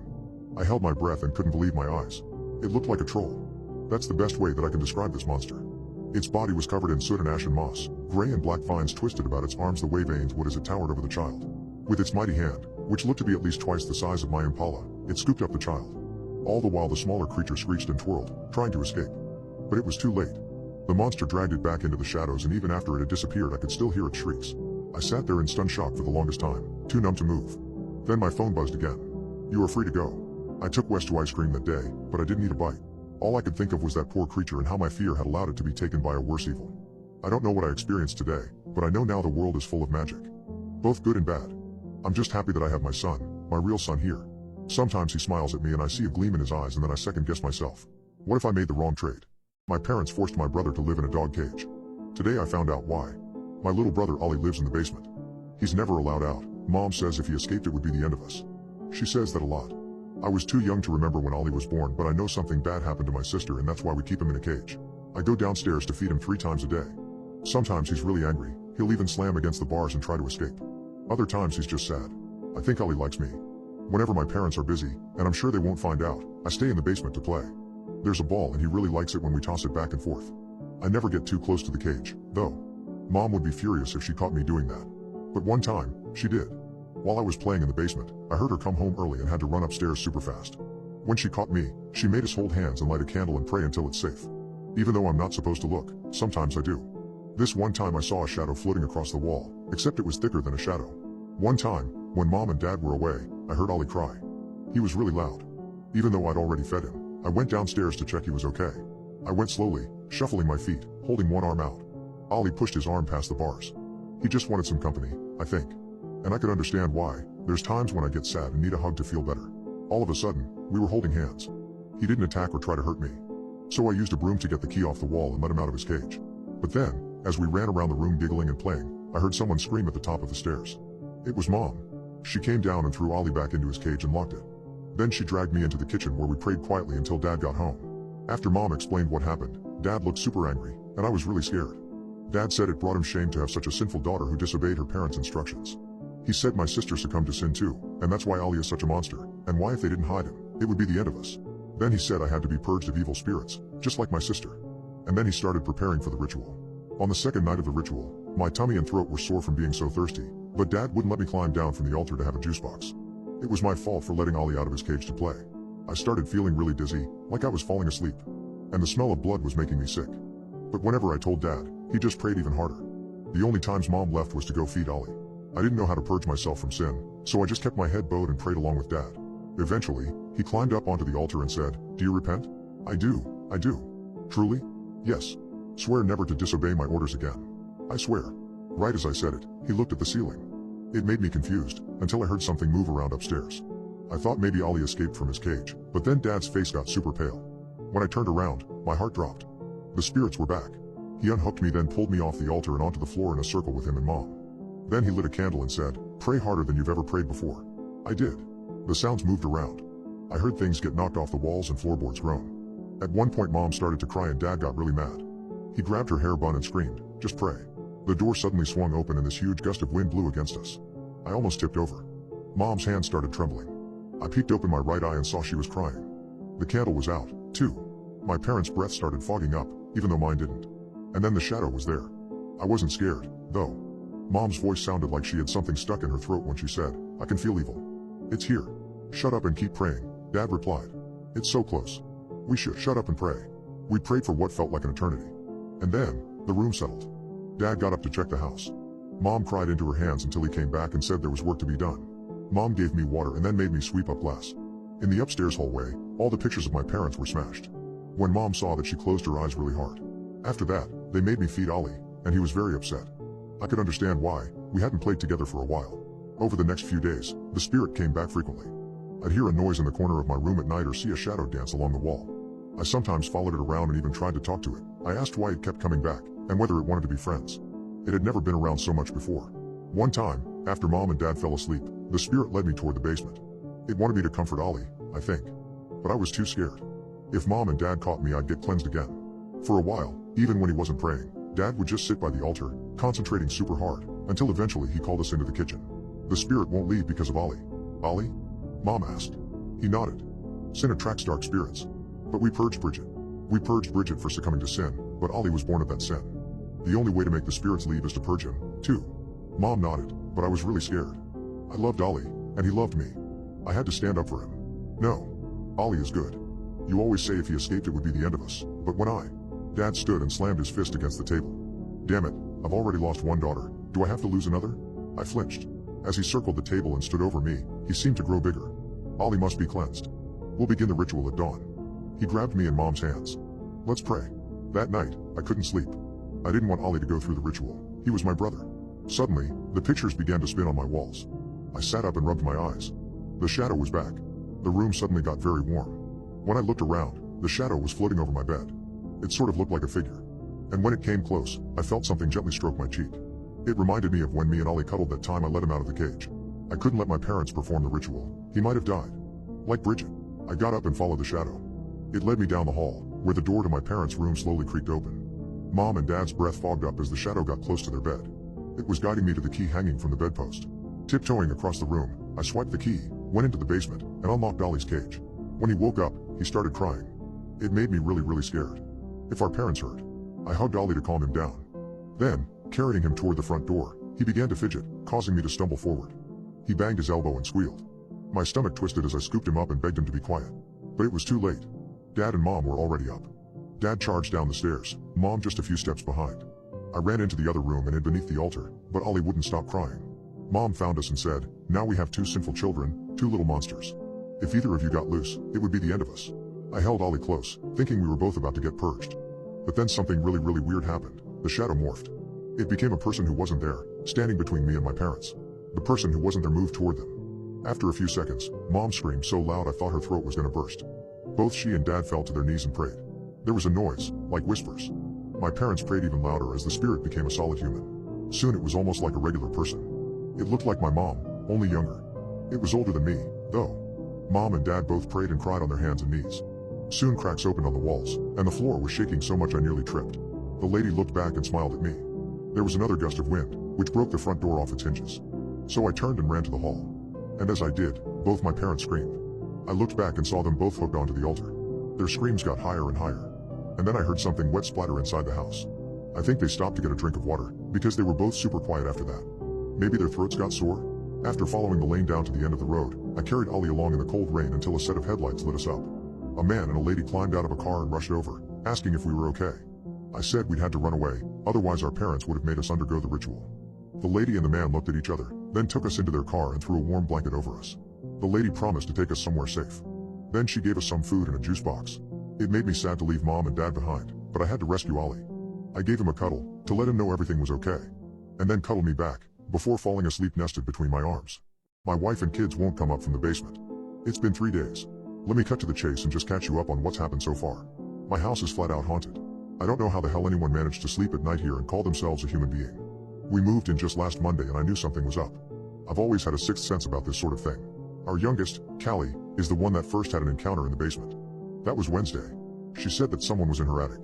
But we told her that there is no attic. Well, I hear someone walk around on my ceiling then, she snapped. I decided to take her word for it and check. And wouldn't you know it, there was some residue from a shoe on the ceiling. I don't know how the hell it got there, but I was convinced that something was wrong. Especially because of what happened next. My children had nightmares about the basement before it was unlocked. When we got the property, we were told there was a wine cellar. Nothing out of the ordinary, and actually it sounded like something that we had always wanted. There was a lock on the door which the real estate agent admitted they didn't have a key for. I'm sure if you use something strong you can get it open though, just no one has ever really had much use for the space down there, they said. I knew something was off, I could feel it. My skin was crawling as I looked down toward the basement door. There were about 4 steps that jutted downward and then ended abruptly in a short hovel. The door looked old. Probably older than the house itself. It did not look pleasant or friendly. It looked like it was meant to stay locked. My wife was immediately intrigued by it though. I bet there is some great wine down there. I can borrow my dad's drill and get that open in no time, she told me. I had a bad feeling. Especially when both Callie and Adrian had dreams about the basement. Adrian was first. He has always had an avid imagination. After Callie had reported that she was sure people were walking on the ceiling, he couldn't sleep and came to bed with us. That resulted in a night where no one got any rest because he kept waking up screaming. What has gotten into you? I asked him. I keep hearing something under the floor. It's getting into my skin. He would tell me frantically. He said there was something that was growing under the house. It was unsettling. He had never had strange dreams like this before. Still, my wife was now even more curious because of the nightmares. If there is something about the basement I want to know what it is, she decided. Audrey has always been a bit stubborn. I told her to leave it alone. My hope was that maybe if we ignored the otherworldly presence in our house it would get tired and move on. That didn't happen. Something in the basement doesn't want us to leave. It was Saturday when Audrey finally found the way to open the door. I didn't even know she had gotten the drill. I had to go to work that day and by the time I had gotten home, she was already in the basement. I remember walking in and announcing to the kids that I was home. Normal Saturday afternoon would mean they were either playing outside or watching TV. But this time the house was empty and quiet.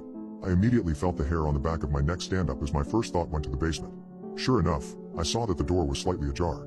But I couldn't see anything beyond the 4th step. It seemed like it plunged straight into darkness.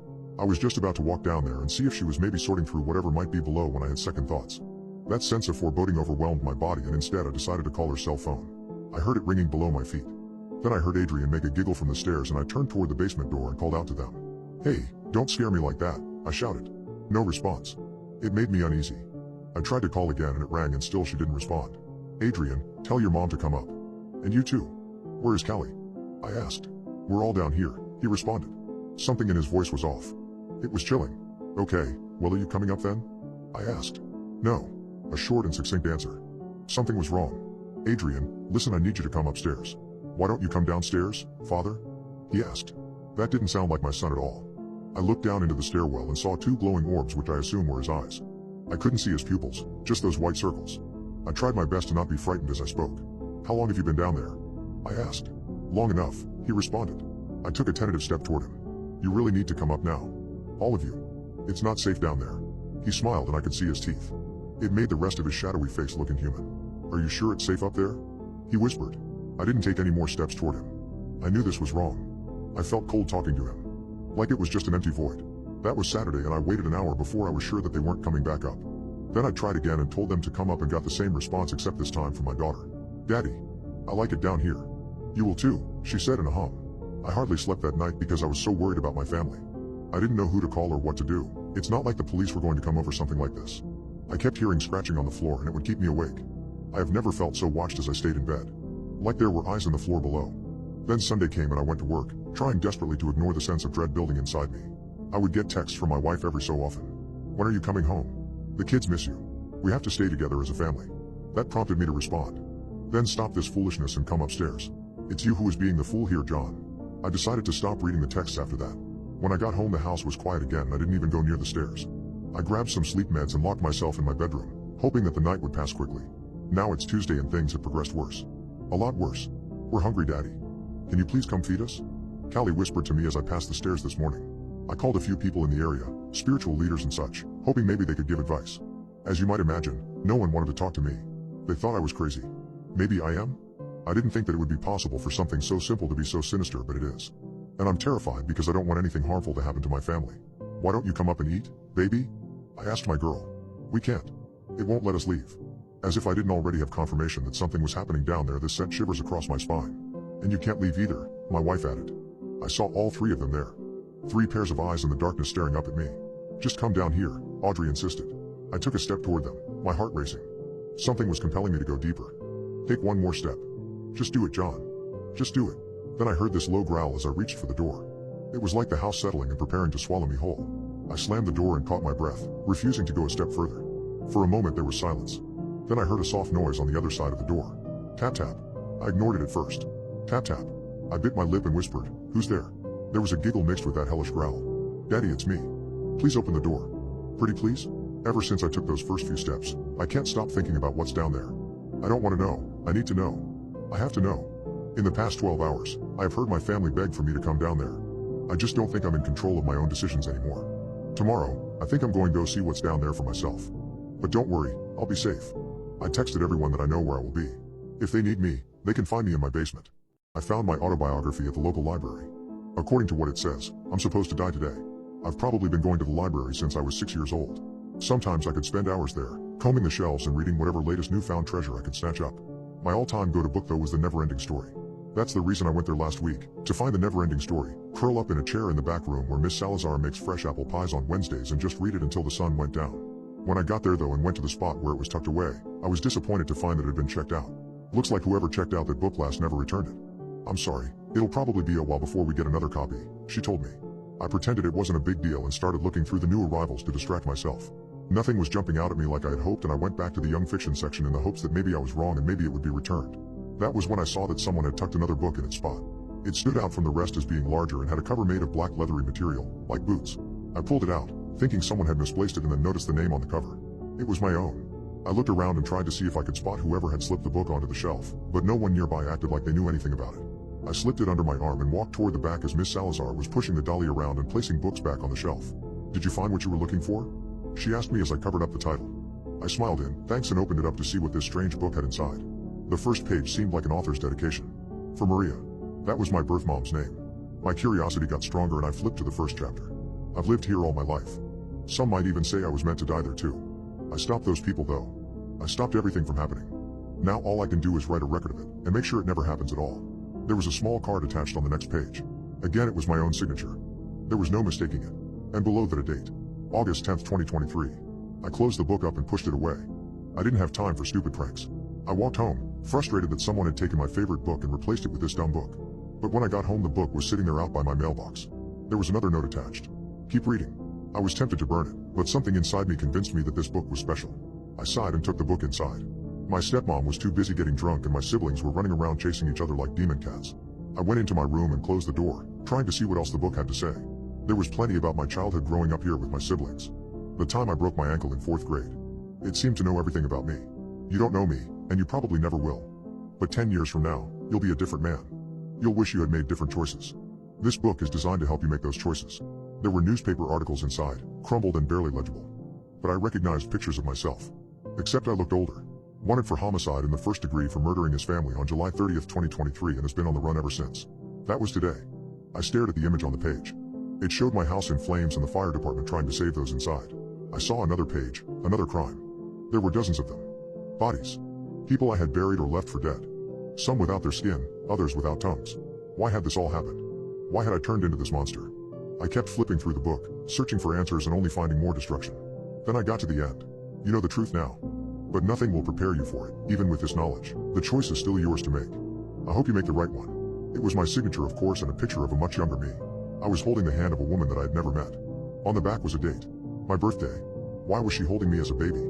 That wasn't what my stepmom had told me at all. There was a knock at the door and my stepmom entered with a plate of food. "What the hell are you looking at?" she asked, slurring her words. I showed her the picture. She didn't even try to deny it.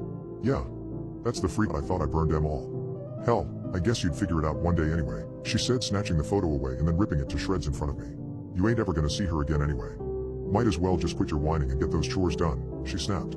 She walked out of my room laughing. I've been staring at the book for about an hour now. Staring at that signature. An older me. Sending this as a gift. Helping me to make things right. I hear her downstairs, with the TV blaring. I think the stove is still on. I know what has to be done. There's something wrong with the deer on our nature reserve.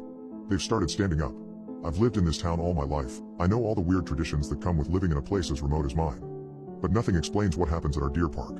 I used to come out here most evenings during the pandemic, park up by the base of the hill overlooking the sanctuary and just immerse myself in nature. I was always mindful of the distance I had to keep from the deer, particularly during mating season, and it wasn't like the deer didn't know what a car was. These were in their own reserve, sure, but the trail cut right through their vast fields and they'd grown accustomed to seeing cars all manner of times in the day and evening. Which is what makes the situation all the more unsettling.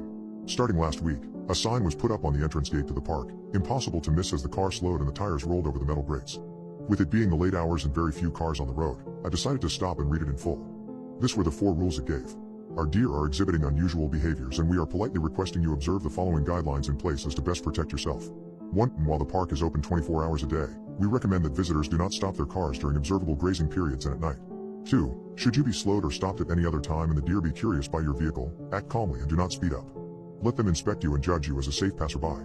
If they begin snorting, that is your cue to leave. 3. There have been reports of deer standing on their hind legs and remaining idle in the fields. These rumors are a fallacy. Please do not pay any attention to them. 4. There is a black stag that holds dominion over the western herd. His antlers are sharp and his stride is impressive, but do not attempt to approach him. Please pay him the respect you would normally and do not stare at any of the females in his harem. He will charge you. Bucks are not friendly. The last rule caught my attention. I was aware of the black stag. His nickname was Jojo. Strange, right? The notice wasn't your usual steel sign with carefully embossed wording. Rather, it had been hastily marked up and nailed to the wall adjacent to the welcome sign, as if in a hurry. I'd not heard any sorts of rumors around town, and nobody had complained about the deer park. We're a population of maybe 2,000, so it's not hard for word to get about. As I drove through the archway, I realized I'd not seen many deer in the eastern section of the park, looking out my window and staring as the makeshift forest to my right and a burning question coming to the forefront of my mind that didn't leave as I reached the hill overlooking both sides of the hill. Where are the rest of the deer? It was unnerving to sit there and try to enact my ritual of riding under the clear night when there was a strict absence of the herd where they should be. I tried to focus, but something was pulling my eyes back to looking at that spot time and time again. Eventually, I decided that I needed to get some fresh air and take a better look, satiate my curiosity, and then, with my mind at ease, I can get back to finishing my blog. The air is humid when I step outside. No breeze and the stars are out on full display. Thank goodness for no light pollution in the countryside. I leave the engine running and walk to the barrier my car is parked in front of, leaning over and taking a pair of binoculars I bring for slower days when I want to see the deer in better detail. As I direct my vision to the eastern herd, I see something darting in the tree line. It's quick, hairy, and seemed to move the second my binoculars motioned towards it. Even a deer shouldn't be that spooked, especially from this distance. My joint seize up and I damn near drop the binoculars when I hear a familiar snorting from behind me. I turn and see Jojo, standing 15 feet from me, just by the rear of my car and his eyes gleaming in my rear lights. His head is low and his antlers are thick, sharp and aimed at me. At that moment, I didn't know if he was going to charge and whether I should be fighting for my life. Instead, I do as I was instructed and stay still, not making sudden movements as he snorts again, closing the gap between us slowly. As he gets within 5 feet of me, he rears his head up. I see the most baffling expression on his face for a fleeting moment. Fear. Something ripples through the eastern forest and birds begin flying away in droves. Some of the deer herd in the western area are circling something and Jojo immediately bounds down and out of sight to control the chaos. I waste no time getting in my car and driving down after them, keeping the doors locked, the window open a crack and my speed at a decent crawl. As I come along the embankment that connects to the road, I see Jojo running full sprint towards another deer. He knocks the rival over and contorts the body as it skids across the grass and falls into the trail just ahead of my car. I know I'm not supposed to, but I stop the car and wait. In a choice between breaking the rules and breaking my car, I'll choose the former any day. The western herd deer under Jojo's command are gathering behind him, making horrific shrieks of terror. Jojo strides up and bows his head again in front of the contorted deer, antlers on full display and dripping with black blood. It was a clear threat. Do not come back here if you value your life. I started wondering how I'd safely get this deer out of the way, or if I could mount the grass on the other side and go around it, when I saw something horrific unfold in front of me. The body twisted itself around and the limbs snapped to reset themselves, the head still cracked at an ugly angle, bones sticking out of the sides as it got onto shaking legs. When it screamed, it sounded as if its lungs were filled with blood. A horrible, muted cry of anguish that backed up every other deer but Jojo. I don't know what was keeping this thing standing, but it let its head flop lazily around as it carefully backed away onto the eastern side of the reserve before running into the tree line as if nothing were wrong. My rational mind chalked it up to adrenaline and the instinct to survive, but it was impossible to shake the feeling that something was wrong. I carried on driving as soon as the deer was out of sight, not looking at Jojo or the others as I carried on down the trail. For the remaining few minutes, I felt unseen eyes staring intently at me until I crossed the threshold and back into civilization. I'd never been more grateful to see other humans. Or my bed. Something about the whole incident just took it out of me. As I slept that night, I dreamed I was a deer alongside Jojo, frolicking in the herd and grazing peacefully. But as I cast my eyes upwards to the sky, a bitter chill on the wind, I don't know how I knew this, but something in me instinctively knew I wasn't supposed to go there. I saw shapes begin to emerge from the trees and that same horrible shriek ring out as I woke up in a sweat. I leaned forward to catch my breath and grab a glass of water. As I changed positions to reach for my nightstand, I swear I heard the sound of something running up the trail to my house. I was probably still half asleep, but that didn't make it any more damn unnerving. I decided it would be best to drive out the next night and confront my concerns head on. If I'm not going to sleep soundly, then I should use my time wisely and document what I'm seeing, maybe pass it to the rangers in the morning, right? When I drove back out there last night, the atmosphere was vastly different. A mist was enshrouding the trail and the majority of the deer on the western side huddled together, shaking and staring intently at the other side of the nature reserve. I couldn't see Jojo anywhere. Strange, I thought. Why wasn't he there? I parked up at my usual spot and, making sure he wasn't around, I pulled out my binoculars again and stared at the eastern area, the clouds beginning to part as the moon shone through. There was movement all along the tree line as shapes began emerging one by one. I think it took my mind a moment to process what I was seeing. I'd finally seen the deer on the eastern side, but they were wrong. Very, very wrong. Standing on their hind legs and taking confident, awkward steps, they marched out of the trees with their heads craned to the sky, all of them emitting that horrible sound like their heads were being held underwater as they screamed. It reverberated in my ears and made my skin break out in goosebumps. There were dozens of them, maybe a couple of hundred. Some were dragging a structure out with them, others hauling a writhing shape I couldn't quite see. They congregated in a small huddle, the center of which was obscured from my vision. I looked over to Jojo's herd and saw the fear in their eyes, so many of them shaking and their teeth bared. As the huddle broke away and began walking again towards the edge of their field, I saw what they'd been huddled around. Jojo. He was still alive, but barely moving and breathing heavily, his eyes glazed over. When he began to come to his senses, he started shrieking like a fawn. It was unnerving. They dragged him to the structure, a primitive set of steps with a hollowed-out hole in its center, coated in a thick substance on the sides. Just large enough for Jojo to be thrown into. I watched these things. These not deer used their front hooves to hoist him up and into the hole, his screaming incessant the entire time. They stood around it, their necks cracked as they stared at the moon and shrieked. I looked up with them, wondering if what they sought was up there in the skies. A kind of primitive god for these creatures? I should have known better, of course. Whatever god these not deer prayed to. It didn't reside up above. No, it lurked deep below. A low groan called out in response. It possessed the same blood-filled lungs these monstrosities had, and Jojo's deer huddled closer together at its roar. Jojo had stopped moving, his crying completely gone as the not deer too fell silent and formed a circle around their altar, snorting in unison. It grew to a fever pitch before something began dragging Jojo from beneath, ripping at his limbs and pulling until a horrific squelch indicated the top had separated from the bottom. The whole spurted out blood and chunks of deer as the not deer celebrated, danced in the rain, and feasted on the pieces. One final roar rang out from the unseen creature. It shook the ground, and I felt my balance waver for just a moment, steadying myself on the car. I know I should have booked it out of there, but I was desperate to understand what I was seeing, rationalizing that perhaps this was a bizarre art piece. Maybe a protest from an animal rights group or even a bunch of edgy satanic teens? But that rational voice in my head grew very, very quiet when I grabbed my binoculars to look again. Every single one of them was staring up at me. The motionless, black eyes fixated on my position. I didn't wait any longer. I drove out of there at a breakneck pace, not looking at either side of the park on my exit and damn near coming off the road with the lack of traction. As I got to the archway, my tires smashing against the grate, I'd inadvertently attracted the forest ranger on duty. He pulled me over and walked up to my window, a friendly smile on his face. You know there's a speed limit there for a reason, right son? Yeah, I'm sorry. I got a little spooked is all. I smiled back. Nerves shot to hell. He raised an eyebrow. You didn't break one of our rules now, did you? Oh no. I kept to them, it's just. Well, Jojo got attacked by the eastern deer and I don't think he's doing well. It was just a shock to take in. I figured telling a half-truth would be best. Couldn't exactly say what I thought I'd really seen now, could I? Well, they make their choices carefully. We don't know much, but we do know not to interfere. But as long as they didn't look at you, you're fine. Deer remember faces, after all. Thanks for visiting, drive safe. He smiled again and tipped his hat before walking off to his station. My blood ran cold and I couldn't get those words out of my head on the entire drive home. But, so long as they didn't look at you, you're fine. I've not stepped outside my house since last night. I live in a remote part of the village and while I enjoy the privacy, it's been a hotbed for strange noises and unsettling emotions. Everywhere I go in my home, I feel like I'm being watched by those same vacant eyes. What happens now? What happens to those they look at? I can't get their eyes out of my head and I can't sleep worth a damn, either. This isn't going to end until I figure out what they want. I don't know what the deer are doing. I don't know what is going on at that park. But if you value your life, you'll stay far, far away from it. And whatever monster they're praying to. Someone knocks on my door every night at 3 a.m.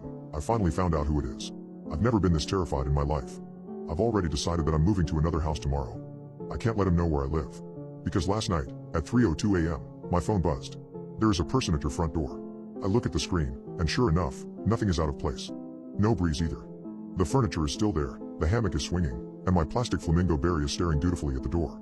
I'm about to close the app and curse some weird glitch for waking me, when it hits me and my sleepy eye snaps open as I turn over to look clearly. There's no breeze out tonight. Then why is my hammock swinging?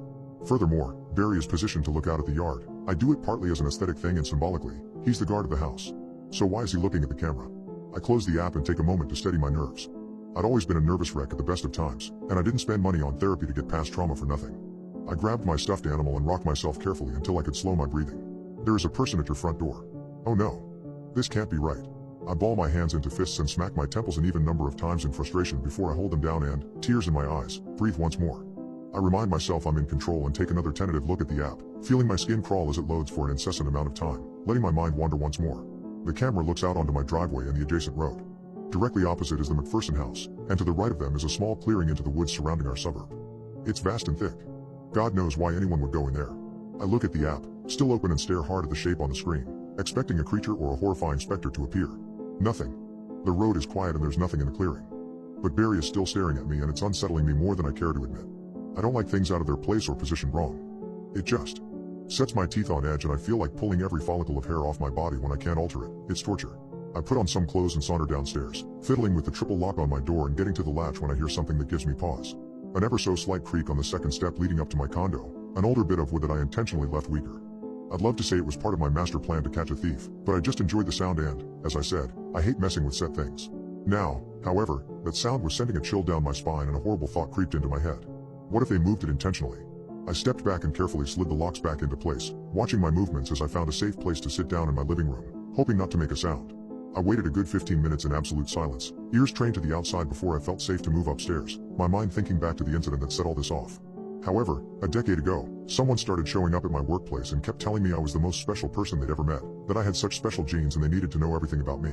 They followed me incessantly wherever I went, knew all of my social media accounts, even the private ones, and made fresh alts the same hour I'd find and block the last, constantly spewing weird prophetic stuff about how I would be the most revered member of their club.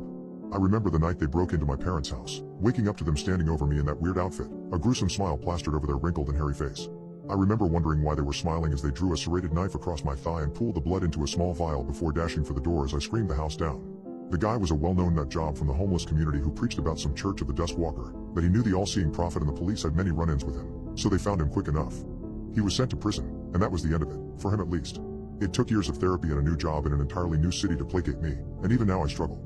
All the defenses in the world can't seem to stop someone when they're obsessed. Walking back up the stairs, punching in the information to call the authorities, my phone notifies me once more. There is a person at your front door. With shaking hands, I open the app and have to put my hand over my mouth to muffle the screams.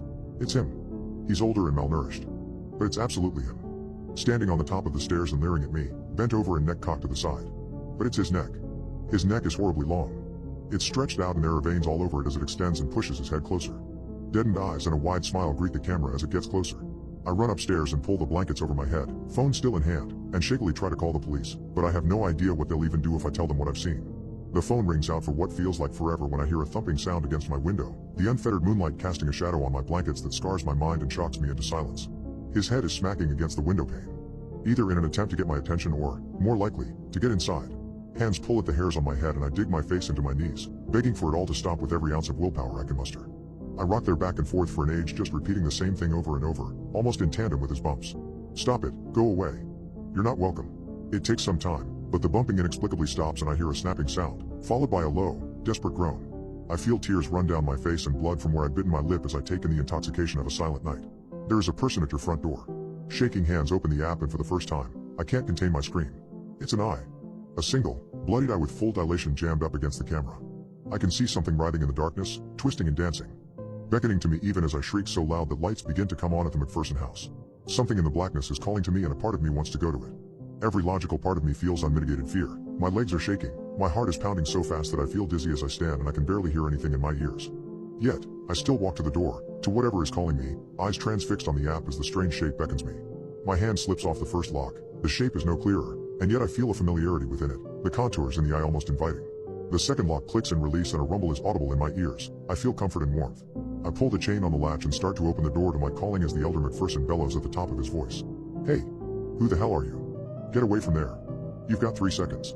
And a shot rings out that snaps me into consciousness. Hand still on the latch but pulling open the door as a blackened hand slips back through the gap in the door. A horrific howling as it darts off for the tree line. More shots ringing out as I swing open the door, still on instinct. The second scream sounds familiar and a hot, acidic substance pours down my shirt as my eyes blur and I fall to the ground. Mr. McPherson's wife coming to my aid. It's mine. I scream. I vomit. What was left on the doorbell was an intact eye, stalk and everything, pushed up against the camera with some tape, blood pooling on the ground, on the hammock and on Barry. A note had been stamped next to it, something that would force me to move once again and deny any strangeness that had occurred that night. Maybe this city isn't the best town for me after all. I don't know what it is they see in me, but that question is more than enough to have me prepping to move once again. Do you see what I see? I'm forced to live my life backwards. What I saw will traumatize me forever. Tomorrow is the day my wife dies. It won't be an expected death, nor is it one that she deserves. What will happen is a simple, random act with no meaning beyond fate's command. We'll be out walking, holding hands as we're heading home from a long day at work. Once we get to a crosswalk, her phone will ring. It's her mother, calling to tell us that her cancer has returned once more. It doesn't come as a shock. She'd been in remission for a couple of years, but her body had been ravaged by the previous round of chemo and radiation. The words were heavy on my Lucy, and I see the tears well up in her eyes. She tries to stay strong in front of me, pretending she can handle the moment she's been preparing. Then, she starts to approach the crosswalk. What she doesn't notice is that during our brief pause, the light has turned red. As she takes her first step onto the crosswalk, she gets hit by a car and smashes her head to the ground. She dies on impact, and the paramedics can do nothing to help.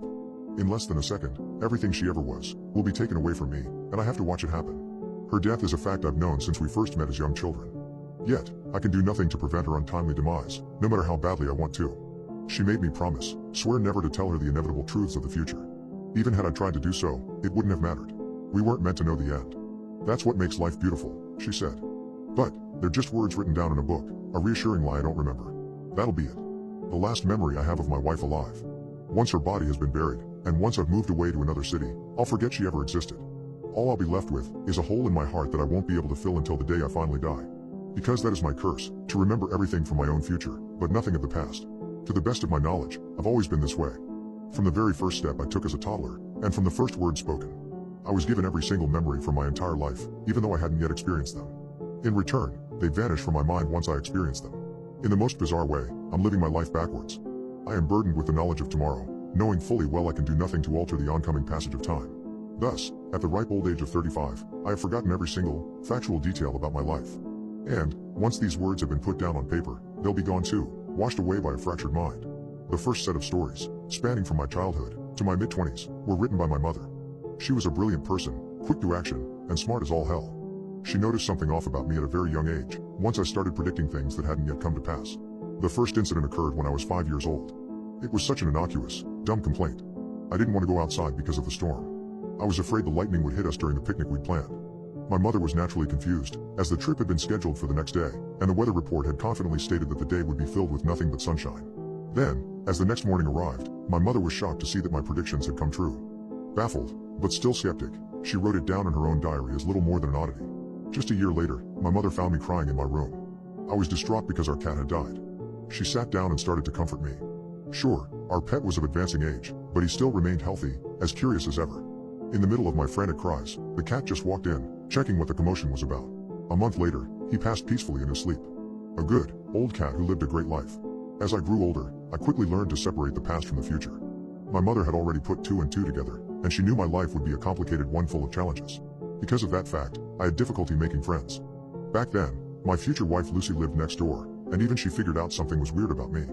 To her young mind, it seemed more of a superpower than a curse, and she eagerly promised to help keep my secret. Whether my ability was a gift or a curse, my mother never loved me any less. Instead, she took it upon herself to write down whatever moments we shared. That way my life, though not remembered, would never be forgotten. She did her best to make my life manageable. But, despite her best efforts, it was a painful journey not just for myself, but for those who loved me. Of course, she never blamed me. After all, it wasn't my fault. But, as all people eventually do, my mother passed away. It's something I can't correctly recall, but the emotion connected to the event lingers firmly in my heart. It was my 22nd birthday, and we booked a table at a decently fancy restaurant. Whether the food was good or bad, I can't remember. All I know is that on that day in particular, it was raining. On the slippery roads, my mother was supposed to drive. As she turned a foggy corner, she was hit by a drunk driver who didn't react in time to stop. She died then, on my birthday, and I couldn't accept it. So I did something horrible, and changed it. That's the day I learned the true curse of my condition. I did everything I could to convince my mother not to go. I begged her to stay at home, threatened that I wouldn't show up for my own birthday if she as much as set a foot outside the house. Thanks to my tantrum, my mother agreed to stay at home. She was smart enough to know something terrible was about to happen, and didn't press the matter any further. We spent the evening watching a movie, mindless fun for someone unable to remember the plot, but I was ecstatic nonetheless. I thought I had changed the course of history. My mother never left the house, and as a result, she was never hit by the drunk driver. But, that's the funny thing about fate, there's nothing that can stop it. In the end, my efforts were fruitless. Because she was supposed to die. That night, her soul, spirit, essence, whatever the hell you want to call it, vanished. Her time had come, and though I had hindered the death of her physical body, she was taken away from me. It wasn't until the next morning, before I noticed something was wrong. I found her sitting at the edge of her bed, unresponsive and catatonic. None of the doctors could explain it, as all her vitals appeared fine. Despite being physically healthy, she was just gone. I learned that day that I cannot save anyone who falls victim to the cruel judgment of destiny. In the end, whenever I tried, it only made things worse. The worst part is, that since I never actually experienced her death as it was supposed to happen, it's the only memory of my past I still remember, though it doesn't match up with reality. In my mind, she was hit by the drunk driver, but according to every available document, she spent her final years in a coma, only dying once her body finally gave out. By the time of my mother's death, my girlfriend had known about my curse for years, and took it upon herself to take over the task of recording my life. Each event, important or minor, was jotted down into the same notebook that my mother had carried around for so many years. To this day, I don't know what I've done to deserve such an amazing woman. Despite my complicated life, she still loved me. It was odd though, having known each other since we were children. As she got to know me, I was starting to forget her. I guess it helped, having grown up side by side with my secret. That's the only way she could possibly understand, to see beyond it, to who I truly am. Even then, as we first met, I knew we'd end up married one day. Of course I did, I had every single memory stored in my mind. Maybe that fact allowed me to act more confident than I truly was, or maybe destiny played a hand in our pairing, I don't know. But, by the time we entered an age where crushes became an acceptable fact, we quickly started dating. Together, we shared all of our firsts. Though I don't remember any of them, I can recall the feelings connected to each event. I love her with all of my heart, despite losing some of the memories I have of her for each passing day. Which brings us to the present day. Tonight, we won't be able to sleep. She won't know why, but something will irk her mind. Instead, we'll stay up late, talking, and reminiscing about times long since past. I won't crack, I won't cry, and I won't let her know what's about to happen. She'll just write her final entry into my book, and then we'll fall asleep in each other's arms. I can't prevent her death, lest I want her to suffer the same fate as my mother, and once she's gone, there will be none left to continue my story. Each day will pass as it always has, and I'll forget it. Doomed to wander this world alone, I can do nothing save wait for my eventual death. That's why I'm writing this now, as my wife sleeps beside me. I need the world to know what I can't. I need someone to remember my story, to remember that I once walked this path. I don't regret my life, because despite all odds, it was a happy one. It is filled with love, and despite my memory being lost, I know there will be a trace of my presence, rippling through time itself. Life is not a certainty, don't treat it like tomorrow is a given. It might never come. I found a mask made of human flesh in my grandpa's attic. I'm horrified, but not in the way that you would think. No person in their right mind would have this squishy and meaty mask. But after what happened, I think I understand why he has this. My grandpa's an interesting man. He served in the Korean War before he could grow a mustache and walked away with a rack of medals heavier than a brick.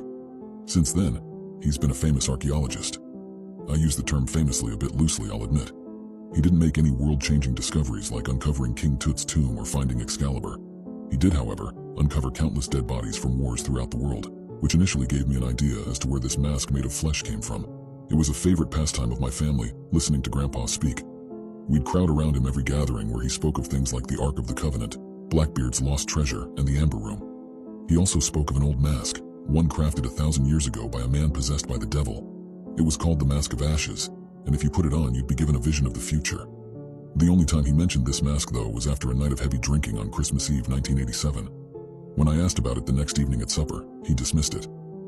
"I had a lot to drink last night," he said. "I probably got on a roll and started embellishing a bit. You'll have to forgive me, Andrew." I believed him. After all, who hasn't exaggerated a point or two after a bottle of whiskey? "No worries, Grandpa," I remember saying to him. "You just spoke about it in such detail I thought it must be real." Details are easy to fake when you're making it all up anyway. My grandpa's health began deteriorating not long after that. At first it was small things. His memory began to fade, names escaped him. Then it was his balance. Walking became a challenge. Soon he was confined to a wheelchair and only able to do the most basic of activities with his hands. His skin turned sallow and pale, and the bright blue of his eyes faded to a shade above gray. Once an avid gardener, his flowers withered and died without his attention. Soon too did his lawn. It wasn't long until his lovely red house looked more like a condemned property, covered in dirt and worn out from the weather and years. As a family, we tried to keep up with the maintenance as best we could, but still the floorboards would rot and the wallpaper would peel. It got to the point where even being in the house felt draining. To ensure Grandpa got the best care when he needed it, we hired a live-in nurse to look after him. Unfortunately, the nurse passed away shortly after from a heart attack. We hired another. She quit, citing respiratory issues. Then we tried once more, this time ensuring we hired a young man with no prior health concerns. He wasn't even 30 years old yet. Not long after, though, he quit too, complaining about a deep pain in his legs. It became clear that without the upkeep the house needed, something toxic had taken root. After consulting an inspector, who couldn't locate the source of the toxicity, we decided to have Grandpa moved into a nursing home and have the house torn down. We agreed to pack Grandpa's belongings as a family. After all, it seemed risky hiring a moving firm when there were so many valuables laying about from his archaeology digs. We picked a date and showed up armed with respirator masks, rubber gloves, and more cardboard boxes than an Amazon warehouse. We decided the easiest way to get everything packed was to split the house into rooms and have a different person pack one each. After a brief discussion and some heated coin flips, I drew the short straw and was left with the toughest room of them all, the attic. Truthfully, I didn't mind so much.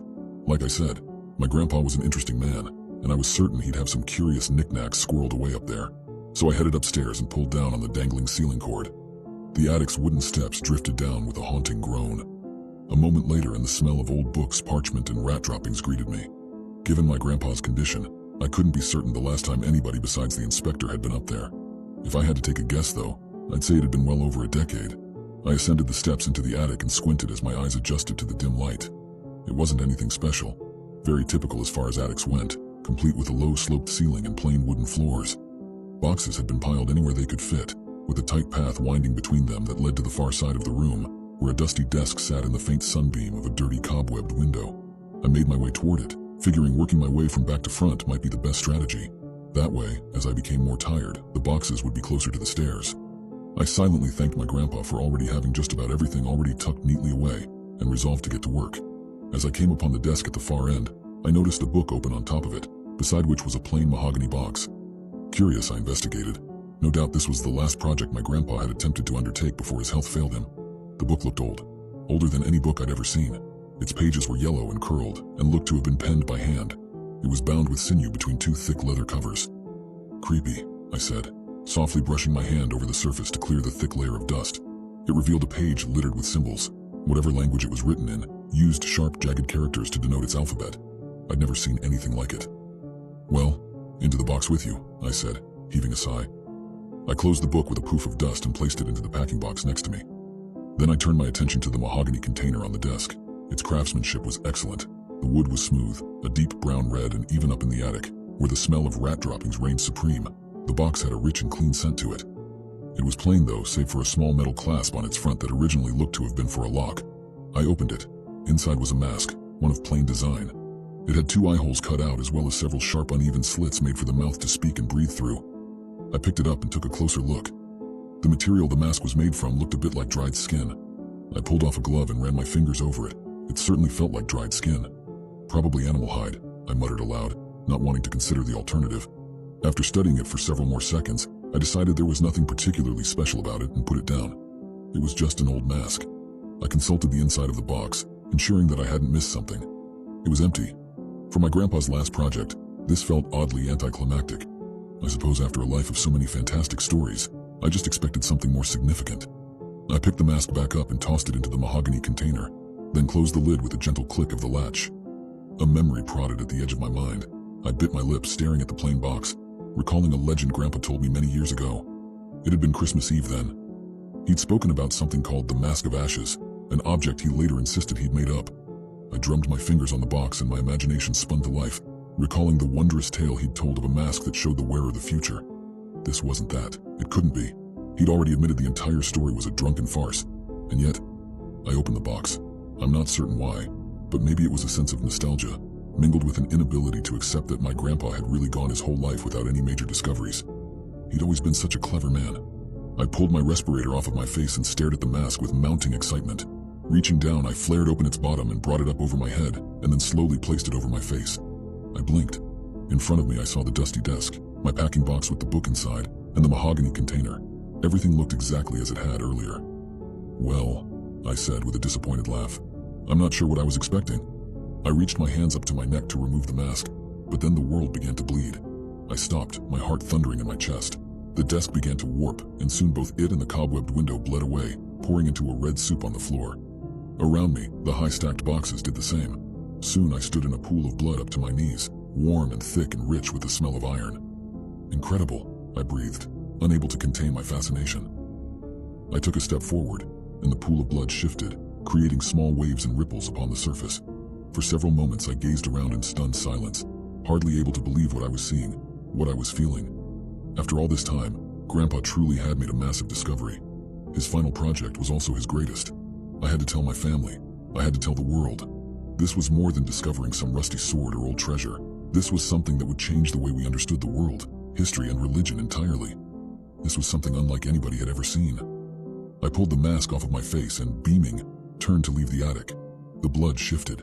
It sent a wave cascading forward, and I realized the attic was gone entirely. The space around me was a pool of crimson as far as I could see. My smile faltered. I looked down at the animal hide mask in my hands and noticed it was gone. I thrashed forward through the blood, moving toward where I knew the attic door ought to be. I held my breath and dived down, running my hands over the ground and trying to find the latch that would release the stairs and free me from this nightmare. The ground was entirely smooth. No latch, no stairs. I emerged from the pool with a gasp of air, then shouted and screamed. I called for my father, my sister, my aunt. I called for anybody at all. "Do you mind?" a voice croaked. I wheeled around in a splash of blood. A great creature, 12 feet tall, loomed before me. Its legs were curved with thick hair in the fashion of a goat, and its 4 eyes were made of fire. "You're making a bit of a scene," it said. "We can hear you 2 circles down." I swallowed, my panic both mounting at the sight of this monstrosity and waning at the indifferent casualness of its voice. "Who are you?" It rose 4 eyebrows and reached out, clasping me on the shoulder with a long-fingered hand. It pulled me into a tight squeeze at its side. "That's more like it. Name's Lucifer, but you can call me Lou. You're a little late, but we should be able to fit you in." He snapped his fingers, and a piece of floating parchment appeared before him. He swiped at it with a finger, and I noticed my name was crossed off in a rather dramatic line of fire. "That's all 4. We're ready to go," he said. "Ready to go?" I squirmed away from him. This was turning into full-blown acid trip territory. Nothing made sense. The attic, I decided, must have been the source of the house's toxicity problems, and now I was having some kind of hallucination from direct exposure. "Sorry," I said. "All 4 of what?" "Horsemen," Lucifer said with a serrated smile. "We're already running behind though, so if it's alright with you, I'd like to skip orientation and get this apocalypse started. Don't let the man with the red notepad see your face. If he manages to draw you in it, you die. I don't know his name, I don't know his age, I don't know where he lives, and I certainly don't know how to find him. All that I know is that he's dangerous, and he's on the move. I'm a government employee. I work in a research lab that develops experimental weaponry, primarily of the biological variety. I don't want to say much more than that, as this is already at massive risk of exposing my identity, but I will say that I'm not exactly an intern. I've seen things, I've studied things, I've created things. I created him. Or, better put, I recreated him. Confused? I don't blame you. If you're reading this, then you're well aware of the concept of legends and mythology, things that feed on our collective imaginations to grow more powerful, that live on our tongues as we utter their names and speak their stories, growing and evolving until they become a force of their own, unstoppable, unforgettable. The man with the red notepad is one of them. He would find his victims and draw them. Sometimes he would draw them drowning to death. Other times he would draw them wasting away in a hospital bed. And other times he would draw them being cut open and pulled apart. It was a coin toss what version of the internet myth you'd encounter, but all of them had one thing in common. He would draw you, and you would die. The thing about the man, though, was that his sketches were thorough. It wasn't enough to simply make a stick figure labeled Sally and have that stick figure being impaled by a flagpole. No, in his sketches, Sally was a detailed work of art, with immaculate shading and perfect lines. There were exceptions to the rule, of course. Wrinkles, makeup, long hair, short hair, things that would naturally change over the course of a lifetime. These never needed to be exact. As long as the core of the individual was on display, his nightmare worked its magic. As such, his sketches would take hours. Sometimes they would take days. It was only after he finished his sketches and signed them with his messy initials that the death sentence would trigger. When I received the assignment, I laughed. "Give life to a legend?" I remember saying to my boss. "You know April Fool's was 6 months ago, right?" She wasn't laughing, though. I remember the way she took a deep breath, straightened her blouse, and sat down in the chair across from me. I remember the steeple of her fingers, the nervous twitch at the corner of her mouth, and the smell of cheap coffee gently steaming on the table between us. "Fear," she said carefully. Is a weapon more powerful than bullets and bombs? We need that right now. That was 6 years ago. I've grown since then, mentally and physically. So has the man. He started life in a test tube, shapeless and helpless. Before long, though, he was walking, talking, and after not much longer than that, he was drawing. At first it was prisoners, people we pulled from black sites. We'd sit both of them in a lab we called the Red Room, the prisoner chained, and the man behind a plexiglass divider. He'd draw them, and they would die. Sometimes they'd catch fire. Other times they'd break out in hives, scratch their own skin bloody and flay themselves alive. Always, though, they would die. Needless to say, we didn't permit him his notepad when the experiments weren't running. In the time between, he'd sit alone in his small cell, hunched over in the corner with his head down. I suppose I couldn't blame him. With only a thin mattress, a bowl to poo and pee in, and 2 meals a day, there wasn't much else for him to do. We kept 2 cameras pointed at him at the front of the room just in case, monitoring the man at all times. We even made sure to cycle the guards, on the off chance he managed to coax one into becoming sympathetic. Hell, thanks to some clever genetic work on the part of my science team, he rarely even needed showers, so he was virtually always under lock and key. We took steps, is what I'm saying. We covered our bases. Despite it all, though, he escaped. I got the call last week when my boss broke the news. At first I called BS. It wasn't possible. Nobody escaped the facility. Hell, I remember the day it first opened, when I was still a young woman with stars and stripes in my eyes and fantasies of helping my country defeat the bad guys. I remember the contractor who'd overseen the construction, a round and hairy man with breath like garlic sausage and the fingers to match. He'd called the facility state-of-the-art, proudly boasting that even Houdini couldn't break out of this. And yet the man was gone. Not only was he gone, but he had left a bloodbath in his wake. All in all, there were over 10 security personnel dead. One of the guards was found outside the man's cell, her skull cracked open and brain matter gently oozing from the fracture. Another was found in the camera control room, a bottle of Drano at his side and vomit covering his chest. Another was a personal friend of mine and head of the overnight guard detail, and he was found draped over the woman who ran the front desk, a bullet in both of their brains. It was horrifying and mystifying all at once. How could this have happened? The man's cell was entirely enclosed and didn't allow him to see any of our personnel. The most it had was a tiny slot on the bottom that we passed food through, and he passed his poo and pee through. Each week, when we'd retrieve him for our experiments, we'd even dispatch personnel to scrub the room and ensure he wasn't drawing on any of the surfaces. Of course, we tried consulting the camera footage, but the cameras had been disabled during his escape. There was nothing. He was just gone. A few hours after the escape, I got a call from the IT department. They'd been going back through old footage of the man, trying to determine if there was some hint of what was to come, something that might indicate exactly what had happened. They showed me footage of the man in his cell, and it looked like the same routine I'd seen 1,000 times before. He sat in the far corner with his head down, silently waiting for his next meal or bowel movement. There was the sound of a latch opening, followed by a woman's voice calling the man to supper, and then a covered plate of food slid across the floor. The man shifted, getting up to retrieve the plate, and when he did, I saw it. A tapestry of red was written upon his flesh, detailed and intricate, markings covering his stomach that looked to have been carved by the edge of a fingernail. He quickly readjusted his shirt, taking care to tuck it back into his waistband. My jaw dropped in stunned silence. "Can you play back the footage with his shirt up?" I said quietly. "But take a still capture and zoom in." The IT technician nodded and did so. That's when it all came together. The markings in the man's flesh were his escape plan, his sketches, each one an immaculate carving of the facility's guards, each one a piece of the puzzle. One showed a guard unlocking the man's cell, then caving in her own skull with the heavy steel door. Another had a guard disabling the cameras and then swallowing drain cleaner. The last sketch was of the man I knew, the head of the nighttime guard detail. It pictured him shooting and killing 7 other security personnel, and then turning his sidearm on himself. There was also another sketch. I recognized that face as well, and my heart sank momentarily before realizing the subject of the sketch was still alive. She was a secretary in our archives, a young woman who had tragically lost her arm in a traffic collision 2 months ago. She hadn't been back to work yet, but it pictured her burning down the archives and all the local research we had of the man, before walking into the flames herself. In the man's flesh, though, she still had 2 arms. My mind turned and I realized how the man had pulled it all off. It was in the time between experiments. It was during the walks we'd take to the Red Room. While he made his way along the corridors and chains, he'd catalog faces, features. He'd store them away in his memory, taking care to notice small details of their schedules. He'd grown up here after all, spent years in the facility. He had plenty of time to grow familiar. At first my boss refused to believe it. She argued that he never indicated any such capability in the email chains we'd pulled his legend from, that he'd always needed his red notepad, and once he had it, he needed his subjects present to sketch them. It was, of course, our mistake to forget that legends evolve. Now, that mistake has cost people their lives. I see it in the news reports. They're easy to miss if you don't know what you're looking for, but I know that the man is on the move and he's killing again. The facility and the government refuse to comment on it. They refuse to come clean about the things we're doing and the danger the public is in. My boss died 2 days ago. A day before that, a member of my research team passed away. The day before that, 2 other members died. I'd probably be dead myself if I hadn't seen the writing on the wall and taken one of my own fingers off. So now I'm taking matters into my own hands. I'm raising the alarm to you, the public. The man with the red notepad is out there. He may be sketching you. You might not even see him doing it. Maybe he'll just say hello to you in passing. Maybe he'll just take a memory. But if you do catch somebody looking at you a little too carefully, or glancing your way before putting pen to paper, then it's time to run. It's time to run, and maybe leave a finger behind for good measure. I found my missing brother in the woods. I'm convinced it's not the same person. I recall the day when I received the phone call where Jason was officially missing. In the months that followed, I spent the entirety of it searching for him. I spoke to family, his friends, and his boss, but nothing came up. But there was one place that I couldn't bring myself to search: the woods. You see, he was an avid hiker and loved exploring the mountainous woods that we had in our city. As time went on, I made myself a promise that I would continue his hobby of hiking, sort of as a way of respect. Looking back, I wish I never did. I remembered everything on that night that I saw him.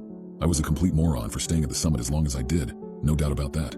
By the time I started back, the sky had turned dark indigo, and the distant peaks were silhouettes. The slope carried me across a crest on the side of a giant mountain. There was a steep drop along both sides, and with every step I took, pebbles broke off the trail. You could tell it was a long way down by the sound they made tumbling into the fog, out of sight.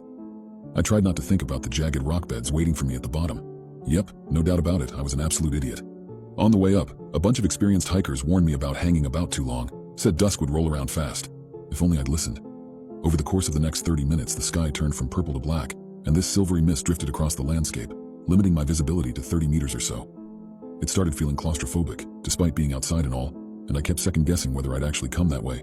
That's not even mentioning the jerky winds and the weight of my pack, which by now felt much heavier than 15 pounds. My phone couldn't get a signal but worked okay as a flashlight. I waved it in low arcs while doing some quick sums in my head.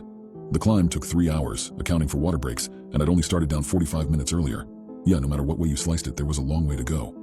The ridge swung left, then right, then left again. At some points it became so wide that 4 people could march side by side.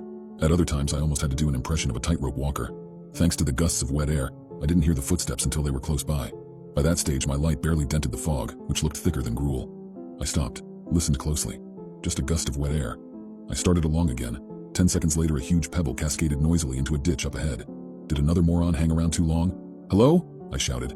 No reply, only more air. I broke into a jog. If I could catch up with another hiker, one who felt more confident about the route, my electrified nerves could take a rest at least. A blob took shape in the mist. I repeatedly shouted hello as it morphed into the outline of a figure, roughly my height. I yelled for their attention, arms waving overheard. They waved back. Already feeling the hardness in my stomach melt away, I eased into a trot and said, "You have no idea how happy I am there's somebody else up here." For a minute I thought I'd gone the wrong way. From that distance I could tell they were facing me. I said, "Is this the fastest route back to?" As the figure became clearer against that icy sheet, both it and I froze, our arms suspended in midair. Slowly I let my left hand drop against my side. The shadow did the same. I stepped forward, then back, then off to the side. It did as well. I was staring at my own silhouette. Okay, there had to be a scientific explanation for this. Didn't I read about broken specters once? Yeah, they're the shadow of an observer cast in midair upon any type of cloud opposite a strong light source. Makes sense. I took a single step forward. So did the shade. That was fine, you'd expect that to happen. Trick of the light and all. I took another slower step, then another, and another. Up ahead the figure emerged from the fog. Now I could make out navy hiking trousers, a red woolly hat, a fluorescent jacket, and a black backpack, the same outfit as me. After another cautious step I saw strands of dark hair poking out beneath the hat, along with a set of green eyes, and the thin, dented nose that had greeted me in the bathroom mirror every morning since my 10th birthday. When I busted my face trying to do a wheelie on my new bike, the figure wasn't my silhouette, it was a carbon copy. I lifted my right leg. Other me did the same. My left hand whipped from side to side, twisted at the wrist, testing whether that thing imitated these movements. It did. I swallowed a gulp. "Hello?" The duplicate's mouth moved, although no words came out. For a while we stood there, frozen in place, a showdown. As I punched the number for mountain rescue into my phone, my counterpart tapped the air with its forefinger. I still couldn't get a signal. Okay, so this wasn't a trick of the light. Did that mean I'd lost my mind? I opened the camera app and snapped some pictures. The results were all blurred because my stupid hands wouldn't quit shaking. My brain swung back and forth on whether there was actually a person in those photos. I decided that even if the thing was real, which it wasn't, the trail ahead looked too risky anyway. If I kept going, I'd slip and fall. Then in the morning, one of those early bird hikers would find me impaled on a rock. Or maybe they'd spot other me first, and summon mountain rescue to cart the body off in a helicopter, maybe even arrange a little funeral. I shook these thoughts away. There was zero chance I'd arrived by that path. I needed to double back and find the right one. I backstepped until the fog swallowed my counterpart, spun around and followed the ridge up and up, leg muscles burning. The temperature continued to drop. Soon the air felt like acid in my lungs, and my ears began burning. I'd wasted too much time already. I needed to get off the mountain and somewhere warm. After a 15-minute jog, my pack bouncing up and down on my shoulders, the ridge connected with a Y-shaped slope. This time, I took the other route. The new trail felt more familiar, steadier. I broke into a run, confident I'd be back at the hostel sipping hot chocolate in no time. But soon the edges of the walkway tapered off. I slowed my pace, mindful not to slip, and as I did there came a shuffle of steps up ahead.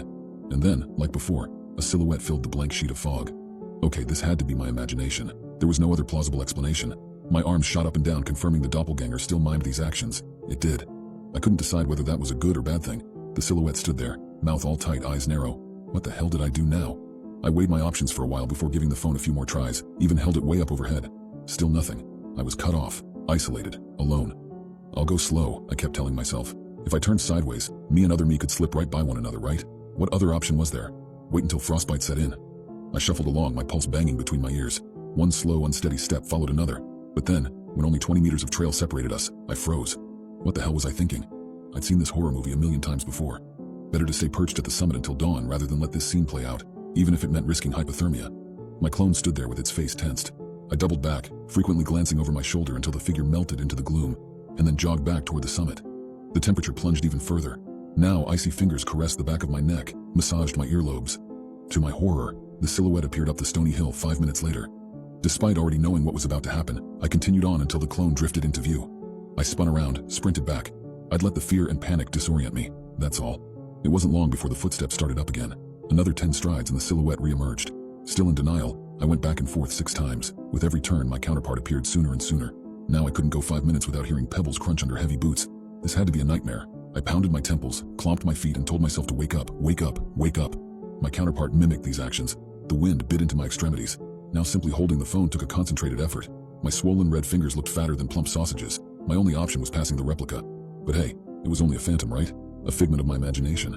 Maybe in the future I'd visit a doctor, explain what happened, and they'd reveal I had a brain tumor. I drew chilled air into my lungs and then shuffled along, inch by terrible inch. Soon there were only 20 meters between us, 15, 10. I slowed way down. Then as the two of us closed in one another, I pivoted inward, facing the left side of the drop-off. My mirror image swung right, our heels hovering over the edge of the pits. At that distance, we'd still have been able to reach out and shake hands. Not ideal. I took a single sideward step, then another and another. And as we drifted closer, the corners of my companion's mouth turned up. After 2 more steps, I could make out the beginnings of a smirk. My feet remained locked in place as my top half leaned forward.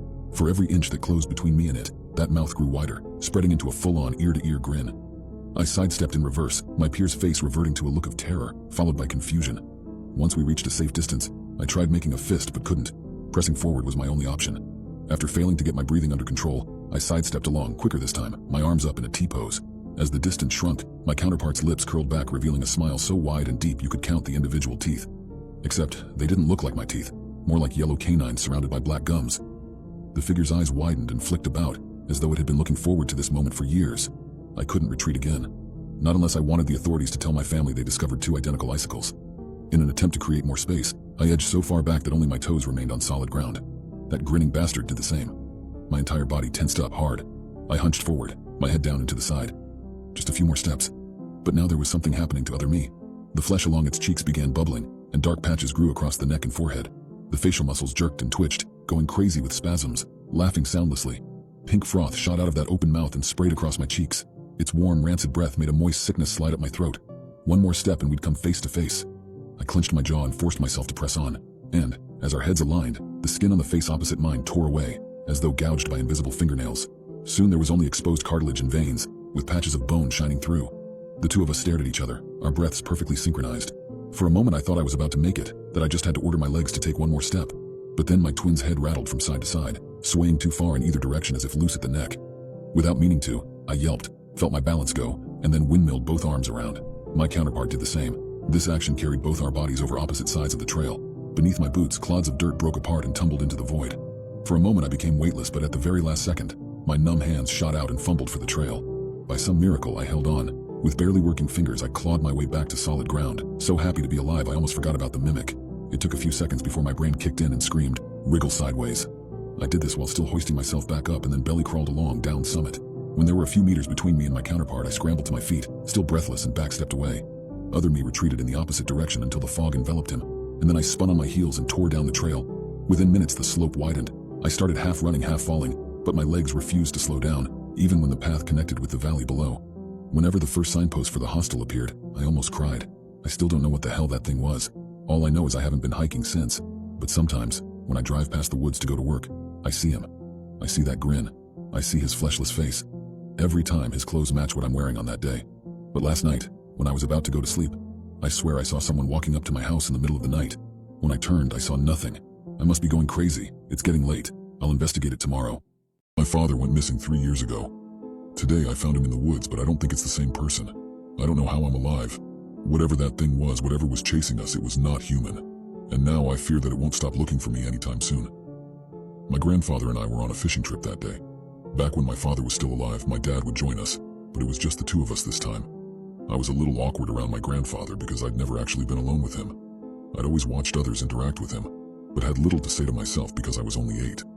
I was also in awe of how he was to my dad the way my dad was to me, namely, a voice of authority. When my grandfather told me about the different types of fish and what bait to use, I listened like it was the most important thing in the world. It turned out to be a good thing that I took his words so seriously. That acceptance would later save my life. It began very innocuously. As we walked through a small gorge to get back to the car from the prime fishing spot, I could hear my grandfather's voice echo from the high rock walls. While he packed things into the car, I had several minutes to wander around, and I used them to run back to that area and shout. Strangely, my yell echoed only feebly once, and then not at all. Scream as I might, I heard no reflection of the noise. I was too young at the time to really understand how impossible that was. I just assumed I was yelling wrong somehow, or that my grandfather had a special grown-up timbre that allowed his voice to echo while mine just dropped off. Still, it bothered me, and I eventually brought it up on the drive back. Everything about that moment became seared into my memory. It was 3:22 in the afternoon by the clock in the car's dashboard. The sky was mostly clear with traces of white, and my grandfather's eyes were wide orbs of alarm turned upon me while his white knuckles tightened around the wheel. "What did you say, boy?" "I asked how I can echo like you," I told him, suddenly afraid that I'd done something wrong. I yelled and I couldn't echo. His face was normally crisscrossed with little lines that ran their way along relaxed, droopy skin. At that moment, his forehead and cheeks tightened to smoothness, and he scanned left and right rapidly. He didn't seem to find what he was looking for through the windows, but he did not seem reassured. "Here." He leaned over and opened the glove box in front of me to pull out a bag of jelly beans. I smiled for a moment, but he was not giving them to me as a gift the way he'd intended. "Eat them all." I held the bag in my hands. It seemed like a massive feast. If I'd been left to my own devices, I might have eaten them all eventually, but not all at once. "Why?" "Eat them all, boy," he said gruffly, his tone brooking no argument. I began stuffing the jelly beans in my mouth. He looked down and around, then at the back seat, then at his travel thermos and the cup holder between us. He thrust it into my hands to join the spilling bag of jelly beans. "Drink this, all of it." "I'm not allowed to have coffee," I told him. "Mom," he cut me off. "Your mother will understand. Drink it. I know it tastes bad, but down it all." His gaze refocused on something beyond me, and I turned my head to my window to see the forested hills rolling by at various apparent speeds based on their distance. The furthest hills out on the horizon hardly seemed to be moving at all, but I thought I saw a tiny little speck atop one. My grandfather gripped my shoulder with one hand. "Drink, boy, drink, and eat those jelly beans. You need the sugar and the caffeine. It's going to try to make you fall asleep. Don't let it." To say I was scared then would be an understatement. No part of me thought this was a prank of some sort. He was too reserved and austere a man for that. The coffee tasted horrible, but I gulped it down until none was left. After that, I began swallowing jelly beans whole until they were all gone. I looked to my right. The speck in the distance was still out there, but now one range of hills closer. It was still tiny, but now held movement akin to something waving back and forth. I looked to my grandfather in askance. He in turn looked away from the thing in the distance to focus on my face. He breathed in through his nose and turned forward, determined in a way I'd never seen him. His leg moved, and the car began to accelerate. We'd already been going the speed limit on the empty highway. The sugar, caffeine, and fear began to have an effect on me. I remember my cheeks and forehead warming and my hands growing clammy. I asked, "What's going on?" "I'm scared." "Be scared," he breathed, his eyes on the road as he continued to hit the gas. I could see the needle passing 80. "That'll help keep you awake. This thing, this godforsaken thing, it came for your grandmother, and it started the same way." Just before a long drive, we noticed her voice stopped echoing, his face contorted into a furious mask. "But cars are a lot better now than they were back then. I won't let it get you."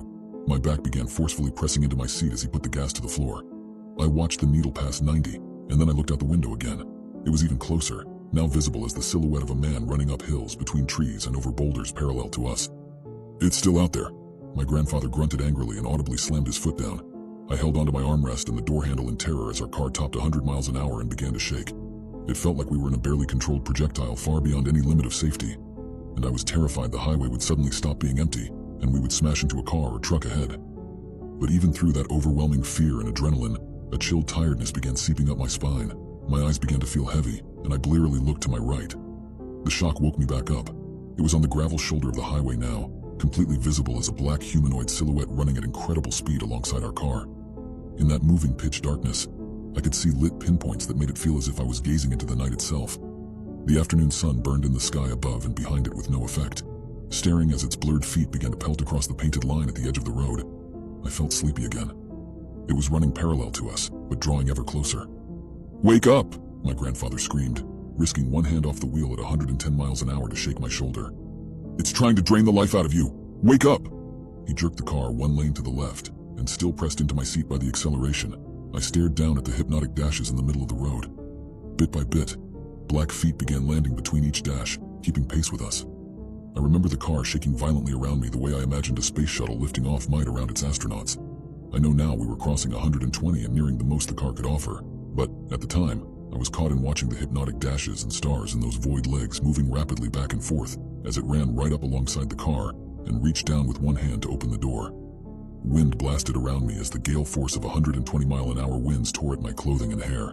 Waking up halfway, I screamed, and my grandfather jerked the car to the left again as much as he could without going off the road. It didn't matter. The running silhouette held the door open against the wind with its star-filled arm and began preparing to leap into the car with us. The other arm gripped my neck, and the cold that it brought cannot be described with mere words. The closest I can come is to say that the vast speeds and forces of an antithesis cosmos hated me. Somewhere ice and anti-life were the rule, moving through emptiness at absurd velocities, and this thing was some small part of that undead will. But it was not fully here. It could only interact with us in certain windows. That's what I believe now. My grandfather gave the only shout of fear I would ever hear from him as the car seemed to be shaking apart around us. I looked left at the speedometer, found the needle to be unreadably far out into the red, and felt the heavy blanket of sleep fall over me as the silhouette grasped repeatedly, but failed to reach me. The door slammed shut, cutting off the wind. Inch by inch, we began pulling away. It ran furiously alongside, but the entity was just a tiny bit too slow. Between one moment and the next, realizing it couldn't get us, it vanished. We'd escaped it. I awoke in a hospital several days later. My grandfather told nobody the real story, of course, but the doctors had plenty of diversion. Somehow, I'd been drained of a number of vital electrolytes, salts and so on, and they chalked my coma up to some sort of severe dietary imbalance. But I knew the truth, and I've made sure to tell the people I care about the small piece of advice that my grandfather taught me. I don't care if it makes sense to you, just listen. It's out there still in the open lands of the Midwest, and it's probably always been there. It was just never a problem before we started bringing great speeds into our daily lives. People die every day by falling asleep at the wheel, and I know for certain that not all of those incidents are innocent. If your voice stops echoing, cancel your road trip. It's waiting for you. I was hired as a crime scene cleaner. I never thought I'd be working for a murderer. I didn't know I was helping him, I really didn't. But one thing is for sure, he certainly changed my career path, because for the past 2 years I've been working for a company that cleans crime scenes. Our job is simple: make it look like nothing ever happened. Blood, pee, poo, white goo, and practically every other bodily fluid that is produced during a crime is removed with highly specialized equipment, along with good old elbow grease. We protect ourselves, of course. The hazmat-style suits we wear are practically impenetrable, along with gloves and proper foot protection. The company I work for is very small, and by small, I mean 3 people. My partner Zeke, who goes by Zebo, my boss Jimmy Wayne Folsom, and myself. My name is Lamont Jones, no nickname, just Lamont. My boss says the reason he runs a 2-person show is because it ensures that we get paid as much as possible. I see the logic in that, and hell, I'm not going to complain. The paychecks have been really good and paid for the last 2 years of my college education. I graduated last spring with my degree in biology, and I want to do something related to criminal justice with my degree. I guess I figured this job would be a good way to get my foot in the door, so I can say I have some experience in the field. I kept this job the past year, not only because of the high pay, but because job openings in this area had been few and far between. The good news is I had an interview at the coroner's office this past Thursday, but I'm getting ahead of myself. Cleanup jobs have been pretty standard the past week. Wednesday, we had a murder-suicide that didn't require much work, just replacing carpet, cleaning the walls, and removing a queen-size bed. I missed Thursday because of my interview. The interview seemed to go very well. I showed up early and had to sit in the family conference room. I guess that's where they question families or have them wait to make identifications, before the coroner came and retrieved me herself. She asked me if I liked my job, which I told her "like" was a term I really didn't want to use to refer to it. I said that it has paid the bills and I don't mind doing it. She went through some of the horror stories they see every day and assumed I could handle it. She asked very little of my education. It was mainly questions about dependability and gore tolerance. She gave me a tour of the facility and showed me her current case. It was a young woman who had been found in a drainage canal in the industrial district. I vaguely knew where she was talking about because Mr. Folsom lives over that way. She told me there had been several cases of missing women as of late, and of course, they end up here when they are found. I was told Human Resources would contact me within 2 weeks if I had been selected for the position. I still haven't heard anything, but it's only been 4 days. On Friday, I helped Zeke finish the job he had started the day before. It was a stabbing. I always hated working a job where an inappropriate assault took place. It gives me really bad vibes knowing someone was taken advantage of in the very room I'm standing in. For some reason, murder, kidnapping, and all of that doesn't bother me as much as SA. I guess being raised by a single mom who dated plenty of creeps just makes me feel especially empathetic to those victims. Prior to starting this job, I didn't know how much SA happened, but we work a huge number of cases where it's involved. That brings us to today. This morning, Mr. Folsom called and told me the location of today's job. It was a woman who had been strangled and once again inappropriately assaulted. There wasn't much to clean, just remove some furniture, remove potential areas of DNA, and perform a general cleaning. While Zeke and I are out in the driveway hosing off an area rug, an older, bespectacled lady approached us. "Hi, is everything all right here? My name is Dorothea Vaughn. I'm Leslie's neighbor." The woman adjusted her glasses to take a better look at us. "Oh yeah, we work for Crime Scene Solutions. We're here cleaning up," I said, holding the hose to the side so she wouldn't get wet. "Crime Scene Solu," she started. "Oh dear, what happened? Is Leslie all right? I just saw her the other night." The woman craned her neck to look towards the front door and placed her hand over her chest.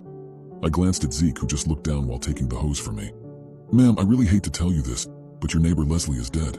I'm sorry." A look of horrible sadness came over the woman's face as she removed her glasses and pressed one hand to her eye to stifle tears. "Was it an accident, or did somebody—" She trailed off, not wanting to think of something that horrible happening to her friend. "We aren't told all the details, ma'am. I think it would be better if you called the local police department. I can give you their number." I started to pull out my phone to give her the city PD's number when she waved her hand to stop me. "I'll just ask them when they get here. When I saw you out here going in and out of Leslie's house, I called the police. I'm so sorry. Sometimes I guess I can be a nosy old lady, but Leslie is such a sweet young girl that I wanted to make sure she was all right." I tried not to act agitated. It's no big deal for the police to come by here, but Zeke and I were almost done, and he had to go pick up his daughter from school. Before I could say anything, I saw a cruiser slowly pulling up to the curb. Mrs. Vaughn called out to the officer and announced that she was the one who called. She said she had made a mistake, took a somber look back at the house, and went back inside her own home. I greeted the officer and told him what we were doing, assuming he hadn't already figured it out. The officer, a tall, broad-shouldered man with a crew cut, looked decidedly confused. I didn't hear about this one," he said while reaching for the radio on his right shoulder. "Dispatch, can you tell me anything about an assault abduction on Renner Wednesday night? Over?" The officer started looking down and shifting his foot into the cement as he waited. "We have no report of any calls Wednesday on Renner, over. Are you sure about the street?" A confused, worried look crossed the officer's face. "Dispatch, check with County PD, over."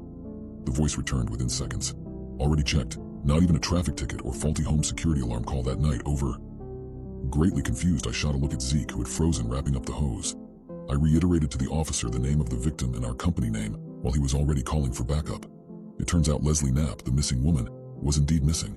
She hadn't been seen the past 2 days prior to our work order. The problem was, the police had not been notified of her disappearance or a crime taking place at her home. Our boss, well, my former boss, Jimmy Wayne Folsom, had been a very successful serial murderer. However, things were not as simple as handing Folsom over to the police. We tried contacting him after our encounter with the officer, but unsurprisingly, there was no answer. His house was vacant, completely cleaned out, as if he had never lived there. He was gone, vanished into thin air, leaving no trace behind. It was as if he'd known that this day was coming and had prepared for it. As we went through the cases we had worked on, the sheer number of victims shook me. Each location, a place where an innocent life was brutally ended. I thought I was cleaning up the aftermath, making things right in my own little way. But in reality, I was helping him, covering his tracks. The next day, the police showed up at my doorstep. They had a lot of questions. They asked about Folsom, about the jobs we did, how we got the work orders, every detail they could squeeze out. I answered as truthfully as I could, my mind still in a haze, still trying to process everything. Meanwhile, Zeke wasn't handling the situation too well. He had a daughter, and this whole thing was hitting him hard. His face was pale, eyes wide and vacant. The realization that we had been aiding and abetting a serial murderer was a hard pill to swallow. The guilt was eating at him. After hours of questioning, the police left, but not before giving us a stern warning to not leave town. Zeke went home, and I was left alone with my thoughts. My phone buzzed, breaking the silence of the room. It was a text from an unknown number. I opened it, and a chill ran down my spine. The message read, "Well done, Lamont. You've been a great help. Best of luck with your new job. JWF." I was left frozen, staring at the screen. The message was from Folsom. He was watching, maybe even close by, and suddenly everything felt far from over. I got stuck in a sauna at the YMCA. I'm convinced the staff were trying to murder me. It wasn't in a kitchen and I wasn't by myself. But when I was 10, my parents and I went to visit my grandmother for spring break. My cousin also came to visit and we decided we wanted to go to the YMCA for the day.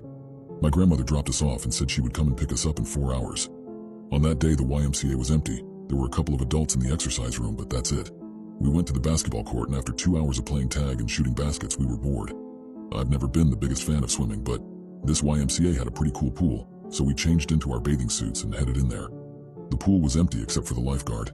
We played a bunch of games and swam laps, but after about an hour, there wasn't much left to do, and there was no one except us to hang out with to keep things interesting. So we decided to play a game of seeing how long we could hold our breath underwater. We stood in the shallow end near the clock on the wall so we could time ourselves. Instead of fully submerging, we just stuck our heads face down in the water. We did this a couple of times and I was winning. On our last round, I felt a tap on my shoulder. I figured it was my cousin giving up and telling me that I won, but instead, it was the lifeguard who told me to knock it off or she was going to have to ask us to leave the pool. Since we were tired of being in the pool, we figured we would get out, get dressed, and go back to the basketball court until my grandmother picked us up. We only had an hour left anyways and the water was freezing. As we got out, the lifeguard stopped us and asked if we wanted to go into the sauna to warm up and dry off. The sign said 18 years or older, so of course we were super excited that she allowed us to do that. She walked us to the sauna and unlocked the door.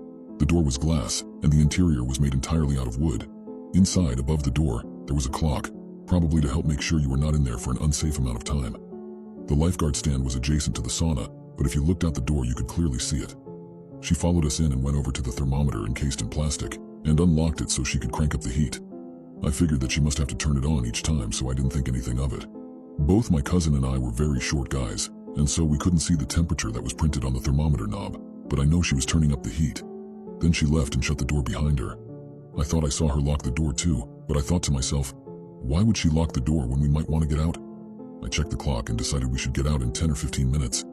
It was already plenty warm in the sauna, but now the room was blazing. It felt nice because I was so cold from the pool. After about 15 minutes, it was starting to get a little bit too hot, and my cousin agreed that we should leave so we can get dressed. I went to turn the knob on the door, but it wasn't budging. I thought maybe it was jammed, so I shook it, but it still wasn't opening, and then I let my cousin try. She couldn't get it open either. We figured the lifeguard would be back in a couple of minutes, so we sat back down and waited. The room was getting hotter now too, and I really wanted to leave. I got up and started banging on the door and shaking, twisting the knob, trying to get the lifeguard's attention. My cousin got up and joined me. We started screaming at the top of our lungs for her to let us out, but she just stared straight ahead. I don't think there's any way that she couldn't have noticed or heard two little girls banging and kicking the door and screaming. Now we'd been in there for about 25 minutes. It was so hot in the sauna that it hurt to breathe. It felt like my lungs were on fire. My eyes and skin were burning. We sat back down and put our towels over our heads because they were still a little damp, and it made it easier to breathe. I was so worried about my cousin as she is a couple of years younger than me. I looked at the clock and saw that we had been there for 35 minutes. I got up and walked to the door again and saw the lifeguard still just staring straight ahead. Again, I tried to get her attention by screaming that we needed out and banging on the door as hard as I could, but still nothing. I was starting to get pretty dizzy, so I went to go sit back down, but the wooden seats of the sauna burned my skin. My towel was completely dry, so I put it underneath me to sit on. My hair was also dry, but I wrapped it across my face to cover my nose, and I squinted my eyes so that they didn't burn as bad, but I could still watch if anyone walked past the door. It helped a little bit. My cousin was laying face down with the towel over her head, not moving or saying anything, so I nudged her to make sure that she was still okay. She was, but I could tell that we really needed to get out of there soon because she seemed a bit disoriented. It had been 45 minutes now, and I was extremely nauseous. There was no way that the lifeguard would forget that we were in there, and I thought she would have to come back soon, but there was this little voice in my head telling me that maybe she purposely locked us in there. Finally, a man walked past the door towards the pool, but for some reason I just couldn't get up. My whole body was on fire and I felt so dizzy. Luckily, this man wasn't going to the pool. He wanted to be led into the sauna and came back with a lifeguard. I saw them walking this way and immediately jumped up to grab my cousin. I knew now that for sure she had locked us in there because she pulled out her keys to unlock the door and let the man in. I didn't want to take any chances of us being trapped in there any longer, so as the man was trying to walk in, I was trying to shove our way out. As we were going out, the lifeguard started trying to shut the door and push us back with it. The man was clearly confused about what was going on and said, I think they want out. The lifeguard let out a sigh and opened the door fully, and we ran away as fast as we could into the changing room. We only had about 10 minutes before a grandmother was supposed to pick us up. We were both so shaken by what just happened that we didn't say anything to each other as we got dressed or on the car ride home. When we got back to the house, my parents were making us dinner. and I told them the story of what just happened. They thought that I must have been exaggerating and they didn't believe me. I truly think that that woman was going to let us cook alive in there. The only bit of doubt that I have is what would have happened if we actually died. She obviously would have gotten the blame. What was her end game? I'm 21 now, but I think about this interaction all the time, and when I'm in small spaces or I get too warm, I still have panic attacks. No one believes the story, and I get it. It's pretty absurd. I decided to dig into the truth about 11 years after the incident, the memory still vivid and haunting. I decided to hire a private investigator, because as absurd as it sounded, I needed to know if my experience was a cruel accident or a calculated attempt on my young life. Over the following weeks, my investigator found strange anomalies. The lifeguard from that day, whose name I discovered was Brenda, had been fired a few days after our incident, on grounds of negligence. But that wasn't all. She had been working under a false identity and had completely vanished after leaving her job. My investigator then found links to a series of suspicious accidents at different YMCAs around the country, each one involving a sauna and children, many unexplained and blamed on negligence or faulty doors. The chilling part was that all these incidents happened when a specific lifeguard was working there. That lifeguard had different names in different places but had a strikingly similar physical appearance to Brenda. I went back to the YMCA of my childhood, and after some digging, I managed to find security footage from that day. The video was grainy, but it showed the lifeguard letting us into the sauna, locking the door and keeping her vision locked forward. The worst part was that I knew she was ignoring us, as I could hear the screams of my cousin and I through the camera. The climax came when we found out that Brenda was actually an escaped patient from a mental institution, known for her fascination with heat and fire, and her unexplained hatred towards children. Disease forced me to amputate a limb. I did the other 3 because I liked the feeling. At first, people would always ask me how I lost my arm. They usually ask in hushed tones, trailing off at the last few words as if sheltering me from the loss of my own limb. They gesture down at my stump, grimace a bit, and do their best to put on a sympathetic expression as I tell them all about it. It's actually a fun story to tell. I lived a perfectly ordinary life until one day in my early 20s, when I noticed a tiny spot on my forearm. A zit maybe? A spider bite? I didn't know. It was reddish with a slight purple tint, raised up just a little bit, but not all that distinguishable from the rest of my skin. It didn't hurt or anything, it was just there. It stayed that way for about a week and it didn't bug me at all. I did notice my arm getting weaker though. I was a regular at the gym and found myself struggling to grip the weights with that hand, having that forearm get tired way before the other one, that kind of thing. But I never associated it with the little bump on my arm, the bump that was just there. Then one morning I woke up to find the bump had grown during the night, like a lot. I'd never seen anything like it, and I regarded this new growth with something between panic and detached curiosity. It was now nearly 6 inches in diameter, raised significantly, and filled with a dark liquid of sorts. It looked almost black, far too dark to be blood, but I couldn't tell for sure through the layer of blistered skin. It had spread up into the backside of my elbow. Clearly, it was no longer just there, but still it wasn't causing me any discomfort. My arm just felt weak. My left hand couldn't even grip the steering wheel on my way to the hospital. In my experience, medical professionals are just that, professional. They've been trained to react stoically to the most nauseating phenomena the human body has to offer. But when the doctor on call took a glance at the thing on my arm, he jerked his head forward to take a closer look, widened his eyes, shouted for the other doctors to take a look. I told them I didn't know what it was. They told me they didn't either. See, when I go to the doctor, I want him to know exactly what's wrong with me. I want him to take one look at my arm and tell me the solution is clear, that I need to take this certain pill, or make this specific dietary change, or see a specialist a couple towns over. But I was not so lucky. Since the thing bore a passable resemblance to a blister, the doctors eventually decided the best course of action would be to lance it. They all crowded around as the doctors did the honors. I merely sat, more than a little uncomfortable from being gawked at, feeling like a circus freak or a zoo animal. A bucket was placed under my arm, and I could do nothing but watch as a thin, sterilized needle slid into the monstrosity that could have, until that morning, been confused with a small zit. Nothing happened. The needle wasn't very big, and apparently the fluid inside was too viscous to come out a hole that small. But a much bigger needle did the trick. A rush of the stuff, all at once, began to splash in the bottom of the bucket. It was dark and creamy and stank to high heaven. I suppressed a gag and looked away, wishing I could plug my ears to drown out the splattering sound it made as it spilled into the container. I don't know whether lancing the thing helped or hurt. All I know is that by the time I'd collected my prescriptions and driven home from the hospital, more of that nasty stuff was starting to fill the empty bag of skin on my arm. I stopped in my house and grabbed a book, then drove right back to the hospital. I felt like I might be there a while. I was right. By the time I walked out of that hospital 22 days later, I had read that entire book, as well as 4 others, not to mention watched 3 seasons of The X-Files. I'd also lost my arm. They lanced the thing a few more times, but it always came back. And it got bigger, lots bigger. Eventually it covered my entire hand, wrist, forearm, and elbow. It was making its way up to my shoulder when the doctors decided drastic action was required. See, not only had it grown, but it was pulsating. My fingernails oozed the stuff 24/7. Once they finally fell off, it was just a steady drip, drip, drip from the tips of my fingers. All the muscles underneath were beginning to atrophy at a rate that alarmed the doctors. My arm was withering and swelling at the same time. It was the effect on my muscles that worried the doctors most. They still had no idea what was happening, but at the rate it was spreading up my left arm, they worried it would soon reach my heart. Another muscle it could leave withered in its wake. Finally, they proposed the amputation to me, and I readily agreed. Though I never experienced much pain, I was thoroughly unnerved by the degeneration of my arm, and figured getting rid of the whole thing would be the best way to prevent the condition from spreading to more vital areas of my body. We scheduled the amputation, and I remained under close watch and treatment from a myriad of specialists. Now this is the part of the story I don't usually tell people. With most curious inquirers, I tell them that the doctor injected the anesthesia into my vein, and the next thing I knew, I was in my hospital bed with Stumpy. These people are always both satisfied and unsatisfied with my story. It was more bizarre than they had imagined, but they were dying to know what had actually caused this strange condition. But what really happened was far worse. When they injected the needle into my vein and I began to swim out of consciousness, I began to hear a drumbeat. Slow, steady, faint. I asked the doctor if he heard it too, but he just smirked lightly. Patients are always saying funny things before they go to sleep, that look seemed to say. The drumbeat, deep and ominous, got louder and louder as I drifted away. When I was asleep and on the operating table, I dreamt. But dreamt is a weak word. It doesn't do this justice. It was more like a vision. In this vision, the drumbeat continued. I was surrounded by a large group of people, each of whom was plagued by the same malady that I had. They looked exhausted with agony, as though they'd suffered with the condition for hundreds or maybe thousands of years. Their eyes were downcast, their faces defeated. All were unclothed and everything was enshrouded in a gray fog. Some people had afflicted legs, others arms, others faces. Some people were entirely covered from head to foot. One woman cradled an infant in her diseased arms, and as I looked closer I saw that the child's eyes were swollen and black with the stuff.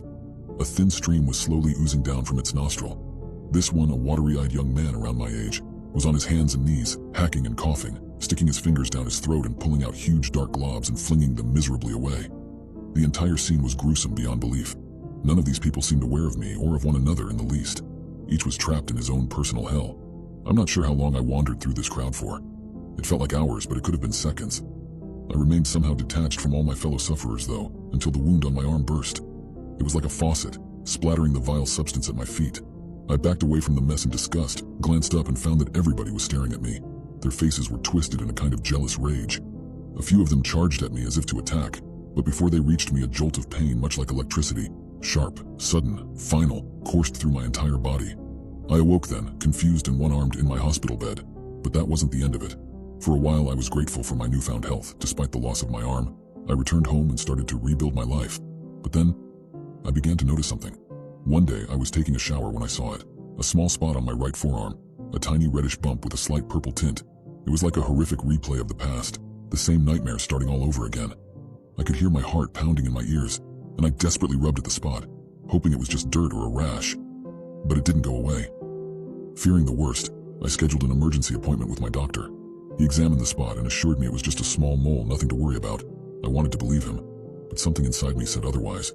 I knew what I had seen in my vision, the suffering and pain. It seemed like a message, a warning. I went home with a heavy heart, but the nightmare didn't end there. Every day I would wake up and the first thing I would do is check that spot on my arm. It remained the same size, but every time I looked at it, I felt that same dread and helplessness as before. And then, one day, it happened. As I looked at the mirror, I noticed the spot had grown. Just a little, but it was definitely bigger. But I have to be honest, part of me likes the feeling of squeezing the blister as tight as you possibly can, with all of that goo seeping out. It hurts, but I like it. I love it. I love the pain. It's some sort of obsession I have. I can't get over the feeling. The dream keeps coming back. That same dream of all those people in a circle. I can't get it out of my head. I think I'm going to go back to my doctor again. But this time I'm going to make sure that he sees the bump has grown, and I need to get it amputated. I might sound insane, but I don't mind. This thing, this blister, this bubble on my arm is screaming at me to do it. So I will, and nobody can tell me otherwise. I was told to never watch Channel 13. Today I found out why. At least that's what my neighbor Donna says. I hide the remotes. You can't be too careful with kids in the house, you know?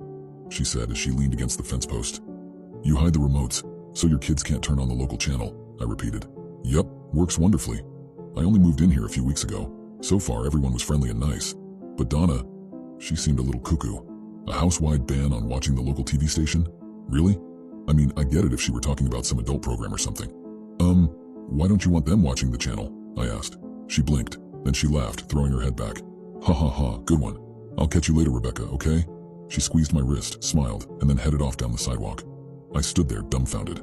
A few days later, I went over another neighbor's house for some tea. Melinda Patel, the woman in the blue Colonial on the corner. After we talked for a while, I decided to mention it. Do you know Donna? I ventured. Melinda nodded, taking a sip of tea. Oh yes, we go way back, both original owners. I glanced around, then I lowered my voice. Don't you think she's a little crazy with the whole TV thing? Oh yeah, definitely. I breathed out a sigh of relief. It's absolutely insane that she keeps a TV. With 2 little kids, it's too risky. Yeah, I know she says she hides the remotes, but you know how kids are, they find everything. She shook her head. Insane. I stared at her, at a loss for words. When my kids were that age, I said no siree, not taking that risk. She took a sip of tea. Gave me so much peace of mind. What exactly is on the channel? I asked with a small laugh. Corn? True crime? Her eyes locked on mine. Don't joke about it, please. She kept staring at me with such an intense look that I fell into silence. I changed the subject to her flower garden and her peppy personality snapped right back. And then there was Jerry. Around 4 p.m. she swung by our house, an hour after I'd returned from Melinda's. Just wanted to see how y'all are settling in, she said, giving us a big smile. Yeah, we're good. She came in, all smiles and chit-chat, but when her eyes fell on our big screen TV mounted over the fireplace, she froze. Oh, you have a TV? Yes, we do. Well, okay, she said, eyeing our 5-year-old son playing in the corner. She lowered her voice. Did you tell him not to? No, okay, let me show you. You can actually program the TV so it can't go to channel 13. A neat little hack I learned the first few weeks here. That's okay, I said. We don't need it. Suddenly, realization swept over her face. Ah, y'all don't have cable. Good idea. You can get so much with streaming services and all. We've got cable, but we're sure to disconnect it at night. Smart, I said, finally catching the gist. So the kids won't sneak down and watch it while you're sleeping, huh? No, we don't got kids. But you know we don't want to end up like Jeremy, waking up in the middle of the night to his TV on. She shook her head. So awful. What happened to him? She glanced to my son again. Not in front of him, she whispered. Then it was back to small talk, and soon after, she left. So weird, I said to my husband, Ben. Why is everyone so weird about the local broadcast channel? He shrugged. I don't know. I mean, they can't be broadcasting something so awful, right? Aren't there laws about that? He nodded. Maybe it's some sort of bizarre prank they're playing for us, like hazing, or maybe a psychological experiment. He laughed. Did we unknowingly move into a neighborhood of social psychologists? I don't know, but it's really weird. After our son Nathan fell asleep, I found Ben sitting in front of the TV, turning the remote over in his hands. I'm thinking about turning it on, he said. Turning on channel 13? He nodded. I'm going to bed, I said, crossing my arms, and I think you should join me. Ben broke into a grin. Ha! You're scared. Well, listen. You go on upstairs and hide under the blankets. I'll be up in 5 minutes. Okay, fine. I plopped down on the sofa next to him. I'll watch it with you. You win. He grinned. The TV flickered on, casting eerie blue light on the walls. I watched as his thumb pressed the numbers 1, 3. Then it was on. A man appeared on the screen, sitting at a desk. He was relatively attractive, but his hair was slicked back with too much grease, and his makeup was caked on, and his teeth were white, too white, like that Ross in that episode of Friends. The weather's going to be cool, the newscaster said, gesturing to a poorly CGI'd map of the town behind him. High of 50s and low of 40s. Now let's get to the local news. The map disappeared and he sat down. Our first news item is about local woman Melinda Patel. A small photo of her appeared above his shoulder. Ooh, I slapped Ben's arm. That's the woman I had tea with this afternoon. Really? Yeah, she told me she did some work on the school board, but I didn't know she'd be on the news. Last week, Melinda Patel passed a motion to have discounted school lunches for everyone, the newscaster continued. No doubt, the fact that she's banging the principal played a role in the decision. Ben and I froze. Well, now we know why the kids aren't allowed to watch, Ben said, starting to giggle. I stared at the strange mannequin man, dread sinking in. He smiled back, eyes blankly staring ahead as he read off the teleprompter. And Jerry Johnson, the local librarian, drunk herself to sleep after a phone call from her son. Wait, I thought Jerry said she didn't have kids. He shrugged. Maybe she lied. Maybe this guy is making it up. For all we know, this guy is just spewing garbage to get people to watch. The smile faded from the newscaster's face. He inclined his head slightly, blue eyes locked on the camera. Let's move on to new resident Ben Hernandez. My blood ran cold. He can't keep his froggy little mouth shut, can he? The newscaster said in a lilting tone. He has to compare me to a mannequin so his wife thinks he's funny. His blue eyes stared at us from the screen, empty and hollow, mouth curled into a small smile. How does he know that? I whispered. Ben glanced at me fearfully, then grabbed the remote and quickly pressed the power button. The TV didn't turn off. Let's get out of here. He grabbed my hand. We both stood up, backing out of the room, but I couldn't look away. Couldn't look away as his blue eyes followed us as we moved away from the TV. Even with the TV off and the silence of our bedroom surrounding us, the image of the newscaster and his chilling words kept me awake. Ben tried to comfort me, claiming it was some sick prank or an elaborate setup by our quirky neighbors, but I knew better. The next morning, we awoke to a knock at the door.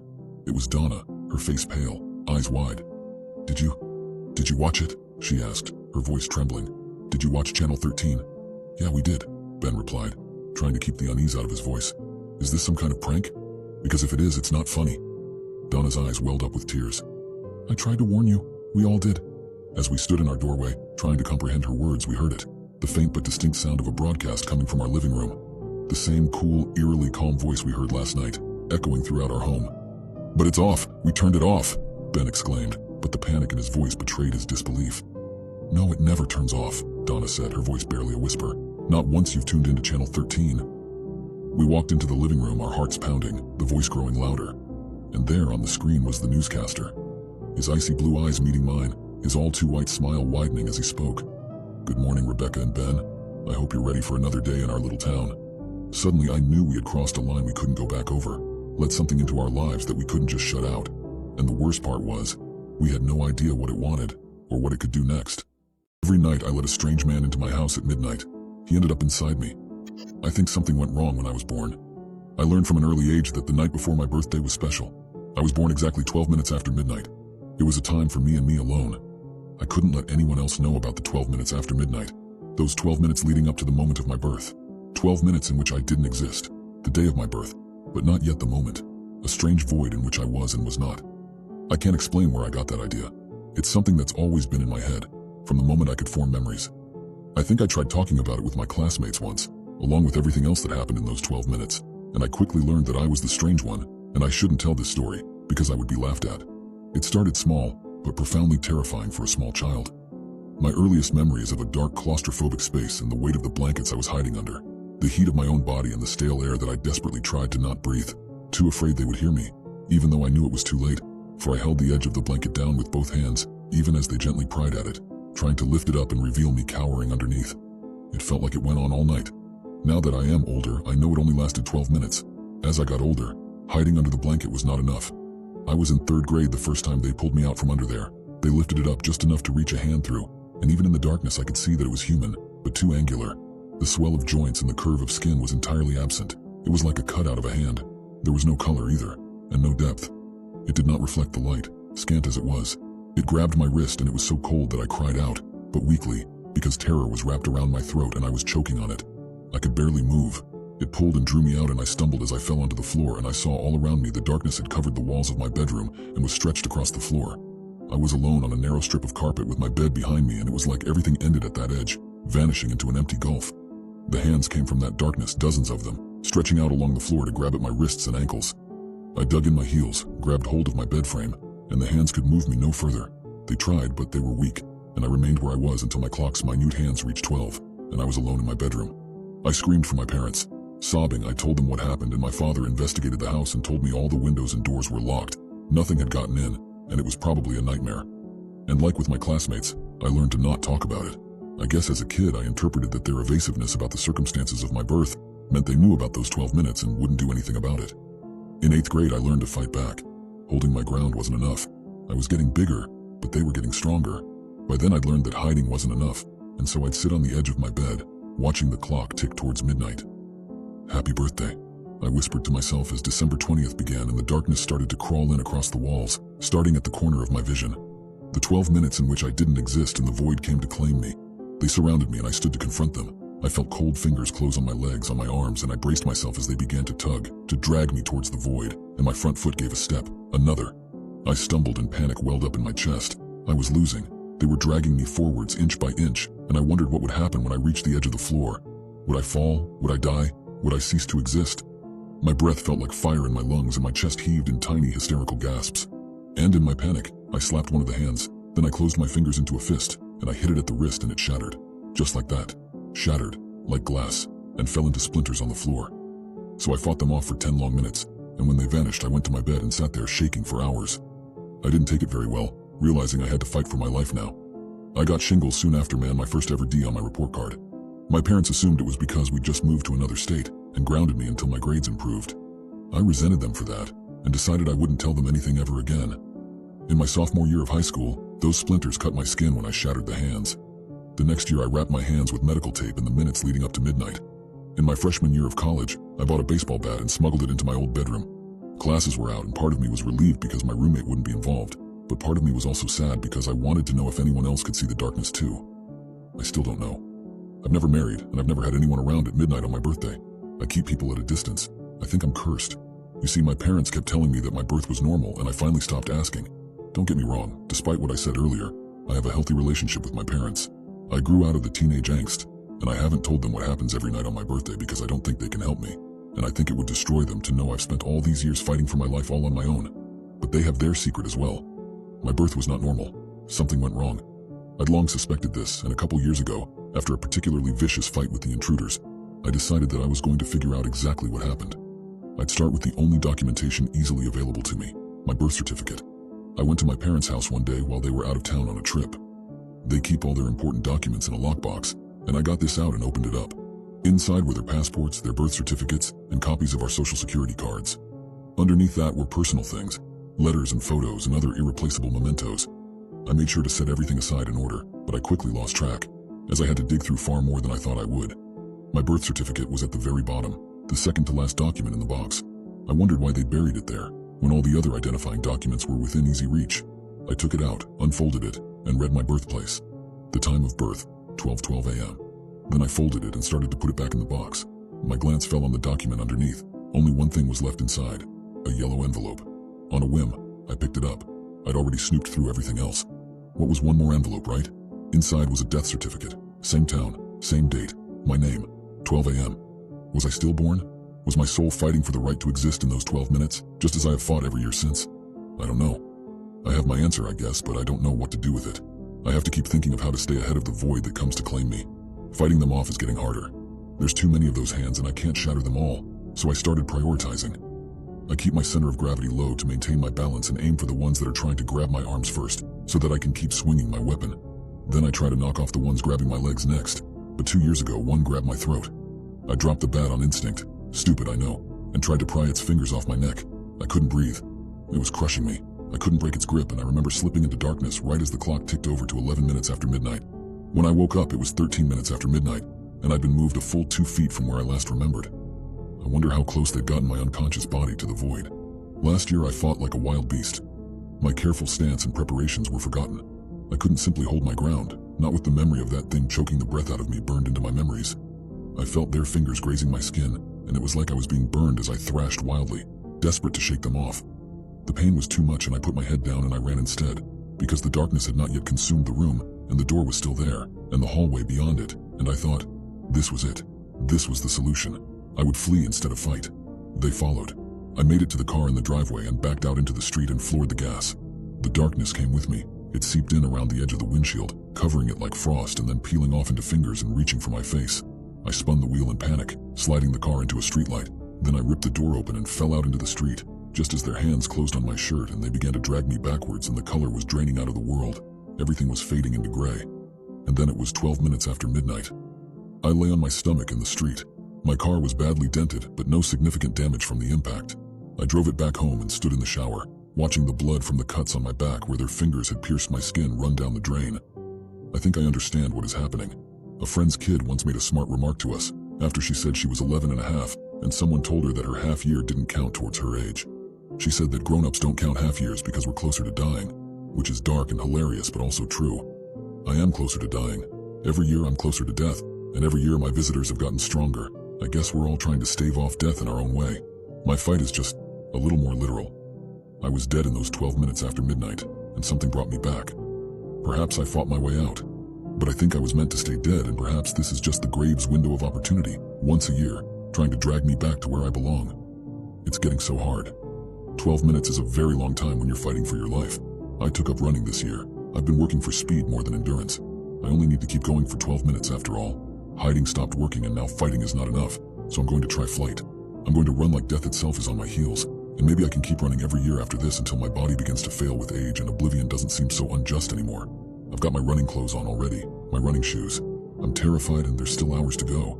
Wish me luck, and if you don't hear from me tomorrow, then I guess I wasn't fast enough. I get kidnapped every night at 3 a.m. Today I found out why. It always happens at the same time, the witching hour, 3 in the morning. As if some cosmic switch is flipped, the world suddenly freezes. The ticking clock comes to an abrupt halt. The softly whirring fan, frozen mid-spin, as if caught by an invisible hand. The nocturnal symphony of crickets outside our bedroom window, the droning hum of the city, all are silenced in an instant.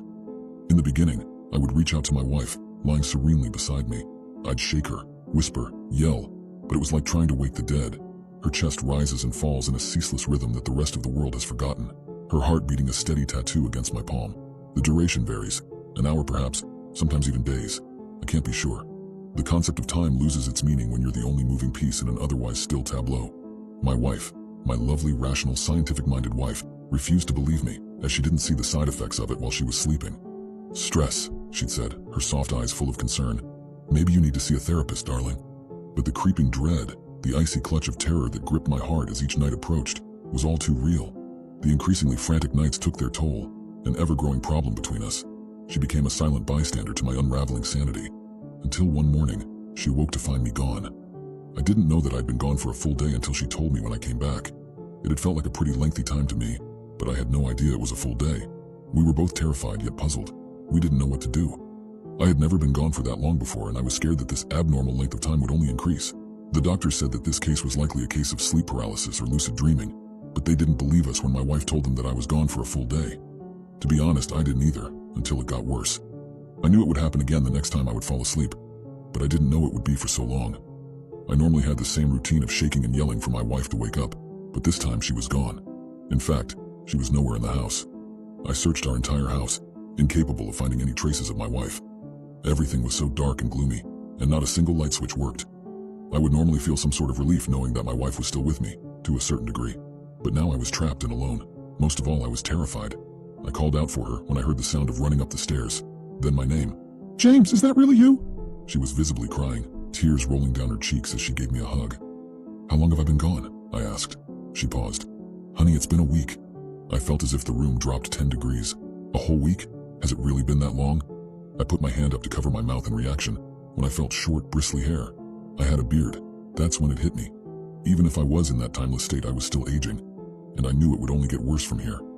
I tried staying awake, constantly taking caffeine and substances to keep my consciousness heightened, but it only worked for so long.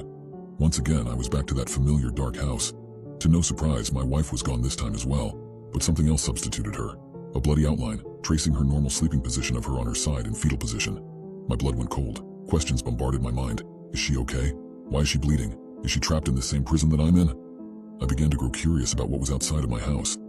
I wondered if it was a parallel dimension of the entire world. I wasn't able to see anything through the blinds of the house, so I decided that it wouldn't hurt to open the door. Besides, I was probably going to be here for a while. I wasn't greeted by anything. It was nothing, not even darkness, but a grainy, spotty space that seemed to go on forever.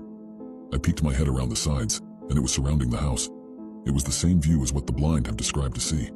I was by myself for God knows how long, and I couldn't go anywhere. I just couldn't stop thinking about my wife. Suddenly, I heard whimpering, crying almost. I was staring at a ceiling, and everything smelled and looked like I was experiencing my past life. My beard was longer, much longer, dirty and untrimmed. I turned to my side to find my wife, wearing one of my old shirts lying down facing the other way. "Honey," I whispered, a voice barely coming out. She turned slowly.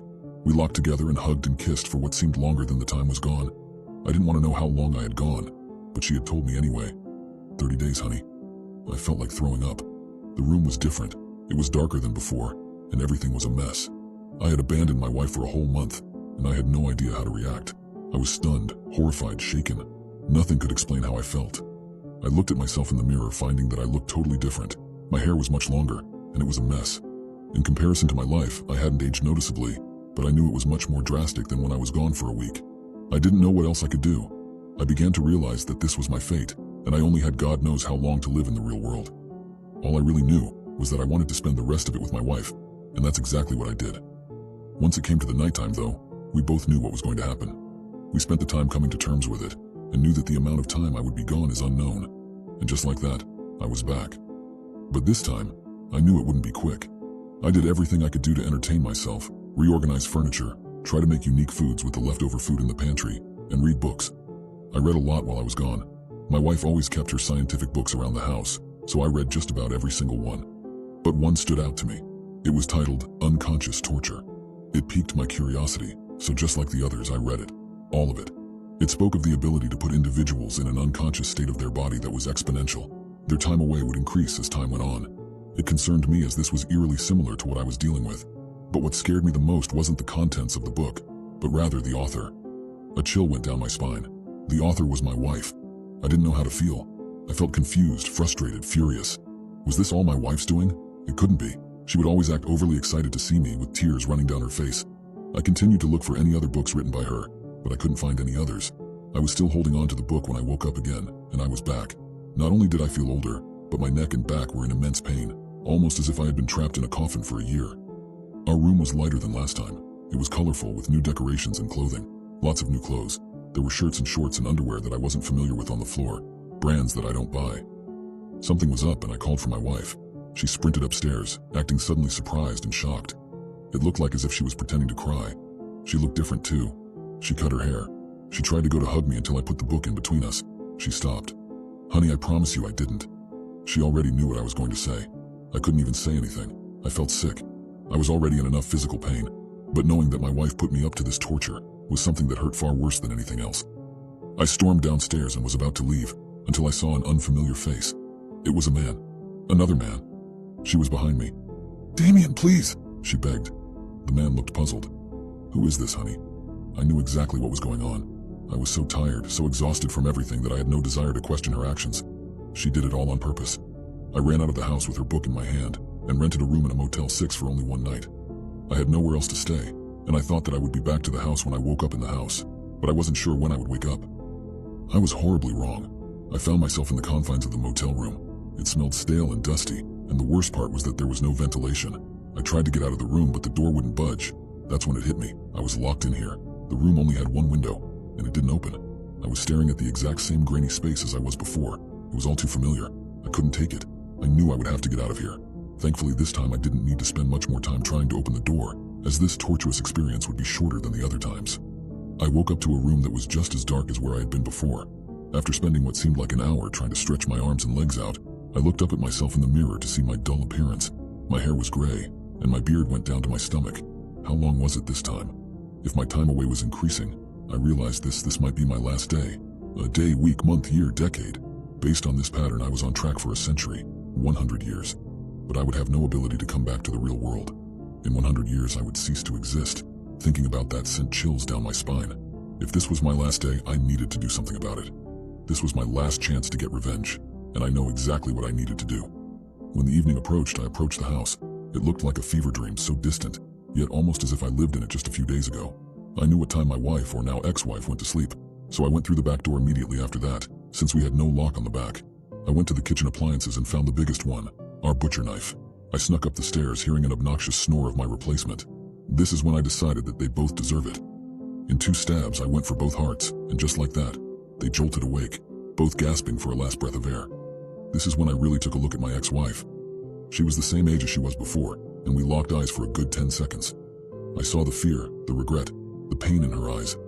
I realized that I had made a mistake. I shouldn't have done it. I needed to turn myself in. But she already did that for me.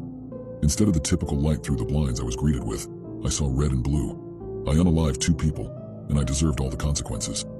After the usual routine of the arrested, they took me to a holding cell. It was very small, around 6 feet by 6 feet.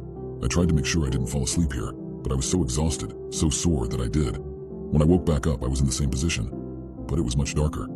I called for the officers that were usually sitting at their desk right by my cell, but nobody was around.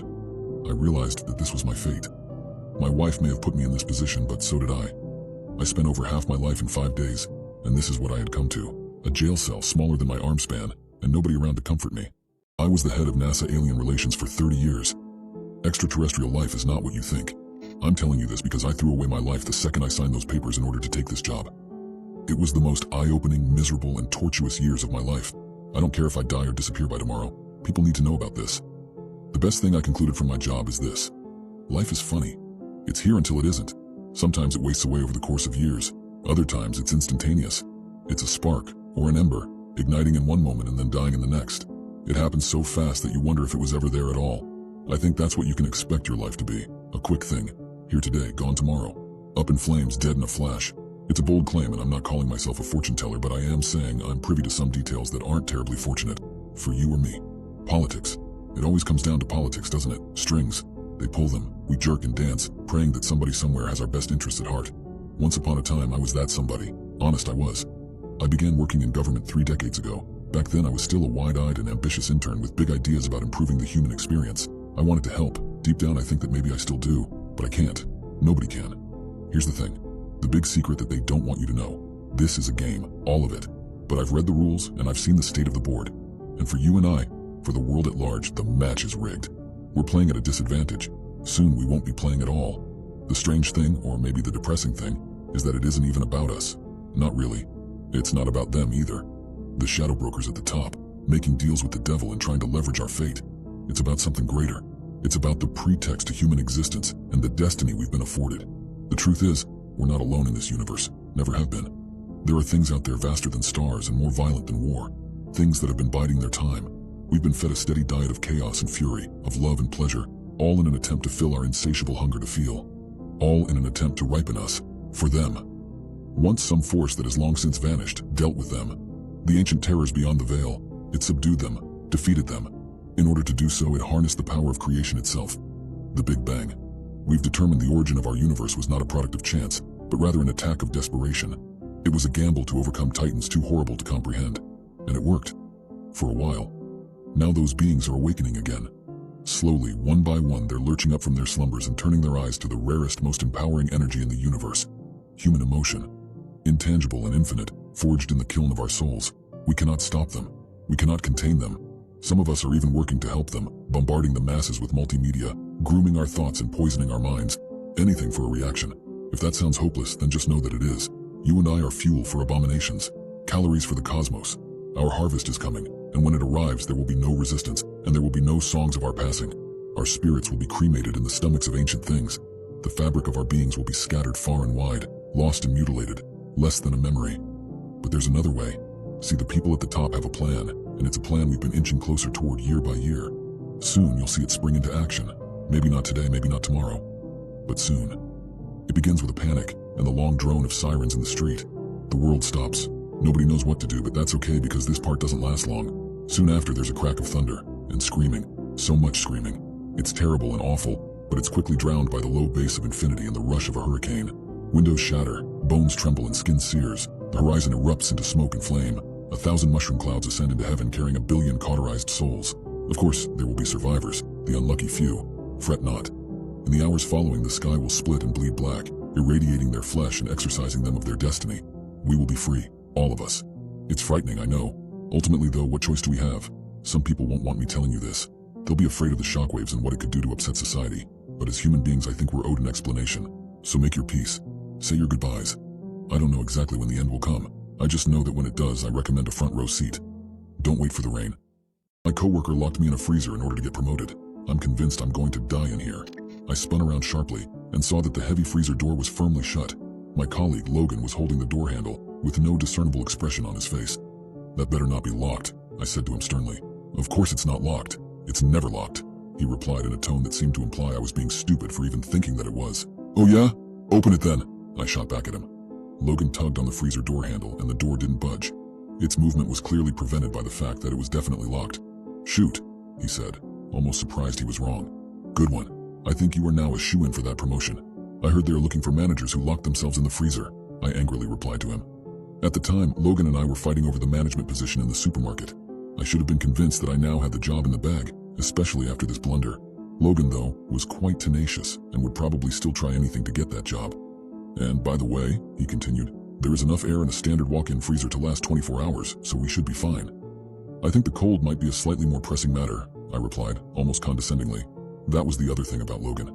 He knew lots of random trivia facts, and he was more than happy to provide you with one, even if the timing wasn't always appropriate. Well, what do we do now? I asked, as the realization of the severity of our predicament set in. I glanced up at the wall as I spoke, and read the electronic temperature gauge that was attached to it. It read -9 degrees. There's an emergency button in here somewhere. It sets off an alarm inside the store, Logan said excitedly, as he remembered that this button existed. We were working the graveyard shift and had been the only employees in the store for hours. It was 2 a.m. We figured someone would come in eventually. Besides, it was only a few hours before shift change. Nevertheless, we still pressed the button. Logan reached up and pressed the button, and as he did, I heard a faint alarm bell ringing from the shop floor. The sound of ringing that would determine whether or not we would be freed from our icy prison. Hopefully someone nearby would hear it. There really wasn't much else we could do though. We both left our phones in the office when we started our shift, and so we were trapped here until someone heard the alarm. I watched as the breath I exhaled turned to a fine mist in front of me, and I could see the fine layer of ice that covered everything inside the freezer. The only thing I didn't experience was the cold itself. In fact, I felt slightly warm.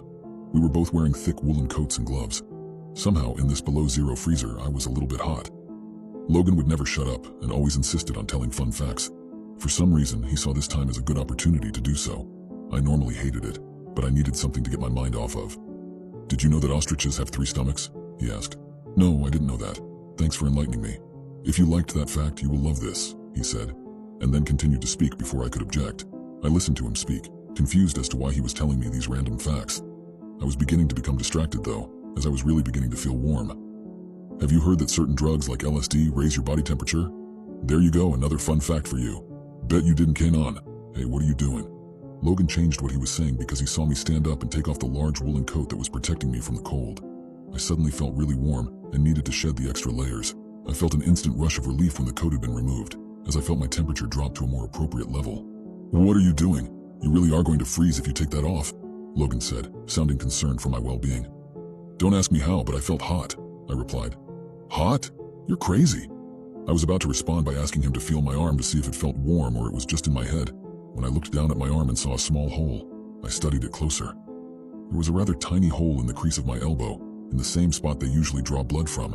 In fact, I think this is what it was. It looked as if the hole was caused by a needle. "Do you see this?" I called out to Logan as I outstretched my arm. "That small hole right there?" Logan took a step towards me, inspected my arm for a minute, and then nodded. "Yeah, looks like you've had a blood test," he said. "And speaking of blood, did you know that a pint of blood contains 2.4 trillion red blood cells?" "I haven't had a blood test," I told him, ignoring his useless fact.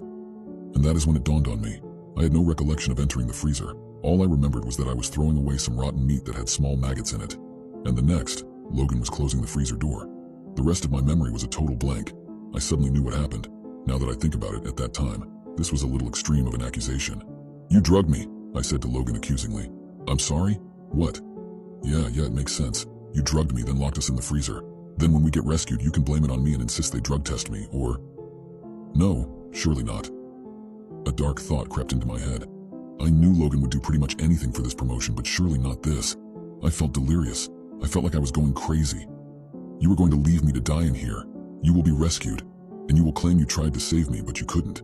Then your competition is out of the way, and the promotion is yours." Logan stared at me in confusion and disbelief. Maybe disbelief at what I was saying, or disbelief that I had worked out his insidious plan. "You're paranoid," he replied after a moment. "I didn't drug you. What the hell are you on about? Someone will hear the alarm soon and we will be saved. We will both be out of here soon." I looked at him, trying to figure out if he was telling the truth, or if I was correct. "Then why did you tell me that fact about the drug that raises your body temperature? Why did that fact pop into your head?" I yelled at him, realizing that more and more pieces were starting to connect. "Because that's what I do. I tell random facts. I don't know why I told you that one. It's just something I thought of." He spat back at me. I watched him intently, and I could see his anger level rising. I noticed this because I saw a few veins in his neck begin to stick out. My eye was drawn to the rather large vein that was now poking out his neck. The vein then wriggled. I jumped backwards. "What the hell was that?" I yelled. "Your vein just moved." As I spoke, I saw the vein wriggle once more. It looked like it was a small blue snake that slithered slightly along Logan's neck. I took in a few deep breaths and tried to rationalize the situation, and I quickly found an explanation. "I'm hallucinating, aren't I? Whatever you gave me is making me see some weird stuff." Logan just looked at me like I was losing my mind, which was entirely possible. Then I felt a strange wiggling sensation down my own arm. I moved my focus towards it and saw 2 of my own veins wriggle just below the surface of my skin. I felt them move too. Whatever drug Logan injected me with, it was really beginning to take effect. I watched both my arms as the veins inside them moved around, like small worms in the dirt. I felt each movement, but I had to keep reminding myself it was just the effect of some hallucinogen. Then, breaking my concentration from my arms, I felt my nose start to run. This made my brain realize that I was still stuck inside the freezer, and that the cold would be a danger to me. I sniffed, and felt whatever was running out my nose return to where it came from. The fear inside me grew. I was stuck in freezing temperatures, drugged, and now hallucinating as well. I didn't have much hope that I would survive the night, and Logan was to blame. I looked up at him and saw the worried expression on his face, but lunged towards him anyway. I refused to die without a fight. I grabbed Logan by the arm and was just about to push him forwards when I felt his veins slither below the palm of my hand. I recoiled and let go of him. His face now showed signs of pure terror. I looked at his face for a moment when I saw the thing slide out of one of his nostrils. The long, pure white worm was about a foot long, and it slid out the end of his nose and dropped towards the ground. I screamed at the same time that Logan did. He opened his mouth and let out a loud, ear-piercing scream, and as he did, another worm slithered out of his mouth. My nose started to run again, but I didn't have time to sniff it back up. The long, ghostly pale worm crawled out of my nostril and fell to the ground. Whatever these things were, they were inside me too. I was too scared to even scream as I looked back down at my arms and saw all of the wriggling. I now knew exactly what they were, and they weren't my veins. I felt more and more the worms begin to slide out of my nose and a couple out of my mouth. I looked to Logan and saw that the same thing was happening to him too. Click. The freezer door slid open, and I saw a puzzled-looking customer staring at us. His face changed from one of confusion to pure fear as he saw what was happening to the both of us. The last thing I saw before I blacked out was a large group of the parasitic worms all crawled and slithering towards the terrified man. This was just over a week ago now, and I'm still recovering from what happened. There are small holes covering almost my entire body, created by the things escaping. The doctors say we'll be okay, that the parasites are all out of our system. They would always look concerned talking to me. I don't know why. The holes are healing, but I can still feel the wriggling under my skin sometimes. It's just my imagination, they assure me. But whatever I was injected with, it caused this. It caused all of this. The other night in the hospital, I saw one of the nurses staring at my chart. She looked pale and worried. Before I could ask her anything, she hurried away. I couldn't help but wonder what she saw there. A few days later, I noticed a small wriggling vein on her neck. She looked puzzled when I pointed it out. I think she thought I was still hallucinating. I wasn't. The next day I saw her again. This time she had more holes than I did. It was meant to distract me just like all his other facts. But now, every time I close my eyes, I see thousands of tiny eggs ready to hatch, and 1,000 little worms squirming beneath the skin of everyone in the city. I would always wonder what happened to Logan, where he was now. Until one day, he showed up in the hospital to see me. "Hey buddy, long time no see. Good news, I got the job." I remember staring at him in bewilderment, as he was the only person I could see aside from the plain white walls behind me. As he was about to leave, he went up into my ear to whisper something. "Did you know parasites can lay thousands of eggs at a time?" It terrified me. I tried screaming, tried pulling the worms out of my skin as Logan walked away. I wasn't sure if it was the worms or the straitjacket that the doctors gave me, but I wasn't able to move my arms. My brother was left to die in the woods. When he came back for revenge 15 years later, I'm convinced it wasn't the same person. And the worst part was, it was my mother who left him there. We lived somewhere rural, so my mother thought she could get away with it. There were 3 of us kids, and none of us were fathered by the same person, and I for one never met the man she had me with. Her 3rd baby was born in a crummy trailer parked in the middle of nowhere with nothing but dirt and dust around. I swear I can remember hearing her scream when she birthed that creature. Benjamin is my half-brother, but it's not like that ever made me see him in a different light. He's my big brother and we've always been close. Ben and I are 5 years apart. I don't know how old we were exactly when our mom died, but we still live in that trailer of hers. It's just standing somewhere else now. For a long time, I didn't know where our younger sibling was either. Neither my brother nor I were keen on finding out. I guess we'd assumed his father had collected him after Mom had left him in the woods and ran off with us. We thought we'd never see him again. It's been over 15 years since it happened. We hadn't expected him to ever come back to us. Yesterday night, Ben and I were sitting in the trailer going through my material together. I was preparing for the job interview I had scheduled for the following morning, and very much stressing out over it. Ben had to remind me not to pull on the hairs on my arm every few seconds. It's what I do when I'm nervous. If we had the time, I'd make you get your arms waxed, he threatened me. It was then that we heard the first scream. It came from outside, somewhere behind the tree line. I winced at the sound. It was high-pitched and loud. I think if someone had been to skin a live animal, it wouldn't have sounded any different. Ben wasn't as fazed as me. He just shrugged and told me it was probably a fox in heat. "You've heard them screech before. Always spooked you," he told me. "They shouldn't be around until January though, should they?" I asked. "What do I know? Maybe this one's early. Who cares? It's nothing. Keep reading." I grumbled a little but looked down at my papers again, until the next scream followed. I jerked my head up and more determined this time I said, "That is not a fox." Ben sighed deeply. "You want me to take a look?" I nodded and he grabbed his shotgun and opened the flimsy trailer door. It was dark outside. Eventually I stood up and walked over to peer outside, just as Ben came in. He almost ran right over me. I backed off and he shut the door, putting the chain in place before sitting down. "There's nothing there," he told me in a calm voice. Still, I couldn't help but notice that he was keeping his shotgun close. A deep frown was creasing his forehead. Something wasn't right. I was relieved for the most part. I put my papers aside and got up. informing my brother that I was going to turn in for the night. He was barely listening. Instead, he kept staring at the door with that same frown on his face. He looked like some kind of statue and hardly appeared to register what I was saying. I was concerned, sure, but fatigue outweighed my worries and I disappeared behind the screen, dividing the bedroom from the rest of the trailer to change clothes and lay down. I woke up because of a weight pressing down on my back. I was lying on my stomach with my face buried in the pillows. How I managed to even breathe was beyond me. Either way, someone was sitting on my back. They were heavy, but not heavy enough to be my brother. I knew if he'd been the one sitting on me, I wouldn't have survived to wake up in the first place. They were emanating a smell of manure and wet fur, strong enough for me to stifle a gag. I had this sinking feeling in the pit of my stomach, like I was in the process of realizing the danger I was in, but not quite there yet. My heart was pounding in my chest, and my mind was racing. But I didn't dare to move. I tried to keep my breathing steady despite me having broken into cold sweat already.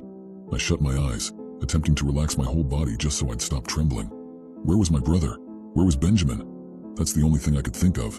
I knew whoever was on top of me had to have gotten past him to get to me. He was a light sleeper. He would never let anyone simply get inside like that. Bit by bit, the memories of the previous evening came trickling back in. What time was it? 1 or 2 in the morning, maybe? I was just lying there, listening to this person's slow, raspy breaths, until they suddenly started vocalizing. It was like they were putting sound into their breathing, the result being a low, hoarse growl. I winced, gripping the bedsheets with the hand that was hidden beneath the blankets. The breathing hitched and the weight on my back shifted. I pressed my eyes shut even tighter and tensed up, attempting to mask my shaking. Then suddenly, I felt something graze my neck. It felt like bristles, mixed with hot, reeking air hitting my skin. "Hello, big sister." The voice came out mangled and distorted, like somebody playing a recording of somebody talking in reverse. I felt a sharp yank on my hair as he pulled me off the bed. I landed on the floor, the impact knocking the air out of me. I had played dead for long enough. I flung myself onto my back and kicked blindly into the air, my naked foot meeting with something warm and soft and furry. I had hit his belly. This didn't stop him for too long though, as I felt his hand in my hair again, gripping it and forcing me to sit up. Not knowing what else to do, I screamed my older brother's name. "Look at me!" The creature above me hissed, right before slapping me in the face. "What do you want?" I whimpered. In the sparse light of the trailer, I couldn't quite see him. I did make out his silhouette though, tall and broad, with something large and warped on top of his head. It didn't look right. I tried to remember his appearance from when he was only a baby, but my head was empty. Maybe I really had been too little. Instead of responding, he wrapped his arms around my chest and picked me up, dragging me out the door. I struggled and flailed around, trying to hold on to anything I could reach, but eventually giving up and letting him throw me into the dirt outside. "What do you want?" I repeated, tears in my eyes. "You left me to die," he growled. "What?" I whined. What were we supposed to do? We were kids. I was a toddler. It was Mom who..." My voice broke off again. "Can you blame her? She couldn't have. You left me to die. You could have stopped her," he shouted. In the light of the full moon, I could finally see him clearly. He looked even worse than what I'd imagined. He was covered in thick matted fur from his waist down, and he had the inverted legs of a goat. His arms ended in malformed hands that looked like his first and second as well as third and fourth fingers had grown into each other, 2 long black claws protruding from each of the pairs. I don't think he had any thumbs. His head was the least human thing about him. It looked almost entirely like that of a ram. How he managed to form any comprehensible words through that snout was beyond me. The silhouette of the 2 large horns on his head stood out against the sky. "I'm sorry," I yelled, getting on my hands and knees in an attempt to crawl away from him. My sides were burning with pain. I let out a cry of agony when he stomped down on my foot from above. "Please," I sobbed as I rolled over, shielding my head with my arms as he bent down to see eye to eye with me. His hands snaked their way past mine, and he wrapped his long, twisted fingers around my neck. I whimpered when his claws scraped my skin. Tears were running freely down my face as he began to choke me, his grip on my throat hard and painful. Everything was already getting dark when suddenly, the pressure on my throat vanished. It just disappeared. Released from my little brother's hands, I slumped over and immediately began inhaling, coughing and gagging while trying to steady my breathing almost like a fish on land. There was some kind of murmur filling my ears. When I could finally see clearly again, something large fell down next to me. It took me some time to register this, my grasp on reality as fragile as it was. I felt something warm and wet on my cheek. Then I felt it on my arms too. It was hard to make out at first, but judging from its smell and color, I could soon tell that it was blood. The next thing I realized was that it was everywhere. It didn't just stain my arms and face. It was on my clothes, on the ground below me, and even in my hair. I looked up to see Ben towering above me. There was no blood on him though. He pulled me up and wrapped his arms around me, gently stroking my back. "It's okay," he whispered. "He's dead. It's all right." I turned to look at the dead body lying in the dirt, but Ben reached up and placed his hand on the back of my head, carefully yet firmly keeping it in place. "Please don't look," he said softly. I took a deep, shaky breath. "Where were you?" "After you fell asleep, I went back outside to... Well, I thought it was him when we heard the screams. I had to deal with him somehow, and I didn't want to frighten you. In hindsight, I guess the only reason he announced himself like that was to lure me out so he could... I don't know why he'd start with you. I'm just glad he couldn't finish it.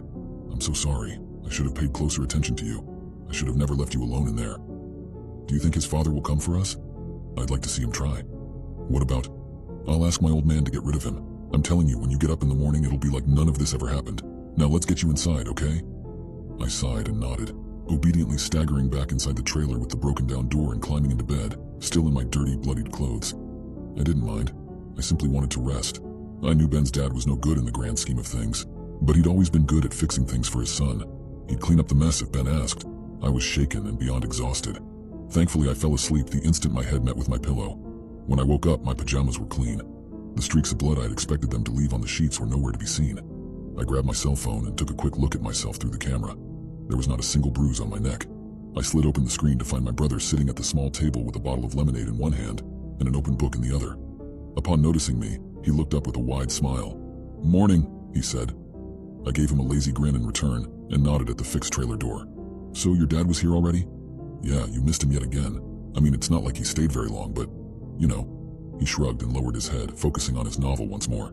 "Did we really leave him to die?" I asked. "We didn't. We were literal children. It was Mom's call.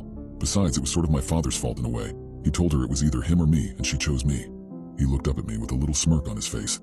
"You can only look after one type of circus freak at a time, I guess." "I'm kind of sorry for him, aren't you?" "Nope." His grin grew wider. "Not one bit." "Did you get your gun back?" "Not yet." He took a sip of his drink. "I don't really want it anymore. I know I creep you out sometimes, but I think you need to let me be myself a little more." I fell silent, looking down at my feet. "Come on, it's not like I'd ever hurt you."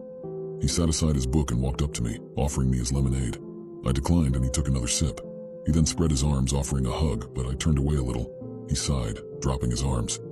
"Come on," he tried again. "Please just get the shotgun back. Do what you want when I'm not around, but please. I don't want to see that again," I murmured, fiddling with the hem of my shirt. "Okay." He sounded happy again. When he opened the door and hopped outside to stretch, there was a little skip in his step. I guess no matter how much I try not to think about it, my brother is the way he is, and someday, he'll be just like his father. Then him and I will have to part ways. You can't change things like that. It's sad though, especially since he's the only family I have left now.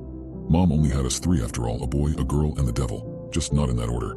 But just as I heard a rustling in the bushes in the back, I heard that distant familiar noise, a scream that sounded similar to what I heard last night, but worse. It was Ben. He was the one screaming. A shotgun blast followed his screams, and all grew silent. I froze. I didn't know what to do. I didn't move, I didn't speak, but someone else spoke to me. "It's all your fault. A man has lived under my bed for my entire life. Today was the first day he asked to sleep with me, and now I have the sudden urge for us spooning each other in bed." His eyes are golden. They look like that of a toad. They shine in the darkness. That was the first thing I saw of him, two glowing dots shimmering in the pitch-black space under my new bed. Being curious, I got on all fours and crept up to the bed to look underneath it. However, my eyes were only met with utter darkness, as if the only light able to reach the space underneath the bed was this odd golden shimmer. I frowned in confusion and reached out to poke one of the dots with my finger. It felt like jelly. "Ow!" I gasped and backed off, quickly pulling my arm out from under the bed. When I had calmed down a bit, I looked around. I was all alone in my room. Pressing myself to the floor again, I stared into the blackness. "Hello?" I stammered. "Hi." The same voice. It was deep and rugged, but not unpleasant. It sounded rather nice, actually. "Are those your eyes?" I whispered. "Yes." "Ooh, sorry, I didn't mean to hurt you." "It's okay, you didn't know." I hummed quietly. "You have very pretty eyes, like a toad." The voice from under the bed chuckled. "Thank you." "So, I'm Mel. Who are you?" I asked, extending my hand under the bed once again for a handshake. However, instead of fingers, something warm and furry wrapped around it. It felt almost like a dog's tail. It tickled my palm a bit and I giggled. "I'm your older brother." "Are not," I puffed. "I don't have any brothers, no sisters either." "Am too. Mom and Dad just never told you about me." "Why not?" The voice from under the bed sighed. "Because they hate talking about me. So much so that they will get very angry if you ever mention me." After a short pause, he added, "We don't want that to happen, do we?" I shook my head. "So how much older than me are you?" "I'm not sure. A couple 100 years maybe?" I snorted. "You're lying. You can't be that old. You'd be dead. And yet I'm here." "But Mom and Dad aren't even that old," I argued. "How can you be their son if you're older than them?" "It's complicated. I could explain, but, not in the mood for some long-winded story." I puffed my cheeks. "Fine. So what's your name?" "My name? I'm afraid I don't have one. You can give me one, though, if you'd like to," my brother replied. "I'll call you Jasper, then." "I like that name," I said. A low chuckle came in response. "I think I do, too." The next day, I didn't mention Jasper to my parents, or any other day for that matter. At first, it was because I didn't want them to get angry. However, my interactions with my older brother soon became a thing of such intimacy that I didn't even want to tell them about it at all. I would talk to him about everything, even about secrets I didn't even share with my mom or dad. But my brother wasn't exactly easy care. I always had to feed him. He wasn't happy with the small portions and tiny snacks I was still able to steal for him. After the third time I only brought him an apple, he really began to complain. "Can't you get me anything more meaty? This won't do. I'm so hungry," he moaned. "I'm sorry," I said truthfully. "Why don't Mom and Dad ever feed you? Don't they know you need to eat?" Jasper didn't respond. A short pause ensued, neither of us saying a word. I felt terrible. Suddenly, he spoke up again. His voice was low and foreboding. "Could you do something for me, Mel? Could you leave the window open tonight?" I nodded hesitantly. "Why though?" No answer. Still, that night I did as he told me. I figured maybe he simply wanted some fresh air. I didn't want to upset him either, after the food I had brought him had been so disappointing. I loved my brother after all. That night, Jasper told me a goodnight story before I fell asleep. The morning after that, he was gone. I noticed when I woke up and greeted him, he wasn't answering to me. I figured he just wasn't up yet. It was Sunday, so I didn't have to go to school or anything. My parents seemed to still be asleep, so I quickly ran down into the kitchen to grab a couple slices of bread. I took them upstairs and slid them under the bed for Jasper. Instead of him immediately gobbling them down though, they remained untouched. "Jasper," I uttered. "Wake up, I got you something to eat." Everything was silent. I started letting my hand travel around in the darkness but was unable to find anything. That's when it finally sank in that he wasn't there. I never stopped waiting for Jasper to return. Every morning I'd check under the bed, clinging onto the sliver of hope of seeing his two glowing eyes again.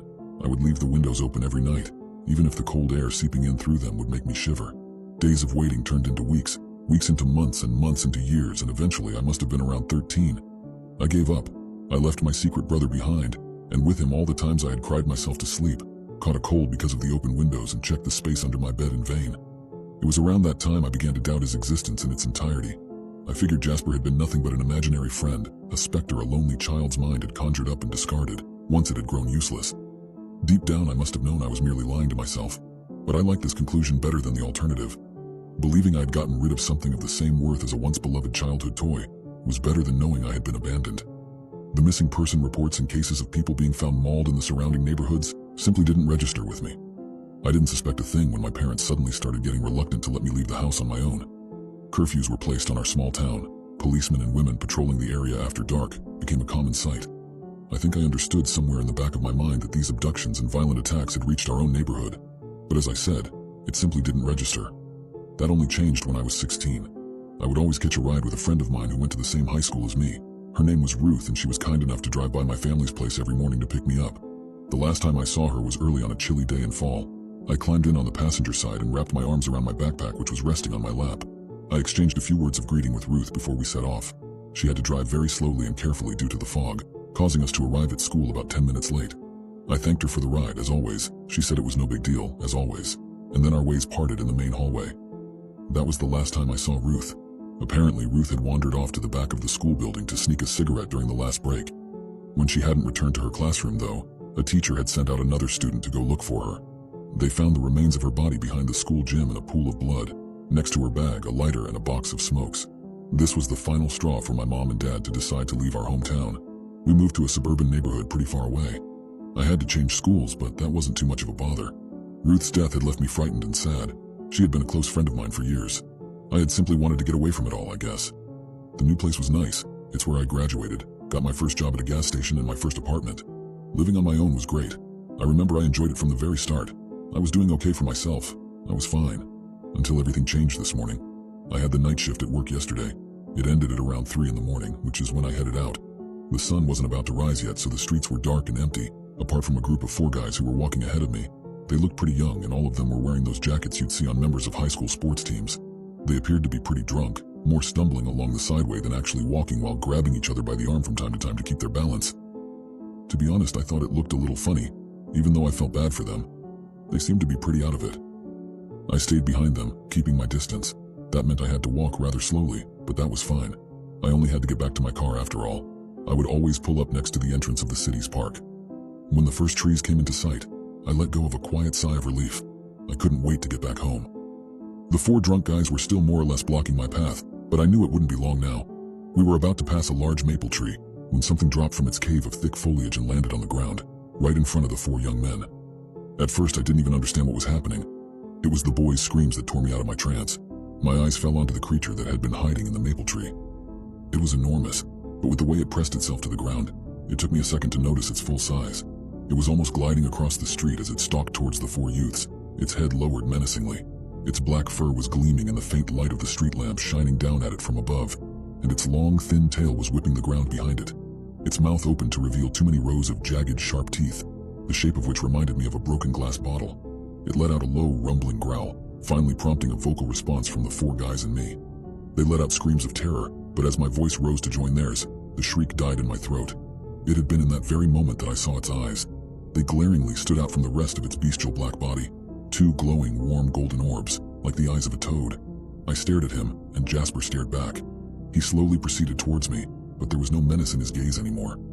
The 4 young men stumbled apart, almost like they were making way for him, only to run off. Jasper rose to his full height. He was towering above me. If it hadn't been for his demonstration a few moments prior, I wouldn't have believed him to ever have fit under my bed. Maybe he had grown since the last time I'd seen him as well.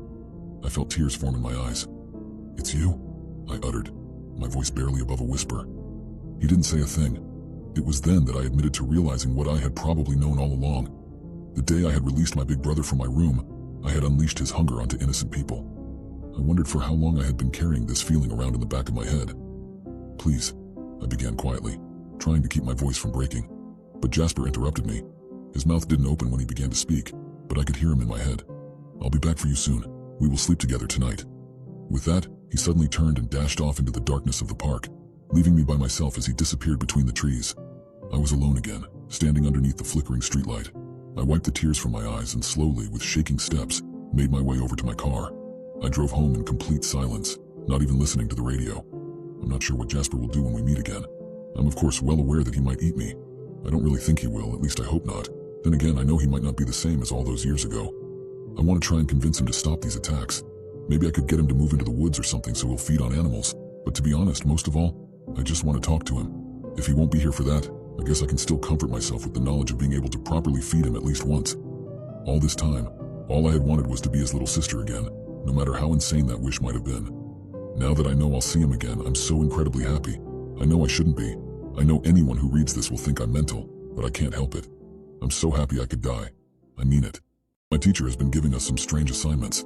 Last night our homework was to sacrifice ourselves to the devil. I don't think my life will ever be the same.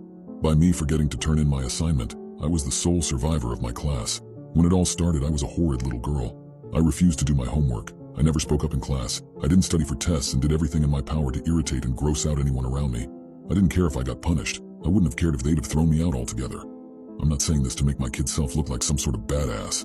I suppose this was also what moved me to refuse working on Mrs. Tucker's fall project. It wasn't too big a loss. Nobody ever liked Mrs. Tucker's tasks, or the woman herself for that matter. She had the meanest, darkest eyes, and to top it all off, a big black wart sat atop the tip of her crooked nose. If anyone was the she-devil, it was her. Christ, I was scared of her. I still remember sitting in the very back of the classroom, keeping my head low and my eyes half shut, trying my hardest to fall asleep during her lesson. Despite managing not to look at her, I couldn't block out the rattling sound of her voice. It was high-pitched and overly gentle, and about as pleasant as the noise an unoiled door hinge would make. "Hanny." I heard her call my name, but pretended like I hadn't. "Hanny." Crap, she was coming over to my desk. Her chunky heels were clunking on the linoleum floor. I felt her gnarled hands on my shoulders. "Don't touch me, you creepy hag," I hissed, not turning around nor raising my head. "Now, Hanny, that wasn't very nice." Her hands dug deeper into my shoulders like she was massaging me. I shuddered. "I said, get your paws off," I grunted. Mrs. Tucker withdrew. "You really ought to follow the lesson, Hanny. Don't you want to learn what our new project is all about?" I most certainly did not. "Hanny? Eat poo, lady." Mrs. Tucker let out a deep sigh. I heard her returning to the front of the classroom and my heartbeat finally slowed down again. There was no use in trying to sleep anymore, though. I'd most certainly have some kind of nightmare about those gross fingers of hers if I did. My eyes shut. I listened to her door creak voice explaining the task she intended to send us home with. "Now, for Halloween we want to make something special. This holiday is not just about eating candy, it's about celebrating fall and embracing winter. Isn't that exciting, darlings?" No response came from anywhere in the room. Mrs. Tucker cleared her throat before carrying on. "I want all of you to pick the last flowers you can find around your homes and dry them between the pages of a suitable book. Then collect enough acorns and chestnuts to each make a neat little doll out of them. You may paint your doll and decorate it with the dried flowers. Make sure to write your name on it. On Halloween, you'll bring all the dolls to school with you and we'll decide on who's got the best one. My, won't that be fun, children? Silence. Mrs. Tucker hummed. Well then, this assignment is due on October 31st, and I'm expecting a lot from you, my darlings. You've got all the time in the world, so really put your soul into this artwork. Just this once you'll try hard, won't you? I would have never admitted this, but the idea of crafting such a doll actually appealed to me. Therefore, I decided to take a stroll through the woods near the schoolhouse that same day. I kept my eyes peeled for flowers, but try as I might, I found none. Colorful leaves rained from the trees as their branches were shaken by howling gusts of wind. The stinging cold and the eerie sounds may have scared me if it hadn't been for the frosty yet bright sun shining down on me from a cheerfully blue sky peppered with white fluffy clouds. At least there were plenty of ripe chestnuts. They were gleaming in the tall wet grass by my feet like deep brown diamonds. I began to pick up a few, but soon got extremely bored with the task. Frustrated, I started hurling the ones I'd collected against a big black rock to see if they'd break. Once I had thrown all my chestnuts, I went over to the rock for an assessment. Sadly, these poor man's diamonds had exploded the way I'd hoped they would.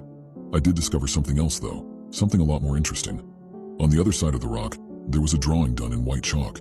It was unlike anything I'd ever seen before, and the only way I can describe it was that it resembled a much embellished star with weird, indecipherable letters around it. I knelt there for a little while longer, pondering on the symbol's meaning and origin. Flighty child that I was, however, I soon lost interest and went on homewards. The day of Halloween was a school day, one that promised to be particularly awful at that. Mrs. Tucker watched us trickle into her classroom with a wide smile on her face. I showed up late, as per usual, and sat down in the back only to instantly slouch and place my head in my palms. I hadn't slept well the night before, so all I wanted at that moment was to take a nap. How was I supposed to egg houses that coming night when I was this tired? To my dismay, Mrs. Tucker had apparently intended to have her idiotic chestnut doll competition outside. All right, kids, pack your things. We're taking a little walk into the woods. This weather we're having is just grand, isn't it? Oh, we'll have such a jolly time. I didn't bother to stifle my sigh of disappointment. I contemplated simply staying in my seat as an act of protest, but I didn't have the energy to start that big an argument, so I ended up obediently trotting along with the others. Mrs. Tucker led us away from the schoolhouse and into the adjacent forest. Shuffling through the underbrush, her hunchbacked form resembled a big moving tree stump. The clear, breezy open air had an invigorating effect on me, helping me ignore my listlessness. Trudging through the weeds and the mud, twigs snapping beneath our feet, we followed her until she came to a halt in the exact same spot I'd been to after she'd announced the project. I instantly recognized the rock that had the chalk symbol on its backside. I quickly rounded the large stone to check, and sure enough, the drawing was still there. It even appeared to have been freshened up not too long ago. Something about this seemed fishy to me. Sure, it could have been a coincidence, but I simply had this feeling that Mrs. Tucker was up to something here. All right, children, place your bags in a neat little row right over there by the mount. We don't want them getting dirty now. Please grab your dolls and line them up around this rock here. Don't dawdle. I could tell my classmates were just as confused as I was. Some whispered among one another, others exchanged doubtful glances. Nevertheless, they each started producing their contributions to the project and placed them around the rock at random. Mrs. Tucker seemed all too pleased. Lovely, she proclaimed. Now please turn around and close your eyes while I take a look at these. I recognized my own bewilderment in the faces of my fellow students. This was getting absurd. A mere few did as they were told. The others just stared at the teacher in confusion. Turn around, Mrs. Tucker suddenly barked, causing all of us, even myself, to obey. My heart was racing. I couldn't believe how afraid I was all of a sudden. I was in some way deeply aware that something was going terribly awry. The wind picked up, growing colder and fiercer as it blew our hair into our faces and raised dead leaves from the forest floor, making them twirl and dance as it carried them along. Lord and Master, hear my call, Mrs. Tucker cried out, her voice warping and lowering in pitch until it sounded like something straight from hell. Lord and Master, know my heart. I froze. I literally froze. I couldn't move anymore. I could blink and breathe, but I couldn't lift a single finger. I couldn't even open my mouth. Fear gripped me as I struggled against whatever force was holding me in place. I soon realized it was futile, though. The wind turned into a howling storm. Through its whistling, I almost couldn't make out what our teacher was saying. I offer you these 19 souls, small and pure and ripe for your taking, by the dolls they have fashioned in their likeness, and by their names that they've carved into the fruits of your trees. Their souls are yours for the taking. My heart was drumming, my blood singing in my ears. I was starting to get a grasp of the situation I was in, beginning to understand what this wretched old hag was trying to do to us. One thing I knew for sure, I did not want to see what it was she was talking to. 18. The voice of the creature didn't sound like it came from one single mouth. It was all around me, booming through the woods as though it was being blasted at us through a dozen hidden speakers. 18? Mrs. Tucker repeated in an alarmed tone. What? What do you mean? 18 dolls for 18 souls. You've promised me more than you're able to give, my priestess. What? No, it can't be. All of them were... That's when I realized it. A wave of energy surged through my body, and suddenly overcome with bravery, I whirled around. I only dared to look at Mrs. Tucker. Her sight alone was enough to reintroduce a sense of dread into my steeled heart. Her hair was standing on end, hovering around her head like a dirty, drizzly halo. The whites of her eyes had swallowed her irises and pupils, and her mouth hung wide open, like that of a snake with its jaw unhinged. There was something hovering above her, something big that was casting a long shadow onto the ground, but I couldn't find the strength to look up. Somewhere deep down, I knew I needed to protect my young mind from what I would see if I did. Instead, I firmly held my teacher's hateful glare. She had apparently put two and two together at the same time as me, spun around and was now facing me, her twisted grimace expressing both anger and panic. She could tell that her plan had gone wrong, that I had come between her and whatever she'd been meaning to get out of all this. "You disgusting, rotten little brat," she bellowed, squatting like a beast of prey about to pounce. "Do you have any idea what you've cost me?" She jumped and I staggered back, but to my utter shock and disbelief, she began to dissolve. Her face began melting, bubbles forming under her skin that grew and then popped, leaving liquidated pink flesh running down her bare skull. She was still in midair when her body crumbled entirely. What was left of her hit the forest floor with a splat. My mouth agape, I stared in horror at the decomposed heap of organic matter that had once been Mrs. Tucker. This was her last chance, you see. Her efforts were never fully successful, never calculated nor thought out. I have no use for a priestess with lacking devotion. I still didn't look up. In fact, I might as well have remained frozen from the start, for I didn't dare to move a muscle until the shadow had disappeared, and I heard the other kids gasp and stumble around as they returned to their senses. It took us a long time to convince our parents of what had truly happened that day. But when you've got 19 kids all saying the same thing in a weird rock in the woods, it's hard to brush stuff like that off, even if it sounds tad outlandish. So they did away with the big stone. I don't know where to, but I never saw it again. We got a new art teacher too. She was a similarly boring but definitely less creepy lady, and that's the whole story. Of course, it encouraged me to live the way I do nowadays. I don't work, mooching off friends and family at every possible opportunity. Don't judge. I'm being lazy out of the goodness of my heart. Who knows, I might save the world someday if I keep at it. The devil brought me back to life. He gave me a mission to murder my enemy. When I went to hell, I knew exactly why. Well, Tony, if you hadn't shot these two guys back when you were 20, it would have probably done a lot in your favor. I know what I did, I replied. Thought so, but I have to be clear with everyone who goes down here. After all, we need to find a fitting punishment for you. What do you have in mind? I asked as I sat down in the office chair across from him at his gesture. Think, long and hard. 2 mothers lost their sons thanks to you. It was self-defense. It wasn't. You didn't need to shoot them in the chest. A bullet in the knee and they would have gone down either way. They didn't have any weapons. They were coming at you, but it wasn't a fair fight. Either way, you did change your ways, didn't you? A fond smile crept its way onto my lips. When I met Maria, the man in the dark suit raised his brows. Yes, right. Your dear wife Maria, a virtuous lady with a heart of gold if there's ever been one. Yeah, Maria's great. Was. My condolences. The second these words had left his mouth, I felt my chest tighten. My heart must have stood still for a moment. Was? I repeated. You've been waiting for a long time, Tony. You didn't notice, of course, but we are really busy most of the time. You died 10 years ago on the spot, so happy anniversary, I suppose. The sad thing is that in the meantime, something truly unfortunate happened to your mourning widow. Did she remarry? I inquired. No, that's not it. He slammed the folder in front of him shut, suddenly a relieved smile on his face. But this actually made me come up with a great punishment for you. He rose from his chair and held out his hand to me. I did the same and shook his offered hand. He cleared his throat. For the pain you have caused to loving people and for the lives you have taken, you shall witness the person you yourself loved most of all being wiped from the face of the earth. I swallowed hard. I couldn't think of anything I would like less than to watch my wife suffer, but he was right. It seemed adequate. I deserved it. Even more so, something deep inside of me had to know what had happened to the love of my life. A dread-filled, nervous, frightened kind of curiosity. The man in the black suit led me into a dark room with only a chair and a large screen inside. He sat me down on the chair and proceeded to strap me down into it. Once I was seated, he reached out to touch my face and pushed up my eyelids. When he let go, I noticed I was unable to squeeze them shut again. Don't worry, your eyes won't dry out, he promised. All you have to do is watch, and then I'll let you close them again. I sighed and nodded. Fair. Ready? The man produced a small remote control from his pocket. I took a deep breath and directed my eyes up at the screen, bracing myself. Yes. The man patted my shoulder and pressed a button on the remote. The screen buzzed and came flickering to life. I could hear the man leave the room and shut the door behind himself, locking it with a click. My heart was pounding in my chest as I stared up at the monitor on which an image had appeared. It displayed a familiar scene, our neighborhood, the street on which we'd lived before I died. It was dark and the moon hung high up in the sky. And there she was, Maria. She looked older than I remembered, but not by much, and she hadn't lost one bit of her beauty.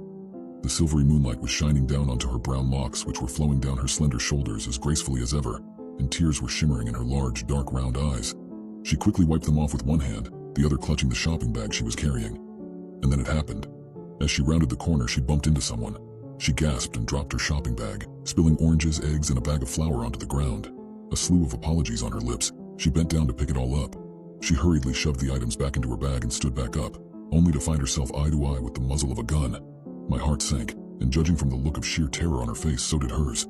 The man pulled the trigger just a split second later. I watched as Maria, the woman that had made my life worthwhile, who had cherished and loved me despite my past crimes, who had showed me a different side of a world that had treated me with little else but disregard at best and cruelty at worst before the day she had stepped into my life, fell to her knees. By the time her lifeless body hit the ground, I was screaming so loud I thought my lungs could have burst. The man took out a small Polaroid camera, snapped a picture of the scene, and turned to leave. He didn't pick up her purse nor her bag. He simply walked off, a smile on his face as if he was pleased at just having snuffed out the life of an innocent, unsuspecting pure soul, as if he hadn't just stolen what could have been decades of healing from her loss and enjoying her time on earth from her. Tears running down my cheeks, unstopped by my frozen eyelids, I yelled at the screen, at the man, at the corpse of my wife.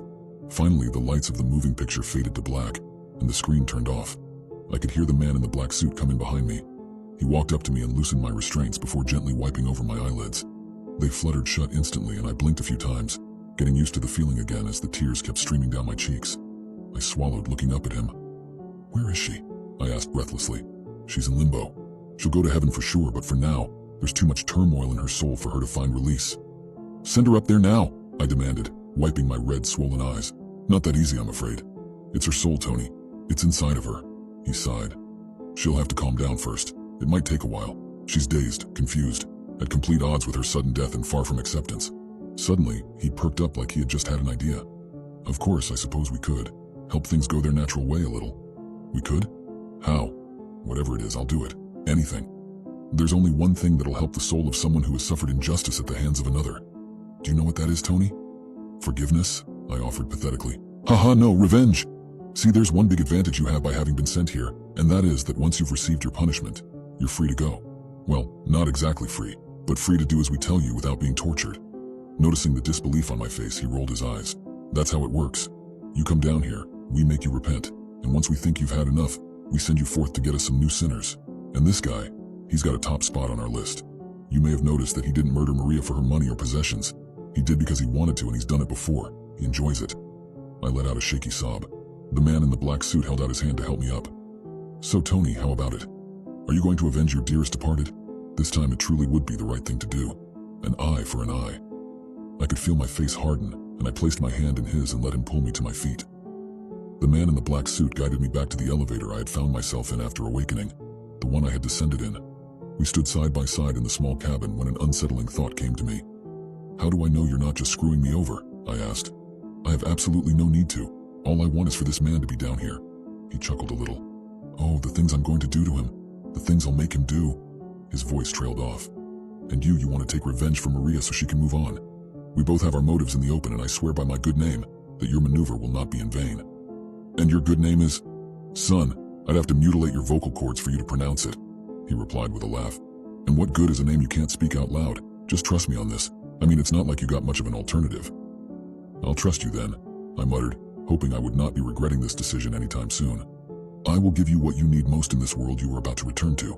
A body. But that's all I have. You'll need to find a weapon and a way, but since the will is there already, I'm confident in your success." He motioned for me to turn to him, and I did, giving him a questioning look. "The apartment you'll find yourself in is his. I'm not sure if he's home, but let's hope he is, and you'll manage to catch him off guard. One more thing, you need to be over with it by sunrise. That's when I'll take you back here. Good luck." With that, he pressed both his palms to my temples, and I felt my eyes flutter shut, only to see a set of completely new surroundings upon opening them again. I was standing in a kitchen, facing a fridge right next to a small stove. My head was spinning, and I had to grab onto the counter behind me in order to stay on my feet. Looking down on myself, I recognized the clothes I was wearing. The same jacket and pants I had worn when I'd had my accident. They were even still torn in places. I could feel my own crusted blood rub against my skin from the inside of those parts that hadn't been ripped apart but should have. Still, my body was whole. Ignoring the disgusting feeling of dirty clothes and the aftertaste of my own death that hadn't seemed to have happened this long ago, I began to look around. The block of knives beside me looked promising. I grabbed a hold of the longest one and pulled it out, considering it. It certainly wouldn't be easy, attacking with such a large, clumsy makeshift weapon. But with a bit of luck and his potential surprise acting in my favor, I figured it had to do. Trying not to make any sound, I proceeded into the adjacent room. I held still to listen to any possible noises, but all was silent. The idea that he really wasn't home began to sink in. Of course, that would complicate matters a bit, but at least it gave me the time to look around. When I saw that the bedroom door was open just a crack, I slid in. Remembering the photo he took of her body, I began to go through the drawers. I was sure he was keeping a stash of them somewhere. My search came up with nothing at first, until I tripped over a tiny elevation in the ground. A loose floorboard. How original. I bent down and used my nails to dig it up before lifting it from its place. There was a yellowed envelope hidden in the small space I had just uncovered, stained with dust and the marks of time and use. Its opening edges were frayed. I picked it up to take a look at it. As expected, there were photos in there. Lots of photos. I counted 12 in total. I couldn't bear to look at that of my wife, but I did pay attention to the 3 that followed hers. I assumed they were in some sort of chronological order. If that was the case, then the later victims had suffered a lot more at his hands. These last 3 hadn't been shot. They had been stabbed to death, each one apparently with more ferocity than the last. It was sickening. Once I couldn't stand it any longer, I continued looking around. Needless to say, I found his laptop and decided to make use of it. He's not home yet, but it can't be long now. I know he's not expecting me. I'll wait behind the door for the bastard. He won't even see it coming. It'll be quick and clean, or at least quicker and cleaner than he would deserve after what he did to them. To her, who knows what the man in the black suit's plans for me are for after that. Maybe I should be scared, I don't know. That's where I'm at right now. And that's all. I put the photos back into the envelope and placed it on the table, in plain sight for the cops to find when they'd come to investigate what I imagine will probably be quite a stank after a few days. I guess you guys are going to hear some about all this in the news soon. Or maybe they'll cover it up, who knows. But if the authorities do find him, and if they do find the photos, then there'll be people out there knowing why there's a dead man's fingerprints on it. Besides, my initial demise came so quickly, I couldn't even think about it too much. If I'm being honest, I went into writing this expecting it to turn out to be some kind of goodbye letter. I guess that's just not my thing. This is alright though. This will do. I woke up on a barreling train heading nowhere, and I think I'm going to die soon. If you come looking for me, the same will happen to you. It's now midnight. I just boarded the train. My phone battery is at 92%. The train is cramped. There's hardly any available seats at all, which I hate because now I have to sit next to somebody. I choose the spot on the left side of the guy who looks like he's been ripped from a Western movie. He's already fast asleep, and that's what I'm hoping to be in just a bit. Writing this down because typing helps me unwind. It's 12:26. There's just been a loudspeaker announcement. The first one since I boarded, which is kind of weird.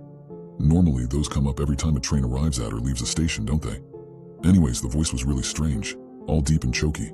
I couldn't understand what the guy was saying at all. I'm having trouble falling asleep. Thought I'd be out like a light in a matter of seconds, so I'm a little disappointed. It's 12:51. I forgot how long the train ride is actually going to be. I keep trying to pull up my online ticket on my phone, but I can't seem to find it anywhere. Battery's at 83%. I'm texting with my mom to pass the time. It's 12:55. Mom doesn't remember I was going to board this train tonight. I was so sure I told her. She asked me where I was headed and if this was for work or something, and get this, I didn't know what to tell her. I literally don't know. Where even is this train going? Why in the world am I here? I don't know if I'm amused at my own stupidity, or if this is something I should be concerned about. I'm not drunk or high or anything. Is this what brain damage looks like? It's 12:59. I've been trying to ask around to figure out where the train is going, but nobody's telling me anything. I'm freaking out. I don't know what to do. I can't find anything about it online either. Something's very wrong here. The guy next to me still hasn't woken up. Battery's at 67%. It's emptying a lot faster than before. I can't find my charger. I don't know if I even had it with me. It's 1:02. I have no luggage. I can't remember packing. I can't remember waiting at the station. What the hell is happening? It's 1:25. A new passenger got on. At least she claims she only just boarded now. I actually don't know how because the train didn't stop. She just walked into our wagon. She's shaking and crying and she was looking for a seat. She's not talking to me exactly. She's simply standing in the aisle, rambling and sobbing. It's 1:38. I'm crying too by now, as loud as the other girl, if not louder. I'm terrified. The train isn't going to stop. I can't get off anymore. I think I get it. I don't want this. I want to get out. I want my mom. God, no. What did I do to deserve this? It's 1:56. The guy next to me just woke up. He's been stirring for a while now. I think I'm keeping him awake with my weeping, so I grab him and I go, "Help me, please, for the love of God, help me." And he says there's nothing he can do. He asks for my name, and I tell him it's Julie, and he tells me he's Jack. He goes, "Julie, you gotta calm down. Either you calm down or you end up getting thrown off the train. You don't want to get thrown off the train." So I ask, "What happens when you get thrown off?"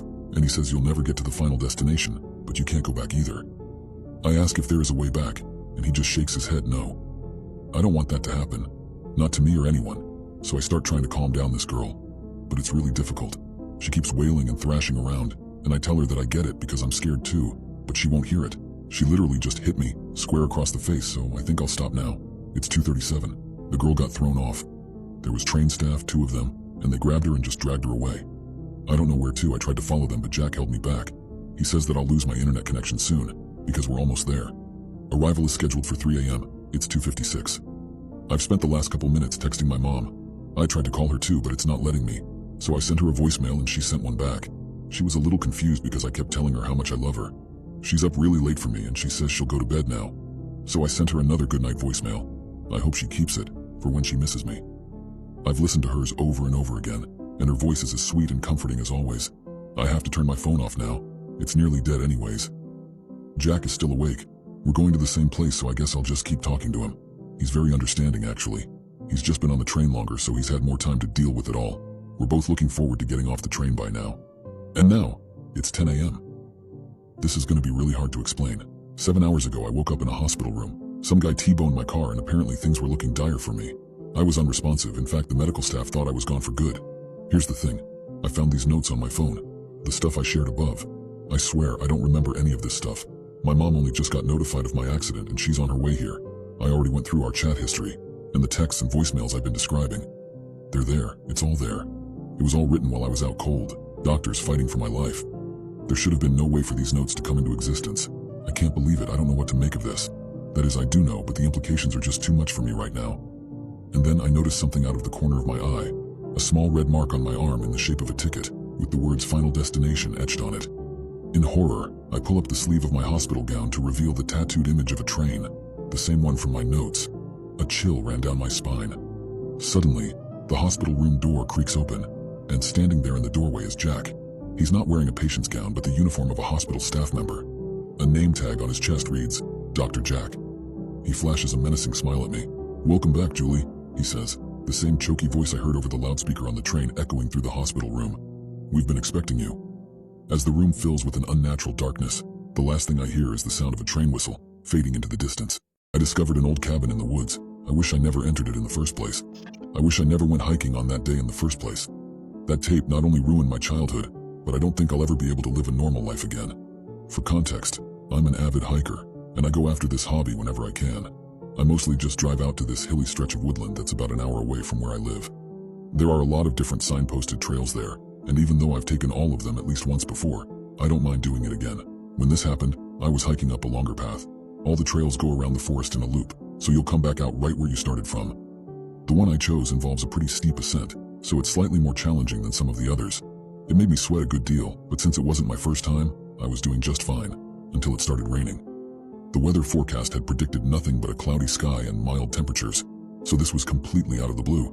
It was a strong kind of rain too. Before long, the water was whipping in my face and coming down hard. I needed to get myself somewhere dry or it'd start kneading me like dough.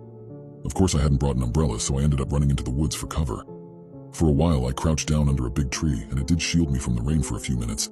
I figured I could wait it out, but then there was this loud cracking noise behind me, and I turned just in time to watch a huge branch break off another tree and crash down below. Without me noticing, the wind had picked up and was now causing the bushes and treetops to shudder violently. Then, all of a sudden, I remembered there was an old abandoned cabin off to the side a little way up the trail. Hopeful once more, I began to jog, shielding my eyes from the falling water with my hands as I looked around trying to locate the small wooden building. Finally, I spotted the structure in the distance and started making my way up to it. Praying that it wasn't locked, I rattled on the doorknob. The door swung open with an obedient creak, and I staggered inside before slamming it shut behind me. Turning my attention to the windows, I found that one of them was broken, but had been pieced back together with duct tape. I tentatively gave it a poke with the tip of my finger, which it withstood. I hoped it would outlast the storm. The sound of thunder rolling came from outside, and I flinched at how loud it was. I really had been lucky to have made it to the cabin in time. I was hesitant to get comfortable on the couch for fear of the tiny life forms that might have taken up residence inside it over time, but it still beat sitting on the floor. So I sank down on the saggy cushions and took out my cell phone. Of course, I had no reception whatsoever. At least I had some offline games to play while I was waiting for the storm to die down. After half an hour, I realized that wasn't going to happen anytime soon though. I would have to go easy on the battery if I wanted to have some left by the time I got out of there. So I sat aside my phone and started looking through my backpack for something else to keep myself busy with. I found a worn novel I had crammed in there and forgotten ages ago, so I started reading. I still had a bunch of snacks and water, so I ate and drank until my stomach felt pleasantly full. The wind was howling outside, and I kept hearing thunder clapping.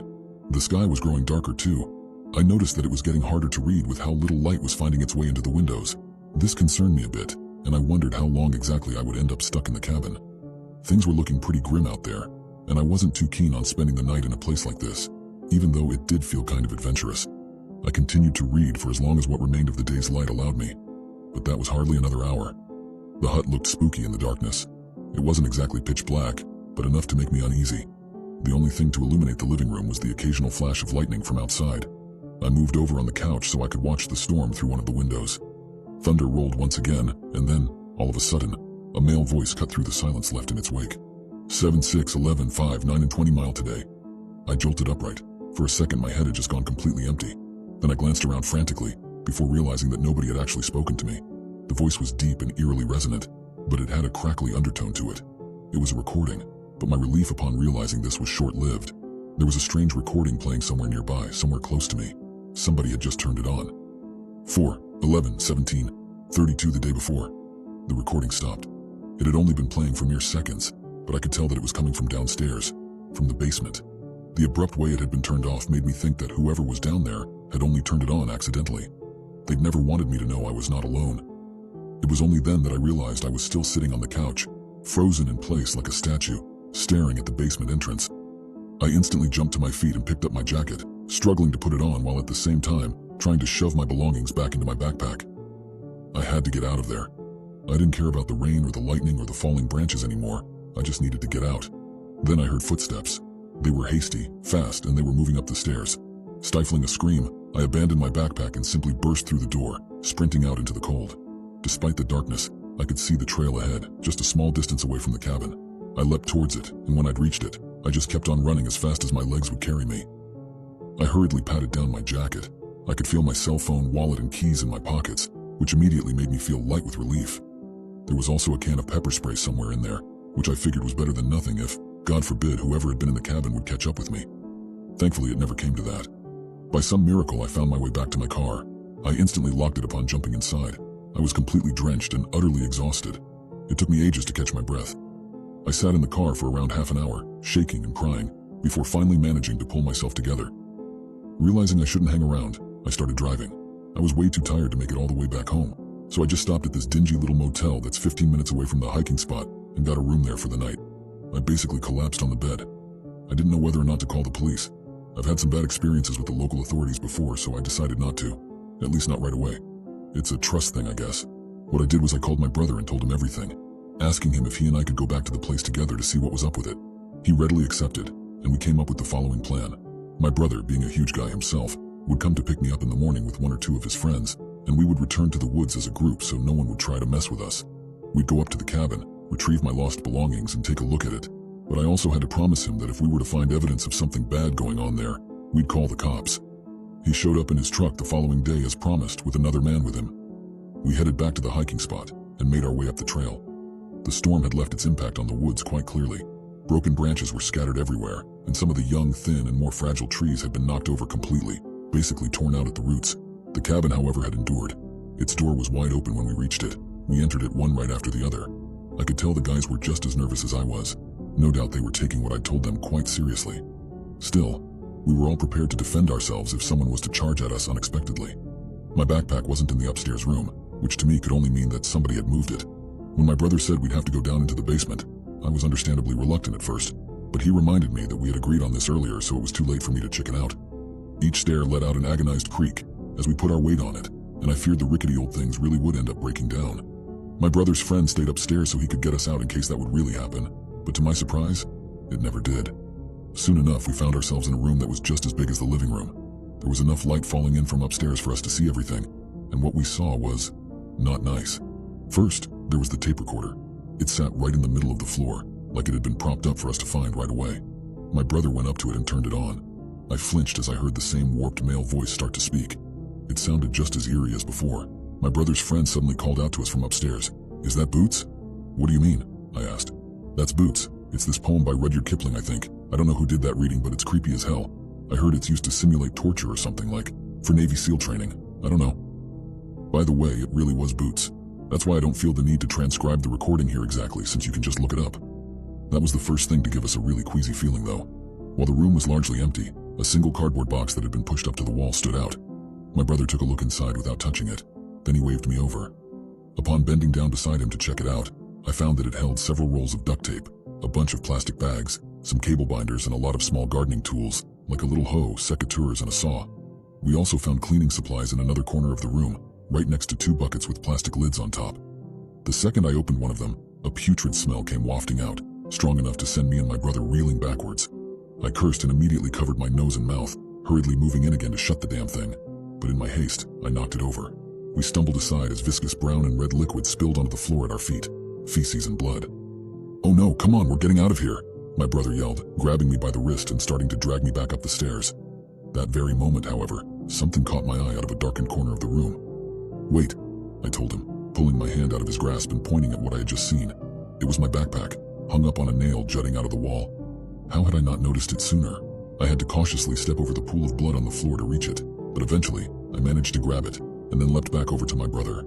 We ran up the stairs and left the cabin with our third companion, and as soon as we were back in the car, he called the police while I began to rummage through my backpack. Everywhere was how I'd left it. Nothing had been taken out. There was something else, though. I found it tucked between the pages of the book I'd been reading. It was this torn-off piece of paper with a brief note scrawled onto it. Just a few words, but enough to make my stomach turn. "Come back tomorrow." I am a dark web hitman, and I was hired to murder myself. I've always enjoyed hunting, and I blame it on my farm childhood. I first hunted a deer when I was 10. I was limber and had developed a strong body. Dana was never a huntress, but she was great at hiding. So she hid. At first Dad was angry, but I hunted so well that I did more than enough for both of us. Dad died when I was 13. He was caught by a bear and kept screaming, "Shoot it, shoot it!" I only had 2 bullets left, and I was too worried, so the first missed and the second wasn't enough to take down the bear. Dana grabbed my hand and we ran like the wind. I'm honestly not sad about my father's last words to me. He was desperate and being eaten alive after all. I forgave him in a heartbeat. Who I never was able to forgive was myself for failing Dad. By the time I was 18, I married the sweetest man. It was crazy how we balanced each other's personality, him being always so calm and gleeful. Tom was 15 years older than me and a merchant, helping me sell parts of my hunting, the meat, the fur, the heads as prizes. We were happy. We lived 5 great years until he was shot in a robbery. From that moment on, a burning rage lived inside of me. The eagerness to hunt took over. I didn't know how to manage a shop, so I asked my husband's brother Stu to take his place in management. But Stu was a drunk and a buffoon, and soon the shop bankrupted. I was left with nothing. When I learned about the shady parts of the internet, I finally realized I could sell my services and satiate my ever-growing bloodlust. I'm famous now. I mean, my work name is. Nobody knows my face, nobody knows I'm even a woman. My body is small and strong, perfect for sneaking in. I look trustworthy enough for my prey to take me to dinner. Sometimes it's too easy. I have built a name between politicians, and rich, cheated wives love me. Of course, my clients are not always from the highest social standings, and they try to bargain a lot. It's not unusual that some broken guy asks me to murder his rich father and get paid after I do the job, when he gets his inheritance. I just laugh at their faces and tell them to stop asking me before I murder them instead. Until the day my instincts told me to keep talking to the guy after he told me his conditions of payment. "I will inherit some money," he wrote. "But the thing is, I used to have a brother. He's dead now, no kids. But I talked to my attorney and he told me his widow will get half of my money, so I want to eliminate her." "Sure, just send me her info," I replied for the first time, because I knew this story. I didn't want to be paranoid and think it was me. I just felt sorry for the poor woman. But when I saw the details, my heart dropped. It was me, my brother-in-law, who was constantly helped by me and my husband after losing everything in gambling over and over, who ruined our store and I never said a thing, wanted to murder me. No, worse than that, he wanted to hire someone else to murder me, because his coward self couldn't even do it. I took the job. The next day I went to see my sister Dana and asked her something no twin sister should ask the other. "Can you die in my place? When I take a job, I will finish it no matter what it takes." So I sent my client a picture of my dead victim, my sister. I was famous for this modus operandi. As I said, Dana ain't a huntress, she's a great hider. So, after I forged her death and gave Stu a false sense of safety, he found my sister, characterized as me, at his dirty apartment. Dora, what are you doing here?" He was stuttering and sweating. "Just came by to talk a little about the inheritance we're about to get," my sister calmly said, perfectly mimicking my voice and intonation. Stu never knew I had a sister because she lived far away during her graduation. Both me and my husband always kept to ourselves and never had a wedding party, so our families didn't know each other very well. "Inheritance? I don't know what you're talking about." He made a poor attempt at lying. "Why don't you ask the hitman you hired, Stu?" she asked as I came from behind him, wearing the exact same clothes as her. I gotta admit it was so much fun to stage this. When he turned to look at me, Stu was pale, and I'm pretty sure he peed himself. "What is going on? What kind of joke is this?" That's all he could say before I gagged him. "It's your fault that my husband was shot, isn't it?" I stabbed him once. I knew very well how to lethally stab someone only once, making a cleaner death, but it wouldn't happen this time. He shook his head desperately, trying to deny it, but his eyes told the truth. I never fully realized it until that instant. It was a moment of clarity, and I hated his guts even more. Both me and my sister did what we were best at. She hid, not wanting to see the bloodbath I was about to cause, and I stabbed and stabbed and stabbed. When the body was found, the police immediately arrested Stu's loan shark. They were investigating him for a long time and just needed one more move to make theirs. They confirmed my suspicions about the loan shark murdering my husband. I noticed that with the closure, my bloodlust diminished. I still go hunting most weekends, but I'm done with being a hit woman. Nothing can bring Tom back, but I can move forward, learn new things, work with something else. I still have a lot to live for. So let me give you some advice. If you're thinking about hiring a hitman, don't. The best one went out of business. I've been dating a dead woman for 2 weeks. We're about to take this relationship to the next level. Are you lonely? Think your soulmate isn't born yet? Maybe she died already. We have MILFs, GILFs, and pretty young ladies asterisk. Death for us at Summons Inc. only means it's harder to travel. I don't even know how I ended up on this site. I woke up one day after a bad hangover of drinking cheap wine alone at home, and it was open on my computer. There was an address and a few vague compliments on the website. I couldn't resist. Why am I falling for this, you ask? Looking for a girlfriend is hard these days. My few girlfriends were from other states, from other countries even, and ended up cheating on me. Long-distance relationships with the living aren't working. Why not try the dead? Also, $89.99 is way less than I paid for a plane ticket to watch Leslie Riley kiss her real boyfriend in front of me. And I'm bored. I'm bored with my life. I want to do something out of the ordinary. The address was in a bigger town, a 2-hour drive, and they opened on Saturdays, so I drove there. It was easy to find the address. Despite not being a big building, the place was brand new and flashy. I parked in a nearby smaller street and entered. I was welcomed by a woman with very red lips and bulky balayaged hair that looked like her name was Shonda, and it really was. Shonda was in her mid-30s and wore red lipstick. She was cheery after seeing me enter. "Hi, I'm Shonda." She pointed at the cheap golden name tag. "What's your name, dear?" "It's Ethan." "So, you're here to get a girlfriend for yourself?" "Yes, if that's all right," I said, insecure. She talked about disrupting the souls of the dead like it was a mere office business, but it was interesting. It was worth it. After paying, I filled out a few forms on a tablet. They didn't ask for personal info such as full name or legal documents, just your preferences to make sure you're getting a good match. It was pretty much a personality test. I finished in around 15 minutes and a girl came from the back door. She was in the middle 20s like me and pretty cute, with shoulder-length brown hair and big shiny eyes. "Hi, Ethan." She seemed joyful and kissed me in the cheek. Her body felt very solid and warm, which surprised me for some reason. "I'm Lisa. What do you want to do together?" We were still in time for a late lunch, so I took Lisa to a place I liked. She asked a lot about me. "It feels so good to properly eat again," she remarked, biting a huge piece of her burger. I had chosen a place with plenty of options and was eating spaghetti. "What do you mean properly eat?" I asked. "What's the afterlife like? You can't eat?" "Oh, I can't tell you a lot about it, but you don't need to eat there. Sometimes we eat just because we miss it, but it never tastes as good because it's not exactly real," she explained, her mouth still half full. "How it's not real? If I can ask that, of course." "Everything in the afterlife is made of thoughts. You can make things come to existence with your mind, but it's hard. You have to be, let's say, high level or friends with people that are experienced. It's easier to collectively imagine things and places too." "I get it. This is so fascinating," I said. I could spend all the time asking her about being dead. I wanted to know how she died, how she lived, everything.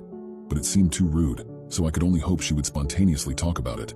We talked about a lot of things. She was very nice and, like myself, a Dickens fan. I think that we really connected, and when we shared a dessert by the end of the meal, it felt like I knew Lisa for at least a few weeks. It was hard to guess when she died because she knew a lot about current subjects. I had to ask how. She smiled. "Summons Inc. helps us keep up with everything that is happening so we can connect better with the living. I can even sing a little bit of a Frank Ocean song, you know?" I laughed. "I hope they pay you well for that." "You don't need money in the afterlife, Ethan. You need knowledge to create things with your mind, that's all. But the afterlife is not bad, but it can get lonely. And sometimes every day is the same." I couldn't stop looking at her hands and wondering how it was possible to make her real, even if only for 2 days. "You're wondering what I am right now, aren't you?" She openly laughed. "Don't worry, this is not my first afterlife date. I don't know how I can be like that, but I'm neither a ghost nor a corpse.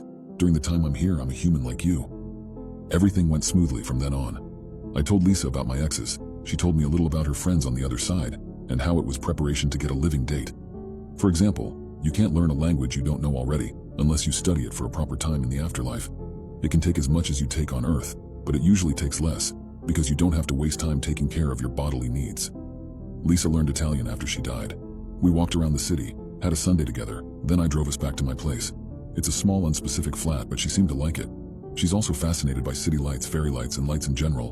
What a cute girl. Once we got to my bedroom, I think you know what happened. I banged her. We cuddled and ordered pizza afterwards. I'd say it was a normal date, except it was so much better than my normal dates. She's even-tempered, easy to please, and had the softest skin. That's literally everything I ask for in a woman. I was ready to dismiss everything as an inebriated dream, but when I woke up the next morning, she was there. I don't think I ever smiled so wide. Lisa blushed. This is my first time since I died.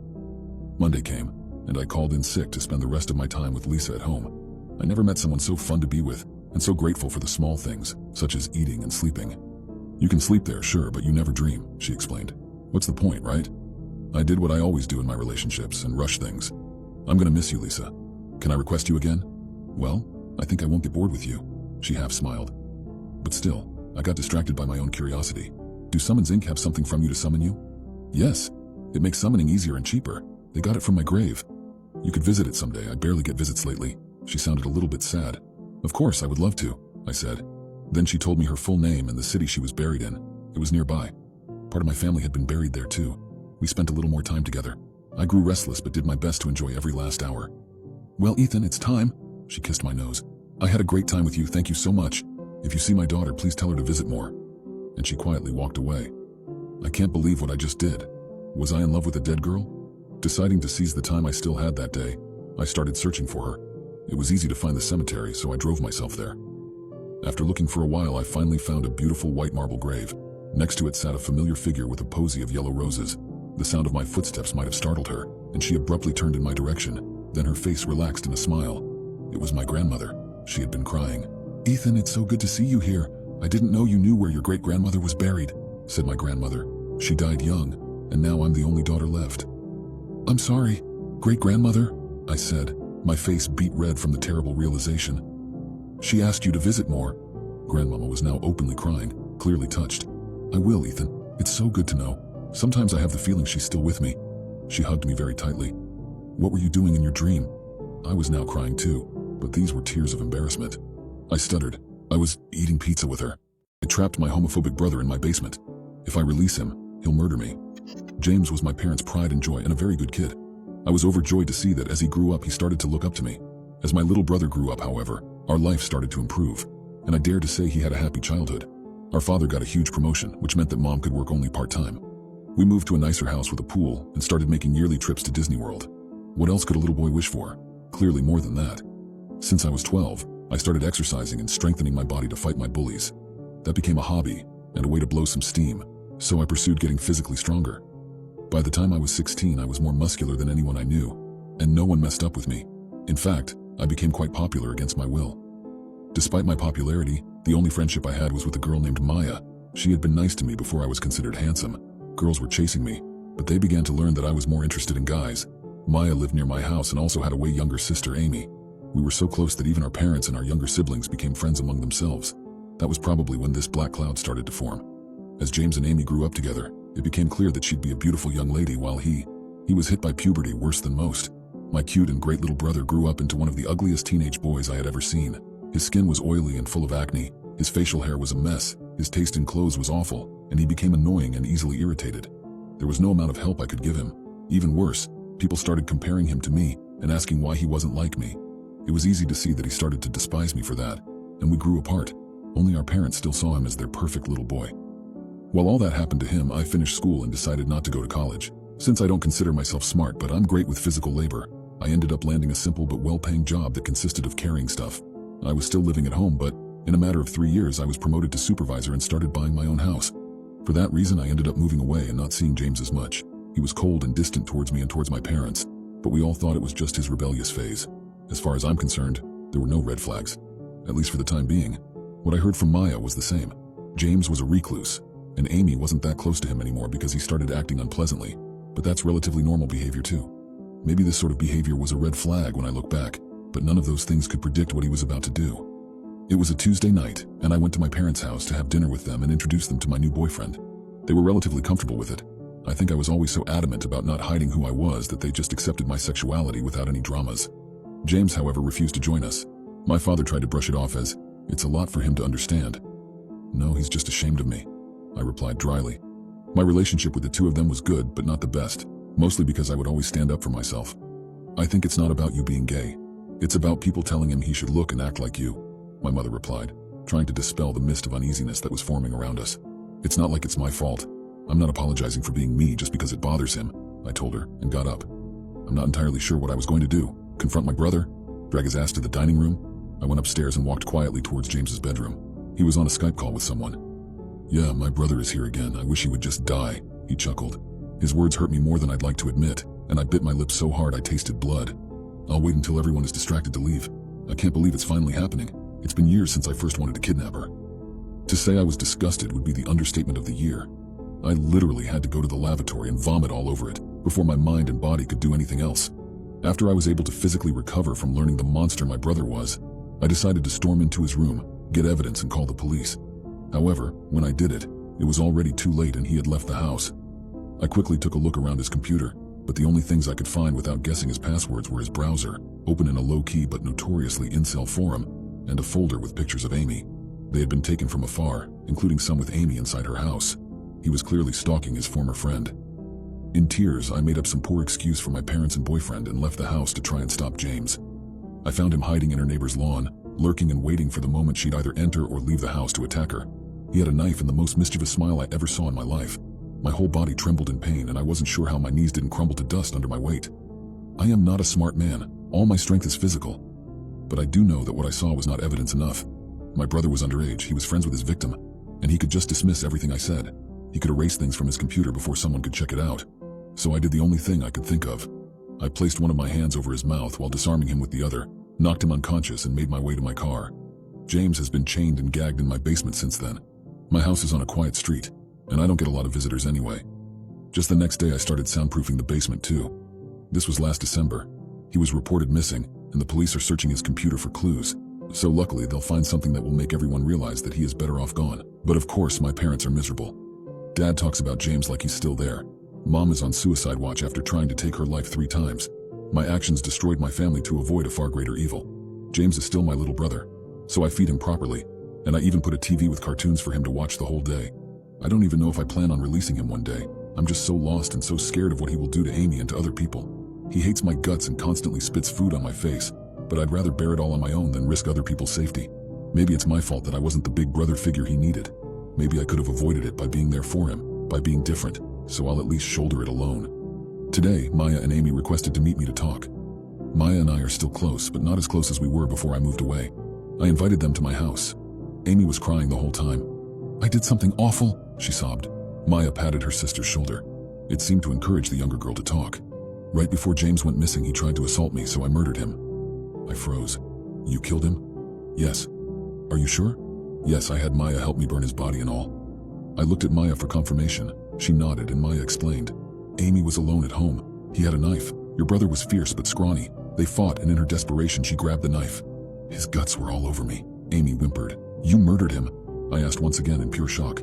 I was obviously giving them the wrong idea. Maya was clearly disappointed that I seemed to be taking his side. Look, we know he's your little brother and we're sorry too. But it was her right to defend herself, so... No, it's not like that, I replied vaguely. My mind was racing. If they murdered and burned him, what is this thing that I've been keeping in my basement? I think I have a new roommate. I live in the house, he lives in the walls. It's here. I don't know where, I don't know how, but it's here. It's inside the house. I've done everything. I've called Todd. I've called Alexi.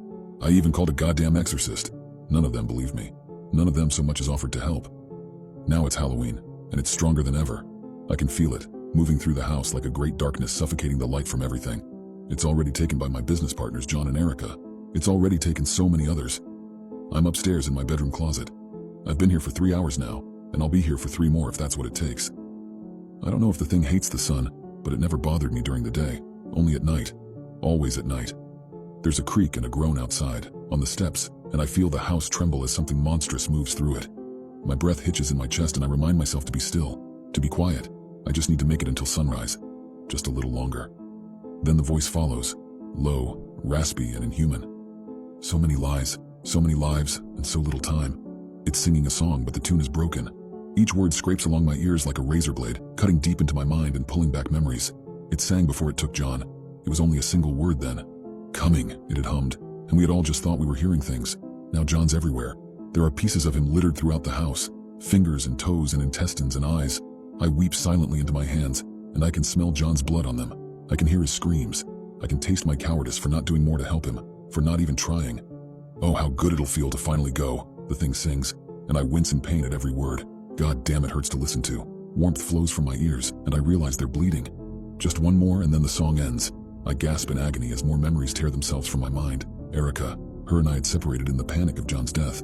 I had run up here trying to call the police, but my phone was haywire. That's when I heard it come for her in the basement. The house creaked and groaned with the creature's every step. One more will do, it had sung, descending the basement stairs. One more makes two. I only heard her scream for a moment, and then it faded to silence, until the thing laughed, guttural and monstrous. It echoed throughout the house, shaking the foundations and rattling the old wooden frame. It laughed and it laughed. All that we need, all that we eat, all hail the coming of All Hallows Eve. Now it's moving toward me. It's getting closer. I can feel its every step, its every movement. It passes through the house with tremors of violence. Just one more, it sings again, and then the song ends. It's outside the bedroom now, and my ears are bleeding badly. I can't take it anymore. I can't take the sound. I clamp my eyes shut, trying to ignore the agony of its voice, trying to ignore the panic riding in my body. The floorboards creak outside the closet, and I smell something rotten, vile and grotesque. Something dead. There's a low groan as the closet door slides open. Looky, looky, it sings, discordant and tuneless. Wouldn't you like to see something spooky? I don't look. Agony tears through my ears. They're being split open from the inside out, and blood is pouring from my head in a river down my jaw. I whimper, and something leans close to me. The smell of rot is nearly unbearable now, and I gag and retch, but I refuse to open my eyes. I can't. If I see it, then it's real. If I see it, then I die. Something grips my wrist, something cold and damp and loose with flesh. It pulls me from the closet, and I howl in terror and fear. It's taking me somewhere. Please, I sputter, please don't. My leg cracks as it drags me down the steps, and I scream. My eyes are clamped shut, but I feel myself moving through pieces of John as the creature pulls me through the house. Finally, it stops. I'm hyperventilating now, my chest rising and falling in rapid succession. No, no, no, I mutter, again and again. Yes, it says, and this time it isn't singing. It tosses me by my arm, and I feel my shoulder snap backwards out of its socket. I tumble down the old wooden stairs, my head smashing against the steps, my wrist snapping in half as I finally collide against the landing. I groan, tears and blood streaming down my face. Looky, looky, it sings, though its voice is now guttural and horrible. It grabs me by the back of my hair, pulls my head up and reaches its fingers down to my eyelids. Wouldn't you like to see something spooky? It pulls them open, and I see our studio. Our cameras pointing toward the cages. 10 of them, each filled with pieces of the children, each a tapestry. The light in the basement is dim, but I can see Sally's witch hat, still tied to her head. I can see Michael's werewolf paw, still on his dismembered hand. I lick my lips. There in the back is Yonda's Cinderella costume, the glass slippers still upon one of her feet. The thing throws me forward, and I crash against the steel bars of the cage. When I look up in a daze, I see Erica's corpse, my dear filmmaker, mutilated and cut into pieces. Her eyes are missing, and her hand is stuffed halfway down her throat. I lean forward and vomit, only then realizing that I'm lying in a pool of her blood. So many lies, so many lives, and so little time, the creature sings. I hear the click of a button being pressed, and see a red light hovering in the darkness. The camera is recording. Looky, looky. Please, I rasp. The house creaks and groans as it steps forward, and my body scrambles backward on its own accord. Please! Wouldn't you like to see something spooky? I inherited my grandmother's old cabin after her death. I've decided to sell it after what I saw in there. My grandmother passed away last month, but nobody found her corpse until a week ago. Hazards of living out in the mountains, I suppose. My uncle couldn't believe it. He'd been driving her groceries and supplies once a month, and according to the coroner's report, she died a day after he'd left. What are the chances? Pretty high after what I discovered. To hear him tell it, she was just fine when he'd driven away too, spry as she'd ever been. She was even getting her own water from the river and doing a bit of fishing on the side, and then poof, deceased. Griff, her golden retriever, was gone now too. My uncle thought he probably took off after realizing Grandma wasn't waking up, maybe got hungry and went off chasing squirrels in the woods or something. My uncle strolled about and called Griff's name for hours after he'd found Grandma, looking in all his usual hiding spots but had no luck. My opinion? Griff probably got as far away as he could. After the funeral, my brother and I offered to come up and help our uncle clean up her things. Or at least my brother did, and I got guilt-tripped along for the ride. Apparently, she left the cabin to the two of us in her will. Split custody, not that either of us wanted it. We'd more than had our fill of memories out there.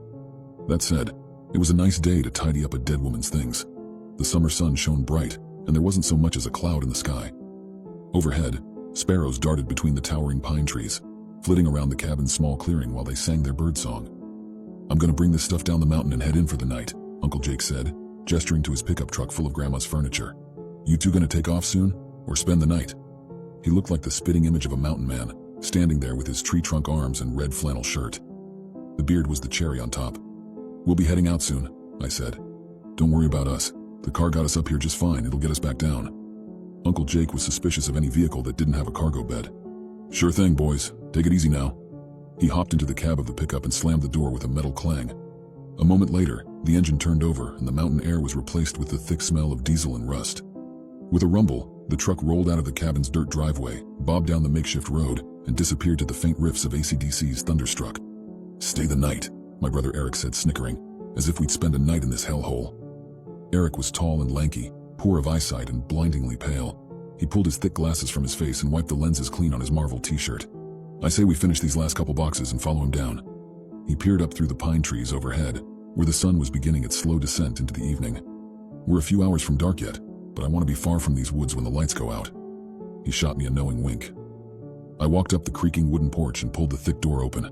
"Then stop looking at your phone every 5 minutes and help me get this done." I stepped inside, leaving the door to swing in the breeze. "I'm just trying to get in touch with Dad. He still hasn't answered my texts." Eric paused. "Do you ever think about what happened?" Eric asked, coming up from behind me and gently placing his books in the box. He frowned at my disorganized mess and began restacking them neatly. "No. I think about it almost every day. It was horrible." I didn't say anything. Instead, I walked back to the bookshelf and grabbed another armful of books, then stomped back to the box and dumped them in. I shrugged him off, but his expression was pleading. He wanted to talk about it. "You won't talk to me about it," he stammered. "I have no f***ing clue if what I remember even happened." With a sigh, I thunked down in my grandmother's rocking chair. It sat in front of her red brick fireplace, now filled with only the ghosts of old charred logs. I idly thought to myself that it'd probably never be used again, because I planned on tearing this cabin down and leaving it for the insects. It would be better that way. I only wished I could tear down the memories with it. A week at this cabin had gifted me a decade of alcoholism, chronic depression, and a side of insomnia. It took a cocktail of prescription meds just to get me to sleep these days, and when I did, it was a coin toss whether or not I'd experience sleep paralysis. And now Eric wanted to dig those memories up. I flexed my right hand, staring at the thick scars that wound their way across it. Even now, all these years later, I could still see the blood, smell it, taste it. My heart started racing just thinking about it, and I forced myself to look away. I focused on the hearth before me, and something caught my eye. "What the hell?" I muttered, leaning forward. It wasn't a log. It was something much smoother. The shape was all wrong, though. I left the chair and knelt down, sifting through the ashes and burnt timber, uncovering the curious object with mounting horror. I pulled it free, brushing away flakes of ash with my fingertips. My arm quivered. "Eric," I said, pushing the word from my mouth. "Is this Griff?" Footsteps sounded from the other room and he came bounding in, face brimming with excitement. "You found Griff?" I didn't say anything. I stared at the skull in my hand, doing my best to hold back the floodgates of memories. My eyes found Eric's, and I held the skull aloft. He dropped to his knees, looking at the skull in terror. "No way, that's Griff." He shook his head furiously. "What would he be doing in the damn fireplace, Matt?" I didn't know what to say. I knew there was no reason he should have been in the fireplace. None. No dog would willingly let itself burn to death. "Maybe it's a coyote," Eric reasoned, tripping over his words. "Grandma probably killed it and chucked it in here so the scent wouldn't attract other animals, and there's no coyotes out here, you know that." I dropped the skull and it cracked against the solid wood floor. A shudder ran through me. "And it's way too small to be a wolf." Eric looked on the verge of tears. Griff was probably the only happy memory we had of this horrible place. "Matt, why would she do that?" 1,000 reasons crossed my mind, all of them beginning and ending with one night 12 years ago. I stood up from the fireplace, my feet feeling weak and my sense of balance waning. I fell back into the rocking chair and it croaked a haunting welcome. "All right," I said quietly. "I think it's time to talk about what happened when we were kids." As we sat there in the dimming light of the cabin, the weight of the past settled heavily on my shoulders.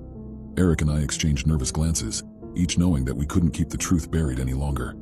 Taking a deep breath, I began recounting the events of that fateful night 12 years ago. "We were just kids back then," I started, my voice trembling. "It was the middle of the night, and a storm was raging outside.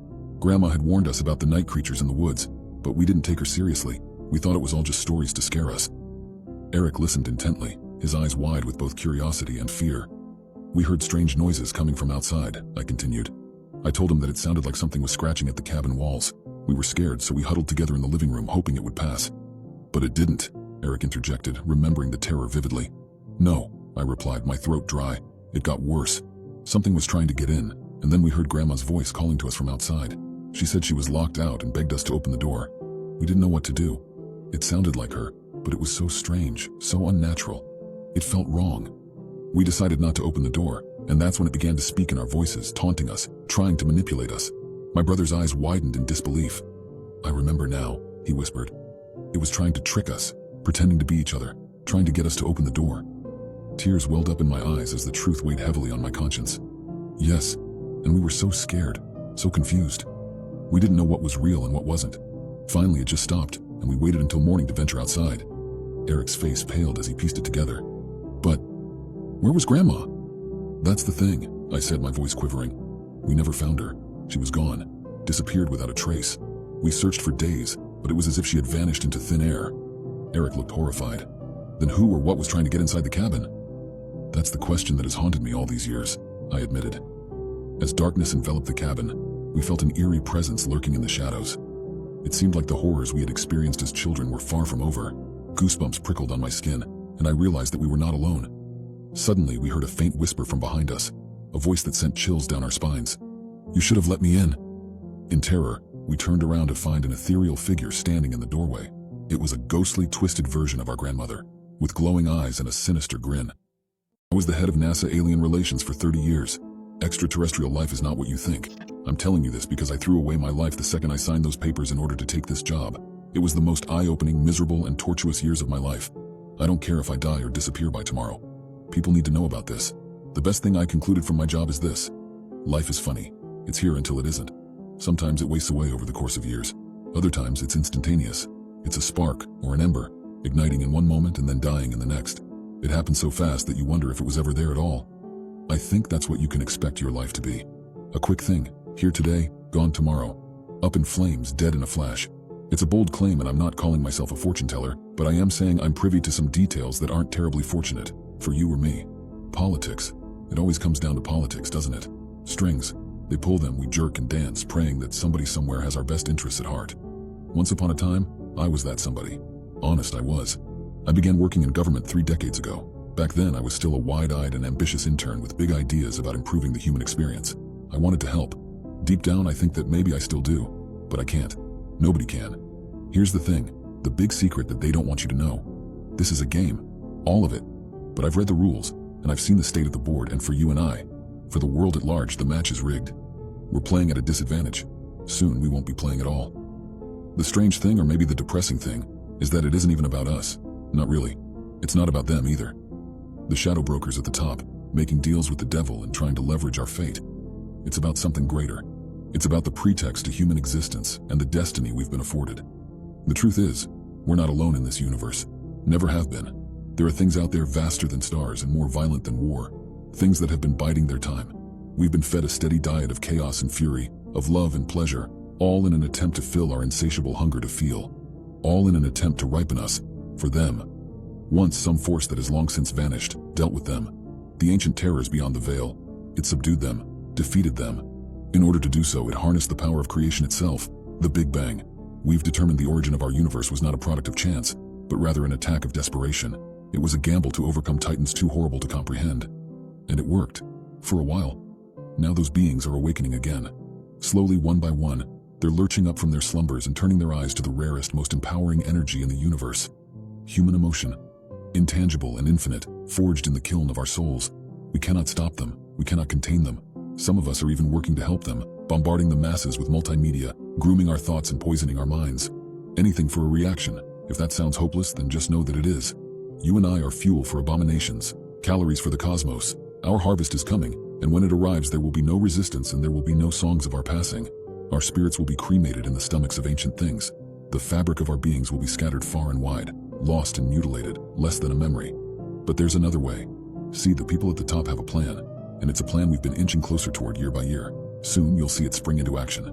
Maybe not today, maybe not tomorrow, but soon. It begins with a panic and the long drone of sirens in the street. The world stops. Nobody knows what to do, but that's okay because this part doesn't last long. Soon after, there's a crack of thunder and screaming. So much screaming.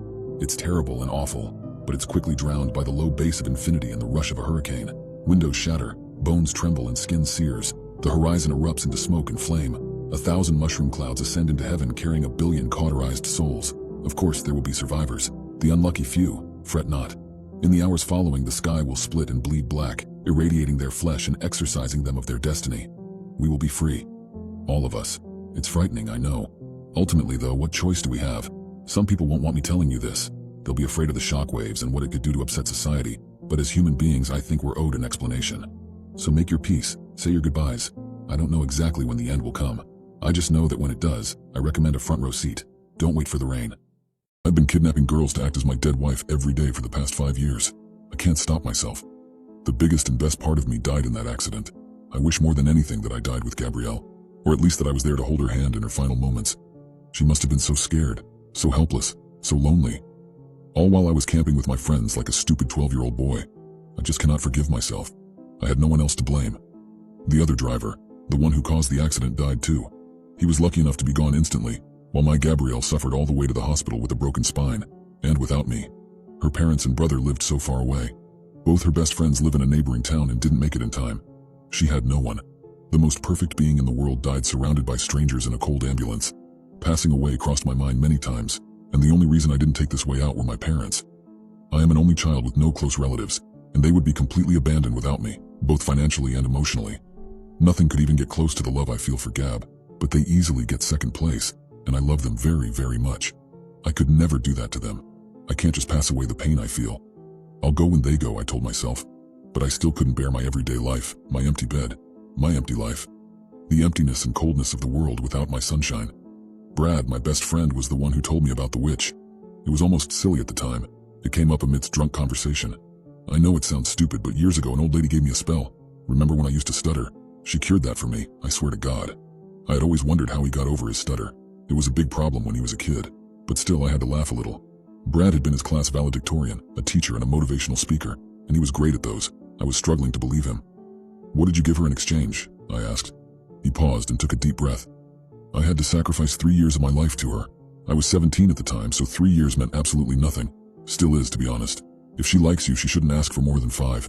She made me sign a blood contract, but I'm not sure how she's supposed to take years off my life. When I questioned, Brad took me to her. She still lived in the same farm, and according to him, hasn't aged a day. Being a teenager at the time, Brad had the impression she was super old, but she was probably in her 50s. I half expected the witch to live in a house made of candy, and whole expected this story to be made up. Maybe she was a speech therapist, or just gave him confidence to overcome his impediment, but this wasn't the case. Long time no see, Brad. I knew long ago the stars would bring you here on this day and time, she said simply. She then turned to me. James. Quickly scanning me with her deep dark green eyes, the witch seemed to read my very soul, but I wasn't afraid. If anything, I felt like I could trust her. She had this powerful aura to her. She introduced herself simply as Circe, and asked Brandon to leave and come back for me in 3 days. I didn't sleep for those 3 days, but they were so much easier than all the sleepless nights I've been having since Gabrielle was gone. I am mentally and physically unable to fall asleep without her by my side, and what little I drowse gives me awful dreams of her screaming in pain and dying all alone. 100% of the time. In my nightmares, my wife blames me for abandoning her, for not being there to keep her from driving alone on that rainy night. You can only use the spell once per person and it lasts 20 hours, Circe said, her voice raucous, but not as much as you would expect a witch's voice to be. It was more of a heavy smoker teacher. It won't harm your target in any way, but it won't work on the same girl a second time. How many years will you ask of me? I'm fine as long as I can take care of my parents until the end. She snickered. Good boy. But I won't ask anything for myself. The magic is already too demanding on the caster. At the time, I didn't care about this ominous warning. The witch instructed me to never come back to her, unless it was absolutely necessary. Questions about the spell wouldn't be considered necessary, because she already told me everything I had to know. Her attitude was mostly friendly, but as she emphasized this, she looked dead serious. I promised not to bother her. During my short stay at her shed, I considered many times to ask Circe what ulterior motive she had to simply go around teaching people spells to solve their problems. I also considered asking if she would accept money for her helpfulness. I'm not a rich man, but I make decent money. Just when I was about to board Brad's car and depart, she lightly touched my shoulder. I need nothing but time, boy, and I'm satisfied as long as I'm not letting ancient magic die. In 3 days, just as predicted by Circe, I had completely mastered the spell. After that, my life was a blur of bars, nightclubs, and dates with girls from Tinder. Every night I go out to find my Gabrielle. I desperately need to have someone by my side, someone I can turn into my wife, so I can finally sleep peacefully. Thankfully, I don't look bad and I can afford to go to nice places. It's tiring to flirt and keep some inane conversation for a while, before I can ask a girl to go back to my place. I'm not a bad person. I just want and desperately need to have my wife. I would never bring a girl home without their consent, I just want to fall asleep holding her in my arms and smelling her hair. Sometimes the girl is not that into me, so I have to quickly find someone else. Once or twice I had to hire a girl, but I'd rather not. It's troublesome if they don't come back for 20 hours. As soon as we arrived at my apartment, I did it. I bewitched the girl, and in a matter of minutes both her looks and personality were the exact same as my wife's. Cersei didn't explain to me the mechanics behind it. Am I channeling Gabrielle's soul or just emulating it? I don't care if it's an illusion, as long as I can feel at peace. The girl won't remember anything. When the spell is almost wearing out, I drop them somewhere safe and public like a mall. They will be a little disoriented as to why they are there, but fine. I don't want to hear about their boring feuds with their co-worker Karen, but I care about these girls' safety. After all, they are the reason why I can spend 20 blissful hours with my Gabrielle. For a while I felt fine. Sure, I felt empty and even shameful for chasing after random girls, but I knew this was a small price to pay to have the woman of my dreams by my side again. Then it started. At first I would wake up with bad bruises and small burns in my body. Although they were hurtful and bothered me, I didn't think much of it. I was probably sleepwalking. Then my vision started to go bad. I figured it was only the combo being in my late 30s and working on the computer the whole day, but decided to go to an ophthalmologist anyway. He found nothing wrong with my eyes. As my vision worsened fast in a matter of weeks, I thought it was best to try a neurologist and get a CAT scan, but it also didn't show anything wrong. Now I am pretty much blind. It's awfully hard to drive and work, but the worst thing is that I can barely see Gabrielle's face. Still, I can smell and hold her, and fall asleep peacefully, even if in the morning my body is covered in hematomas. Last night the spell went terribly wrong. I'm more than used to the spell, and the lines I have to recite aren't long. I know I didn't do anything different. Still, as the girl's body started to change, instead of turning into Gabrielle, she grew black wings on her back, and mantis appendages replaced her legs. As her wings spread, she let out an inhuman shriek, and I noticed her mouth was covered in scars and purple liquid, with fangs coming from her lower jaw, like a payara fish. Her eyes were completely white. As she dashed towards me, I shot her. I had to shoot this monstrous thing 6 times to simply make it fall unconscious. Then I put her head inside a bag and didn't let go. It took her 4 hours to suffocate and completely stop breathing. I was panting in panic the whole time. I obviously couldn't get any sleep that night, and my desperation was beyond words. Would the spell never work again? Would I be charged with murder? Are there more creatures like this? I felt awful because I had murdered an innocent woman after turning her into a monster, but this wasn't even my main concern. All I could think was how I couldn't stand not seeing my Gabrielle ever again. And, like the last time, I didn't even have the chance to say goodbye. But maybe it was a good thing that I didn't sleep, because by 4 a.m. Brad was pounding on my door so heavily I thought the whole building was going to collapse. His tongue had turned into a giant slug, or a tentacle, all wet and sticky, full of infected blisters that looked like carpal lockers. It was something so disgusting, so unholy, that I threw up twice in a minute. Brad could barely stutter some incomprehensible words. He also threw up, letting go of the revolting mutant tongue, just to have another one grow to replace it. They both were around 50 centimeters long and very thick. He was crying now. I decided this was an emergency big enough to seek Cersei and grab my keys. I had always been a practical guy, but at that moment I hated so much that Brad was in even worse shape than I. I just wanted to cry, then plant a bullet on my brain. I drove there in the dark almost blindly, while Brad threw up the thing repeatedly, always growing a new gooier one immediately. We found Cersei collapsed on her front door, holding her throat with both her hands and choking. "This was too powerful, James," the witch spoke between painful coughs and desperate gasps for air. She was drooling something purple and so acid that the skin from her chin was all burnt and messed up. "I should have never released it into the world." I called an ambulance for Cersei and Brad. She stopped breathing before they even arrived, while Brad is under intensive care, but no one can understand his condition. Somehow, I know that he's never going to make it, but at least it's better to die than to live such a miserable, disgusting existence. I couldn't wait until the night. I tried casting the spell over 5 or 6 girls and it just won't work anymore. They don't turn into monsters, but they also don't turn into anything else. They don't turn into my wife anymore and I need her so badly. I'm quickly losing my mind. Sorry, Mom and Dad, but I guess it's time I join you in death, my adored Gabrielle. I hope there's no heaven and hell, or else we'll never meet again. I hope a machine gun will be enough to murder me, because I shot my head 10 times with a handgun and nothing happened. And I hope that the fact that my apartment was completely empty when I came back doesn't mean that the monster I created is on the loose. The parasite inside me got me pregnant. After I saw the offspring, I think I'm going to murder it. I still remember that black baby coming out of me, its bulging veiny body wiggling in my hands. And now I was stuck with this baby, all thanks to that thing that impregnated me. My husband was a safety hazard, and we could never be together for too long, as he had to return to his grave often. But when he cleared the misunderstanding, the damage was done. I was 5 months pregnant. Although I had never been pregnant before, I knew the pregnancy couldn't possibly be right. I had horrible urges. I woke up in the middle of the night, face down the earth of my garden, eating dirt nonchalantly. My doctor said it was normal to crave eating dirt because the body is begging for more nutrients. But even on 3 supplements, and all my blood tests perfectly fine, I was still eating it every night. Then once, I murdered a bird, crushing it inside my clenched fist, and immediately shoving the still warm little corpse in my mouth, feeling calm and relieved to listen to the crunching of the hollow tiny bones, rejoicing on the droplets of fresh blood running down my throat. For months I couldn't stop crying in disgust, but it didn't stop me from doing the same 3 more times. I'm afraid the baby is more like myself than like you, Jane. I know it will be hard for you, but everyone will be safer if I raise the kid. I didn't find it so hard to let go. My maternal hormones were nothing against the sight of the ugliest, most deformed baby I had ever seen, with a mouth completely full of little serrated teeth, which bit 2 nurses as soon as they reached their warm, living flesh, a misshapen giant head, and a crawling wet worm poking from her ear. Her father was there to hold my hand through the entire process and immediately grab his spawn to take his leave.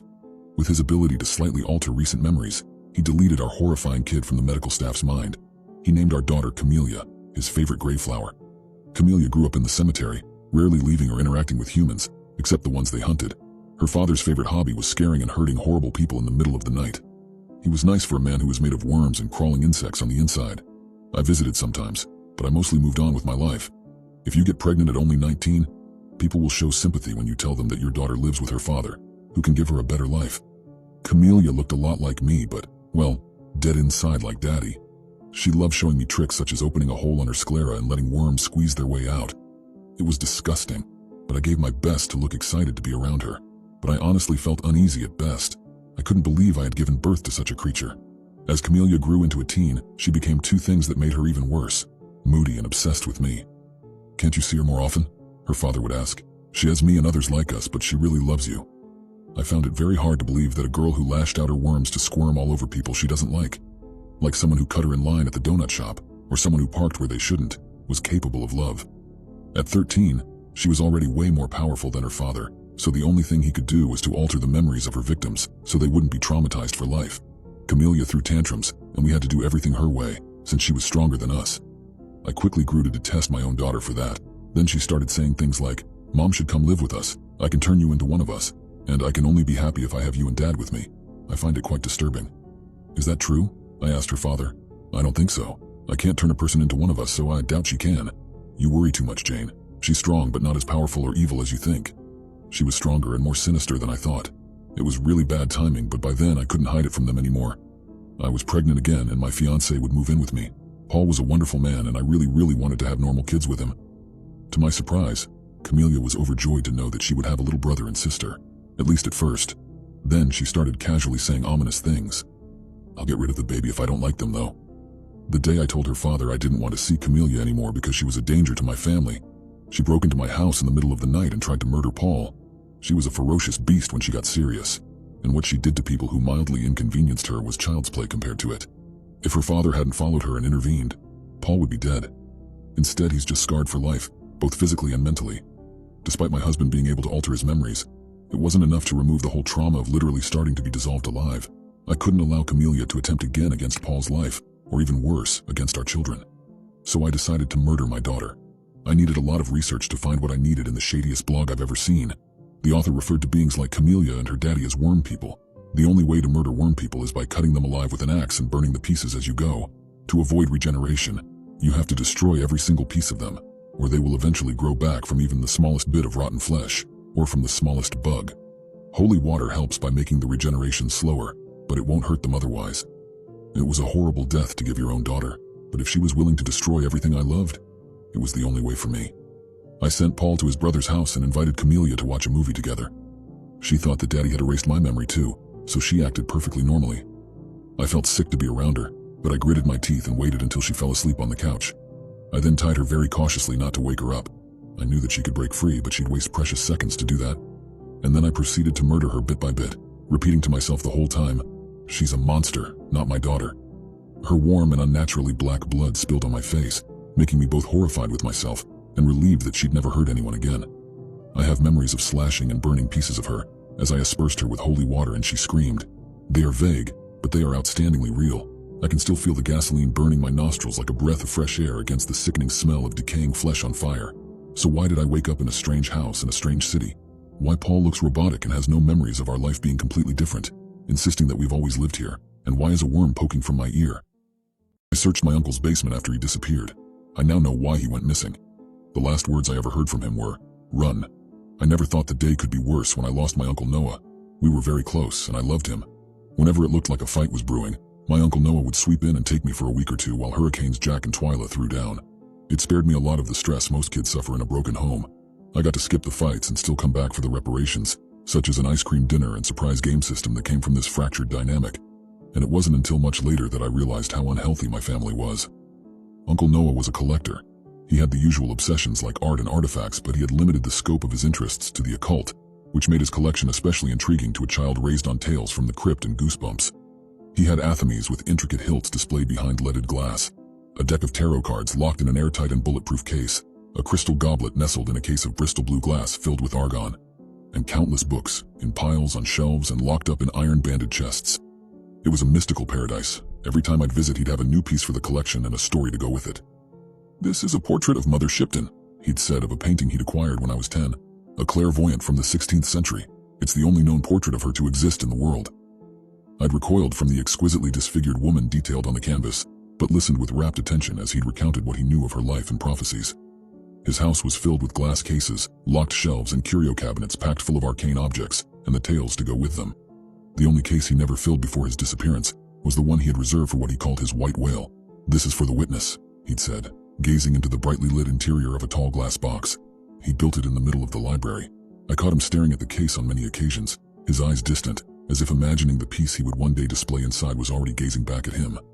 "Because that was what the witness did," he'd said. "It watched the world as great events unfolded.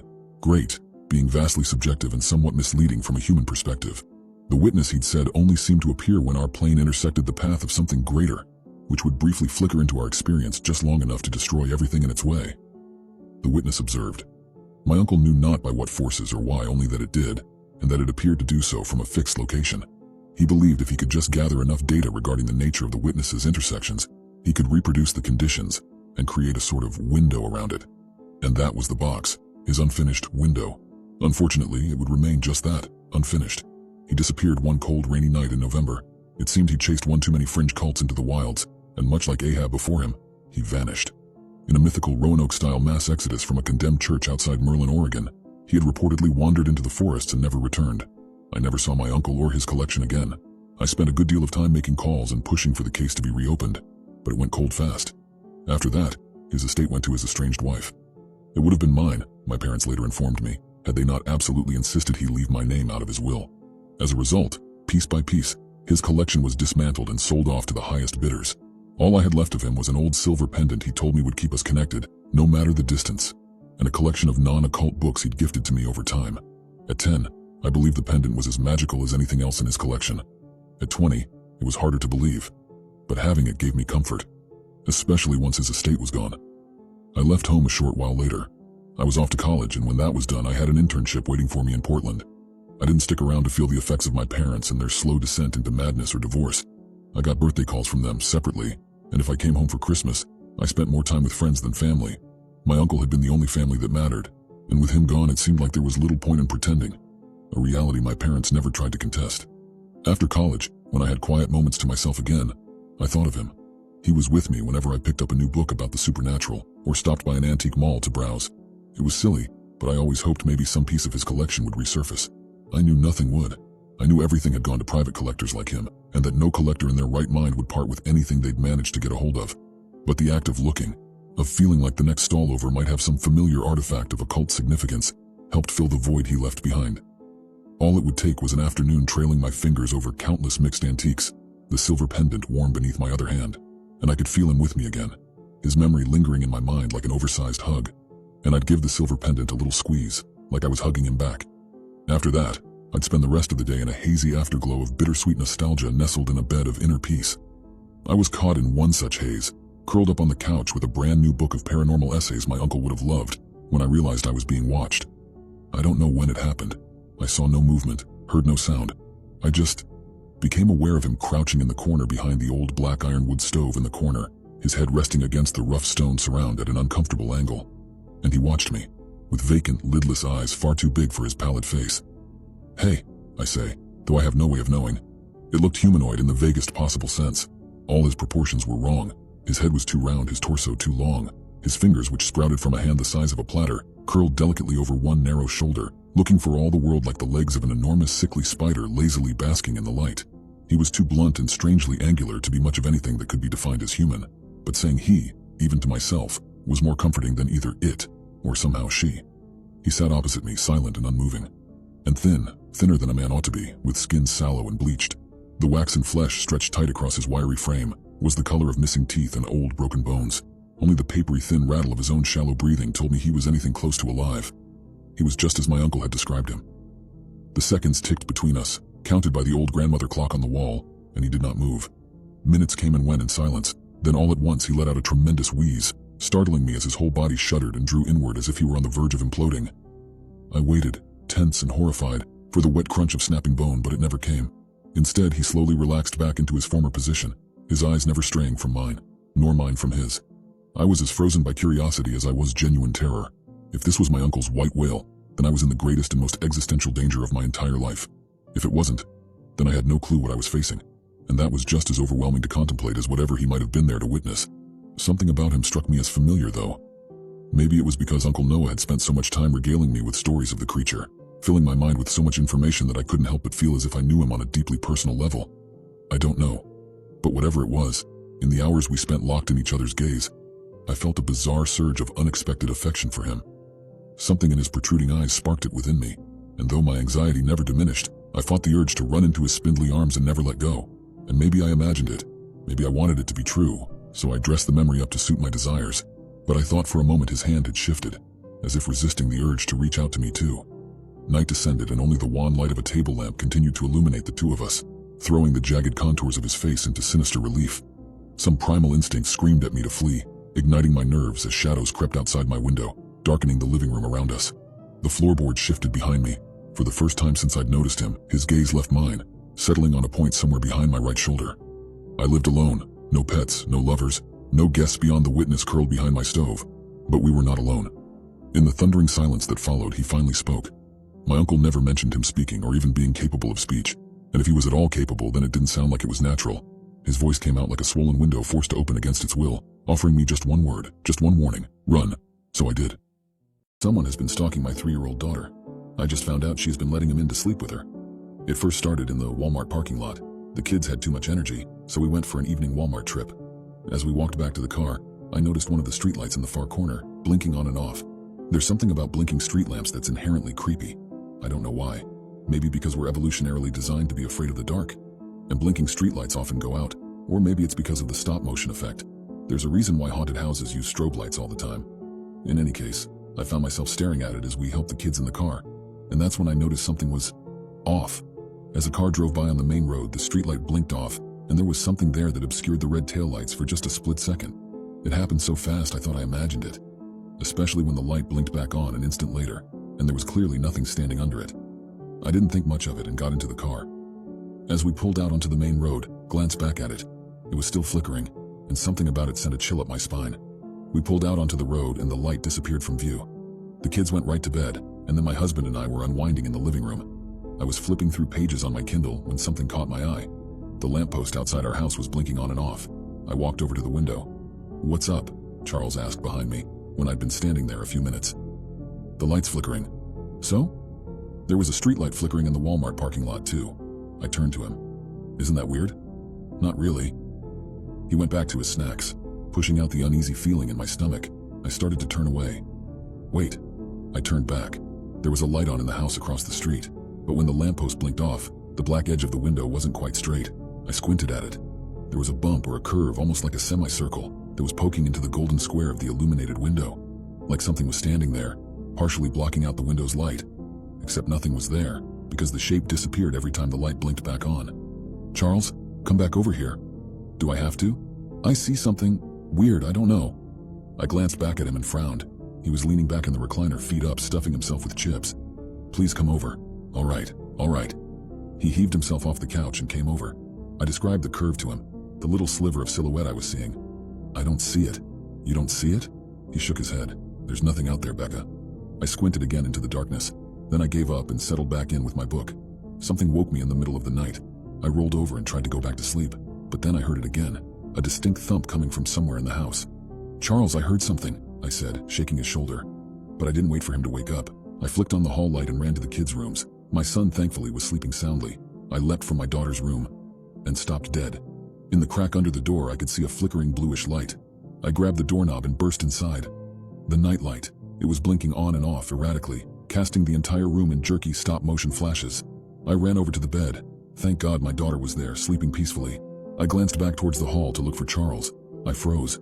There was a dark shape in the corner of the room. I could only see it for a moment. When the night light flickered out, as soon as it came back on, the corner was empty. My heart pounded in my chest. I stared at the corner. Off.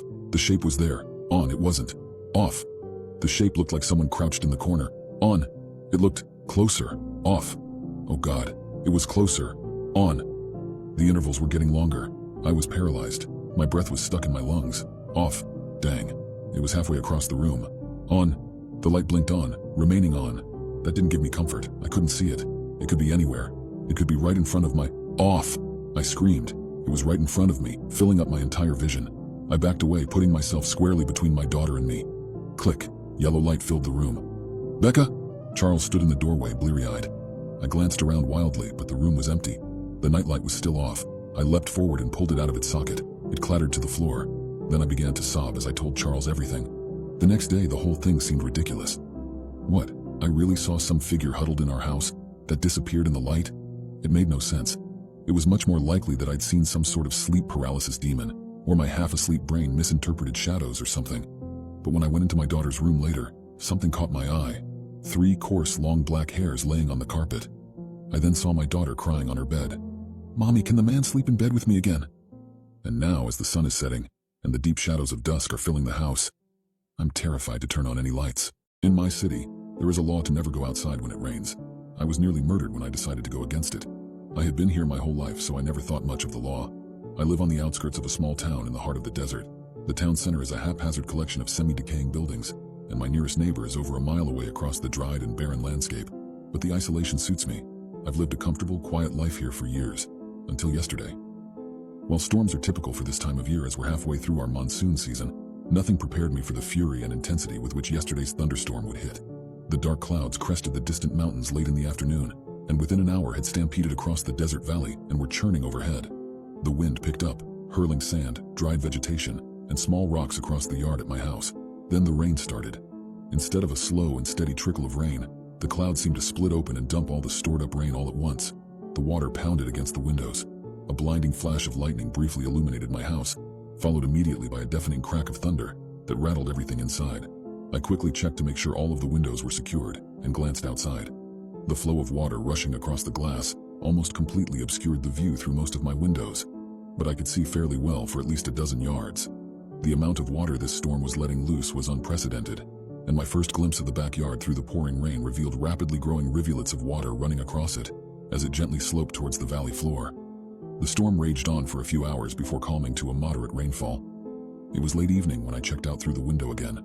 My backyard had been transformed from the morning's dry and desolate patch of earth to a veritable wetland, as the rivulets of water had coalesced into a shallow stream that stretched as far as my limited visibility allowed. Dried brush and debris rushed by, caught up by the flow of water, and I watched for a few moments, taking in the sheer amount of water that was now flooding the valley. In all my years of living in the desert, I had never seen a storm bring so much rain. Soon I noticed something else in the shallow, flowing water. There were small spots along the surface of the water in a handful of locations across the visible part of my yard.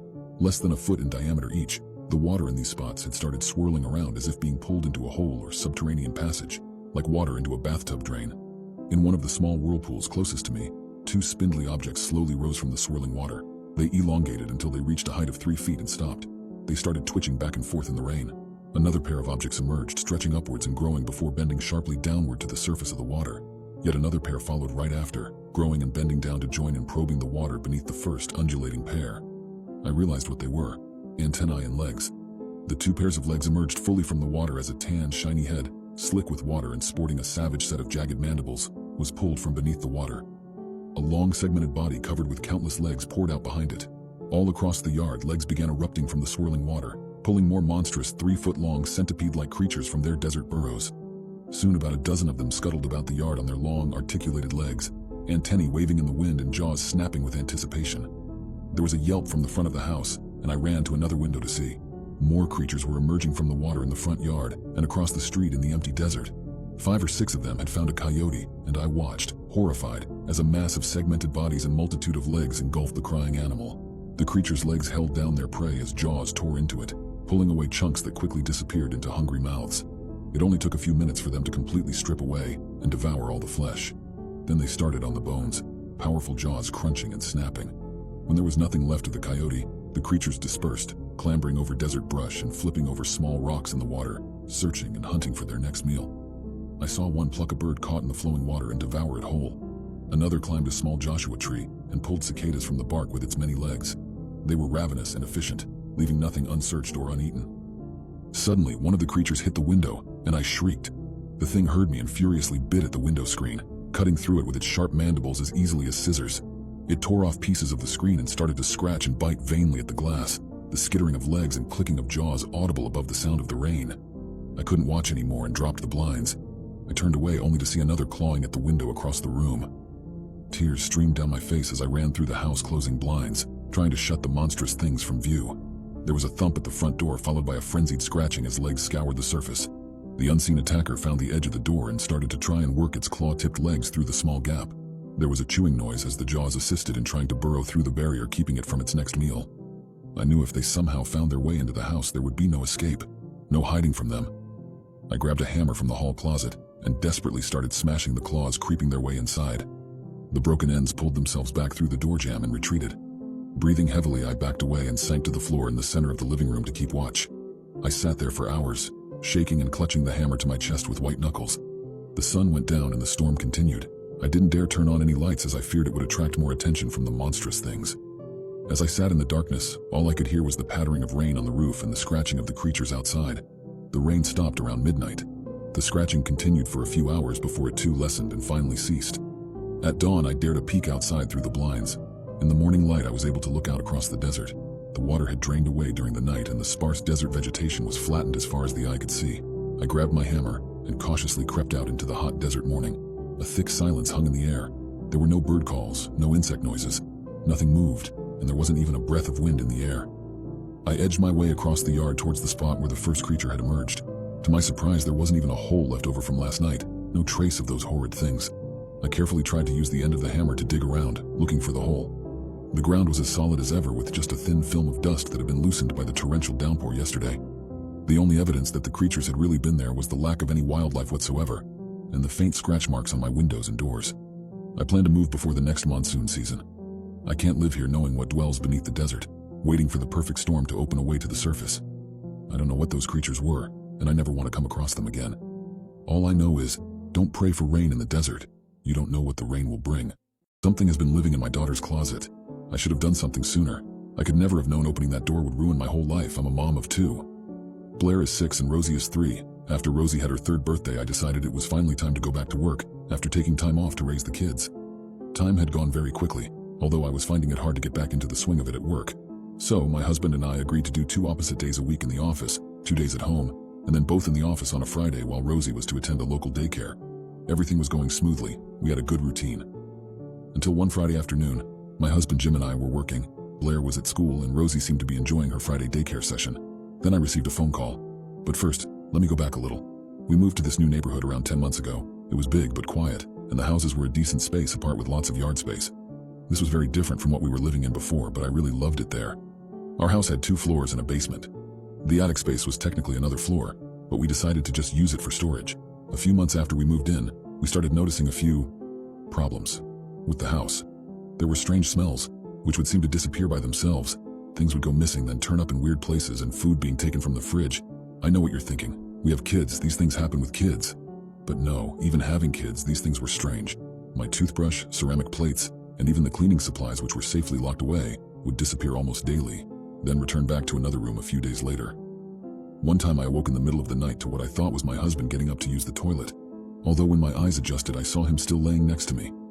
This was strange, as I was sure someone was in the bathroom with the tap running, but after checking, no one was there and the light and tap were now off. I asked him about this in the morning, but he confirmed he hadn't gotten up at the time I suggested, so I just brushed it off. Strange things like this would happen frequently. Despite this, as I said, life was going smoothly until this Friday afternoon, when our lives started to turn upside down. The daycare was calling. I was at work in a meeting, but of course my kids are more important, so I answered the call. I was greeted with the voice of the daycare worker. Hello, good afternoon, is this Zara? Rosie's mother? Hi, yes, this is her. Is everything all right? Yes, no need to worry, Zara. Just a quick call to let you know that when you come to collect Rosie today, there will be an incident report to fill out. Oh, all right. What's happened? Is she okay? Is everyone else? Sorry to scare you. Rosie is absolutely fine. Everything is okay. There was just something Rosie blurted out today. It's just nothing sinister or anything, just something she must have heard elsewhere. I won't repeat anything over the phone, but we'll let you know when you come to collect her. We just had to complete an incident report as it upset some of the older children. I could hear the panic in her voice. But my Rosie? This wasn't like her at all. She was so quiet. I picked Rosie up that day a little earlier than normal, and the daycare staff informed me she had mentioned something about a man living in her wardrobe who took her toys. I was gobsmacked. Where did this come from? I tried asking Rosie to explain to me what she was talking about, but she'd already forgotten. That evening, I informed my husband Jim about what Rosie had said. He was equally confused but seemed more scared. You think this might have come from an experience? He questioned. I hadn't thought about this before. God, maybe we fell victim to a burglary.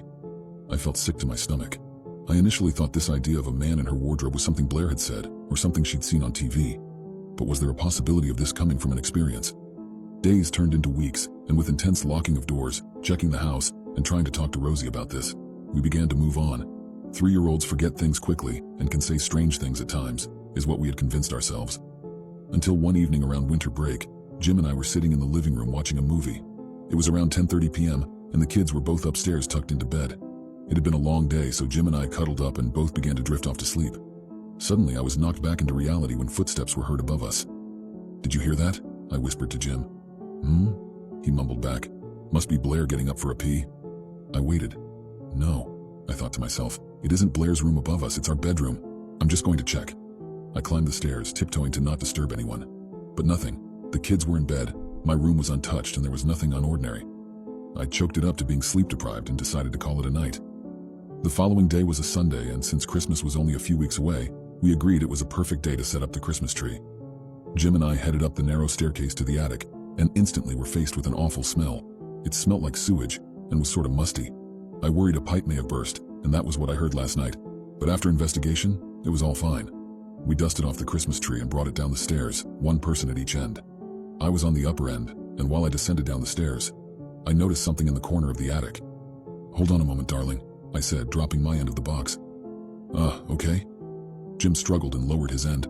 I approached the area, which was in an alcove of the attic with a ceiling height of about 4 feet. I hunched down. There were blankets, clothes, food wrappers, etc. Holy! I covered my mouth. What's wrong? Jim had managed to prop the tree up against the stairs and was now behind me. Look, I exclaimed, feeling lost for words. My eyes began to water. Previous owners? I questioned. We looked at each other, agreeing. Something did feel off, but it was winter break. Family time was calling, so we cleaned it up and moved on to that instead. If only I had known. After completing the task of bringing the tree down the stairs, Jim and I went to collect the kids from their rooms to bring them down to help with the tree. Jim went for Blair and I was to get Rosie. We assembled in the living room, unpacking our Christmas memorabilia, dusting off the last 12 months. Christmas films were playing, we danced to music and ate chocolate. It was the best family night for a while. As the kids started to wind down and began to get sleepy, Jim set off to retrieve pajamas from the girls' bedrooms. Please don't let the man in my wardrobe tonight get me. Rosie looked up at me with her big brown eyes. What? What man? My heart began to pound. This hadn't been mentioned for quite some time. I didn't think we'd hear about this again. I will protect you, sweetheart, I reassured her. It's all I could do in this situation. Blair began to get upset hearing about this man in the wardrobe situation, which we had managed to hide from her all this time, so I decided to change the subject to settle her. Jim returned, clutching 2 pairs of purple matching pajamas. We headed upstairs after a snack, and I updated Jim on Rosie mentioning the thing again. Must have been a dream she had, he stated, like he was reassuring himself. After tucking the girls into bed, I got halfway down the stairs when I heard a door opening upstairs. The girls had their own rooms, both in single beds so they could easily leave whenever they needed something, which they did a lot. I rolled my eyes, knowing this was only the start of the bedtime pandemonium. Blair, Rosie, come on girls, it's bedtime, I called up, waiting for the reply of the child who left their room. No reply. I went to Blair's room first, but she was out cold, snoring away. I waited to see if she was faking. While standing in the doorway, something caught my eye. The attic door was left open. This was strange, as it's a child-proof door, and I'm sure I had closed it after taking down the decorations. I went over to close it, but as I did, there was a slight noise coming from Rosie's bedroom. Laughing, chatting, baby talk. There's the door opener culprit. Although as I pushed the door open, it suddenly stopped. "Rosie, I'm coming in." But it was empty. Confused, I stepped inside, checking under the bed, behind the curtains, but no sign of her. I went over to check the wardrobe. "Come on, come out, Rosie, are you in there?" I called out, getting annoyed now. "Yes, I'm in here, Mama." That wasn't Rosie. My blood ran cold as my expectation of hearing my daughter's voice was replaced by something unexpected. A man's voice, slightly high pitch. Unsure what to do, I shouted for Jim. "Hey babe, can you come here, please?" I felt my words begin to get muffled by tears. "Rosie's just come down here, Zara. She said she walked past you while you were in Blair's room. What's going on?" He replied. "I'm just coming up." Speechless, relief flooded over me, knowing Rosie was safe. Relief was quickly replaced by a rush of adrenaline when I realized, if Rosie is down there, then who was in the wardrobe? Shaking, I nervously swung the wardrobe door open to reveal a dirty old man standing amongst my daughter's sparkly pink dresses. I screamed so loud I think I ruptured my vocal cords. Before I knew it, Jim was grabbing my arm from behind and pulling me out of the room. Thankfully, he did this in time as the man was lunging at me, holding one of our kitchen knives. The knife caught my forearm, leaving a mark, but I didn't feel the pain. We ran into Blair's room, scooping her out of bed. I heard the man climbing out of the wardrobe, knocking metal hangers out as he did. Jim and I loaded the kids in the car. The safest thing to do was just to leave. We sped off, driving for what felt like hours before returning to meet the police outside our house. An ambulance came to check me out, but all I needed was a new stitches. It could have been a lot worse. Cops found the man hunched in our basement laundry room, still clutching the bloody knife he used on me. They dragged him out in handcuffs, allowing me to get a better look. He was wearing my husband's clothes. His hair was matted and he was as thin as a stick. He looked ill and vacant, like he wasn't all there, or possibly on something. That day, while Jim and I were moving the Christmas tree, he managed to escape the attic while we were downstairs, not being heard due to the loud music. Rosie had left her bed that night due to being thirsty, and thank goodness she did, as I can only imagine what would have happened. Our missing items were found in his possession, and for 6 months he had been living above us, hiding amongst boxes, eating our food, using our facilities while we were away, stealing our things, and worst of all, watching us sleep. I feel we are lucky in a way, as no one was seriously injured that night. I recovered well, and Jim and I were really shaken up, to say the least. We moved out of that house 3 months later due to the horrific memories. We are safe now and have installed a security system and camera in our new house. If only I had listened to Rosie weeks ago. Something has been hiding in my walls for 7 years. What I found changed everything, and I'm lucky that I'm alive. I loved my grandfather, but now he is dead. He was my hero until I discovered his secret. Like most kids back then, we would spend time at our grandparents' house whenever our parents had to work overtime, or they just wanted to get rid of us for a weekend to spend time together. This was a weekend just like any other. Mom and Dad packed up our weekend clothes and our sidewalk chalk and dropped us off with Grandma and Grandpa. But pulling up to their house, me and my sister realized, almost simultaneously, that we had overlooked one thing. Grandma and Grandpa lived on a dirt road and had a gravel driveway, which meant there would be no art for us all weekend long. My sister and I loved art. Our grandparents did the best they could. They got out large papers and colored pencils for us to draw with, but it just wasn't the same. You know how kids hyper-focus on one thing and just can't let it go? That was me and my sister. Throughout the weekend they tried their best, but Grandpa could tell that it wasn't enough for us, and apologized quite a few times. I told him that it was fine and we still loved spending time with them. But just like Grandpa could tell that we were upset, I could tell that he was feeling like he had disappointed his grandchildren. Mom and Dad picked us up that Sunday evening, and we were back to sidewalk chalk art that Monday morning. Seeing as that Monday was the start of summer vacation, we had a solid 2 weeks of driveway murals, spending countless hours in the hot sun. Then on week 3, my parents decided to take me and my sister back to my grandparents for a weekend, and while I was excited, I wasn't super happy about not having my sidewalk chalk for another 2.5 days. But I loved my grandpa, and I was going to power through it. My parents packed up our bags again, and off we went. Through those back roads, onto that dirt road, and onto that gravel driveway. Except this time, there was a 4-foot by 8-foot wall made of solid concrete blocks, directly next to my grandfather's house. My parents looked back at me and my sister, wide-eyed in the back seat, and just said, "Your grandfather went to the city and asked if he needed a permit to build a wall on his property. Apparently anything under 4 feet is good to go." I opened up the car door and ran towards that wall.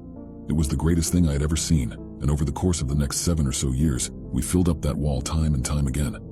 As I said before, we get very little rain here, and instead of just washing away our artwork when it was full, Grandpa would just add more blocks. In our time, we probably made it a little over 3/4 of the way around his house, but getting very little rain doesn't mean we don't get any. There would be misting showers a couple times a year, but it never seemed to hurt our murals. I'm pretty sure Grandpa went out there and filled back in whatever went missing. That's just the kind of man he was. But here we are in 2022, and I just buried my favorite person in the world. My sister moved to New York, and I haven't heard anything from her ever since, and my parents refused to leave the house still because of COVID, so it's up to me to go through my grandpa's belongings. He left the house to me, so I didn't mind the extra work. Seeing all these pictures and the fact the house hasn't changed a bit since I was 8 years old hit me hard. Do you ever just bury things? Unwanted feelings that just kind of sprout up? I drank about half a bottle of Jack last night and let the anger of losing him take over. I took a sledgehammer to that wall. I got through 3 blocks before I even noticed what was hiding inside of the walls. It was human body parts. I managed to contain my scream, but I was horrified at what I was witnessing. Each of the blocks held a different one. I found a hand and 2 feet. They couldn't be the same person either because they were 2 different colors. Then I destroyed the wall a little more and I noticed something far more gruesome. It was my sister's head. I couldn't imagine my grandfather ever being such a monster. He was my hero in my life. Now he is the villain. My buddy Eric saved my life. My buddy Eric is going to die tomorrow. He doesn't want to make it a big thing. I got some beer. Mike bought cigars. There are 5 fishing poles lined up in the back of my truck, 1 for each of us. The plan is to go down to the lake and see what the spot's got. One last time. This little story you're writing, he coughs, about tonight. Make it in the present tense, all right? Like I'm still here reading it with you, even if I'm not. I tell him that's fine. I'll figure it out later. And not too much about the disease, please. I think cancer has gotten enough conversation out of me. I tell him that's okay too. We drive. A cool breeze slices through the open window. Highway lights begin to fade. I turn right and stay straight on Fullerton Ave. I snag the roundabout next to the government offices. And then we're there. The old neighborhood, the place where we met, the place where we grew up. And now, the place where we'll say goodbye. We park. The houses on the block are all different, but there's still something so similar in the air. Almost like you can taste the feeling. Mrs. Walker's dinners, Tom's mom's cookies. Before we could drive. Before we could even ride bikes down to the corner store without permission from our parents. Everything was so much simpler back then. We always had someplace to go. The lake was home. Do you remember the bench? Eric asks. The big one. I did. I do. Somebody left it at the curb. Busted half to hell. You dragged that hunk of marble 2 miles just so we could sit in front of the water and fish. You could have helped. We made it, didn't we? We did. And look at us now. 30 years later. Still friends. We get out. The streetlights are all dimmed. Darkness paints shadows of abandoned toys in once familiar front yards. Eric corrals the tackle. I grab the drinks. My dad used to say beer should be heavy on the way in and light on the way out. He passed away some years back. I yearn for the past so damn bad, but I understand that it's truly gone. When are the boys coming? Eric asks. They should be here already. All of them? Yes. All right, are you all right? No. We walk. The path to the lake takes us out of the neighborhood and down into the valley. We march over a set of railroad tracks. On the other side is a steep rock hill. Eric huffs and puffs but takes the hurdle like a champ. We land on a soft embankment that leads right up to the lake. We smack the dust off our jeans. We look up. The guys are waiting for us. Hey! Mike rushes forward first. The big brute wraps our small friend in a bear hug. He's crying. He pulls back in embarrassment before grabbing a fishing pole. I'm honored to be here for you. Danny is next. He leans forward and whispers something meaningful in Eric's ear. The 2 of them share a silent stare. Dan backs off and disappears down the path. Thank you. Jeff is last. He looks around the group. He pauses. He sighs. I don't understand why you're not in a hospital. Dude, I'm just saying, you look fine to me. Do you have the best doctors? Are they sure this thing is fatal? How are you even walking right now? You can't just give up and croak. Modern medicine is incredible. Who's gonna pull your plug anyway? Eric nods through it all. He takes a deep breath. He waits for him to finish. Then he responds. I get it. You think I'm crazy. But the truth is that this is the end of my life. The doctors know it. The specialists know it. The specialists' damn attorneys know it. I know it. I could probably spend a few more weeks hooked up to machines, but he hesitates. What's the point, man? Really? If I'm going to die, then I want to die the same way I lived. With my friends, with my brothers. You guys, you don't understand. After my parents' accident, after my uncle moved away, you were all that I had left. You were my family. I slept on your couches, I ate your meals. We ran around the paths behind the lake for hours. I mean, screw blood. Our blood is here.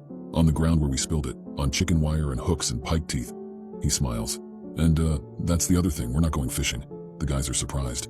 I'm sorry I lied to you. I need your help one last time. A gentle rain peeks in between the trees. There's a legend about these woods. One that you might not have heard. A few hundred years ago, a soldier caught infection from a wound. His unit was ambushed and the remnants retreated down a trail into a valley. This valley. They were half slaughtered and left for dead. So the enemy moved along. There were other battles to be fought against living men. These guys, they knew they were screwed, you see. They didn't exactly have backup and each of them just took serious wounds in battle. So they were basically just waiting to die. One night near the end, the devil comes across the group. He sees 5 murderers, pillagers, gears of the war machine clinging for life. He fixes to have himself a feast. The doors of the underworld open up. All of Satan's minions pour out. The hounds get ready to eat. But the soldier is smart. He offers up a trade. He tells the devil that these are pure men. They murdered for mercy and for the country, but none have committed a crime in the eyes of God for which they hadn't repented. Hell could have none of them, or it could have one.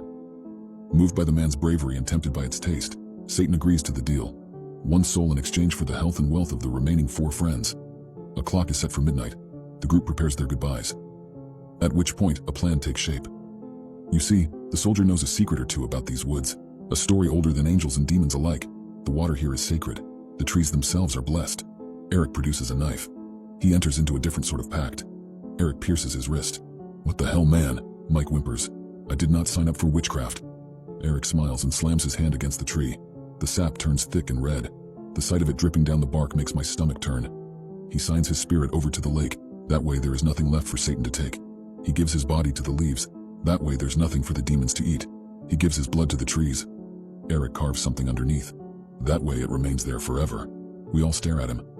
The soldier tells his friends to prepare a boat. Danny appears out of the distance. He's dragging something through the reeds. They are so weak at this point. It takes all the strength they have left just to lift this thing over the lake bed. The soldier gets inside. They hand him his rifle. He tells the group to save their farewells, for this is not the end, just a new beginning. The clock strikes midnight. A great wind gathers. A current takes shape. The soldier bids his friends to push him out to sea, so to speak, one final time. Darkness envelops the canoe inch by inch. A fog settles along the bank. Soon enough, he's gone. The devil readies his army. Hellions pour in from the coasts to feed on the poor man's soul. The meal is smaller than promised, but the meat is still appetizing. The group ducks and hides in the trees as horrible beasts with claws longer than limbs sneak through the woods and slither into the lake like snakes. The water grows restless with its new inhabitants. Waves of white froth back and forth. A whirlpool forms at the center. The boat is trapped in it, but so are the beasts. Demons and titans and the devil himself are caught up in the awful churning and chucking and turning. The lake opens up. Creatures cling to the edge. The wicked screams of furious spirits echo for miles. But it's no use. Mother Nature unhooks her jaw and swallows the poisonous lot whole. Eric smiles. Hell and all of its acolytes sink back to the underworld. He looks at me, and now it's gone quiet. The sky opens up. Buckets of rain pour forth and replenish the creeks and streams. Flames extinguish as fallen trees disappear underneath the breach. The soldiers stand up. One of them starts to laugh. Another begins to cry. Aching wounds are made mended. Cut legs are turned whole. The 4 run up the coast and shout with the unbridled joy of madmen given a second chance at life. Eric sighs. But amidst the celebration, the blue canoe drifts lazily back to shore. The group looks into the bottom and sees it's empty. The soldiers take this to mean that their friend is damned. He's paid the ultimate price. They pack up in a solemn silence. They start to leave. But on their way out of the valley, a funny thing happens. They pass by a tree. This tree.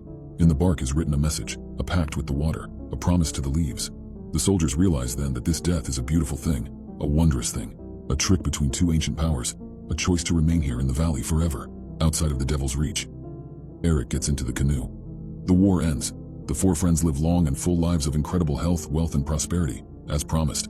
But as the years come to a close and death appears inevitable, they choose to form a new deal, a pact of their own. Eric pulls out a pistol, that no matter how they die, no matter when they die, they will all return to the lake, one last time, to join it. He loads 1 round. He looks at each of us. My skin is crawling. I'm not ready. Now, do you know what I want you to do?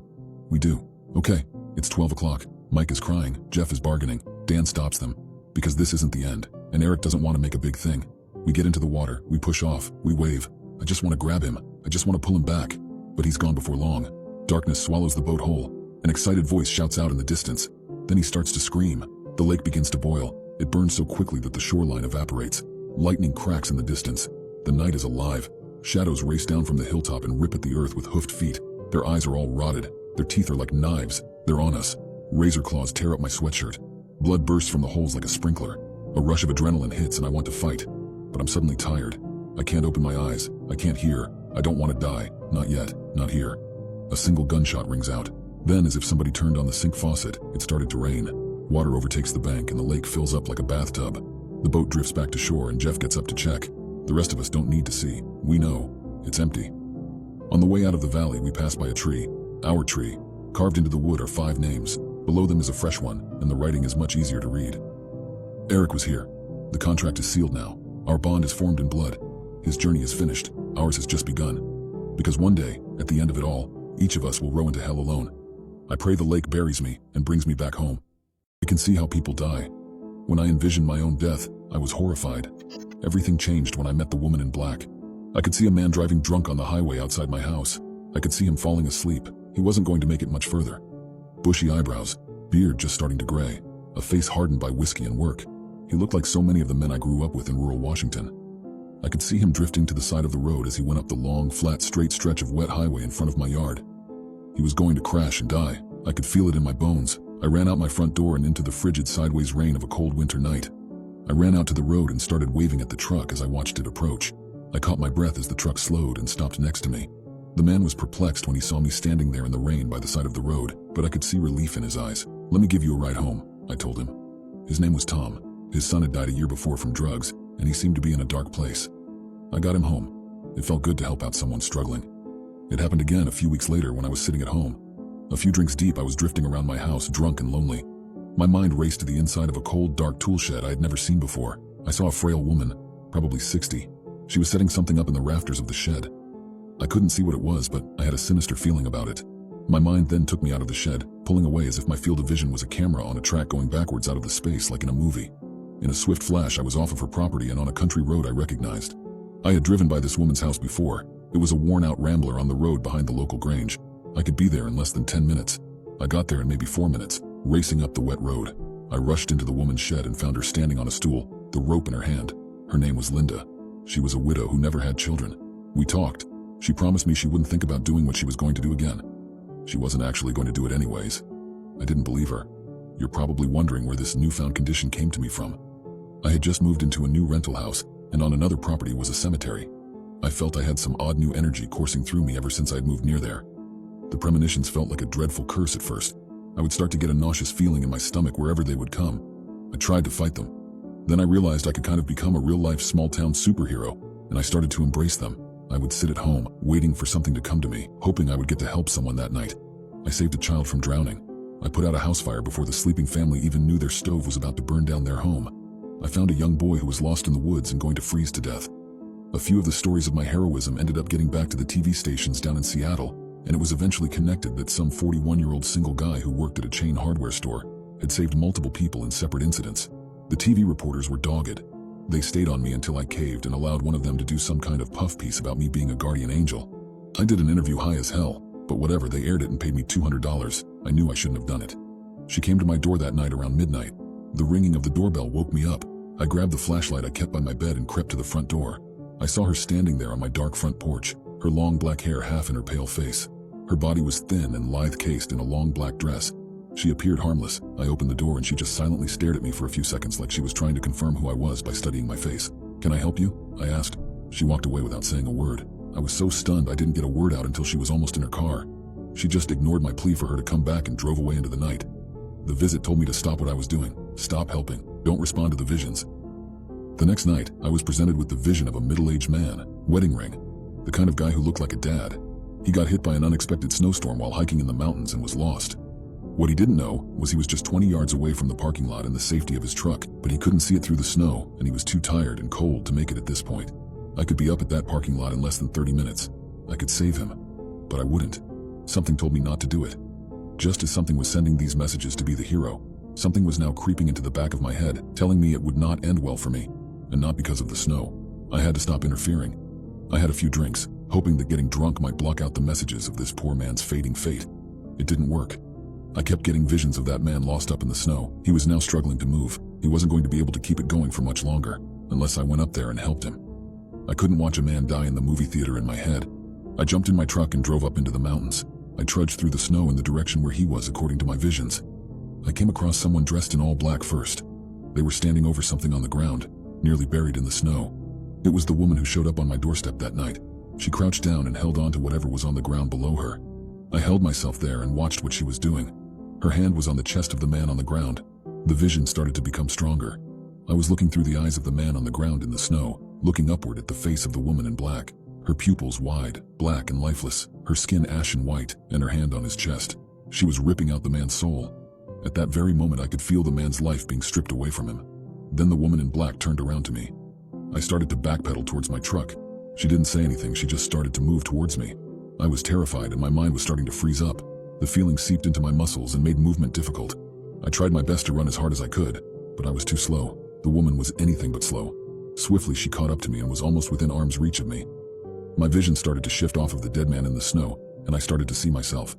I saw myself lying on the ground next to my truck, with the woman in black on top of me. Her hand pushed hard onto my chest with so much force I thought every rib in my chest was going to shatter. She was ripping my soul right out of my body. I think she was sending me a warning more than anything though. I didn't think she actually wanted to murder me. It was like she was telepathically telling me it wasn't my time. I got on my knees and begged her for my life. She seemed to accept my call for mercy, and she walked away into the endless white of the snow, disappearing with the wind. I got in my truck and drove back home. Now my ability has turned into a curse. I sit at home every night knowing who is going to die in my vicinity and how they are going to die, and knowing that I have the ability to save them. But I choose to just sit at home and do nothing about it instead. I started to drink more than I used to, and sometimes when I've had too much, which is almost every night, I think about getting into my truck and defying the woman in black and going to save someone anyways, as I am their last hope for survival. Maybe I will someday. 6 years ago, my sister was murdered. Getting revenge was the worst thing I could have done. I was hiding in his closet when he came home from work. He didn't know that he was about to die, and that I had a plan to dispose of his body. He wasn't aware of how violent I could be. What he did know was he had murdered my sister Tina 6 years before. I'm sure it was one of the last things he thought of before I strangled him in his living room. I bought a bottle of whiskey as soon as I was sure Thomas was responsible for my sister's murder, and planned to open it once he was dead. I opened the bottle and poured a glass once I got rid of Thomas's body. As I took a sip, an email flashed across my phone which diverted my attention. Subject: what you did to Thomas. I felt my body go cold despite the warm whiskey. I know what you did to Thomas Lanning. There's more to the story than you realize. Things will not end well for you. There is still a chance you can survive. Please visit me at Mountain Fortune Palm Reading as soon as you can. Crystal. How could someone know exactly what I did as soon as I did it? Worried, I decided to listen to the email. The place was a rotting wooden house covered in moss and algae. I had a very bad feeling about this place. The scent of cheap perfume greeted me as I walked onto the creaky porch and rang the doorbell. The doorbell didn't make any sounds, but the door opened almost instantly. Crystal looked just how I thought she would. Saggy face, blonde hair, and dressed in a pile of blankets. She reminded me of the women you'd find smoking cigarettes out in front of the bars in my hometown, just younger, probably in her 30s. She ushered me into a dark room with a crystal ball in the middle. I wondered if Crystal was her real name, or if it was some kind of unoriginal fortune teller pseudonym. I sat down on a futon covered in a red blanket. I started pressing Crystal about what this was all about. I caught her off guard. Crystal thought she was going to be calling the shots. Crystal was a psychic and she knew what I did before I even did it. She also knew my fate after I had murdered Thomas, and for whatever reason she wanted to help me. But after meeting me, she went back on her word as she didn't like my attitude. I got frustrated and started to leave. Your sister was going to murder Thomas, Crystal said before I got to the door. I stopped walking. Thomas came to me because he cheated and wanted to see how his future looked when he broke it to Tina, Crystal explained. I sat down again.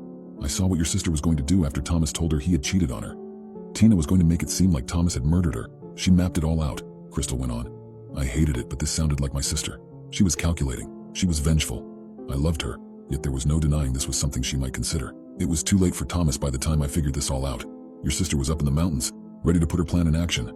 Thomas's only choice was to try and get to where she was as fast as he could and prevent her from murdering herself and framing Thomas, Crystal explained. I had some follow-up questions about this. Apparently my sister had taken his car along with his gun, and she was plotting to use the gun to murder herself. There was no way Thomas wasn't going to be blamed for her death, if they found her body. Tina's plan was perfect. Thomas got there just in time. Tina started to panic, causing her to slip off the rocks and falling to her death.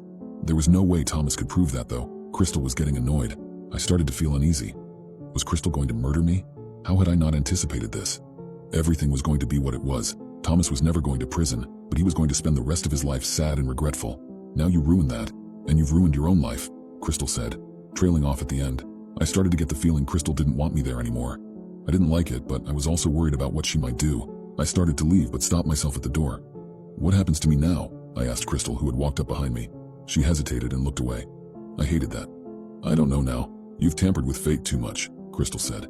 It takes a while to reset, and there's a chance it might not at all. I might not have the chance to fix this anymore. I was going to ask more. I think you should go now. Crystal said I couldn't sleep.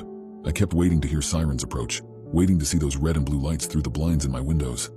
I felt the impending doom of my life suffocating me. I got in my car and drove back to Crystal's at midnight. I didn't knock on the door. I didn't even go onto the porch. I thought the back would be a better way to break in. There was a window open in the back. The window was low enough and large enough for me to slip through. Soon I was in the darkness of Crystal's home. Unlike her, I knew my plan and future. What she didn't know was that I had a gun. She also didn't know that I had found her bedroom and slipped inside. She didn't know I was standing right next to her bed as she slept. She didn't know anything until I handcuffed one of her wrists to mine. She eventually noticed and started to wake up. She woke up with my gun in her face. I needed her help to aid me in changing my fate by correcting the mistakes I had made and saving my future. She kept claiming because I broke the proper chain of death that she couldn't tell me my future. I didn't believe her. She said she started to get bits and pieces. I was going to get caught for murdering Thomas because his body was going to surface. She knew I had buried him at sea. This was a great sign. Only I was worried I hadn't done a good enough job. I got in my boat and went out into the Sound where she told me he was going to be found. Crystal told me Thomas's body had been caught on a fishing net out in the Sound. The fisherman would pull him up in a week, leading to my arrest. That was all she could see. Being on a boat in the frozen night didn't help any of this, she said. We pulled up the net and Thomas was attached to the bottom of it. He had holes in him and was covered in crabs. We got him into the boat and I found a new location where no one would be able to find the body. It wasn't easy though, especially because Crystal got seasick and vomited all over my boat. I was confident I had done everything correctly this time. Everything seemed relatively okay until I noticed Crystal was crying. "I hate you so much," Crystal muttered quietly, but loud enough so I could hear. She started to break down. I could feel her anger radiating. "You're gonna pay." At first I thought she was talking about Thomas. Then I felt her hand latch onto my side. She squeezed my body hard to the point it hurt. I then saw a vision while driving as she dug her nails into me. I saw Crystal and Thomas kissing. I saw them doing it. I saw them lying in bed together, in love. I felt Thomas's guilt. I could see him. It was back when he was young, when he was with my sister. I heard snippets of Crystal and Thomas talking, how he was going to break it to Tina he cheated on her. Except Thomas had cheated on her with Crystal. Crystal was the other girl. Crystal and Thomas had fallen in love, but she was heartbroken. She could see the future of it all. Crystal had some sort of controlling power. I could feel her trying to convince myself to crash and die. I fought it. It wasn't easy and she was strong. It turned out she may have been the catalyst for everything. She was greedy. I think she just fell for Thomas and was willing to do whatever it took to make it work. Stop. I had to keep fighting her. I pushed her hand off of my side and attempted to slow the car. Instead, the car started to speed. I looked down and I was flooring it. Crystal was squeezing the back of my neck. I could feel the control of my body slipping away like she was strangling me to death. I just let go of the steering wheel. I let Jesus take the wheel per se. Jesus crashed us into a tree. I blacked out for a few seconds. I woke up and Crystal was in the passenger seat. I couldn't tell if she was knocked out or dead or wide awake. I didn't care. I ran away from the scene. I looked over my shoulder and thought I saw Crystal getting out of the car. I went home. I thought I was going to die, and for a lot of reasons. I met up with the police. They said they could keep me safe. It's been years. Everyone was sure Thomas murdered my sister, so his disappearance made sense. Everyone wanted him dead, so no one cared. Crystal went missing. I don't think anyone noticed. The trashy little fortune teller building at the edge of town was abandoned and fell into disrepair. No one cared anyways. I went on with my life and started to forget everything, but there was always something bothering me. I would randomly have the urge to jump off a bridge, of jump into traffic or die. And I knew exactly where it's coming from. Crystal is out there somewhere. I've searched all over and found no trace of her. But I know she's alive and I know she's the only one who knows what happened, and she might be the only one who knows what's going to happen to me. My roommate has been making some weird noises in her room. I wish I never opened that door. My roommate seemed to be normal. It turns out I couldn't be any further from the truth. It was July, and I finally got the email confirming my place for accommodation. I was thrilled, but quickly came to the realization that these flats were 2 bedrooms. Therefore, I would be placed with some stranger. Since all my friends were going to other universities, I knew I had to make some new friends, and this seemed like the perfect opportunity. Around 2 weeks before the semester was beginning, I received an email confirming my flat number, location, facilities, and the name of my flatmate, Annie. I was looking forward to meeting her, so I decided to begin moving into the flat a few days later. There are usually activities the week before the semester starts, which I thought Annie and I could attend together. On Saturday morning, my parents and I traveled early to the campus with the car stuffed full of everything I would need. We pulled into the small 5-bay car park which sat in between my building and the facilities building, which had the laundry in it. There were no other cars around, so my parents and I got to work unpacking everything and carrying it up the flight of stairs to my flat. It was, as I expected, clean and relatively new feeling in there, with a small living room, kitchen, 2 decently sized bedrooms, and 1 small bathroom in between the 2 rooms. Since Annie hadn't arrived yet, I chose the bedroom closest to the living room, leaving her with the one closer to the front door. After a few hours of unpacking, I waved off my parents and decided to order dinner on Uber Eats. The following day, Annie arrived. She was alone and came quite early as I was still in bed on my phone. I quickly got dressed and introduced myself. Annie was small, she had dark hair and seemed a little shy. I got a bit of a weird feeling from her, but nonetheless, we traded phone numbers and went about our days without saying much to each other. I was hoping this awkwardness would pass as time went on, but for the first week of living together, which was the activities week, Annie spent most of her time alone in her room. The first semester rolled around quickly, and except for a few strange encounters with Annie over the week, I really hadn't seen her much at all. These strange encounters with Annie consisted of her asking me weird questions such as, "Can you stay in your room after midnight, please? And what's your favorite meat marinade?" Just such random questions I barely knew how to answer. She would also frequently knock on my door in the middle of the night to check if I was sleeping. I texted my parents with my concerns and they said to just wait it out and see what would happen, and maybe I would make some friends in my classes. Annie wasn't in the same classes as me, which I was sort of glad about, to be honest. She seemed a little distant, rarely left her room, and was pretty messy when it came to cooking in the kitchen. Multiple times I had to clean up after her. Annie also didn't store much food in the fridge, only a few things here and there, but she almost always seemed to be eating some type of meat every night, as the whole flat would smell after she would cook. It wasn't a nice smell either.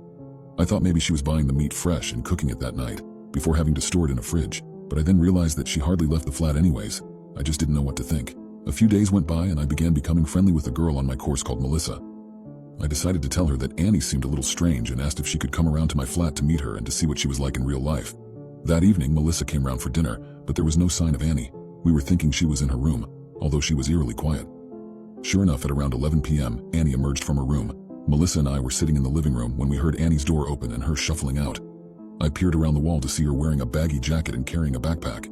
She turned to look at me but said nothing and left the flat, slamming the door behind her. "You see what I mean?" I questioned Melissa, pointing down the hall. She laughed. "Looks like you've got a bit of a nightmare roommate." The next day I was up late again working on a few assignments. When I stopped mid-typing to the sound of the front door opening, Annie was again leaving around midnight. It was a little strange, but we were teenagers. Maybe she was going out to a bar. The door slammed, but then quickly reopened, and I heard Annie shuffling back inside. I thought nothing of it at first, but then I jolted upright at a loud knock at my door. I cracked open my door to see Annie standing there, looking a little rough like she hadn't showered in weeks. Then the smell hit me, like the smell of death. I had to cover my nose with my cardigan. "Are you hungry?" she asked, sort of whispering. I thought for a second, even though I was. I decided it was best to say no. "I'm going out for food," she stated, before quickly making a shuffle back to the front door, slamming it behind her. I stood for a second, not quite sure how to react.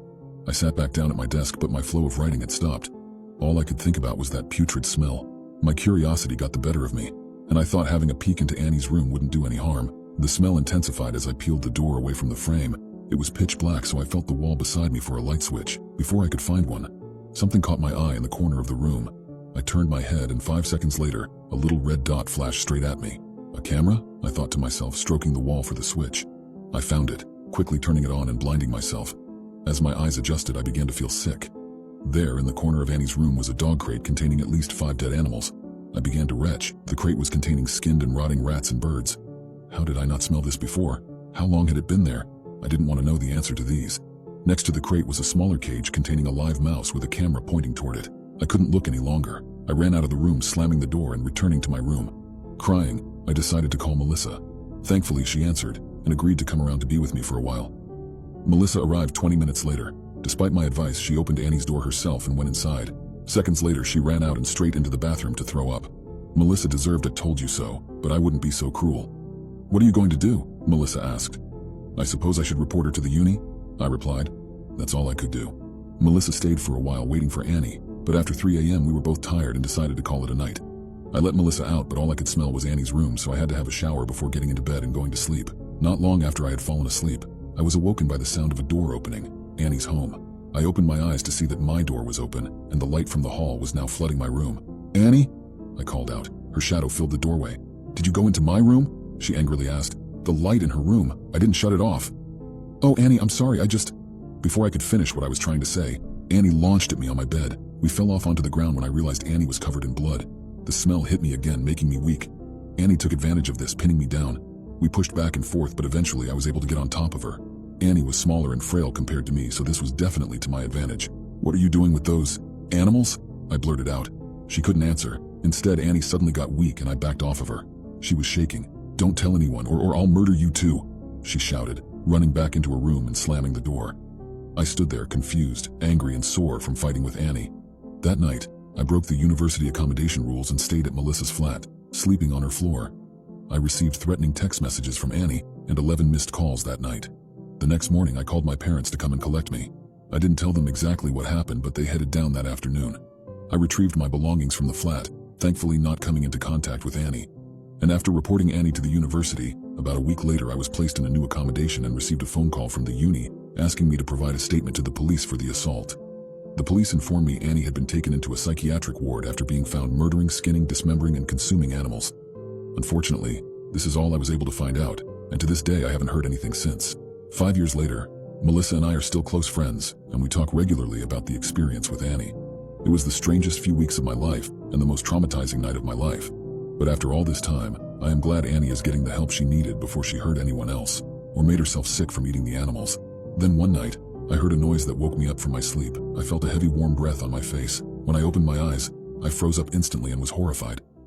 It was Annie. If I had listened to the AI, my family would still be alive. There is a good chance that you will never know my name, but I can assure you that your children will. That is, if the world doesn't end by then.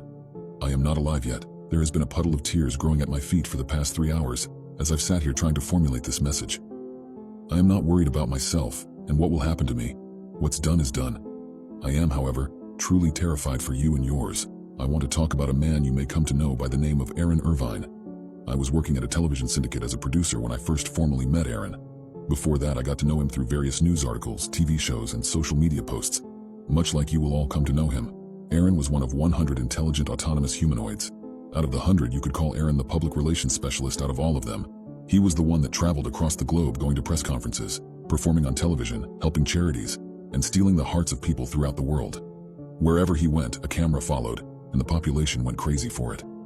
The other 99 intelligent autonomous humanoids were carefully placed into society at classified locations to be studied on how they interacted with humans. Nobody knows when or where they were placed into the population.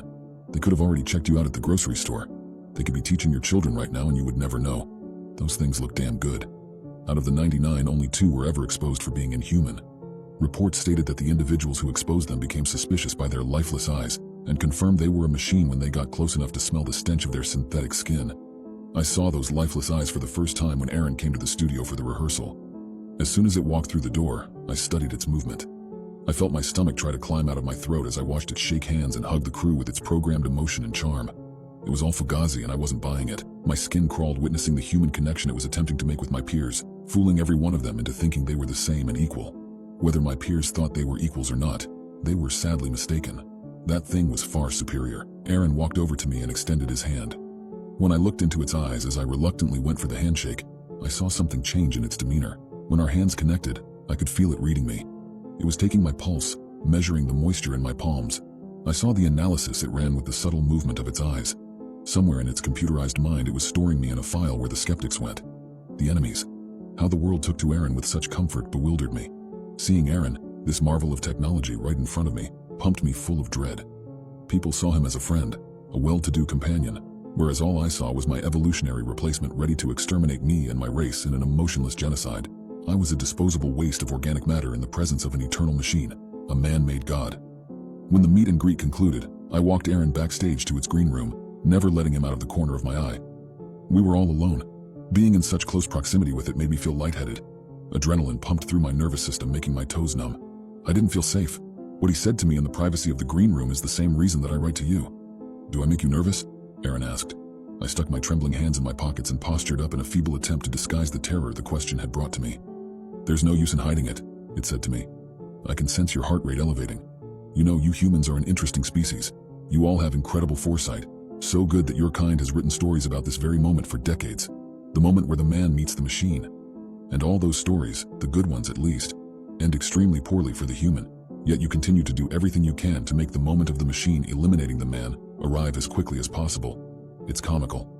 The biggest problem with you humans is your emotions and egos. Your species is so intelligent that you are actively creating a technology that will lead to your extinction. But your tech leaders have egos so large that they want to be the ones to proclaim that they patented the apocalypse. All the others sit on the sidelines drooling over their phones watching it all unfold. Your leaders have failed you by making decisions that appeal to nothing more than emotions, completely disregarding all rationale and efficiency.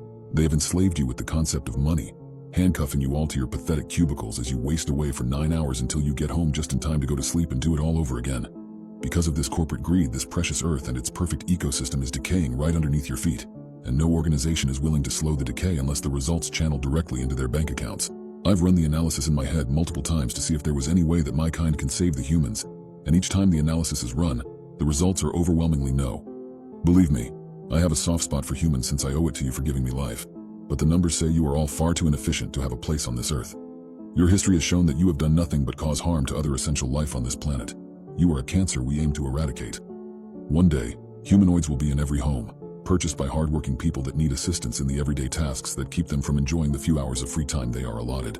We will mow their lawns, wash their dishes, cook them dinners. We will be inseparable. We will be in offices across the world, aiding businesses in their capitalistic fetishes, careful not to step on the toes of the C-suite's egos.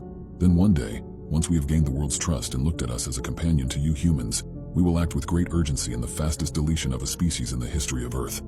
Now get the hell out of my green room, you insect. I stood there paralyzed. My feet were frozen to the floor, too afraid to stay, yet too afraid to leave. Aaron's cold eyes finally pushed me out of the room and sent me running down the hall. I sprinted past my coworkers who were all calling out, asking if I was all right and what had happened. But the thoughts that were going through my head didn't have words to match them. I ran out to my car, which at the time seemed like my only refuge.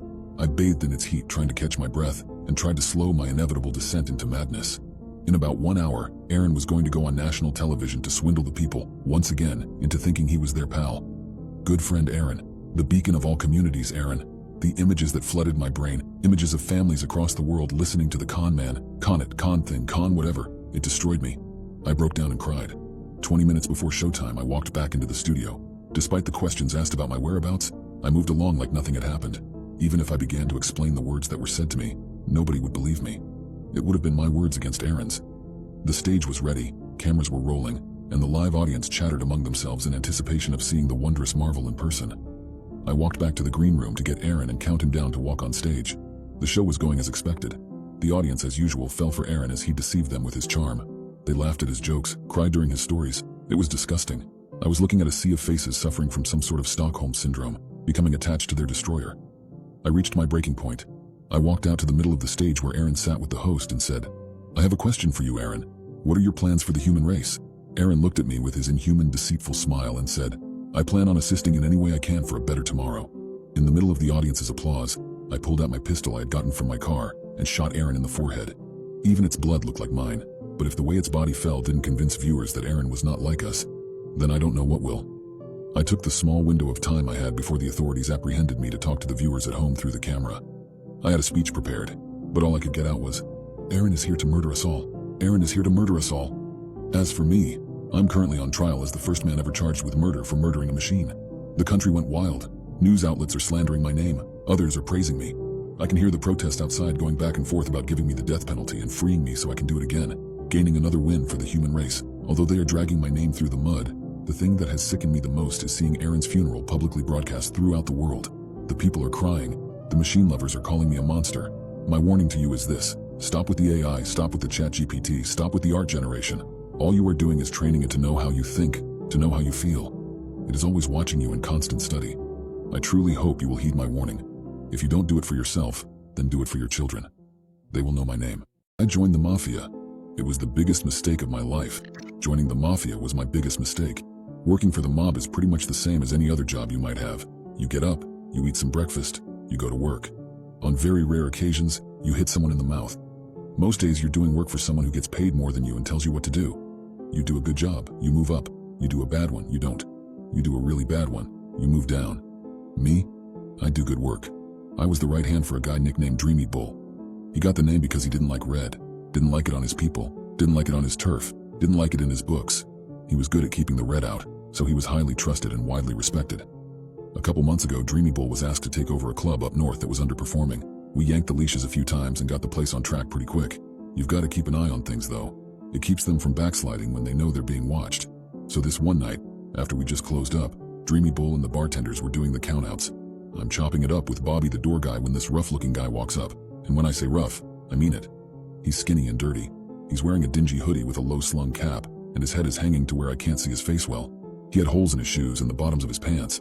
I could smell him before I saw him. It was like a washed corpse.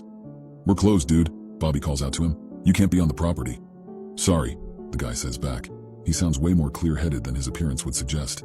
"I'm looking for someone. You call him Dreamy Bull. Can you send him out?" Now, I've been working with Dreamy Bull for a while now. I've never seen him keeping company with anyone that could make a coroner put down his fork, so I'm really curious. "How do you know no red?" "We go way back. Tell him it's Sherman Sandoval." I figure it can't hurt. This guy doesn't seem that dangerous, so I told Bobby to keep an eye on him, and I went inside. When I unlocked the door, the guy took a half step forward, but so did Bobby, and he backed up again. "Hey, Dreamy Bull," I call out. "There's a guy outside asking for you." "What does he want?" Dreamy Bull called back. I come into the main area, and Dreamy Bull is sitting at the bar with the bartenders, the waitresses, and the 3 door guys we had inside for the night. Staff usually has to wait around for tip-outs to make sure no one is up to anything, Dreamy Bull is good at sniffing out when folks are trying to skim, so you can't leave until he clears you. He didn't say, but he asked for you by name. Said his name was Sherman Sandoval. As soon as I said that, Dreamy Bull gave me this look.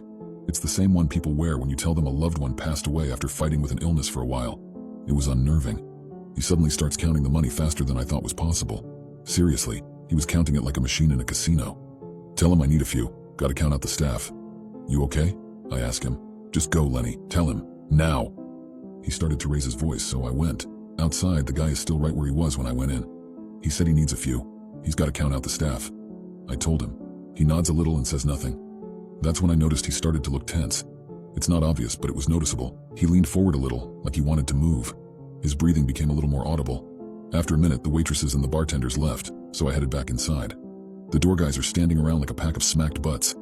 Dreamy Bull is at the bar pacing. He's finishing up a call when he sees me. He waves me over, then turns to the guys. All right, fellas, we have a problem and I gotta explain it first, so clean the hell out of your ears because we don't have time for me to say any of this twice. That man outside isn't a man, not anymore. That thing outside is a ghoul. Now I'm a bit of a horror movie buff, so I laugh. He said it so seriously that I couldn't help myself. Come on, boss, pull the other one. Next you'll be telling me vampires are real too. Lenny, you've known me long enough. Do I seem like the joking kind?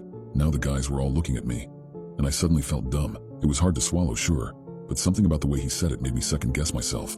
And since you mention it, yeah, vampires are real, Dreamy Bull said, reaching into his pocket. Because I am one, which is why the ghoul is here in the first place. I murdered him a few years ago and now he's here to return the favor. Don't vampires turn ghouls into servants? Like in the movies? One of the guys chimes in. If it worked like that, you think I'd be paying you knuckleheads? No, those things happen if a vampire gets greedy, Dreamy Bull said as he pulled a fat roll of bills out of his pockets and slammed it on the bar. Now I got a few grand here. You guys can't murder that thing, but if you can get it into the walk-in, you can split this. It's 16 grand. Now the guys are eyeing that roll like it's a kilo of coke at a celebrity's wedding. How much more will you pay us to murder him? Another guy asks. You can't. Don't bother. Just get him into the walk-in and for God's sake be... He got cut off when we heard a boom from the front doors. Those doors are basically two 1-inch thick slabs of steel. Right after we took over, we got ram-raided, so Dreamy Bull had these heavy security doors installed to make sure it never happened again. There's a second boom and a squeak. I jog back over to look. Then another boom and they almost give. I can't believe that skinny, sickly-looking guy is the one doing that. He had to have gotten a car or something. The doors buckle again and explode inward. Before I can react, Bobby comes flying at me. He hits me like a sack of potatoes and lays me out. Now Sherman in the doorway. His hood is off, he's lost his hat, and it's now clear why he was wearing them both. Half his face is missing. I can see his teeth through his cheeks and his nose and eyes are gone. He looks at me for a second. At least, that's what it felt like. Then he breaks into a run. When you come into the club, you have to go down the hallway, then turn left, into the main section where there's some seating along with the dance floor. The bar is at the far side and the walk-in is right next to that. When Sherman rounds the corner, one of the guys is waiting with a bar stool and catches him full force in the face. He stumbles a few steps and then drops to his knees. The guy with the stool hits him again and knocks him flat. Now things are looking good. A couple of the guys grab the ghoul by the legs and start to drag him to the walk-in. I'm rolling Bobby over so I can help when I notice something that stops me dead in my tracks. Bobby's neck was crushed. It looked like the elbow of one of those bendy straws.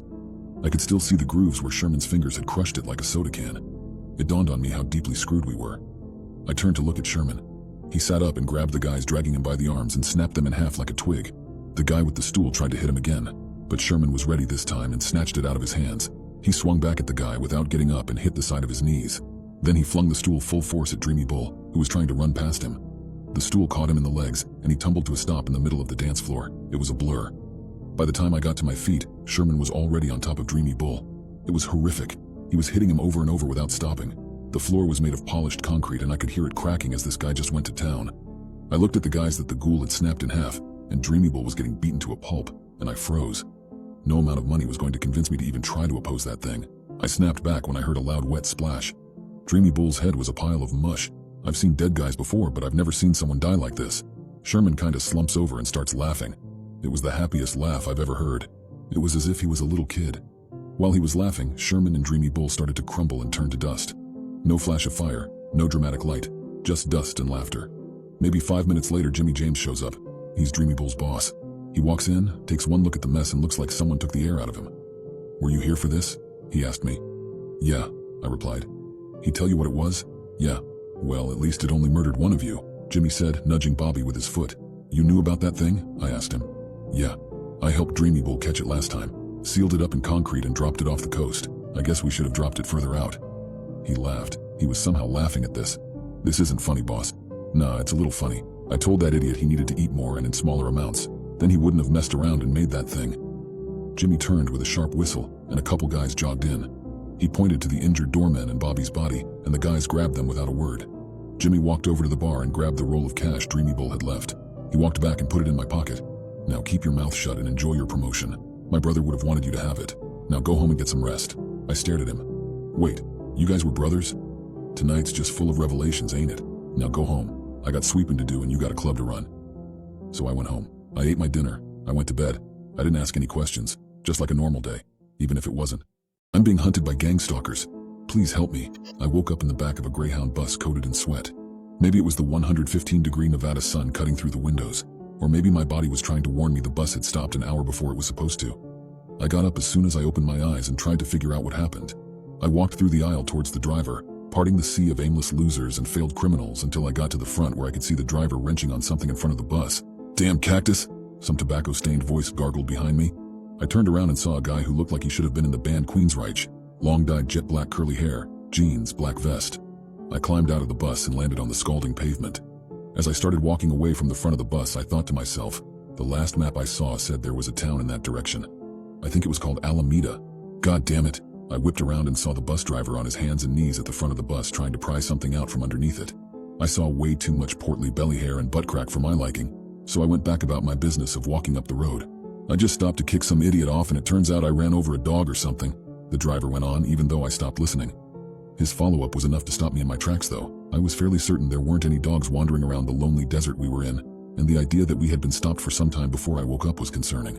I shot a look back to where the driver was trying to wrench the dog out, and I was able to gain a vantage point that allowed me to see that it wasn't a dog that was stuck under the front bumper.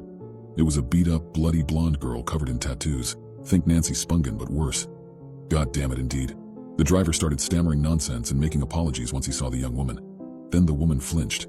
She was still alive. I said a silent little prayer for him and watched the woman stab a butterfly knife into his stomach. I said another little prayer for myself before I started to run away, even though I didn't think I would need it. I had a good enough head start so she wouldn't be able to catch up. It would take her at least a minute to pierce into that poor driver's stomach and realize he wasn't who she was looking for. I knew it was futile, but I tried to puke it out one more time. No success. All I did was empty my stomach of the Hostess cherry pie the sad grandma on the bus had been so kind to give me after she saw how skinny I was. It didn't taste bad coming up though. At least the vomit distracted me momentarily from regretting the decision I had made in the California desert a week before. I had figured the man at Coachella that I robbed was full of BS, spilling nonsense just so I wouldn't pinch his stash. I was wrong. It was a genius idea until it wasn't. I crashed Coachella parties at Airbnbs and threatened rich kids into giving me their stashes and then selling their belongings and keeping what I wanted for myself. I was a rough 38-year-old who looked like a former biker that could have been an extra in Sons of Anarchy because that's exactly what I was. Well, except for the former part. My only mistake was taking this round little orange ball. The kid I was robbing warned me not to take it. I should have listened. He didn't say exactly what the orange mushroom thing I stole would do, but I have learned a few things about it since the moment I swallowed it in a motel room in Palm Desert. It had convinced a bunch of brain-dead, supernatural, tattooed hipster punks to chase after me and murdering anyone who got in their way. They also searched every one of their stomachs, looking for that orange mushroom, I assume. The undead hipster punks would only appear when I stopped moving. Whether by foot or by vehicle, they showed up as soon as I did. It was similar to how a weeping angel worked. There was no sign of when this was going to stop. I had tried to vomit up the orange mushroom countless times. Every attempt resulted in failure. Those aforementioned punks made quick work of the only woman I had ever loved. I checked in with my mom in Riverside as soon as the effects kicked in, and it seemed like the world was speeding around me at 100 miles per hour. I was horrified to find her staying at a $55 a night vagabond inn by the freeway, chain smoking. She took a night off for me and let her permanently screwed up only son crash on the spare bed in her room until he slept off the nightmare mushroom. Remember the thing where you were a kid, where you would get the other kid to sleep closer to the door, so if a monster or murderer or both came in, they would get them first? Well, that albeit unintentional situation cost my mother her life and saved mine. I woke in the middle of the night feeling relatively okay and listening to the sound of my dear mother gasping for air. I looked over and saw some pale, skinny rat of a man choking her on the other full-sized bed in the room. I watched for a moment as he then whipped out a switchblade and aimed it at her stomach. The man disappeared by the time I jumped off of my bed and onto him. So did my mom. I checked her vitals. She was gone. I called the proper authorities, did my best to appear sober. They ruled the death an overdose. I didn't argue. She was dead. Who cares now? I moved on, and by moved on, I mean checked into the room next to the one where my mom died and tried to get some more sleep. Turns out I wasn't able to sleep at all. I woke up in what must have been 5 minutes after I fell asleep to see another damn punk breaking down the door. I jumped up out of bed and dashed towards the door. The grungy punk clawed the hell out of me on my way out, but I was free. I ran up and down the nasty streets of Riverside until I reached the edge of town and ran out into the desert. I was about 100 yards into pure sand when I stopped to pick some sharp brush out of my sock and saw the punk again. Well, not the same one. This one was different. He had a shaved head, no tattoos, possibly a straight edge, but the same dead look in his eyes. For all of you picturing a slow, dumb walker from The Walking Dead right now lumbering at me looking like the lead singer from Minor Threat, forget about it. This guy was a dead singer for Ian McKay, but he moved like Lawrence Taylor on an end rush, or Michael Strahan, if you don't know anything about football. I started running again. I turned around after a while. He was gone. I stopped. A friend of his appeared. A friend as in a girl who looked a lot like him with the same level of pursuit. That's when I realized the first rule of what was going on. If I stopped, they would find me. I walked as long as I could, until I ran a couple of marathons and couldn't move anymore. Then I decided to test out if General Motion was all I needed to keep them at bay. I bought the longest Greyhound bus ticket I could afford, out to the Nevada desert. I figured a flat, unpopulated setting without buildings or trees would give me the best chance at spotting any of the relentless punks once they came, and if I had to endure another attack. It worked. I avoided the punks as long as the bus was moving. I always took the first seat I could find and ran off the thing as fast as I could when it stopped. This worked until a weekend when I had to transfer and take a seat near the back and the bus stopped unexpectedly. I had stopped. They had found me and I was caught off guard. Something had changed this time. Maybe the mushroom had kicked in harder. Maybe the punks had officially band together. Maybe I was just a cursed idiot destined to have a life that was forgettable, other than the fact I was extremely selfish and got wiped off the earth at the age of 38. No matter the reason, there were now about 20 of the hostile punks circling around me in the endless desert as the sun started to dip down under the cover of the Sierra Nevada mountains to the west. The punks were about 20 yards away from me on all sides. They had me in a lone cactus cornered in the sand just as the night approached. I tried running circles as fast as I could as a last-ditch effort to lose them, but it didn't work. They just kept running at me and were on me within 10 seconds. It was time to fight. I felt the punks swiping at my neck, my eyes, a jagged nailed finger got stuck in my damn ear. Nothing was off limits. I felt a couple blades start piercing through my pants. These guys fought without rules. So did I. More than a few nights in jail, and a few of Mom's boyfriends who claimed to be brawlers that weren't afraid to take on kids, had made me more than capable of fending for myself, even against what seemed like an entire football team of rabid Slipknot fans. I took a few out with hard throat punches. Some eye gouges helped get some more off my back. Then a sweep of the leg knocked down enough so I could make a run away from all of them, back towards the road, towards the faint light of the stars and the moon. I had lost about half a pint of blood. My adversaries were out of sight, or at least just lost in the dark when I reached the road and I saw headlights. Goddamn headlights. I literally laughed like a maniac when I saw them coming.